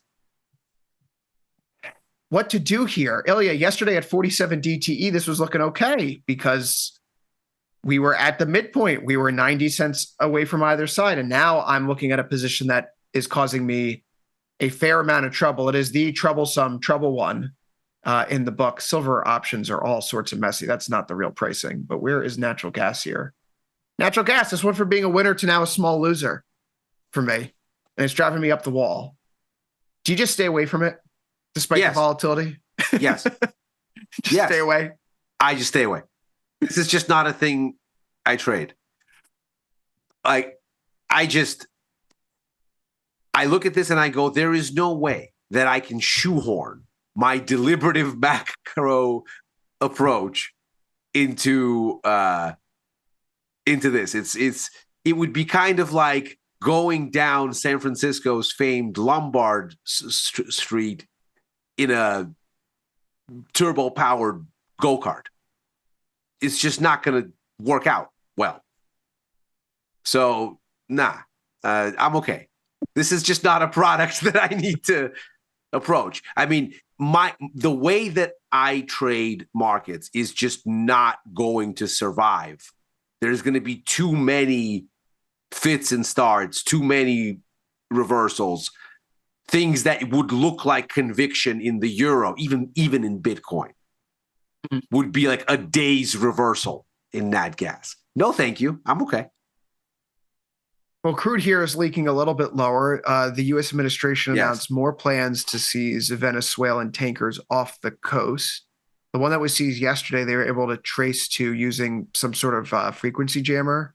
And like when they actually boarded the vessel, Ilya, its transponder was emitting that it was in Guyana, which is obviously not where it was.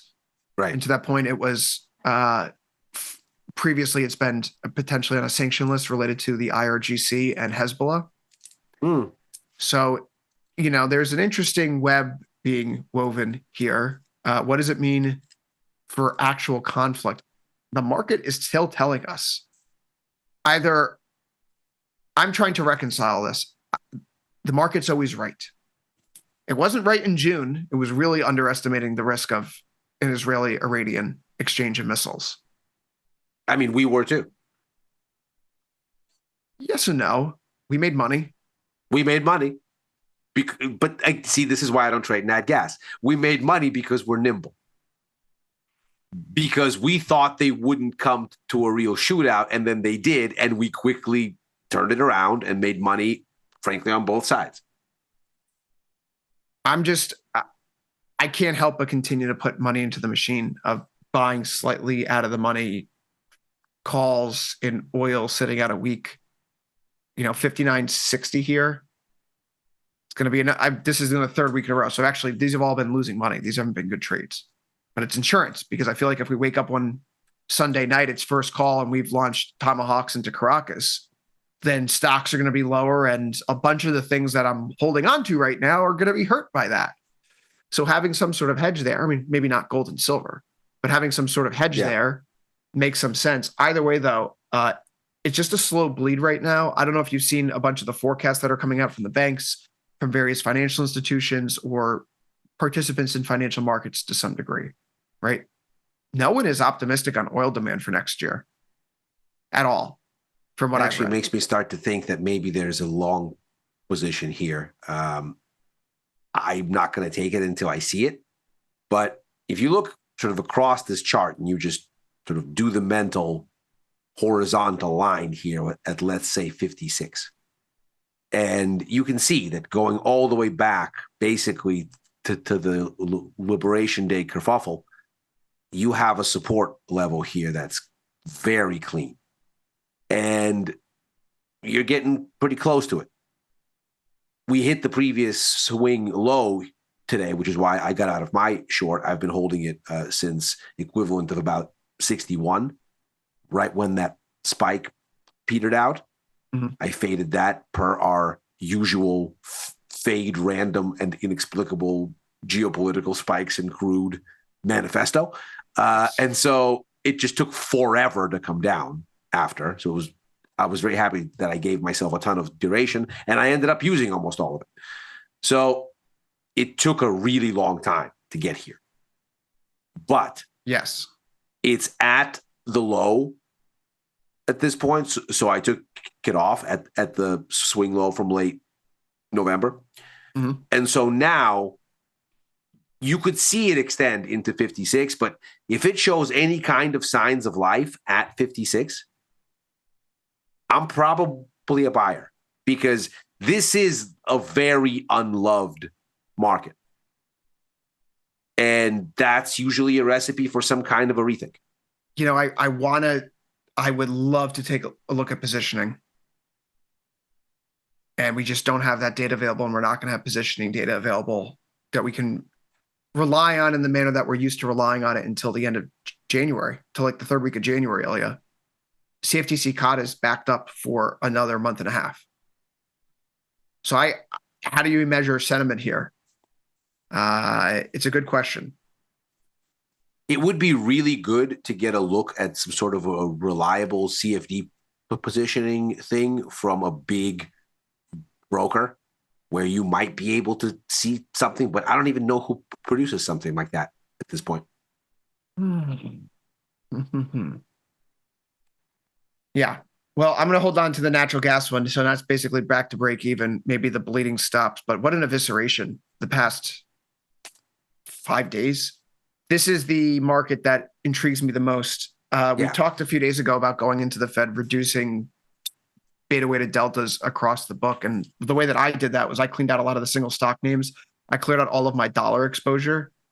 Okay. And I'm comfortable holding what I'm holding at the moment. There's a few things that need to go, like Oracle. Maybe this won't be such a disaster, in fact. Just give me a few more bucks. All right. But I'm comfortable holding most of everything going into next week. The ES position, I'm going to have to roll into the H6 contract. Other than that, the dollar is the thing that was probably my second best decision the past few days, besides staying long silver. This is a really bad looking chart again, all of a sudden. It is. It looks like we just had what is essentially like if you look at a weekly chart, especially, let's say a weekly chart of euro, for example, it looks like maybe what you just had was a continuation flag now turning into the next leg of a down move. Short-term move, a nice little W down here. For those people who trade those kind of patterns. I don't, but if I did, I'd be looking for a target that's sitting close to 119.5. Which the ask there is not for the dollar to fall to new yearly lows. No. The ask there is for the dollar to get back to its weakest level of the year. You can see it in the Mexican peso too. I think just in terms of where the money's going today, where the risk appetite is, Mexican peso is not a currency that people are buying unless they feel good about a few different things, Ilya. They're feeling good about where interest rates are broadly heading. They're also feeling good. Did you see what they did today? Go ahead. Mexico announced today a whole series of tariff barriers, in particular targeting China. On China. Fortress America. So Mexico, I mean, apparently the kumbaya between Presidents Trump and Sheinbaum continues because Mexico today picked a side. Mexico picked a side. If you get the Western Hemisphere to, and I can't help but wonder about this.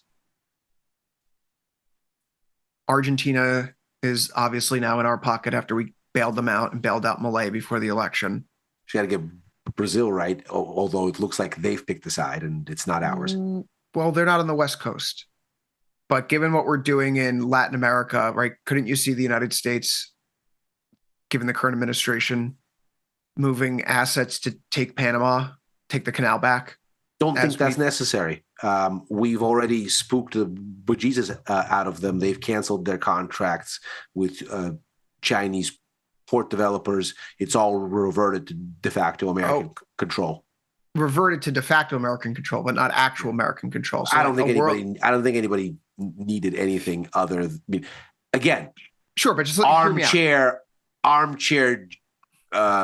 defense secretary of war. Excuse me, armchair defense secretary / secretary of war here. My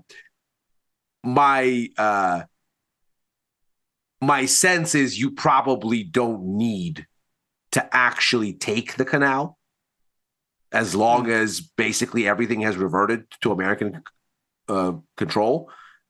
That was probably the idea, and we were there. But you never know. That's just my opinion. Just if Mexico is putting on these high tariffs and we're gonna, Argentina's in the pocket, you're starting to put up this kind of wall on the western coast of North and South America, where it's very difficult for Chinese goods to gain port of entry, is the point I'm getting at. And all of a sudden, you're makes a lot of sense. Preventing dumping in the Western Hemisphere, and you're preventing local markets from getting flooded with cheap goods like electric vehicles. So I'm not sure. And if you don't have the canal, then if you don't have the canal, you need the canal, and you don't have Argentina, then you have to take a wide lap around Patagonia to get on the other side. That's very expensive, and then annoying. Propping up allies, like if China wanted to prop up Venezuela, why has China been so vocal about U.S. intervention in Venezuela? China is the largest creditor to Venezuela, so they have a vested interest. They have a vested interest. So, who could have thought? There are some things there that are bigger geopolitics in play that I think are worth watching. But the fact that the dollar is melting down to the degree that it is, it's perhaps a good sign for growth. Canadian dollar, Mexican peso, both on the up. Right, very sensitive to U.S. growth conditions. We want to see those go up, but the dollar itself in trouble. We're probably taking off the steam maybe for yen intervention. Do you think that's still a possibility next week? Because we do have could be. The dollar's falling. They're not. This is really the perfect thing. The wind is at their back. Exactly. If they wanted to go, the wind is at their back here. Now First of all, their domestic situation has clearly simmered. And secondly, the dollar is obviously on the back foot. If you wanted to push the yen higher with relatively less resistance, now would be a good time. I'm long. 68 call, short to 70, laying out one to make 5, 176 days to expiration. That might be a little bit too long in the tooth for some people, but even if we just wanted to play, maybe we want to have a little intervention, something in our pocket for the holiday, 67, 68, a little bit of protection here. You could size up fairly decent. We call those the madmen trades, Ilya, on overtime, right? Give us a 10-1. We don't think it will happen, but if it did, it would work out very nicely in our favor. Yeah. Expressing one of those views, maybe because everyone's looking for it, it doesn't happen, but expressing one of those views right now because of how vol is coming in the currency space is actually fairly cheap. What's next on the calendar? Tomorrow, UK GDP if you're trading 6B. If you're trading Chinese sensitive goods, we'll keep an eye on Chinese new yuan loan data, see how credit's expanding out across the Pacific. Other than that, some Fed speakers. Tomorrow is a very light day. The big day, of course, is next Tuesday. I would be remiss to mention, though, Ilya, today after hours, we do have Broadcom earnings. And so if we saw what Oracle did yesterday to NASDAQ futures and it's lingering into today, one would have to presume that Broadcom is probably the biggest risk to ES or NQ over the next, through the end of the week. That said, though, you and I will be back later for overtime to wrap up the trading week. I'm going to be sitting in today for Butler on last call, so I'll see everyone in about an hour's time. Until then, grab some coffee, grab a sandwich. It's a quick break here on Tasty Live. After that, though, Dr. J's here with From Theory to Practice. Stick around. See you there, everybody.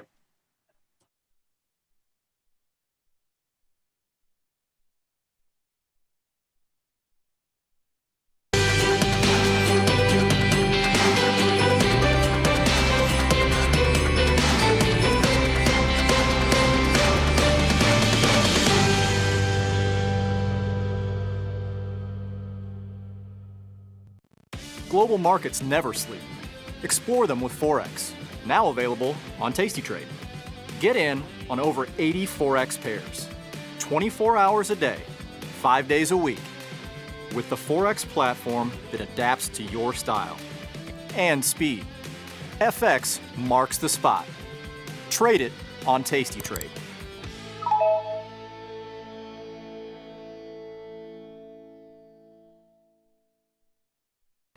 Feel like your wardrobe is missing something?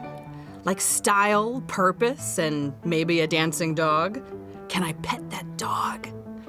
The new tastytrade and tastylive web store is now live. New merch, bold designs.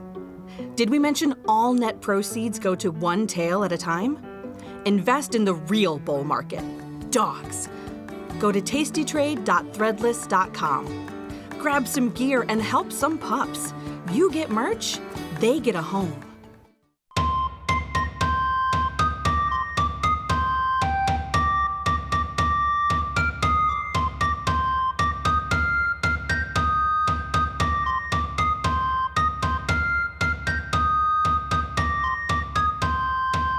On the subject of bonds, let me now expound. Swoons, they will, nay, must someday turn around. Oh, cursed bonds, will you not soon fall like rain? Quit this parched desert of misery, I can take no more pain. With thy nimble run, There's a beast in the financial world, and it's not the bull. If that's you, join us on Tasty Trade. Genius loves company.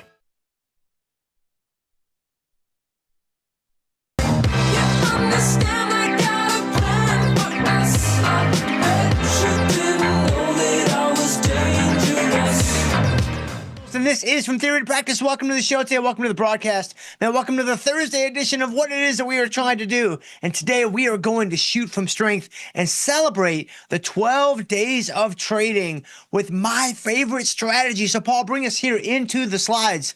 If you have been following my show for any length of time, you probably know where I'm going to go with this. Like, you probably know what is coming on down the chutes. But I have to say, before we get into what my favorite strategy is, give me like 1 to 2 to 11 minutes to just wax poetic about undefined risk strategies in general.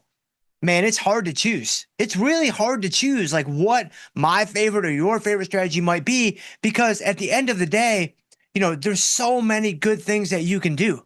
Like there's so many positive things you can do with undefined risk strategies, whether it be a strangle, whether it be a ratio spread, whether it be a jade lizard, what have you. When you get and you tap into that unfiltered exposure of the Greeks, a lot of really positive things can happen. Now, of course, for every gimme, there's a gotcha. So, of course, you have no safety net. You have, obviously, the undefined risk nature of the strategy. So the skill and the ability has to be there to match. But when it comes to undefined risk strategies as a whole, it can just be a really, really nice way to build a portfolio. So what is my favorite strategy?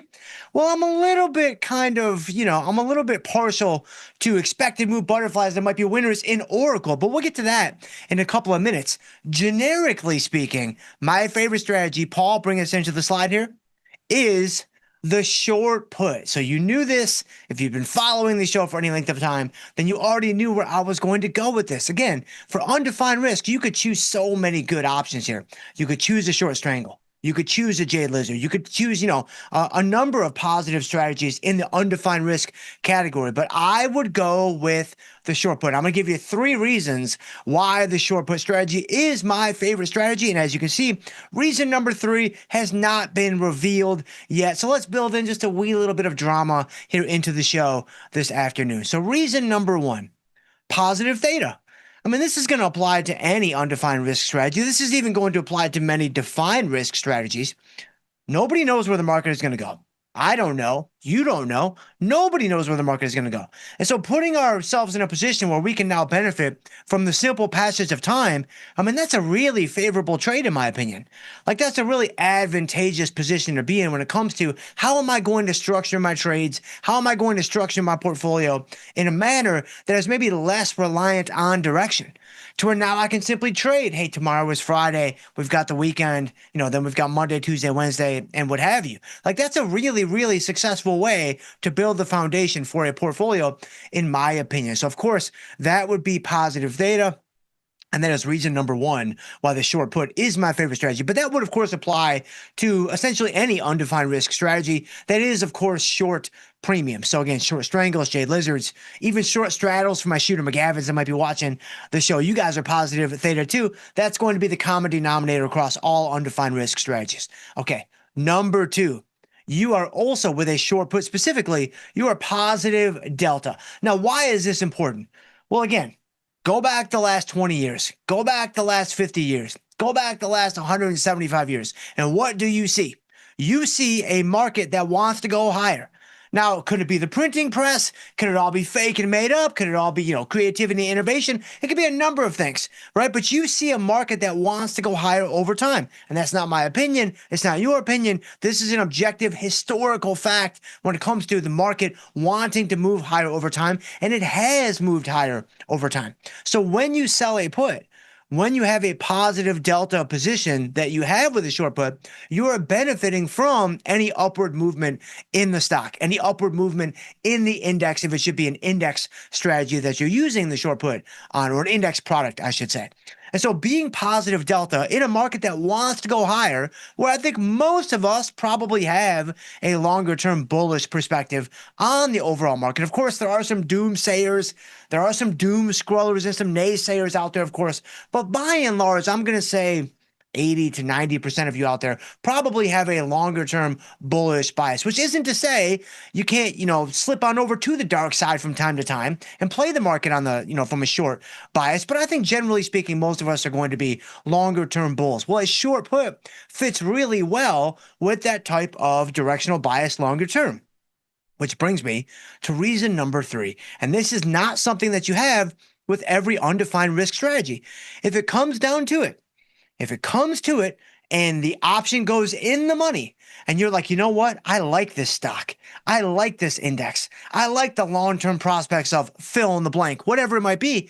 You can just take the shares and hold them. That's right. Long, stale, crusty old shares. Just put them in your stock drawer and just forget about them. Like you have that option available to you at your disposal. You don't have that with a short strangle when you're tested on the upside. Like you don't have that with a short straddle when you're tested on the upside. Like nobody really loves the idea of holding a short bias for an extended period of time. Maybe the perma bears do, but they've been getting crushed for the last 17 years if there are even any left at this point. And so when it comes to, the short put, you have that in your back pocket where it's like, man, I'll just take the shares if that's what it comes to. Now, you may not want to do that. Like nobody really loves having an in the money put necessarily, but it also could be part of a longer term strategy. Like, hey, I'm selling puts until I get into the stock and then I hold the stock. I'm collecting dividends. I'm doing all these things, whatever. That's also actually a popular way to use short puts. And so for these 3 reasons, positive theta, positive delta, and then essentially the ability or the option, pun intended, to take inventory of the stock, if that's what it comes to. Those are the 3 reasons why the short put is my favorite strategy. And regardless of your underlying directional bias in the market, whether you're a shorter term bear or shorter term bull, whatever, I think the short put can, and for a lot of you, should have a home in your portfolios because it is just an incredibly effective strategy. So my favorite strategy is the short put. I think that is no surprise to anyone who has followed me for longer than 18 minutes. So, Paul, go ahead and bring us into the market. Man, we did it. We 100% did it. We did the educational piece. Now we put the sweatpants on, we put the hoodie on, and we take a look at the overall market. We got EMEA S&P's up 14. You've got the risk-free instrument, also known as the NASDAQ index, which is an incredibly volatile, high-risk instrument. You've got that guy down 90 on the day. You've got the boomers up 673. Man, look at that. Boomers going to 50,000. I mean, what's going to happen first? Boomers at 50,000 or silver at 50,000? I'm going to say it's about 50-50. I mean, silver, man, we'll get to silver here in a second. But you've got the Russell 2000 Futures Index up 31. You got bonds up a little. You got notes up a little. You got, let's see, you got oil down a little bit. You got UB40 up just a titch. You got the shifties, man. Look at gold up 81. British pound is up. Euro is up. Volatility is down. The Bitcoin bros are even celebrating, right? Bitcoin up 1,200. And then, yes, you have silver futures up $3.28, and they're not even on the highs of the day. Like, weren't they almost at 65? I think they almost got to 65 today, right? I mean, this is a run for the ages, man. Like, this is really something. I don't know what's more surprising, right? Silver being up $6 in the last 2 days, or Phillip Rivers, your starting quarterback for the Indianapolis Colts this Sunday at Seattle. I don't know if he is the starter yet, but come on, we all know where this is going, right? Get the granddad in the huddle and, like, let's do it, man. Like, 100%. Like, man, this is going to be some good stuff. But yeah, if we look at silver here really quick, and I see you guys in the chat, by the way. You guys are pumping the algo. Man, nice job, guys. Pump that algo. Again, for the love of the algo, that's all you got to drop in there. You don't have to drop in anything worthwhile. Just a couple of characters, right? Just a couple of lines, and then the algo thinks, it's valuable content. And so if we look at silver, though, this is like a 2-minute chart, right? I think. This is, hold on. Yeah, it's a 1-minute chart. Yeah, look at that. Whoa, look at that. Man, they really scared the children there on the downside a little bit. And so, yeah, silver was up to about 64.70. Man, that's crazy stuff, man. And then they squashed them, took them down about $1 over the course of about, 20 minutes? And now they're rallying right back. And so, yeah, this is some really, man, I think these are the Hunt brothers that are doing all this trading right here. Because, man, that's a lot of movement in a very short amount of time. And if we go back, hold on, I want to take a couple extra seconds here on silver. Let me do a daily chart. I mean, look at that. Look at this. Wow, that's some really, really wild stuff. I mean, silver. So let's actually count. So let's count. So each one of these bars is 1 day, right? That's what a daily chart is, in case you were curious. So if you look at, that's 1, 2, 3, 4, 5, 6, 7, 8, 9, 10, 11, 12, 13, 14. Right? We'll make it 15 just to make it now. Well, I know 14 is perfect because today is Thursday. So if you go back, so this week and then go back 2 weeks prior. So we're talking about not even 3 full trading weeks. Like, that takes you back to what? Thanksgiving, I guess, right? Silver was trading. Look at this. It was under 50. So right there, it hit a low of 48.71. So silver is up $16 in 3 weeks. That's a 33% return in 3 weeks. That is the blackest swan I've maybe ever seen in my trading career. Obviously, we'll leave the crypto bros out of it, and you got your Solanas, your Batcoins, right? Fartcoin had a run for the ages too, of course, but it kind of vanished into the wind, which we've talked about before. And then silver, man, I don't know, $18, $16 in 3 weeks. That's really something. And so, yeah, so silver, wow, that's really crazy stuff, man. Didn't I tell you all to get short at like 36 or 37? I mean, I think that may have happened, but my memory's a little bit foggy. I missed my blueberry intake today, so you got to bear with me a little bit. But all right, let's go ahead. But I see you guys in the chat, and I appreciate you guys. So let me see here. Where are you guys at? I see Ron Vashar's in the house. Man, Don Duke's in the house. Man, Joe YQ in the house. Stephen Bivens in the house. Man, David Martinez in the house. I'm going to get to as many of you guys as I can here in a couple of minutes. But before I get to anybody, let's take a little look at Oracle. So look at Oracle. Now, we actually had a chance. I was watching this, obviously, for most of the day. And, Oracle was right around 197 or 198, like right when the show was about to begin. Like a few minutes before the show, I think. And I was like, man, we've got like the perfect possible price. And I was going to be able to take it off for maybe like an $8 or $8.50 winner. Right now, it's cooled off a wee little bit. We're only going to pick up about $7 on this guy. But again, I mean, beggars can't be choosers, right? And could Dr. Jim be in the middle of a rather hot streak. Like we've hit what 5 or 6 in a row right now, or maybe 7 out of 8. Like it's something crazy. And so mean reversion comes for us all. Like mean reversion comes for us all, even me, right? Have you ever seen in real life, on the internet, whatever, have you ever seen a worse directional trader than me? The answer is no. You don't even have to answer that. I'll answer it for you. No. No one is worse at picking direction than I am. But even I am going to run into a hot streak from time to time. And we are right smack dab in the middle of one right now. And so Oracle down $22. Man, there isn't much more to say about this guy. We got Oracle, got Home Depot. We're going to be closing some Home Depot here in a couple of minutes. And so we got a lot of really positive things that are happening in the portfolio, things that are just materializing to the upside for us. And so for Oracle here, though, I mean, I think we just closed it. We just shut it down. I mean, I don't really know that there's a reason why we would want to keep this guy on any longer, especially now that it's kind of getting its feet underneath it.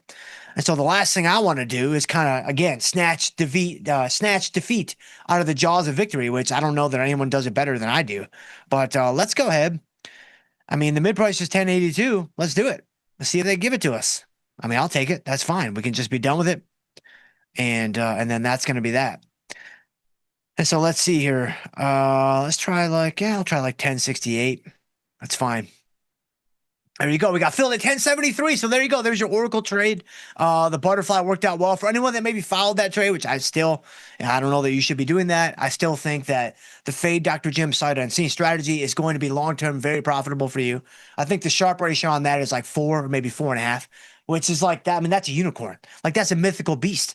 Like the best traders in the world don't have a Sharpe that's over 3. Like if you have a Sharpe ratio of 3, like you're considered like elite. If you fade all of my trades going back the last 18 to 24 months, your Sharpe ratio is 4.25. Right. And so you do the math. You figure out, what the best move forward is. I can't do that for you. You have to figure it out for yourself.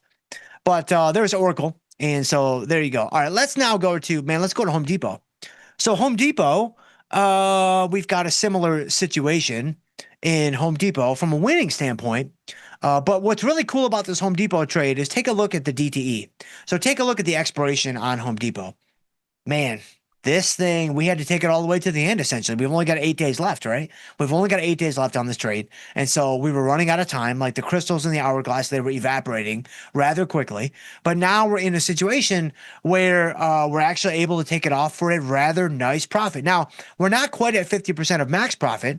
Like we've still got another 40 or 50 cents to get to that point. But we are in a decent spot when it comes to it's economically significant. We now have a green trade. We have a winning trade. We're inside of 21 days to go. So it's checking all the boxes to where it's like, all right, it's probably time to go ahead and take this guy off. Like it's checking all the boxes to where I'm like, okay, I don't really think I want to hold this trade any longer. Now we have built up, with the huge rally in Home Depot today, which I don't know why there is such a huge rally in Home Depot. I mean, maybe you guys know. I don't know. I mean, the boomers are doing quite well for themselves today with the Dow up 650, the Dow futures at least. And so, I mean, we have a little bit of buffer now. Like you can see my short strike is 355. The stock is at 357. So there's a little bit of play there. There's a little bit of room. So you could maybe justify holding it, but it just doesn't make as much sense anymore to do that, in my opinion. Because now, we've had this trade on. It's been a losing trade.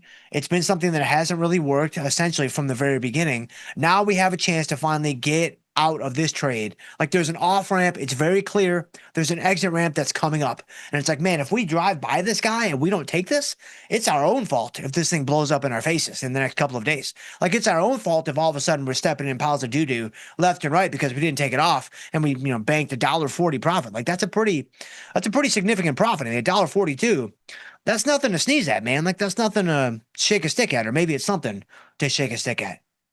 Either way, there are shakes and there are sticks and there are other things going on, but you've got $1.40. You've got $1.40 of profit in this trade, and I think we take it off. So I think we go to Home Depot. Let's highlight both legs, and let's just be done with it. 246 on a mid price. Yeah, sure, that's fine with me. If it's fine with somebody else. Again, remember, when you're putting these trades in, you need somebody to be on the other side of your trades. And so if no one is willing to take the other side of your trade, then that's where you have to do some price discovery. And so no takers at 246. Let me try. Maybe have to pay a little bit more because we're buying it back now, right? So we're paying a debit. So let's try 250. There you go. Got filled at 250. So it didn't take too much price discovery. Again, this is a good reminder and a good recap of why liquidity is so important. You know, you're trading Home Depot, very liquid stock, not much of an issue getting in and out. You just saw it for yourself. I had to give up, what, 2 cents or 3 cents off the mid price, the theoretical mid price. Not really that big of a deal. But you get into some illiquid options. You get into like some, man, I don't know. What is some of the garbage you guys tried to get me into the last couple weeks? Man, I can't even remember. But y'all be dumpster diving with some gains by Gus. And it's like, I don't know, man. I'm going to leave that to the professionals to kind of deal with those kind of stocks. But that's Home Depot. Love me some gains by Gus. You guys know that, of course. They're just playful jabs that we love to throw back at each other. Home Depot out the door. Oracle out the door. Beautiful stuff. And I do remember, I think y'all got some Lululemon for me today, right? Let me take a look at this. This is today, right? Ah, man, Lululemon down $3. Yeah, man, I'll tell you something. So I've told you guys this before, but I'm going to tell you again because today's the day, right? I'm a perma bear on Lululemon. So, and the only reason I'm a perma bear on Lululemon is because of my wife. And you guys already know this if you've seen the show before in the past. But if you're brand new to the show, welcome aboard. So there are a couple of things that you should know about me. I'm married to my wife, Autumn, my beautiful, wonderful wife, Autumn. We've been married now for 16 years. 16 years, it's felt like 60. So Autumn is my beautiful, wonderful wife. And she doesn't think that joke is very funny. I think it's very mediocre, but it's right what you've come to expect from me. And so we are right there in that B- lane. But anyway, I like to say that joke to like new friends, like we meet. It's great. It's so, it makes everybody feel so awkward. It's perfect. Anyway, we've been married for a long time, whatever. Well, we, have I told the story about how we met? Man, I don't think I have. Rats, I don't have time. So we'll do that another time. But I've not 10 years. I haven't even gotten to that story. That's pretty amazing. Anyway, we have a long storied history of Starbucks in our relationship. So I am maritally obligated to play Starbucks to the upside. That's what you need to know. Well, there's a new kid on the block when it comes to my marital obligations and my directional plays, and it's Lululemon. So I have to play Lululemon to the downside. And the reason why I have to play Lululemon to the downside is because my wife, as most women these days, most adult women these days, she loves her yoga pants. Like she 100% loves her yoga pants like many women do. And I get it. Like you can work out in them. You know, you can even do like athleisure and wear them around the house. Like do whatever. I mean, that's what she does. I mean, I get it. 1,000,000%. But she won't do Lululemon because it's too expensive. Right? It's just way too expensive. She can't possibly justify, wearing Lululemon. So what does? She buys some Woo Womens. Like she's got some Woo Womens that she walks around the house in and she loves them. Like she can't get enough of them. And they're like 80% off the price of Lululemons. So because of Woo Women, I'm going to have to play Lululemon to the downside, man. And so let's go ahead and set up something to the downside. And let's see if the streak continues, man. Like I don't know that it's going to. But we're going to find out here. We're going to find out here together. So let's go ahead. And let's go to the trade page. Let's do a little one-day cycle. Here we go, right? We'll do a little butterfly action to the downside, and we're doing a little Thursday going into Friday. And there you go. So let's do, I don't know, let's just try to cover the expected move, and let's just see what happens. I mean, what could possibly go wrong? So if I do like, oh, man, look at that. They're going to get us a little bit. Yeah. So look, we're not going to be able to set this up perfectly symmetric because they don't have the half point wide strikes below 150. And so we're going to have to do like a 142 or like a 143. That's fine. Whatever. It won't be that different. I mean, we're talking about a half a point, right? It's like we talking about practice. Like this is not really that big of a deal. So, all right. So, $182, 162 and a half, 143 is 495. That's a little bit, yeah, that's a little bit higher than I'd like to go. I think just in case Lulu comes out and says, yeah, we've acquired Woo Woo. Like if that happens today, that's probably going to be very good for Lululemon. And that could easily send the stock much higher because it's a good product, man. Like it's a very good product. Like my wife, she loves her Woo Woo Women. And I don't blame her, man. It looks pretty solid. And so let's do maybe 17 and a half points wide. Let's do 180 to 162 and a half to 145. That could work. Nice. So there you go. 369 on the debit for a 17 and a half point wide expected move butterfly to the downside in Lululemon. And there you go. And again, I mean, is Dr. J on a heater? He is. Is it going to last? Most likely not. And so you decide how you want to blaze your own trail through the forest on that one. But 367 is going to be the debit that I'm going to pay. And let's do it. Let's see if we can get a fill. So Lululemon, no 367s. Let's do 372. No takers at 372. Okay. All right. Let's go to let's see. 377 maybe? I mean, I thought 369 felt a little cheap. Okay, so 377 we got filled. All right, perfect. So we did 377. So there you go. Good stuff. Very, very happy with that. Let's go to you guys. Man, where are you guys at? Man, let's go. Let's go. Okay, so I'm going to surprise and delight some people in the middle. And I'm going to try to get some people I haven't gotten to before. So I see a couple. Number one, I see, hold on. Let me see. So the first person that catches my eye is I see Swami Yum Lane. Swami Yum Lane. That's what I'm going to go with. It's Swami YMLN. I mean, what would you do there? Would you go Swami Yum Lane? I'm going Swami Yum Lane. So Swami Yum Lane says, hey, Dr. Jim, is this your full portfolio? So this is the portfolio that I trade here on the show. And you see everything I do in this portfolio. There's no broken links in the chain. There's no like missing pieces to the story. I only trade on the show. And I think from a learning standpoint, I think that's beneficial for you guys. At least I hope you feel that way. I mean, that's why I've structured the show the way that I've structured the show. Could there be stealth accounts where there are other things happening where I'm testing, I'm trialing, I'm doing some YOLO trades, whatever? It's possible. Again, just purely hypothetical. But could it be happening? Sure, it could be happening. So Swami Yum Lane, thank you very much for being here. And you never know, you may even know more about those at some point in the future, or you may not. They may not even exist. And so let's go to, let's see, Coach G Moore in the house. What's going on there, Coach G Moore? Costco and Lulu, Dr. Jim, what can we do there for earnings? Wow, I didn't know Costco had earnings today too. Lululemon, obviously we just did a little something in Lulu because of woo-woo. But if we go to Costco, 882. Yeah, man. I mean, with Costco, again, I mean, I don't really think we should overthink this. You know, I don't know that we should underthink it either. Let's apply the appropriate amount of thought to this. I actually think for this one, let's go January, 36 days out. So let's give ourselves a little bit more time here, and just in case it doesn't work. But I mean, if you're not a bull on Costco, then you're not a bull on America. Like, that's all I can say. Like, if you're not positive on Costco, then you're not positive on the United States of America. I mean, nothing encapsulates the United States of America better than a Saturday morning Costco experience. Like, nothing does. It has everything that you need. Buying stuff in bulk, free samples, Costco drip. Like, it's all there, man. It's all 100% there. And so I'm totally on board. Like, I'm 1,000,000% on board. So let's play Costco to the upside here. I think I just kind of want to do a simple call spread, I think. Yeah, I'm going to buy an 880 and sell an 890. Is it today, though, there, Coach G Moore? Is it tonight? Yeah, it is tonight. Okay, good stuff. Okay, so yeah, we'll do some Costco. We'll play to the upside. So here are two more opportunities to see if the Dr. Jim heater continues, which I have my doubts. I have very, very serious doubts. But if I do an 880, 890 long call spread, 495 is your mid price.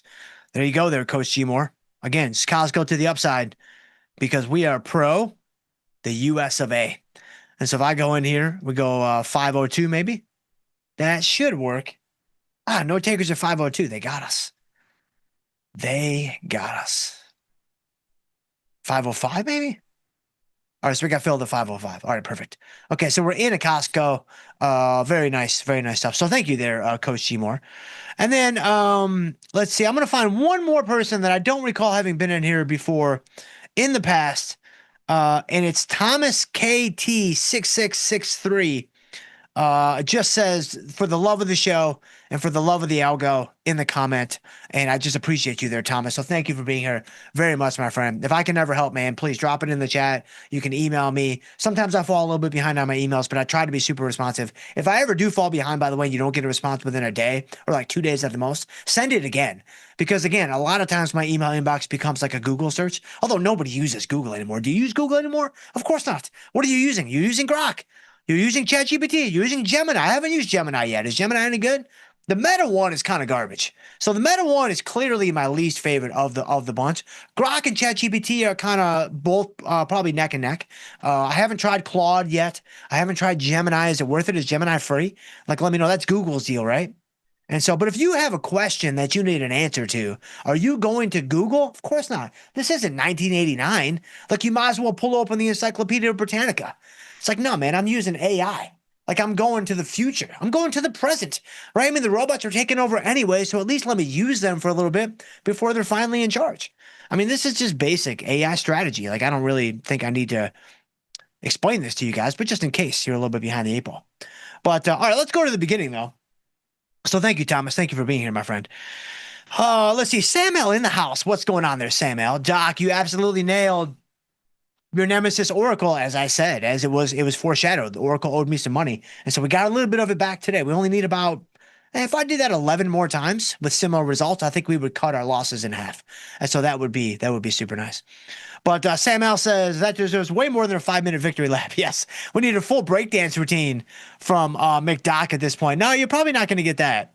Probably not going to get that at all. And then Sam L goes on to say, since you're a true 80s veteran like me, did you ever breakdance at parties? I did not. Or were you already saving those moves for earnings season? Apparently, I was already saving those moves for earnings season because I most certainly did not do any of that. But thank you there, Sam L. I appreciate you. Steve Aguilera is in the house. Says, I don't have anything. Just dropping one for the algo. That's what I'm saying. That's all it takes, man. Like, that's all it takes. So thank you, my friend, because we got to push this out to more people. And I appreciate you. And so Brian Dowdy says, hello, Dr. J. How about an Avgo for earnings today? Avgo's got earnings today, too? Man, I don't know. We've already done Lulu. We've already done Costco.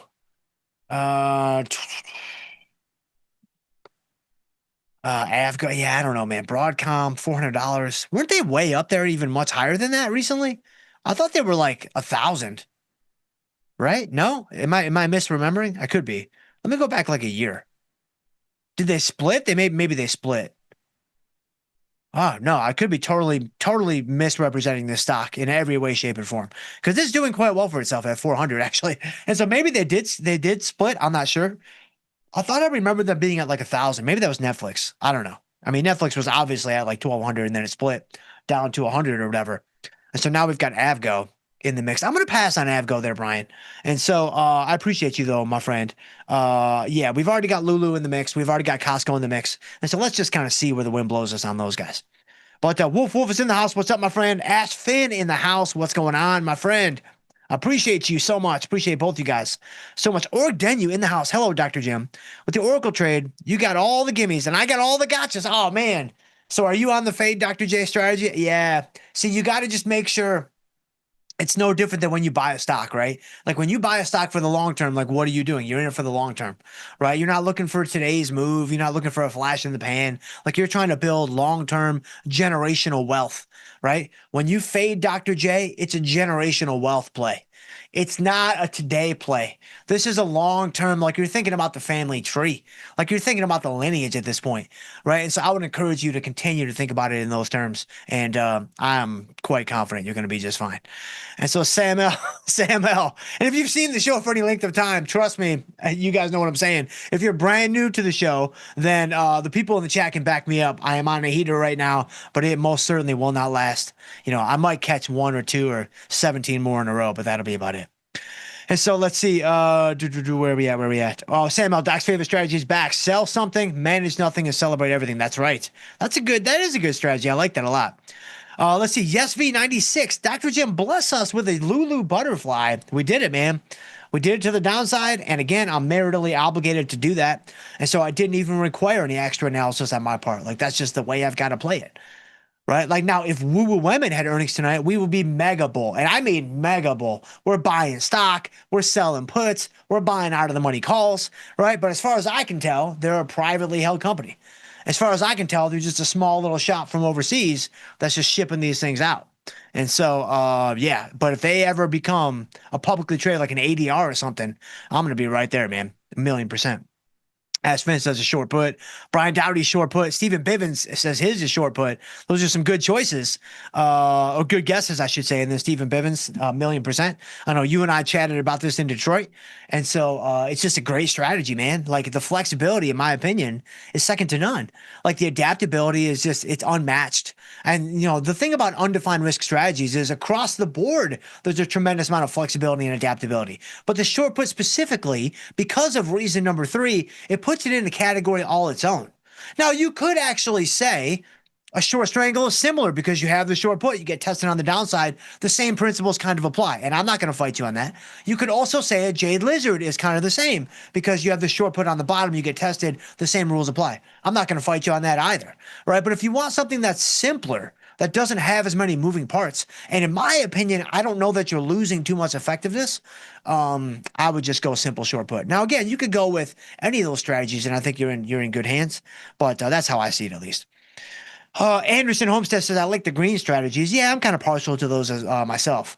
Just if I had to choose, right? Like I'm open-minded about it, but generally speaking, the green strategies are a little bit more favorable than the red strategies. I'm with you on that. David Martinez in the house. What's up there, David Martinez? Samuel, don't mind me just sprinkling an extra comment.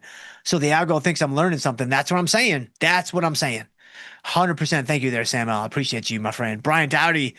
Same here. Short put is my main bread and butter. Yes, my friend, as it should be. And on this show, I think you meant to say your peanut butter and oatmeal. And so, yes, as it should be. Grumpy Mike, triple Indy. I don't know what a triple Indy is, but I appreciate you there, Grumpy Mike. If for no other reason than you juice the algo. So thank you, my friend. Don Duke, power to the algo. That's right. Ash Finn. Defined risk is more risky in my opinion. Ash, be careful with that now, right? Be careful with that, right? That's a power move, man. Like those are some fighting words. But I completely agree with you. Like, I think, defined risk is an interesting thing because obviously the maximum loss is known on entry. So obviously you have the benefit of the peace of mind, the worst case scenario, all that is there. So if you're just starting off, you just started trading, this is all you should be doing, right? Because you don't have the skills yet. You don't have the abilities yet. You may not have the capital yet to really be able to do undefined risk strategies the way that they should be done, or the way that they were intended to be done. So start with defined risk and, you need to learn. You need to put in the reps. You got to put in the time and all those kinds of things. But once you start trading for a while, and especially after you start, toying around in the undefined risk sandbox, you're going to learn, wow, there's so much more I can do with these strategies. And, with defined risk, especially when they get like close to like, being in the money or out of the money, when you get close to expiration or close to 21 days or whatever, like it's usually more the case close to expiration, but you're kind of like bouncing between like maximum loss and a winner. Like at the very end. And it's like, man, it's not much of like there aren't too many gradients in there. There aren't too many levels to it. Like when you start getting close to expiration, which with defined risk strategies, a lot of times we have to take them all the way to expiration. And so with undefined risk strategies, there's so many more gradients, right? Like you're not usually in a situation where it's either a winner or a catastrophic loss. Now, the other side to that other side is, so we're at like an inception level of other sideness now at this point. With defined risk, obviously, if you size it right on entry, then the maximum loss is not going to be something that should be anywhere close to catastrophic for you. And so it is a multi-layered thing, of course. But yes, I actually think defined risk strategies are actually riskier than people realize because of kind of this oscillation between potentially max loss and max win, like when you get close to expiration, from not very big moves in the underlying stock, depending on the width of the spread and depending on the strategy and things like that. So anyway, hopefully that helps. Let's see. Joe YQ in the house. What's going on there, Joe? Brian Dowdy, what's with the beeping? Hopefully we got that squared away. I don't hear any beeping on my end. And so I'm confident that whatever was there is no more because of our amazing production team. Joe YQ, Costco, Avgo, Lulu earnings. Yes, we did Costco. We did Lulu. We're passing on Avgo, though, just because I kind of want to, I need to be somewhat mindful of just how much smoke is in the air on a given show. And so we've already lit 2 fairly sizable stacks of cash. Like there's a tiny little flicker of a flame. And so I don't necessarily want to do a third one. So I'm going to pass for right now. Stephen Bivens says reason number 3 is negative Vega. Yeah, I thought about putting that in there. Maybe have 4 reasons, which 4 reasons it's maybe equally as feng shui as 3 reasons. But I'm going to say that 3 reasons, it's 1 notch above from a feng shui-ness standpoint. And so I wanted to keep it at 3. Plus, I didn't want the slides to be super busy. I just kind of wanted them to be a nice outline for where we wanted to go with that material. I've never been a put a bunch of information on the slides and then just kind of like read off the slides. That's never been the way that I've instructed ever. Not even going all the way back to like when I was just a young little whippersnapper and I was 25 and I was a second year PhD student. And I was teaching, lecture halls at the University of Memphis with like 100 students in it, 120 students, whatever. Like, nah, man, we just did like, skeleton slides and then fill it in. Because I just remembered as a student, I always appreciated the professors that would actually like, I want to hear what you think. Like, not that the slides aren't what you think, it's obviously what you think, but I want to hear more than is just out of the textbook or on the slides or whatever. Like, give me some more color around the edges. Like, give me some more things to work with, because I can read the textbook. I can read the slides. And that is not to say I'm going to understand everything at first glance, but I want to know more than what is just kind of like, the basic outline of what's going on. So that's always kind of been my feeling. But negative Vega could also be there too. I would agree with that. So let's see. The sign in Kone, says Doc, a Lulu call calendar at 2:05. Let's see. Sell to open December 12th and buy to open December 19th. Going for an up move after earnings. Yeah, you could do a directional. That's like a directional. It's like a directional play for Lululemon. That'd be fine. I mean, you can do calendars that are directional where like you're kind of pinning the 205 strike, right? You want an up move in Lululemon. Again, maritally, I can't do that. Like, I'm not allowed to do that, so I'm going to pass. We've already made our bet to the downside of Lululemon, which is probably good for you based on the historical track record of a Dr. Jim. And so I like it though. Call calendars, I haven't done too many calendars. I'm usually more of a neutral calendar guy. I don't do too many directional calendar spreads. It certainly can be done like the way that you set that up at the 205 strike. You're probably going to like the expected move, I would imagine, right? Like you're going to, in a 1-day cycle, you're going right to the expected move, right? So there you go. I mean, you're pinning that guy right there. And that's a great way to think about calendar spreads. It's a great way to use the statistical properties of the market to help assist you in figuring out, all right, how do I want to play this thing directionally? I don't know what's going to happen. Dr. Jim certainly doesn't know what's going to happen. He knows less than I know. But if I was just thinking about expected moves and like what the market is pricing in and things like that, this would be one way. This would be one way to do that. And so I like it though, my friend. But again, I'm going to pass for reasons that are solely related to my marriage to my wonderful, beautiful wife, Autumn. And so let's see here. If I do the San Cone, risking $1.42 for a couple of bucks. Yeah, I like it. I like it a whole lot. David Martinez says there was a whole lot of perma bears on YouTube, man. They're all over the internet, And so it was funny. Like last night, so we had the Fed announcement yesterday, right? And it's just so funny. Like, so you know what's going to be really funny? When the new guy gets in there, or has Trump announced who it is yet? I'm not sure if it's actually been officially announced. Maybe it has. I'm not sure. But once the new guy gets in there, I wonder if, because obviously now, like we know, like I don't know how many more Powell has. It's only a couple though, right? I think it might be May or June when he's done. He's going purple all the way out. Like there's no way he's breaking the streak now. There's no way. So the question is going to be not what he's going to do. Everybody knows that. What's the new guy going to do? Now, is the new guy going to pick up the torch and just grab the relay stick or the relay bar and go, I'm going purple too? Or is the new guy going to really make a statement and just roll out there with like hot pink, man? Just roll out there with like a neon green. Like, give me a fire engine red. Like, man, that's going to be amazing. I don't give a rip about the interest rate policy or QE Infinity or ZERP or, QTs. Or nobody cares about that. I just want to know, I need a hex code. I need an RGB numbers. I need to know, what did you roll with? Did you pick up the torch or are you blazing your own trail? Like, I kind of want to know, like, is this guy going to think for himself or is he just a follower? Like, that's what I want to know. And so anyway, it's going to be pretty funny. But anyway, the reason why I brought that up is because, yesterday, obviously you had the FOMC was really positive. It was choppy, but then it turned out positive. And then last night, all of a sudden, everything was reversing. Like everything was like, it's over, it's done. Like, it's whatever. And I was like, man, the perma bears on Twitter and on the internet, like they are going to come out in full force. But it turns out that we are about to be right back to unched.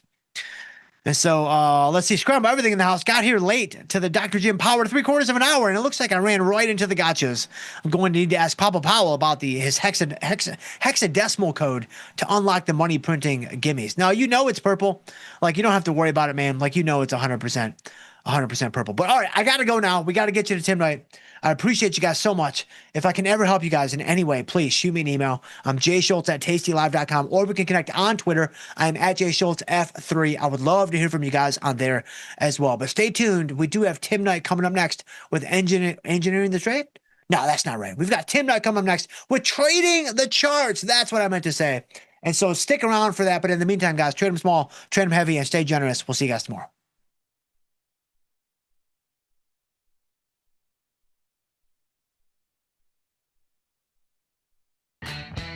Tasty Trade's Money Match event. Unlock 30 days commission-free trading. Plus a 1% cash match on all qualifying deposits to jumpstart your trading when you open and fund a new Tasty Trade account. Level up your trading experience with active trader mode, smart order tracking, risk analysis tools, dynamic watch lists, and more. The Money Match event starts now, exclusive to new Tasty Trade customers. Global markets never sleep. Explore them with Forex, now available on tastytrade. Get in on over 80 Forex pairs, 24 hours a day, 5 days a week, with the Forex platform that adapts to your style and speed. FX marks the spot. Trade it on tastytrade.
Hey everybody, Tim Knight, and well, what's cooking? Oracle is cooking, and it's funny because Oracle had more of an outsized effect on the market than the Fed did, it seems. So let's recap a little bit. Yesterday around this time, the market was raging higher across the board. Today, the market's higher too, with the exception of NASDAQ. And the reason is that yesterday after the close, Oracle announced their earnings, and it showed capital expenditures rising quickly, and the revenue was a little bit disappointing, so it sold off really hard. Oracle's lost almost half its value from its peak just back on, I think, September 11. A little biotech company losing half its value is not a big deal, but like one of the biggest companies on the planet losing half its value is pretty astonishing. The market as a whole is near lifetime highs or at lifetime highs, so it isn't bothering it that much. But for tech stocks and the whole AI sector kind of freaked people out. It isn't helped by the fact that I noticed Time Magazine has announced their Man of the Year. And the Man of the Year isn't necessarily a man anymore. It could be a woman or a group of people or even an object. I remember decades ago, the personal computer was the Machine of the Year. This year, the Man of the Year is basically AI builders. And so on the cover is like Sam Altman and Elon Musk and Jensen Huang, etc. Anyone who has any knowledge of financial history and the dreaded cover curse, this should strike absolute terror into their hearts. If you look at the peak of Samuel Bankman-Fried's career, it's when he landed on the cover of Forbes. If you look at the peak of Elizabeth Holmes' fame and fortune, she landed on the cover of Forbes. Forbes is a pretty consistent player here. Basically, anytime something, be it a person or a fad or a sector, reaches complete saturation amongst the public, they wind up on the cover of a magazine, of a big magazine. And so the fact that the AI builders have been smacked on the cover of Time as the Man of the Year again, that should just send chills down anybody with a vested interest in hyperscalers or any of the other AI or NVIDIA for that matter. And it's sort of ironic that Oracle would be plunging on the same day. But let's look at some charts, and we'll certainly look at Oracle in just a sec. We're going to start off with a spider, which is could be heading for a lifetime high close. Certainly seems that way. This is the lifetime high on an intraday basis. So the tippity top on the day was back on October 29.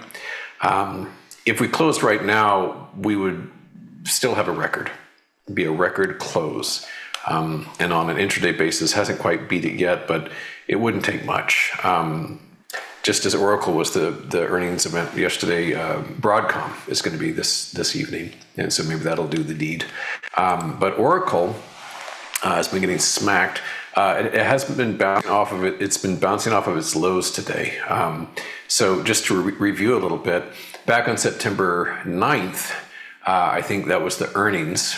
And then on the 10th, so it was the 10th, not the 11th, the 10th, it went exploding higher and reached the highest point in its own long history.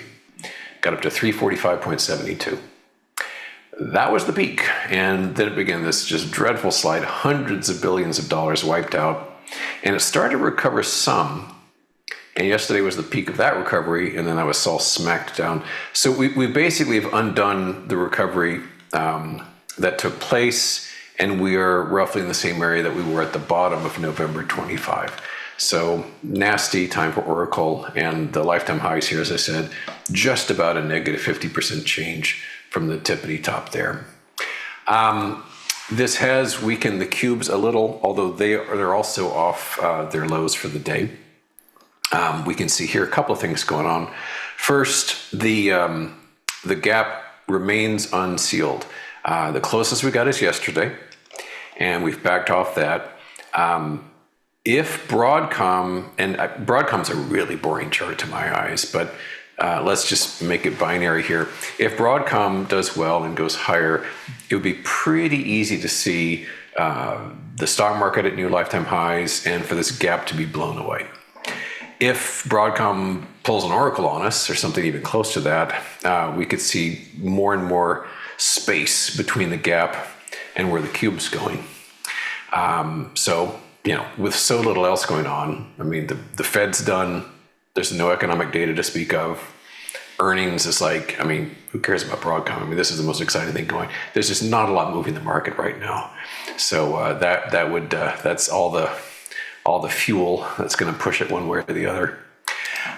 The diamonds are doing very well. The Dow was up to a lifetime high.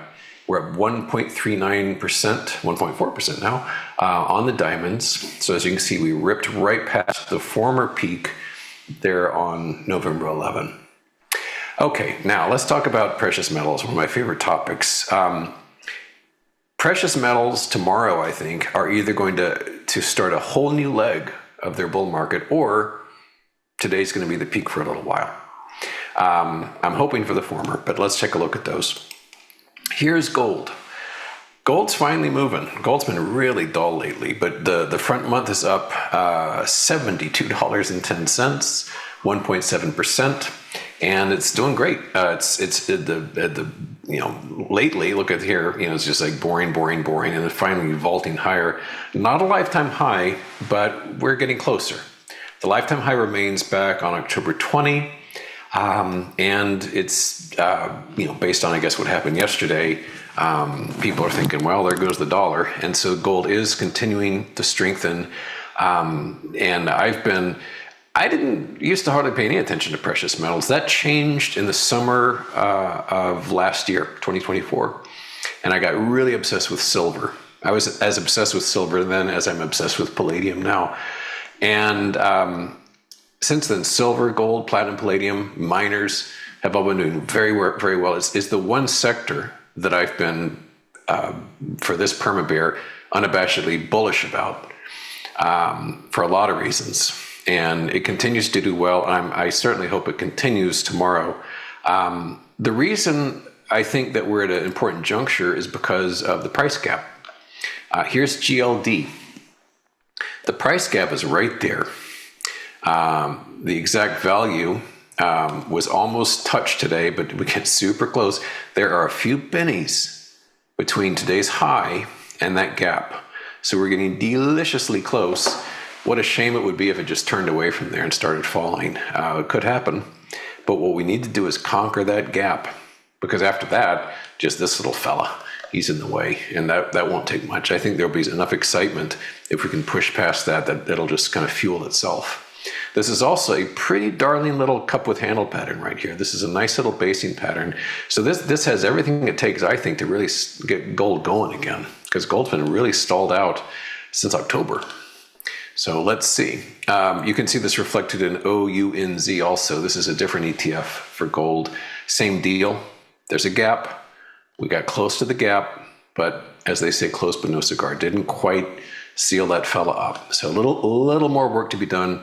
Just one more day like today would do the trick. But it is that gap is in the way at the moment. One thing that is having no trouble at all is the miners. GDX has blasted to lifetime highs, and it pushed past its own prior peak of October 16 today. And it also has that cute little cup with handle, but it's completed, this one. The other one's just about done. This one is done. It finished up that pattern and is moving higher. Same with the juniors, GDXJ, lifetime high on this. So that whole sector's doing really well. And XME, which is kind of a watered down version of that, because it's precious plus other more base metal miners, is having a good day too. Not lifetime highs, but it is doing well today. The lifetime high is still way up there, and it's not nearly as pretty a creature. Also, I like the purity of just the precious zone, but XME is doing well. And the one that is just a monster is silver. This is the silver futures contract. And I was speaking earlier about how I got really hung up on silver back last year. Let's just rough out why. So the base was huge. It was something like this. And there were some frustrating things about this base. Let's make this a little more appropriate, make it kind of a greenish color. Oh, that's only the, never mind. Okay, that's just the boundary. This thing based for a long, long time. And right along here, around May of last year, it looked ready to rock and roll. In retrospect, that's exactly what happened. At the time, it was maddeningly frustrating because look what happened. We broke out and then it sank. And it started to recover again, doing nicely. And then just like months and months of just doing nothing and frustrating everybody, and finally here, blump, down it goes. That was the whole Liberation Day thing. So as good as that pattern looked, it took from May, it took 11 months. 11 months of just grinding around. So that's why it was so just maddening. So from May to April, net, nothing. But after that, after Liberation Day, then whoosh, up it went. So we went from the mid-20s, we're approaching 70 at this point. So that, I was pulling my hair out for a while there, but it finally kicked in. And I remember somewhere along here, I did that post about, it was probably the most unsophisticated trade of all time, but like go to Costco and buy silver coins, because they were like $32 for 2024 American Eagle 1 ounce, 99.9% pure silver coins. Those have more than doubled. I looked, those are going for $75 now. So silver has done really well, but boy, it took a while. Very frustrating. SLV, obviously a lifetime high also. And here's its recent kind of continuation pattern on SLV. It's not very well traded, but there's a ETF for silver miners, which is SIL. And it also is at a lifetime high for pretty obvious reasons. So that's doing well. And my old friend Palladium, PALL, Palladium is up $43.50 right now, almost 3%. This is PALL, the ETF. And it's a little nerve-wracking here too, because there's kind of, let's just be dichotomous about this. If the gap in gold holds, if gold just sort of rolls over and gold starts selling off and silver really starts selling off in the miners and all that, I could easily see this slumping back into its trading range, which would be a shame. On the other hand, if we bust past those gaps, if we get some new dynamism and gold blasts past its gap and silver miners go to new highs and so forth tomorrow, this should finally wake up and really make some space between its trading range and its price level. As it is now, you can see that Monday, Tuesday, Wednesday, Thursday, this trading range has still kind of got a pull to it. It can't quite make the break away from there, but let's see. It's kind of at the mercy of its other metals, but this fella, it's way, way, way, way below its own lifetime highs. And my hope and supposition is that it's going to play catch up sooner or later. So that's palladium. I don't trade platinum myself, but there's an ETF for that as well, PPLT, and it's up to date 2.27%. There's its own price gap, which is acting as support, but just so as you know, that's out there as well. Over in digital land, Bitcoin continues to be pretty doggy. It's down $1,545, hanging out just above, it's around the low 90,000s. Clearly, compare gold, silver to this, it just stinks. It's had a really rotten time ever since it peaked back on October 6th. And I'll say it again, even if it does rally, I think 98,000 is a very important level of resistance to that. So, I also, little more horn tooting here, DeFi development continues to sink. We had talked about this repeatedly just because it was such a clean right triangle pattern, and it just continues to slip. We're down again today, about 3% on that one.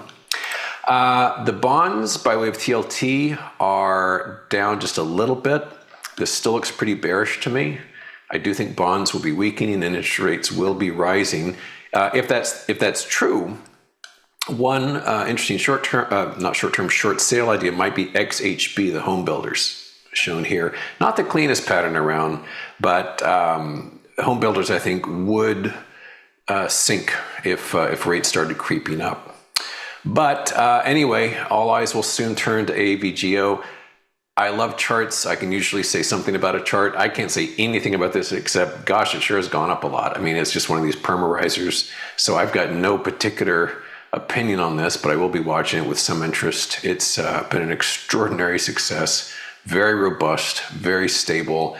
I would be very surprised if this thing had any sort of weakness considering its past performance, but that's what everybody will be watching, and that'll flow right into SMH, shown here, whose lifetime high was yesterday, and we've got a little hammer going on right now, so everyone's sort of clenched, wondering what Avgo is going to do. Okay, well, it's been a pretty interesting week so far, and hope you're doing all right. We'll wrap things up tomorrow. Thanks for coming by. Good night.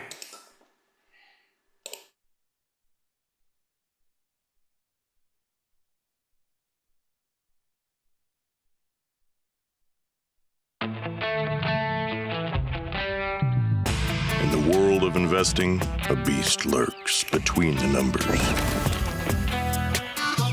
Some watch from the safety of the sidelines, but others saddle up and ride that one-ton rowdy ribeye for all he's got. If that's you, join us on tastytrade, named best online broker for options trading. Genius loves company.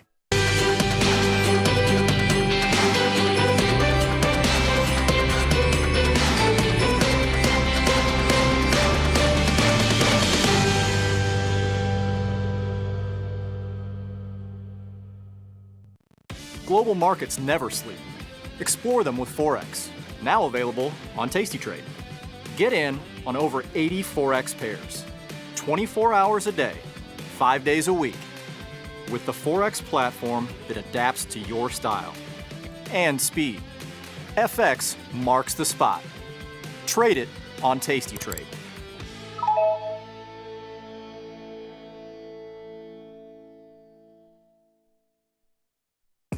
Ready to take your trading skills to the next level? Dive into the world of stocks, options, and futures with Tasty Trade courses. Whether you're a beginner or more advanced trader, our courses can empower you with the knowledge to succeed. Watch as our team in Chicago shows you how to use the Tasty Trade platform and go over the basics of trading. Perhaps you'll learn about a new strategy or a potential product for your portfolio. To find our courses, go to the Manage section of our web platform or head to courses.tastytrade.com. Start taking control of your financial future. Visit our courses today. So you're an active trader, looking to increase your return, decrease your risk, or quite possibly both. Sure, you've heard of the Greeks. You know, your deltas, your thetas, your vegas, your charms, your vamas, etc. And you're wondering, hey, how do I use these guys to improve my risk-return relationship? Well, join me for a 10-episode crash course, and I'll show you exactly how to do it with all the gimmies and gotchas, one Greek at a time. We'll see you there. Got trader's block? We've got the cure. Get data-driven trade ideas with Cherry Picks, our weekly newsletter that gives you insights into the market. Sign up at tastylive.com/newsletters.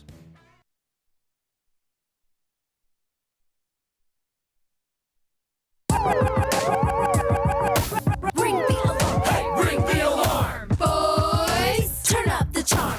Listen up, y'all. Get out the damn stall. It's the last call. Hey, the last call. The last call. The last call.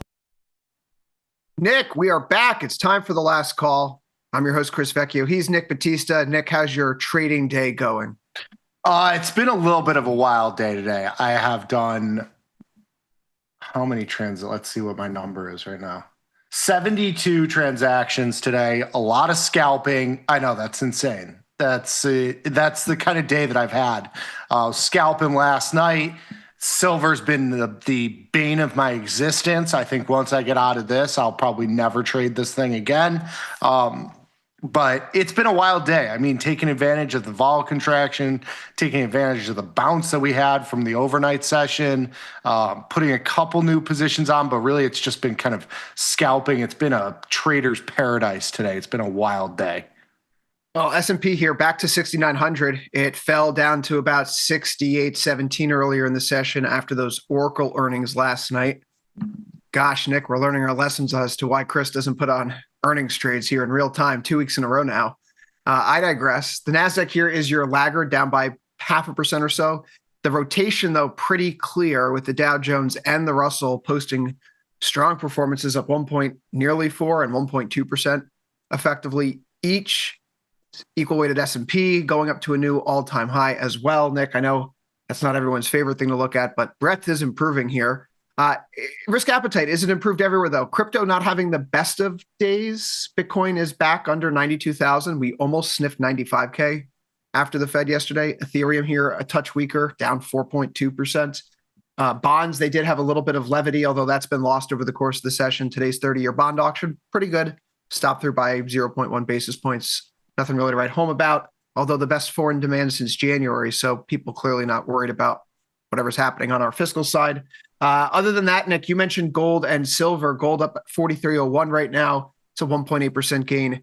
And then silver being the bane of your existence, up 4.66%, 63.87 right now. Copper likewise having a strong day. We can go over to the stocks right now, but it's not really the Mag 7 names that are pushing this market to the upside. Nick, is that a surprise to you here? Is this a reaction to Oracle? Heck, what do you think is going to happen with Broadcom after hours? Yeah, I think that's another big event. I find it a little bit concerning. I know you're on the other side of the coin where it's a rotation and this is good, and I think to some degree that is good. I just I don't see.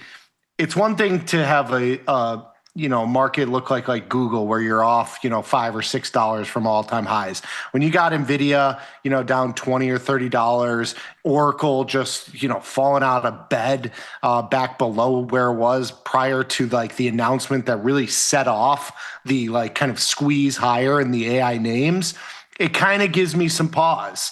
Volatility being somewhat sticky. I mean, we were lower this morning and have kind of stayed a little bit at 1868. The VIX itself, at 1521 doesn't really tell the story of the action that we've seen in the overnight session. So I'm still a little cautious here, which is a shock because I usually am on the fully bearish to the moon sentiment. I just feel like we didn't shake enough out.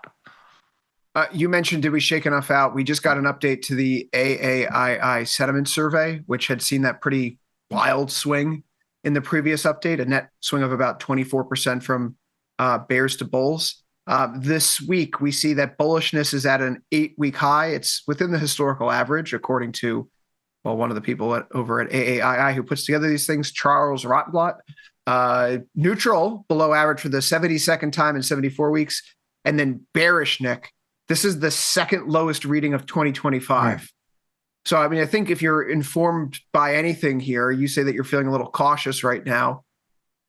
The bears have been taken out to slaughter, and I don't think the VIX itself is telling the story right there. 15.19. This is going to be the lowest close we've seen in the VIX since mid-September.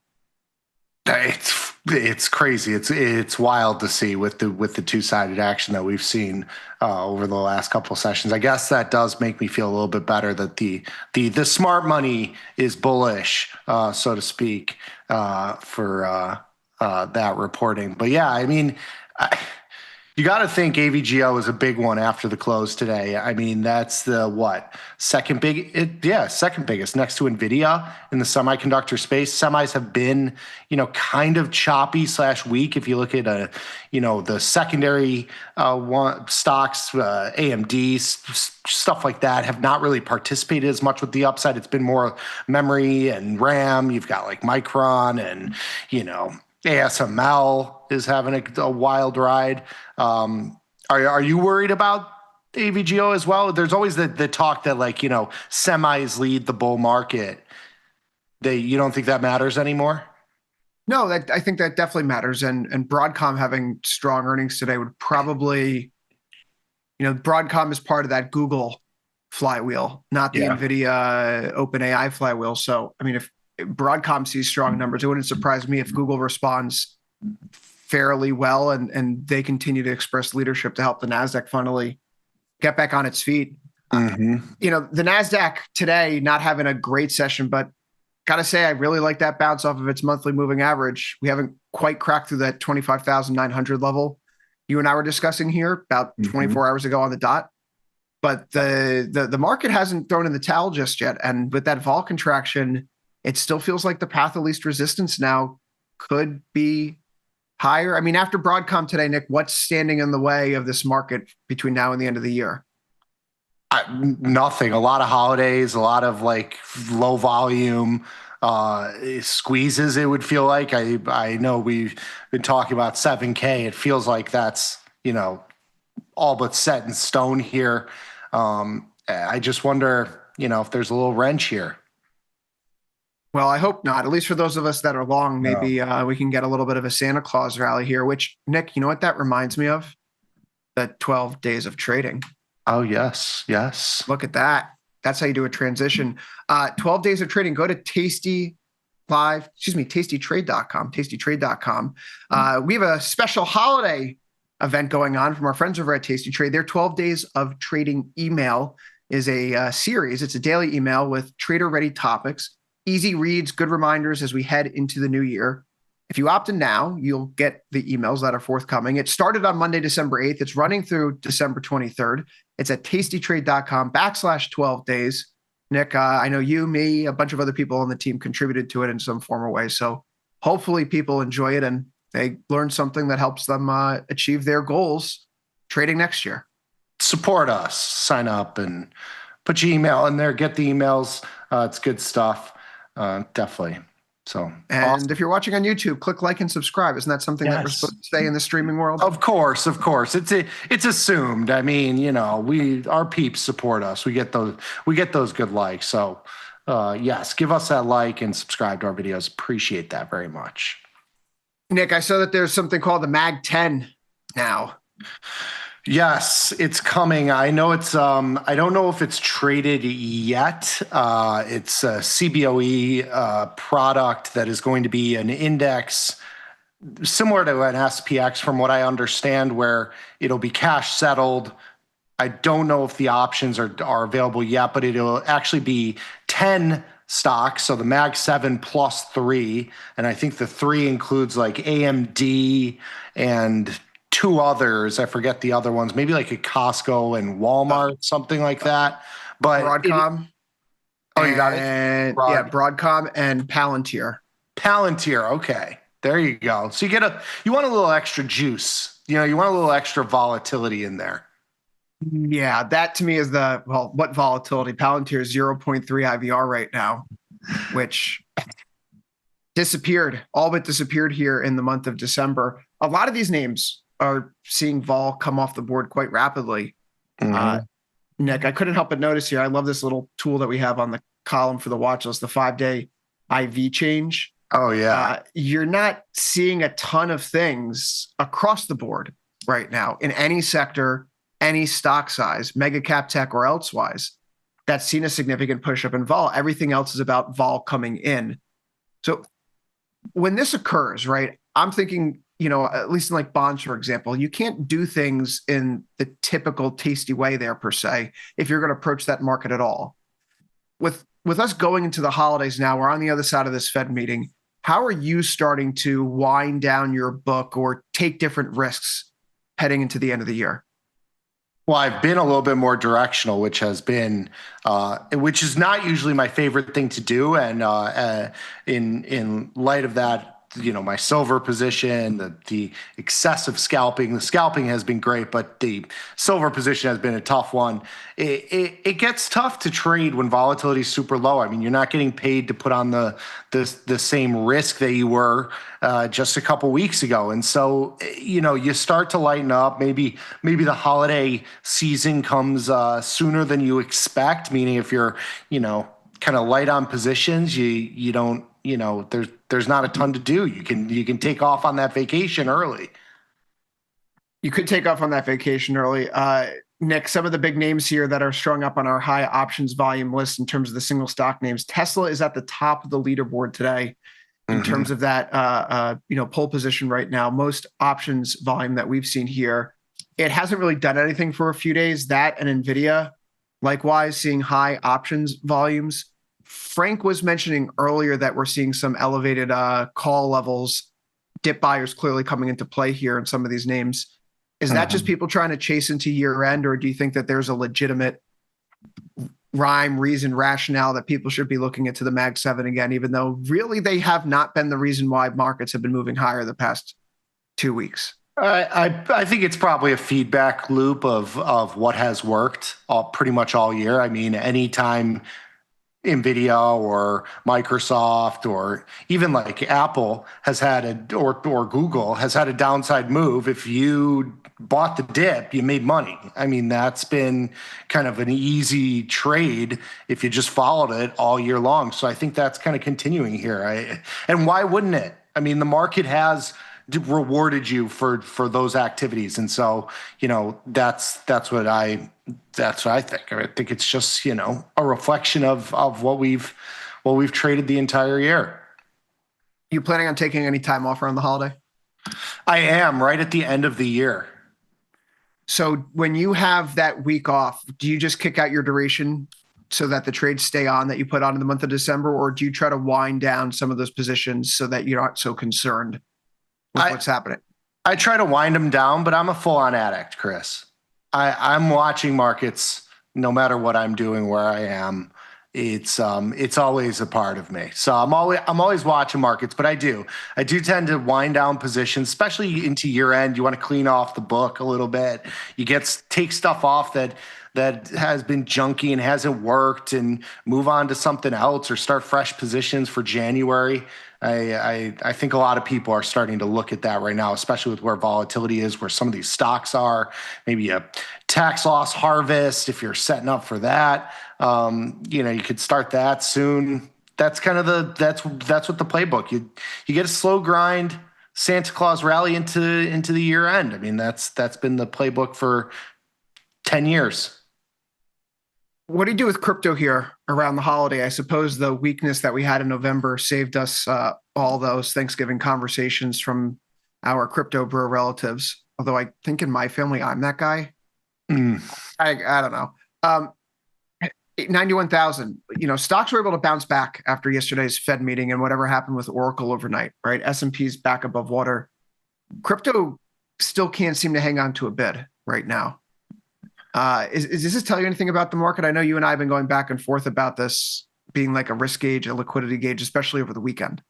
Yeah, I think it's lost some of that. I mean, I think it's been kind of a short-term liquidity gauge and kind of market indicator, which is, it is kind of bouncing from, it was down like 3 or 4 grand last night. So it's bounced a little bit from there, which, coincides with what the market is doing here, not really the NASDAQ itself. I mean, I'm still long, but I think it's lost a lot of its shine here. But I think if you're in the camp of small caps are going to, face rip into the year end, and that's kind of the trade, and it's off the Mag 7 trade, you got to think there's going to be some that trickles down into, an asset that is very, very volatile, that's down already 20, 30, 40%. And so I think I think you have to be long it if you have that sentiment. I'm still leaning along this call spread that we have on an IBIT that was put on from a market measure right before Thanksgiving. And, it's not working. It's not working. It's kind of just meandering. And there's plenty of time to expiration, so I'm not compelled to do anything with it. Yeah. But 95K seems to be that line in the sand for me. And so if we're north of 95, it feels like then we can lean in a little bit more into being long crypto, and then not just BTC, but Ethereum. And then for folks who are trading other products, Solana, and maybe it's altcoin season finally, which I thought that was supposed to be October. That never transpired, I guess. But 95K is a lot of this in for Bitcoin. Stocks need to go without it, though. This world where we can't see a NASDAQ rally without Bitcoin participating could be problematic. Mm-hmm. Longer term, could be problematic longer term. Yeah. Nick, before we get into the final 10 minutes here, I've been told that we have a refer a friend campaign that's still running. Is that something that the production team is going to put up on the screen? What a Christmas gift this would be. Couple $100 in your pocket. Come on. When a referred customer opens a new account and funds it with a $2,000 plus initial deposit, using a friend's referral code, both the referrer and the referral will receive a $100 bonus. That's great. Go to tastytrade.com/referral to get more information. See, this is a good one because now when you go to you have your holiday get together and you're sitting at the dinner table and they're, bitching at you about your Bitcoin call being down, 30 or 40%. You can tell them, hey, I got you a couple $100. You just have to sign up for this account. You fund it a little bit and, make everything right again. They're like, but Nick, I already opened an account and bought Bitcoin with it. So what am I supposed to do now? Well, maybe there are somewhere else, then you got to do the cash match. If you don't do that, you got to tell them, hey, well, if you put a little bit more in, you'll actually get a bonus if you use this promo code. Oh, what's that promo code? It's the money match. 1% cash match and 30 days of commission-free trading. Who doesn't want that? Who doesn't want free cash? I'm pretty sure people like that. Yeah, that's a good deal. Nick, tastytrade.com/money match for more information. We can go back to the charts. Nick, okay, so help me out. Yesterday on the show, we were talking Oracle here. I'm still holding on to my short Iron Condor. Can't say with certitude, but I'm sure there are other people who are sitting in the same boat with me, looking at yesterday's IVR at 80 and thinking, I'm going to play for an inside move. Because how many times have we seen an inside move around recent earnings reports? So there's the vol crush, and the vol crush, it has happened, 47.6, but price moved dramatically lower. So now I find myself in a situation where I'm at 1 DTE. It was playing for the earnings release. We're sitting right near, just underneath my short strike in the short put spread side of this Iron Condor position. How would you be managing this here? Do I just cut my losses today with 1 day left, or do I look for maybe a continuation up just above 200 to try to get out at a scratch. Well, in typical earnings fashion, you had Adobe and Oracle earnings. Adobe was your inside move. You just picked the wrong stock to do it on because you had it planned perfectly. So you'll remember that next time. But as for that position, I think you hold it. You got a 50-50 shot into tomorrow, especially if you're bullish. I mean, you gotta hang on to that at round number. You got a 200 strike there. So I think you lean into it and see what happens. Broadcom has had quite the run, and quite frankly, Nick, I think you could make a case where maybe you get a little bit more stability in some of these AI-centered names if Broadcom earnings come out strong tonight. Yeah, I'm not going to be placing a trade in this one today, but I see with the one DTE, there's about a $25 expected move. So we're not talking something huge, right? It's a $400 stock. Are you playing this? More importantly, applying the lessons of yesterday and today. How would people be looking at this compared to Oracle? Because I see an IVR that is much, much lower here. Yeah. I think you got to define risk. I have a wide iron condor here. I'm actually leaning like slightly bearish to neutral bearish type trade. Just below 400 would be perfect for me. Or really 375 to 400 is kind of my sweet spot here. I've gotten a little bit of short delta to the run up we've had, so I'm playing it a little bit to the downside. But hoping for that vol contraction, a little bit of a pullback would be great. Kind of like what we had in Adobe this morning, where the stock was basically unchanged, down small in the overnight session. That's kind of what I'm hoping for here. But we will see here in just a moment. I think the AVGO earnings come out like 15 minutes after the close, I believe. And then you also have Lulu and Costco. Costco's 15 minutes after, Lulu's 5 after the close here. So a couple of interesting names. I've been scalping puts in Lulu. I'm out of Lulu, so I don't have any exposure. Johnny Trade, I did a put spread there, so I do have a little bit of exposure there. And then I got some long delta in Costco. Are we going to finally get the split? And they got to pump this thing up, right? You got to think. It did hit a yearly low yesterday. What gets you back to a nice 1,000 strike, 10-for-1 split? I mean, it's got to be the split. That's a good question. I got lucky, I guess, at the end of November. I put something on with the market measure, and it bounced going into early December, and then I took it off. So I was able to take a few $100s out of it before it fell back down. This is a really ugly looking chart, though. No love for Costco. No love for Costco. I'm not a paying member, so I'm not gonna. Oh, geez, if I want to become one, will this count against me on my resume? It's a really ugly looking chart, and they're suing the Trump administration right now. So they're in the anti-Trump basket. You don't want to be in that basket. You want to be in the Trump portfolio. Yeah, well, Oracle's in the Trump portfolio, and that hasn't been faring too hot either. But that's kind of also what I'm thinking here, right? This is a market that serves middle income to high income consumers, right? It's upper middle class, and we've seen measures in consumer confidence about spending levels for that type of consumer, and they're going down. So I don't know. Are people going to cut back on memberships that cost some money each year? Or they're just going to go to their local shop, right?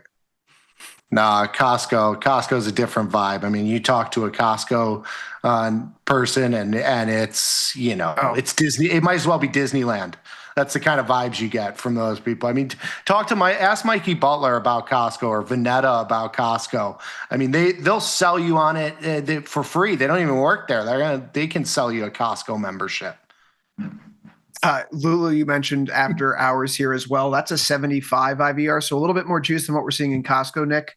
I'm curious, this is a stock that's been pummeled this year. I can see a lot of folks looking at this chart and saying, yeah, I'll take a swing. It was trading near 420 earlier. Why not again? You staying away from this one, though? I've been trading puts like around the 155 is what I've been trading. And I've been scalping them because there's been some two-sided action in here.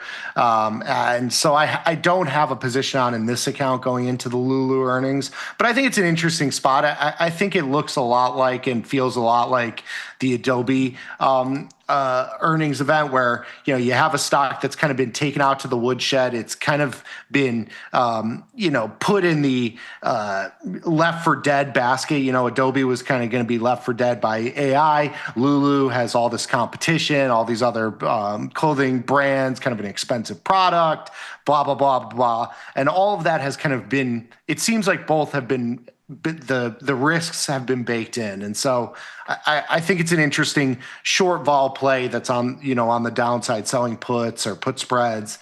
I think that's kind of the interesting play here, and just play for, kind of sideways or maybe just inside the expected move. Think that the move is already baked in here. Nick, it's the final trading day of the week tomorrow. What's the one thing that you are going to do? If it's going to put on a position, put off a position, kill a winner, or kill a loser, or take profit on a winner? I mean, what's the game plan for Friday this week? I'm hoping to be out of my metals. You got volatility coming in a little bit. You had about a $1 move from the highs in silver. Gold has performed nicely. I would like to see a little bit of a move higher in gold. Silver to come down a little bit. I could take this position off, wash my hands, and move on from it. I think that's number one on my books. Other than that, just kind of taking off positions as vol continues to contract, and stuff that has worked, roll it and start fresh with January or February positions. What are you thinking? What's on your mind? What's on your radar? Figuring out ways to get more metals. That's it. I'll do that on the dip. I can't do it now. Well, gold looks great today, right? We're poking up into a new high, not just for the month of December, but this is the highest that we've seen since mid-October, when there was a U.S.-China trade war detente coming out of the weekend. Mm-hmm. This looks like a chart that wants to break out again. And who's buying silver like this? These aren't people like you and me moving around the market. These have to be sovereign wealth funds. These have to be national central banks. The invisible hands. I don't know if it's Adam Smith, but whatever the case is, I'm looking at silver and thinking that this is something on dips we got to buy. Jamal and I on Tuesday were talking about, like, what if this is just a continuation and a bull flag at $67? That seemed ridiculous, and this was trading near 60. We're closer to 67 than we are to 60 now. So this being a big product, Nick, I think for your average retail trader, trading silver futures might not be their cup of tea. SIL could probably be a better fit.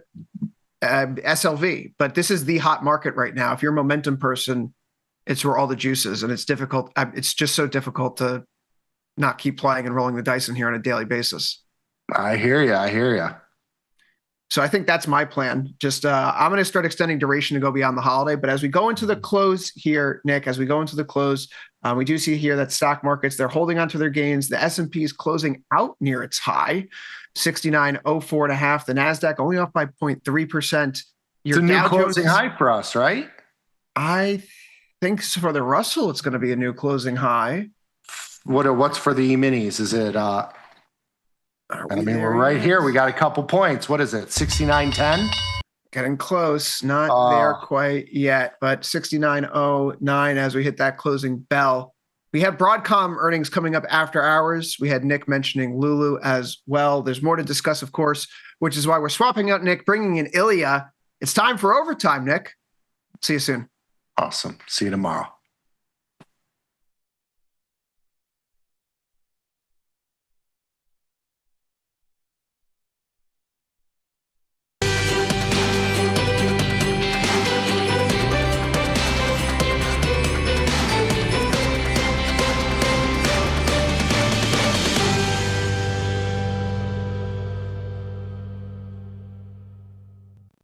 This is Chicago.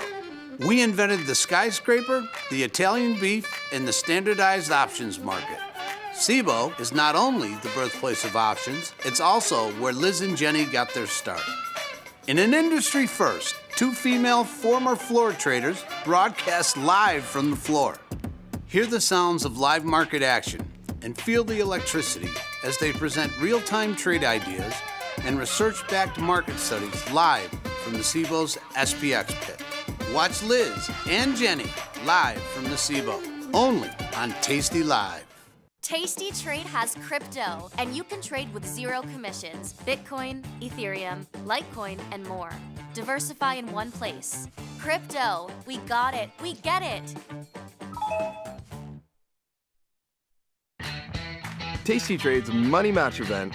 Unlock 30 days commission-free trading. Plus a 1% cash match on all qualifying deposits to jumpstart your trading when you open and fund a new tastytrade account. Level up your trading experience with active trader mode, smart order tracking, risk analysis tools, dynamic watch lists, and more. The Money Match event starts now, exclusive to new tastytrade customers. What is theta? Options lose part of their value over time as they get closer to expiration. That's why they're called wasting assets. Theta is how fast the option's value changes in a day, not taking any other factors into account. Way far out, an option's price doesn't change as much as time passes. But at about 60 days till expiration, the time part of the option's price starts falling, and at around 45 days to expirations, it starts dropping much faster. If you bought an option, you'll feel time decay pushing down on that option's price. If you sold the option, though, time is on your side, and keeping the credit from the opening trade becomes more likely.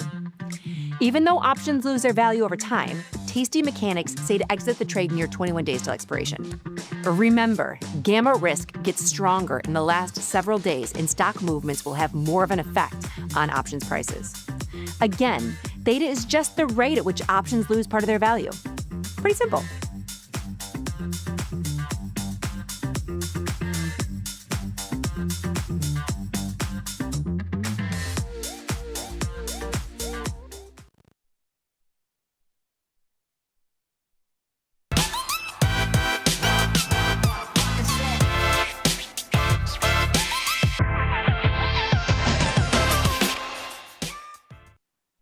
Stocks shake off Oracle earnings. Broadcom up next. It's Thursday, December 11th, 2025.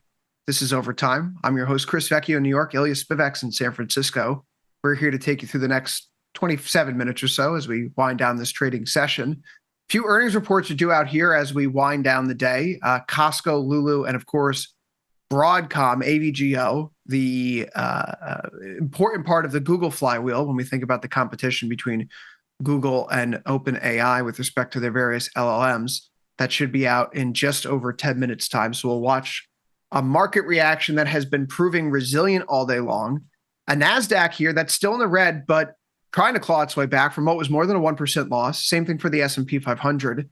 S&P is actually flirting with a fresh monthly high here and ever so briefly broke through the November high in the ESZ5 contract here just as the market came to a close. Right now, as we look out on these earnings reports, Ilya, we do see that bonds had a bounce and then faded. Gold and silver, strong days. As for copper, same thing there too. But really, silver, the breadwinner, up more than 5% last time I checked. And it seems like we're at 4.66% now. Not too shabby. Energy, on the other hand, the exact opposite. It's like silver took all of natural gas's power because natural gas was slugged to an 8% loss.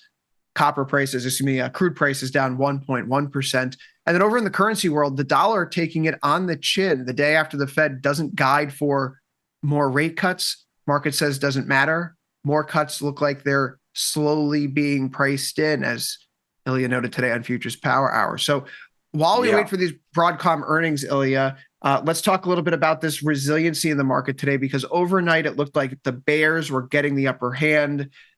Today, we've erased all of that. Where does this leave us now? Are we just, the next 50 points hinge on whether or not Broadcom meets the mark? I mean, it's an interesting thing, right? Because you get this very negative reaction to Oracle, and then you reset. Now, did you reset because the Oracle earnings didn't matter? Or did you reset because now you're waiting for Broadcom? Tough to say. A little bit from column A, a little bit from column B. So we'll have to see here. I mean, this is not the world's most convincing breakout, to say the least. What sort of strikes me here is that the Fed came, the Fed went, markets couldn't make hay of it. They already couldn't make hay of it before there was a concern about Oracle. So they weren't down. They got down overnight, but they couldn't take out their ranges. So this is a very tenuous spot here. Obviously, something like Russell is looking at the rate cuts very much at face value. Obviously, also, the weakness in the NASDAQ here suggests that the biggest market cap centers for the entire market are where the pain is, which is not good news for the S&P because, of course, tech is incredibly skewed as a share. So can the S&P rally without tech? I don't know. I would reckon the sort of near-term answer without a much longer-term distribution of market cap, answer is probably no. So we could be in, I mean, if you want to talk about K-shaped markets, we could be talking about a long Russell, short NASDAQ, S&P stalls in the middle kind of a situation. And who knows how long that persists. But if Broadcom misses here,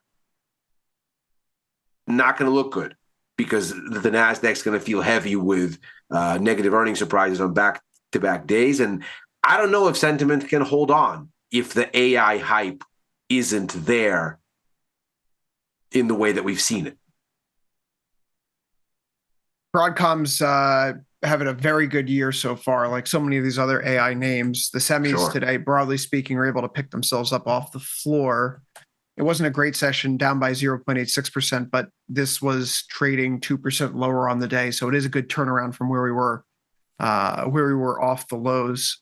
In terms of Broadcom itself, it's a $25 move on a $407 stock, we'll call it. So it's just around 6% or so.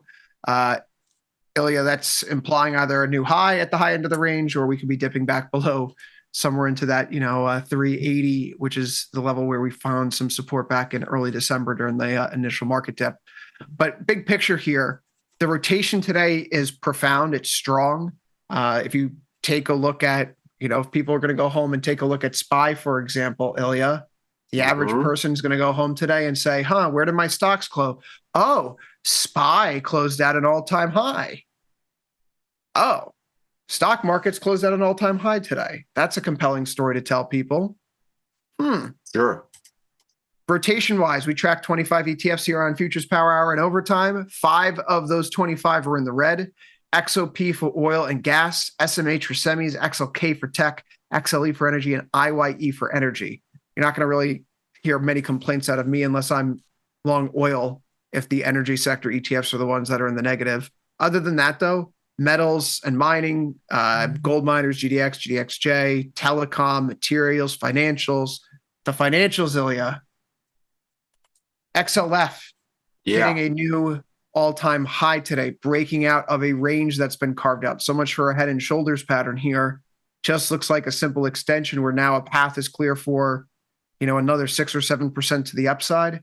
KRE, the regional banks, those look like they're breaking out too. So there's just a lot to like. A lot of the pieces here, it's not a rally that's predicated on just a few names in the Mag 7 or, heaven forbid, a Mag 10 that I hear is coming together. But there is strength across the board, best exemplified by RSP, the equal-weighted S&P, after yesterday's new all-time high close, following that up today with another all-time high close here. As a bull, I love to see it. I mean, it's not a bad setup here. The real question again is, can you do this without tech? If in fact you've hit some sort of a thing in the AI story where the froth is feeling too frothy, and finally there's a little bit of a whoa, okay, back her up. Can you find a way for the broader indexes to go, which is not to say you need to be trading the broader indexes. Nobody says you have to trade the S&P.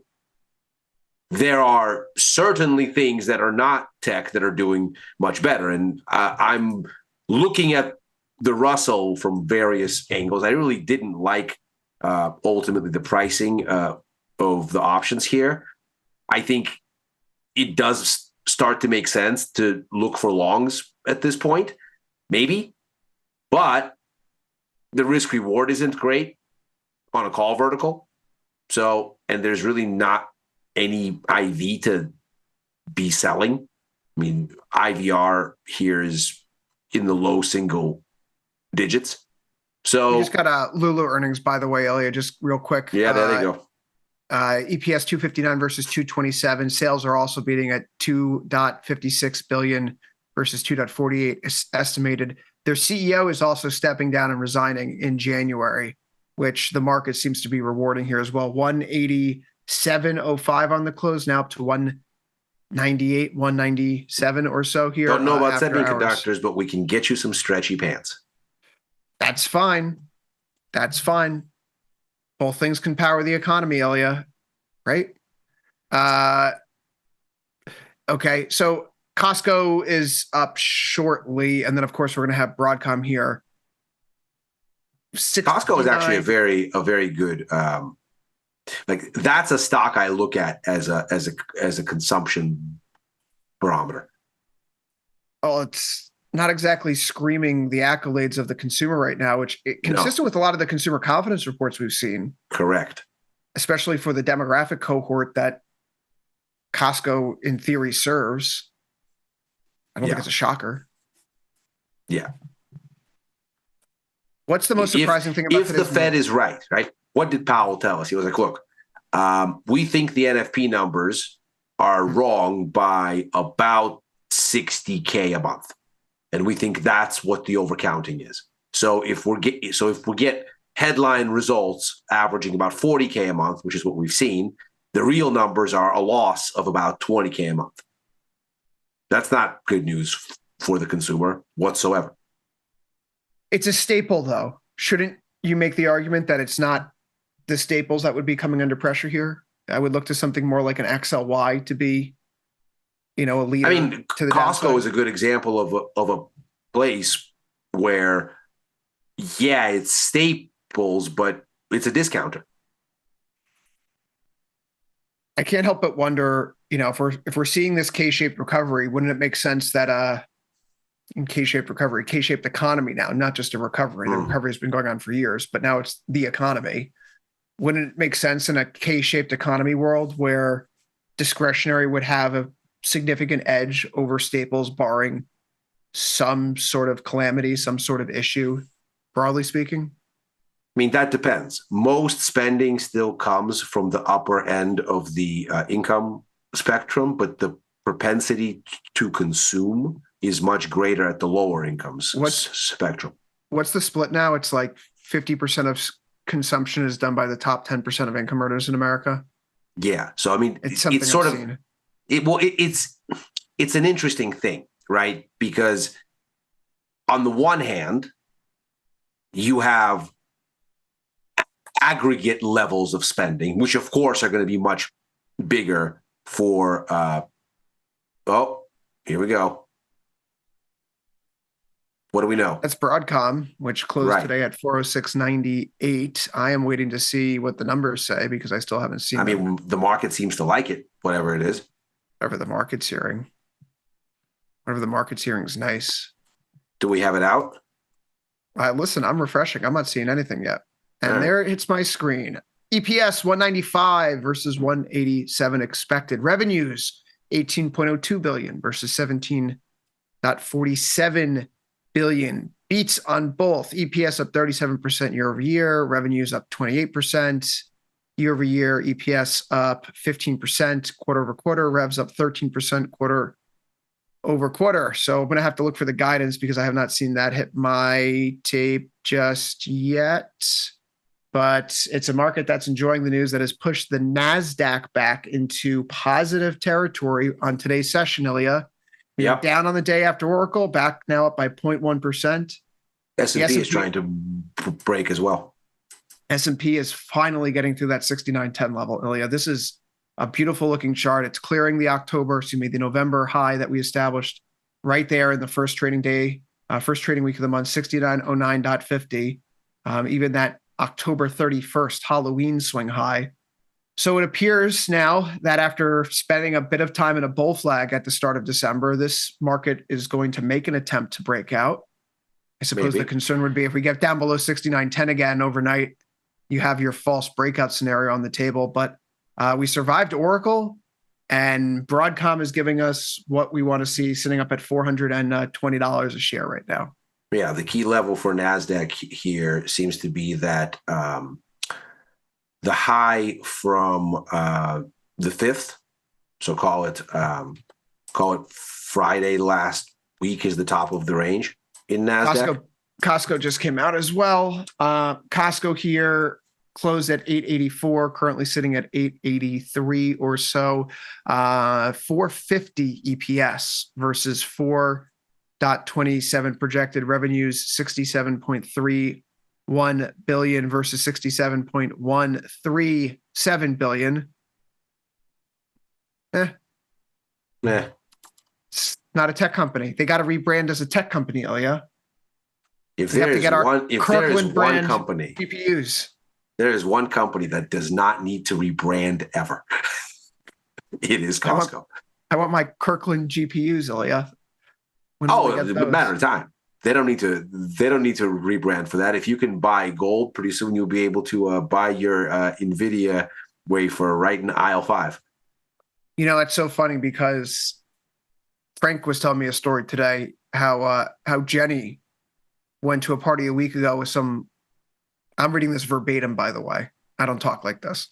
Jenny went to a party a week ago with some lady pals, and one of the women brought gifts of little silver balls that she brought at Costco. This is why silver is outperforming gold like this, because it's become party favors. What a segue back to consumption. I need better friends if my friends are right bars of silver as party gifts. Well, so this is the whole thing, right? So to take us back to consumption, aggregate consumption levels in terms of price times volume is going to be in the upper end. But also the propensity to consume in terms of growth rate is going to be better at the bottom end, because those people don't have the kind of income that precludes them from buying things. So, yeah, there you go. Yeah, Frank went on to continue that he says, a checker guy at Home Depot asked my pal in Chicago how he thought silver was going to go. So this has to be a top unless West Point Bullion is buying. West Point Bullion is our Fort Knox of silver. I'd say that I don't ever talk like that because I would never call a top in something like this. It hurts too bad. Okay, but what does it mean about everything else, though? It doesn't. It's great. Okay, being long silver, being long gold, it's great. We're making money. Fine. Yes. What does that say about the system, though? And like the fragility of everything else right now, because we didn't see these kind of moves and price expansion at any point in our lifetime unless it's a period of serious crisis. Like post-global financial crisis, the economy's rejiggered, the system's flooded. We could be looking at a serious crisis. I mean, there's the top in a bubble. I mean, the term blow off top doesn't exist for no reason. It's a phenomenon we know. But I can tell you from rich personal experience, fighting a bubble is a thankless job. And you have to be very, very careful. And you have to have a balanced portfolio with offsetting ideas. Because if you're going to be fighting a bubble, you need to be risk-defined and small and careful and be doing other uncorrelated things. So I'm not fighting silver. I'm long gold. And short dollar, which hopefully papers over again my stock market sins. At the indexes, not at the thematic holdings, which, my longs this year have been things like Brazil and foreign markets elsewhere. So that kind of a thing, that's worked out great. But, Bitcoin, that's worked out on the short side. That's worked out great. So it's the indexes I talk about when I say, if you're going to fight that bubble, you got to be careful. Do you feel as good about commodities as I do going into next year? Maybe not the energy ones, but I'm looking at some of these commodity tracking indexes, DJP, DBC, which we've looked at in years past. Tremendous. I mean, right? This is a weekly chart, and it just busted through some of the highs that we saw going back to August 22. And when we bounced and fell back into that uptrend, right? Former resistance becoming support. I know it's a tracking fund, so it's not, the best gauge, but even so, DBC, which is a little bit more heavy on the energy, it looks like it's rounding into a bottom here. This is a trend line off the high that we had summer of 2022 during peak energy crisis fears. This is summer of 2025. So 3 years breaking. I'm going to have a hard time getting off of the copper, gold, silver trade next year, Ilya, simply because what I see and how the world works, the conditions that have led to the metals rising persist. And so 5% today, it's great. That's how it should be. These things are still underpriced. Why shouldn't gold be at $5,000 an ounce or silver up at 100? As far as I'm concerned, that makes just much sense as NVIDIA being at 180 or Broadcom being at 420. If you're talking about a world where things are deglobalizing and we're getting increasingly muscular in South America, and the bumping of heads with China is turning increasingly proxy-ish. I'm not saying shots are being fired, but maybe they will be. Not in a Isn't that the story today? I mean, I didn't even make the connection. I didn't even make the connection until you said it earlier. Why is silver and gold and copper? Why are they doing what they're doing today? Oh, Mexican tariffs on China. Yes. Another crack in the global trade system. The with the dollar silos at the are hardening. Yeah. And this is the thing. My Brazil idea this year was really a hardening silos idea. And the object, I was in at 27 to 26, 27. The object here was Brazil is going to try to beat to China what the U.S. is on a range of products. Not all, obviously, but a range of them. Ag things, maybe not gas to some extent. So, but certainly things like soy. Mm. And so you look at this and you go, okay, well, you might want to be long, not one side, but both. If Brazil is going to take a big chunk of China's U.S. ag business, imports, that is, they're going to benefit. Okay, that looks good. I've been looking at EWW closely. I don't think there's necessarily the biggest opportunity here at the moment because it's so far gone, but obviously it's doing great. If you look across a lot of the, let's call them courtable alternatives, that is countries that might get courted by either side, you look at Peru, you look at Chile, surging. So you might look at EPU, let's say. That's the Peru ETF. You might look at ECH. That's surging. One place where I'm looking that's sort of a function of all of this is EUAD. EUAD is the European Aerospace and Defense ETF. And it's been on discount. It's not quite through the levels that I would think need to be there to restart this rally. But in a deglobalizing world where Europe is trying to spend a bunch of money to rearm, and Washington is goading them on by leaving Ukraine out to dry, or threatening to. This is interesting. Yeah, the international markets have done really well this year. I regret to say that I didn't trade or own this more than I really wish I had. But like UAE 22, 23, 24, coming to 25, just slowly building up. That was one of our discussion points here. What happens to all this money that's in Europe? Yeah. Right. Russia. And I mean, frankly, April was a great mulligan that didn't even upset the up. Any of these. Well, I think again, like, so I'm beginning to ask these questions because we're moving into the second half of the month soon. Like by the time that you and I see each other again on overtime here, it will be December 15th. Yeah. And at that point moving forward, my brain kind of shifts every year into two things. It's one, how do I wind down and manage my risk going into the holidays so I don't need to worry about anything over the holidays, but still keep the exposure that I'd like to have. Mm-hmm. And then the second, what's worked in 2026? What worked this year that may work next year? What didn't work this year that may work next year? What was working this year that won't work again?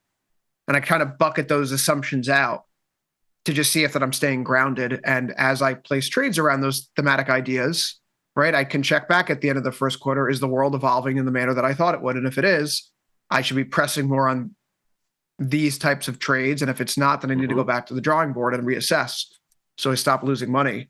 So I one of the themes of 2025, it's not just the metals going up. It's not just the dollar going down. It's been that these foreign equity markets have seen tremendous performances. Yeah. Everywhere in the world is basically, but you think the U.S. stock market's had a strong year? Yeah. Again, the U.S. stock market is one of the crazier worst, elsewhere. It's U.S. stocks have been some of the worst performing stock markets in the world in 2025, believe it or not. So can that continue next year? Right? Are some of the foundational pillars of this market, will they remain in place next year? And I got to think, for a lot of the answers, you're probably going to say yes. Just because the calendar changes doesn't mean that China is going to stop buying gold. It doesn't mean that countries are going to be finding alternative trading partners and rewriting trade agreements. All those things are continuing. So, Ilya, tomorrow you and I are back together for Futures Power Hour at 1:30 Eastern. We'll then be closing out the day here on Tasty Live at 3:30 Eastern for last call. So we're not done here yet. We'll see what happens with Broadcom tomorrow. Closed at 406, up at 420 right now. Have we papered over the sins of Oracle yesterday? Maybe. The S&P 500 right now, 69.22. The NASDAQ sitting at 25,822. That's the highest levels that we've seen in the S&P since late October. We did break into a fresh, we're talking about a fresh 6-week high here almost, Ilya. So a good day for stocks, some decent breadth. VIX closing down at the lows. Bulls got everything they wanted today. Can we finish the week strong? 1485 VIX after hours, Ilya. Oof. With that, overtime's out of time. We'll be back Monday because overtime's here on Tasty Live Monday through Thursdays, 4 Eastern, 3 Central, right after last call. So for Ilya Spivak, I've been Chris Vecchio. Good luck trading tomorrow. Hopefully we see you on one of the programs in which we're returning. But until then, you have more Ilya up next because he's here with Macro Money. Stay tuned. You're there, everybody.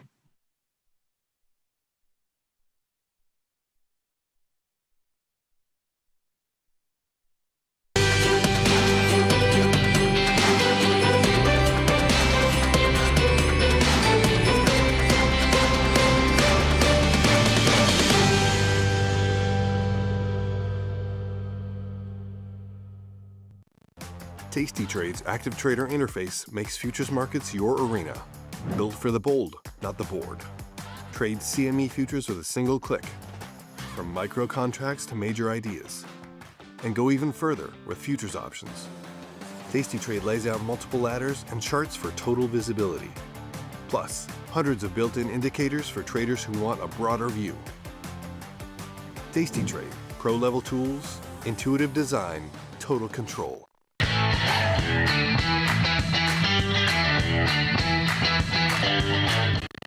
So I studied economics and international relations, and I wanted to do the hands-on rather than the academic version of that, and the most natural thing was global macro investing.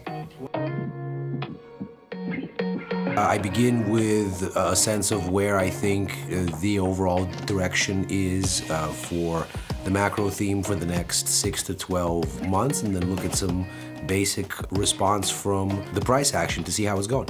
I think the price itself is the purest of indicator. It subsumes within it the collective emotions of the market. One of my favorite mottos, if you will, comes from the always great Ira Harris, who said, if you're right at the wrong time, you're wrong. And so, for me, every macro narrative begins with what's the price action saying, rather than this or that economic indicator or some such thing.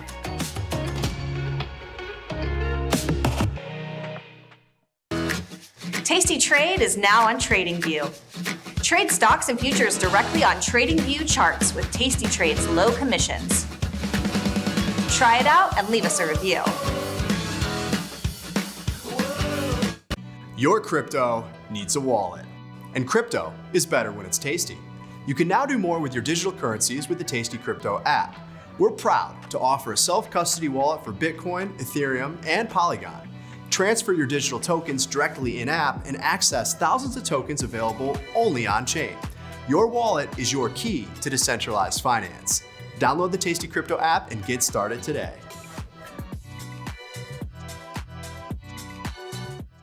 Diversify your portfolio with stocks, options, futures, crypto, and more. Focus on the markets that matter to you. See the odds before you trade using curve analysis, IV rank, and more tools. tastytrade. Download today.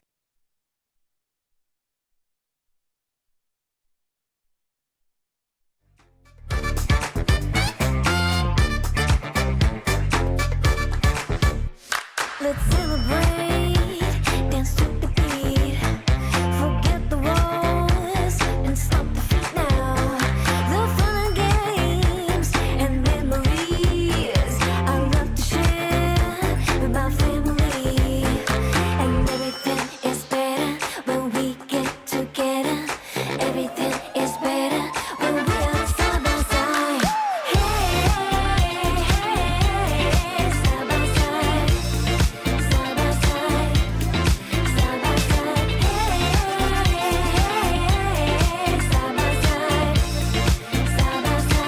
When we are side by side.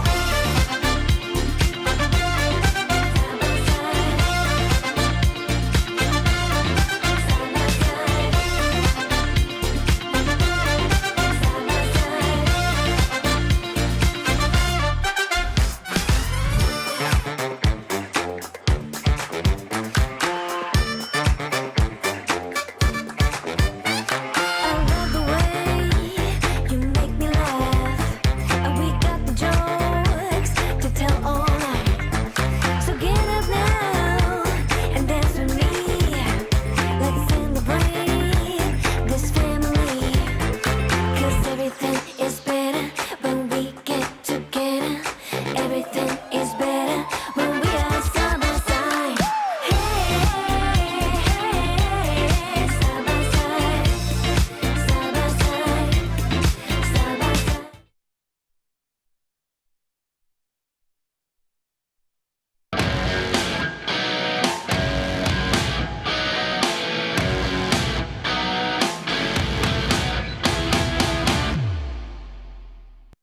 It's been emotional.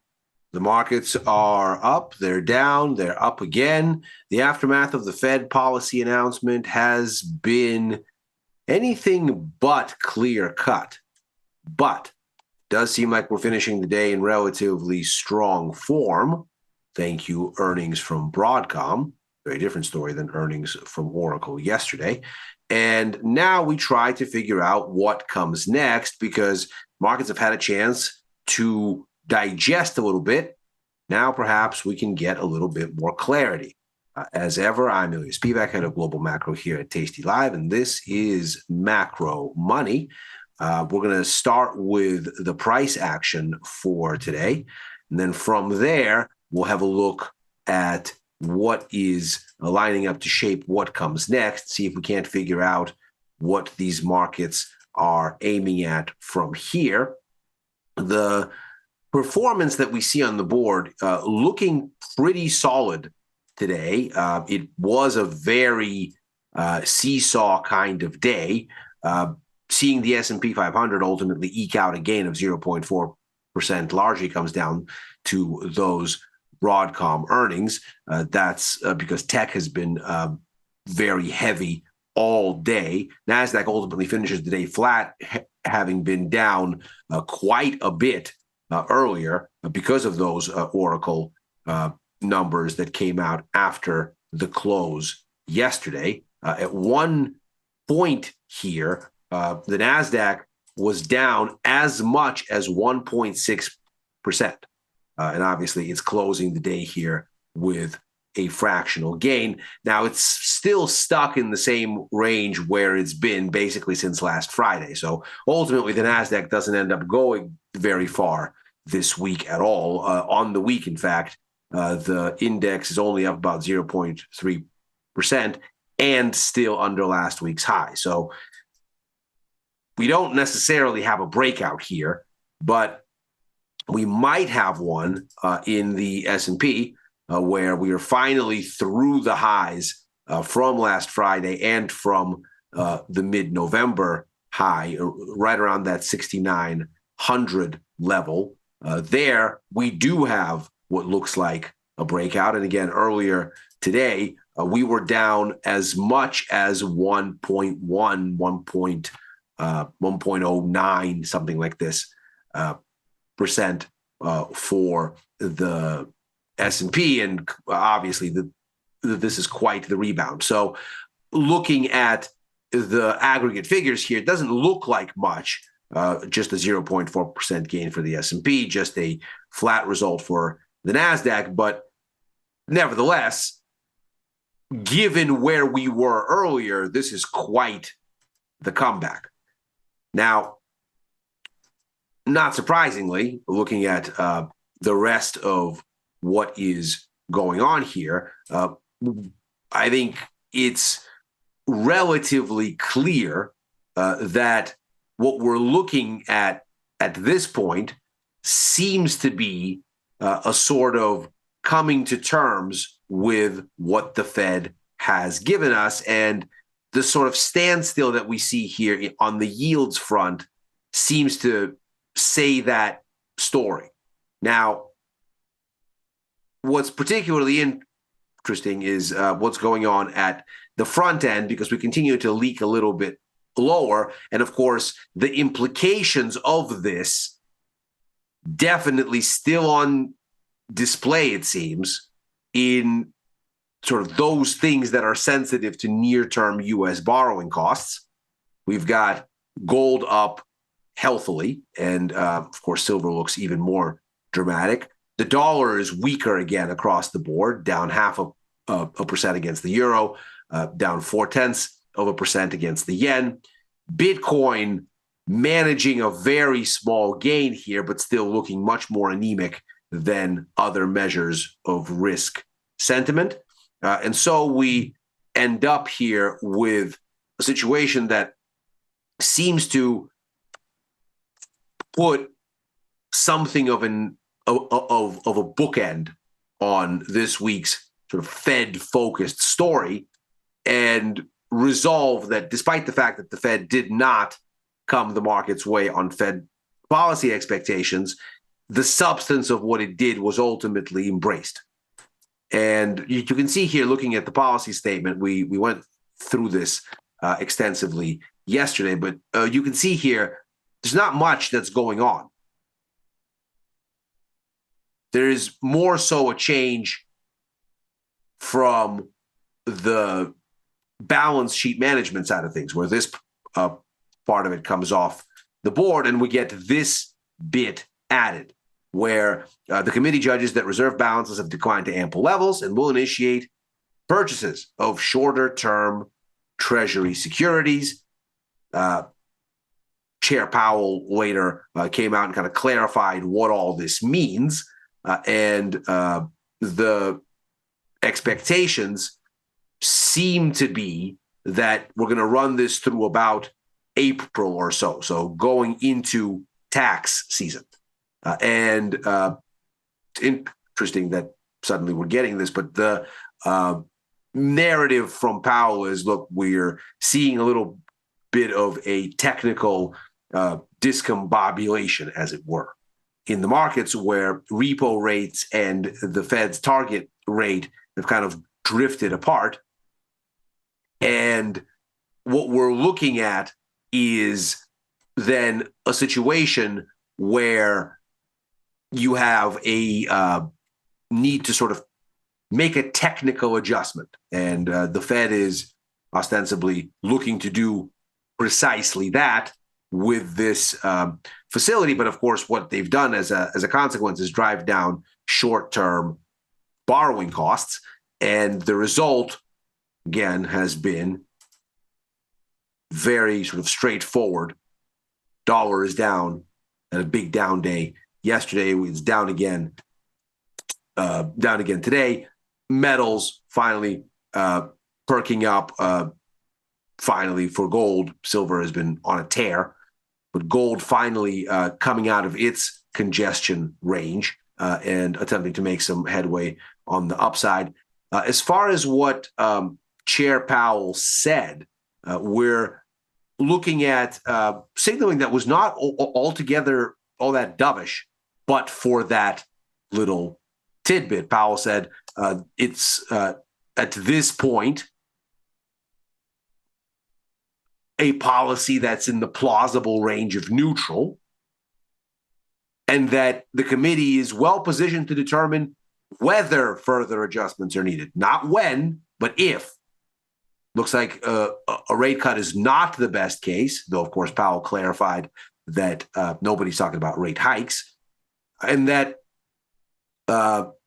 opinions are relatively balanced. Now,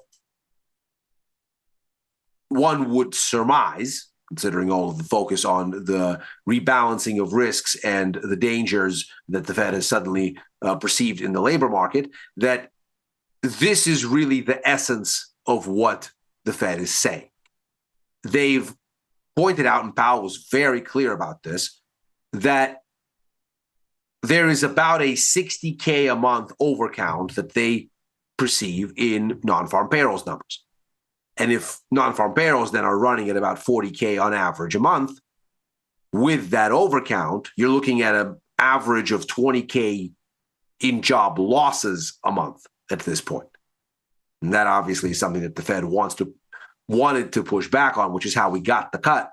But the Fed seemingly saying, or seemingly splits down whether you need any more easing after this. Now, on the inflation side, we can see the Fed sees mixed signals with relatively moderated views here. Services inflation is moderating. And of course, the Fed loves to see that because that's where most inflation lives. And on the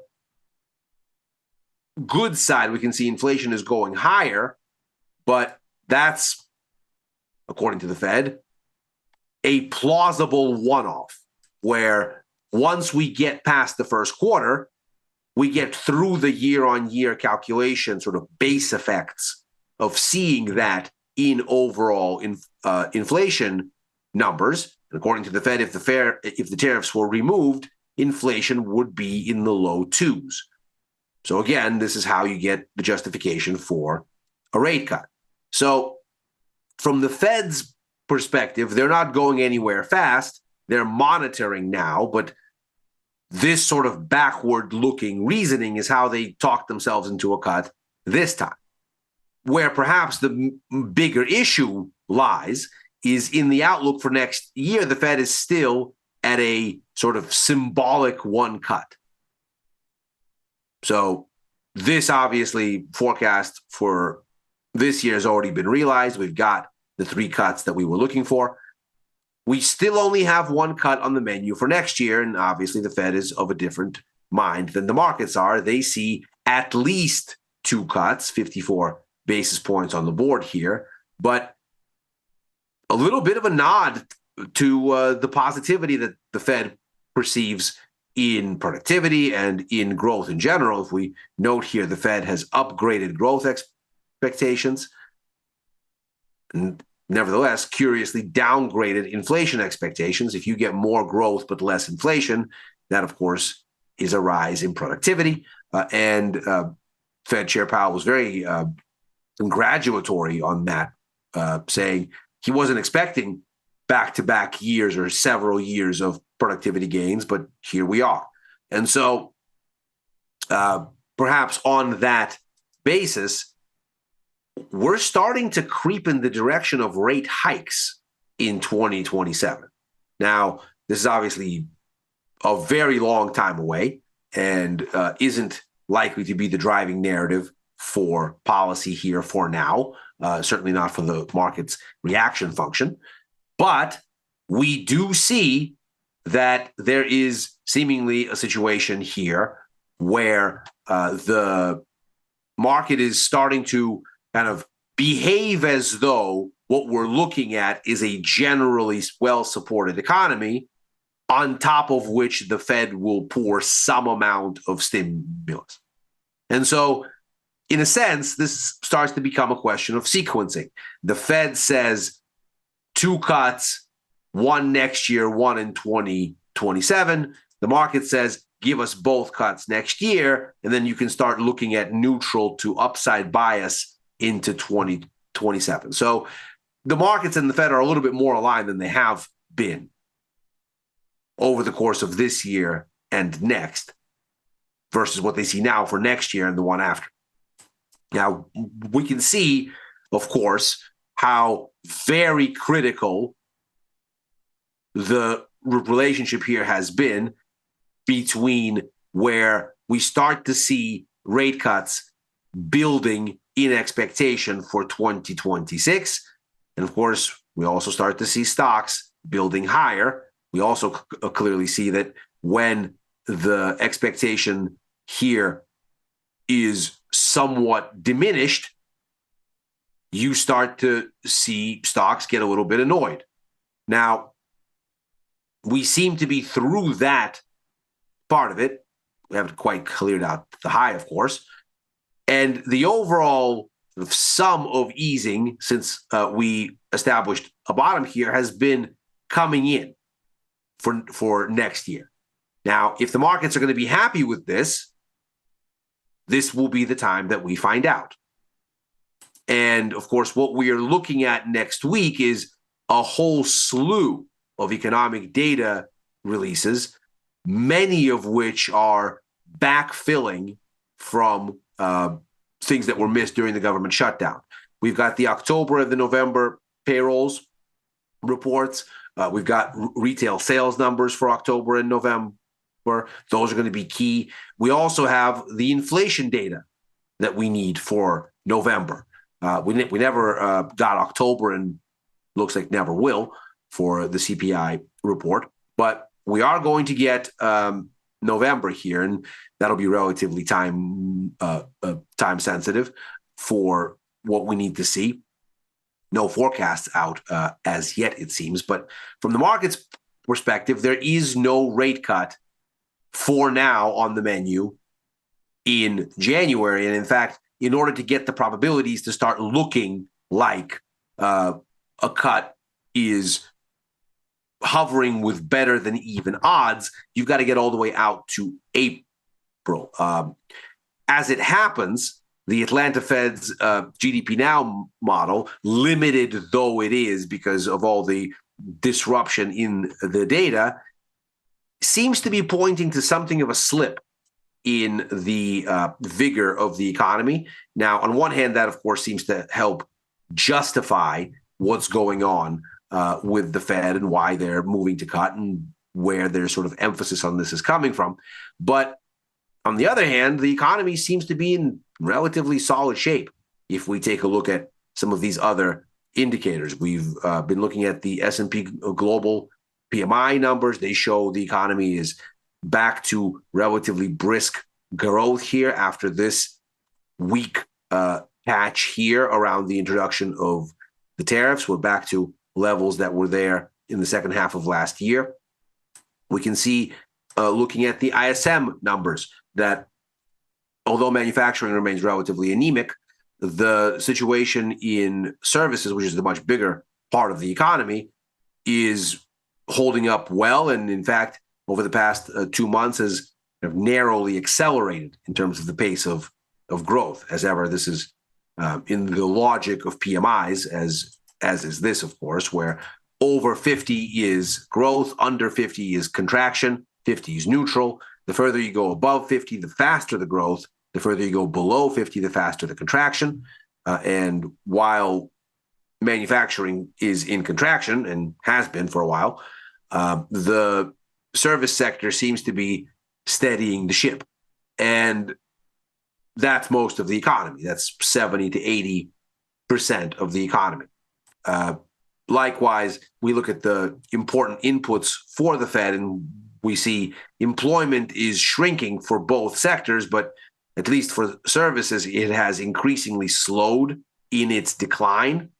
And inflation seems to be cooling off, albeit more so in manufacturing where things are contracting. Weak demand will do that. Then in services, encouragingly though, of course, since services is a much larger part of the economy, you're getting a little bit of disinflation even as growth holds up, which is, of course, good news. So from the looks of it, the Fed is well positioned to continue to bide its time from here for at least a few months to see where we ultimately are. And of course, this incoming data next week is going to be a major input. So it is to some extent decision time here. We're back at the highs that were there in late October for the S&P as a kind of sentiment barometer. And that has come against the backdrop of the outlook for policy for next year and the year after kind of boiling down to an increasingly less dovish view, starting from about, let's call it the second half of November 20th. So let's say that's about 3 weeks' time. So the question here is going to be, can the markets defend this level, and will sellers ultimately give us some kind of a swoon here because the outlook on policy seems to be going in a direction the market doesn't like? Or are we through the worries about the Fed because now we've got this tailwind of productivity that the Fed is talking about? Now we've got this economic data from the labor market that ostensibly is going to confirm what the Fed is talking about, and these job losses on net. And so perhaps then we get this kind of Goldilocks scenario where expectations shift back in a way that the Fed is cutting and the economy is holding up. And that, of course, would be the best of all possible worlds for markets, at least for now. In terms of exposure, with all of that in mind, I'm back long gold. It seems to have finally taken out its range. It was really struggling yesterday. It was tough, in fact, to make a case for the Fed being as dovish as some other things suggested, in particular the dollar. We'll get there in just a second. But gold finally broke through the range top that's been holding since the beginning of December. That's around 42.60-70, let's say. And now looks like it's maybe on a path back to 43.80 or something like this. So essentially back to the highs from October or so. And so I'm back on the long side there. Short the dollar. I flipped things over after the Fed because that new program to purchase short-term securities seemed to really take a bite out of the dollar. So I flipped the trade over in the euro yesterday, in the pound today. I'm still short a little bit of Bitcoin, which cannot find any kind of support from all of this risk on sentiment. And that, of course, speaks volumes. So I'm happy to stay short there. And this exposure to the short side in S&P is basically back to where I laid it on. And now looks like maybe it's not going to give us the kind of reversal at these levels that maybe the trade was looking for. So I'm going to have to start to think long and hard, with only 8 days to expiration, whether I should just close this with the small loss that's there versus rolling it. And my inclination at this point is to close it and then come back again if, in fact, the highs from October end up being meaningful resistance that holds, and re-entering the position with a little bit of a pause to see what happens at that high, if that's where we're running. I've also gotten long the bonds again, the long end of the curve here. They looked like they were breaking down yesterday, but we get a spirited rebound over the course of the past 24 hours, and we get back into the range here. So holding the bonds long has once again started to make sense. It's a little bit of a seesaw, a little bit of a head spinner here. I got out and then booked a small loss, and now I'm getting back in. So a little bit of a paying for my haste, I suppose, although I wouldn't be saying that if the bonds had crashed as they looked like they might. And so I'm happy to pay for a little bit of certainty here, and so a little bit of extra certainty. Vol here is still tremendously cheap, so outright call verticals is the exposure because it's very cheap to have, and the risk reward is easy on the eyes, as it were. And that is macro money for today. As ever, we are here Monday through Thursday, right after overtime, a show I co-host with Chris Vecchio, looking at the Wall Street close and where things might go therefrom. I'm likewise writing for the news and insights portion of tastylive.com and commenting at Ilya Spivak on Blue Sky and on the platform formerly known as Twitter. If you're watching this on YouTube, like and subscribe. Macro Money returns next week. I'll be back for Futures Power Hour and for Last Call with Chris tomorrow. Happy trading.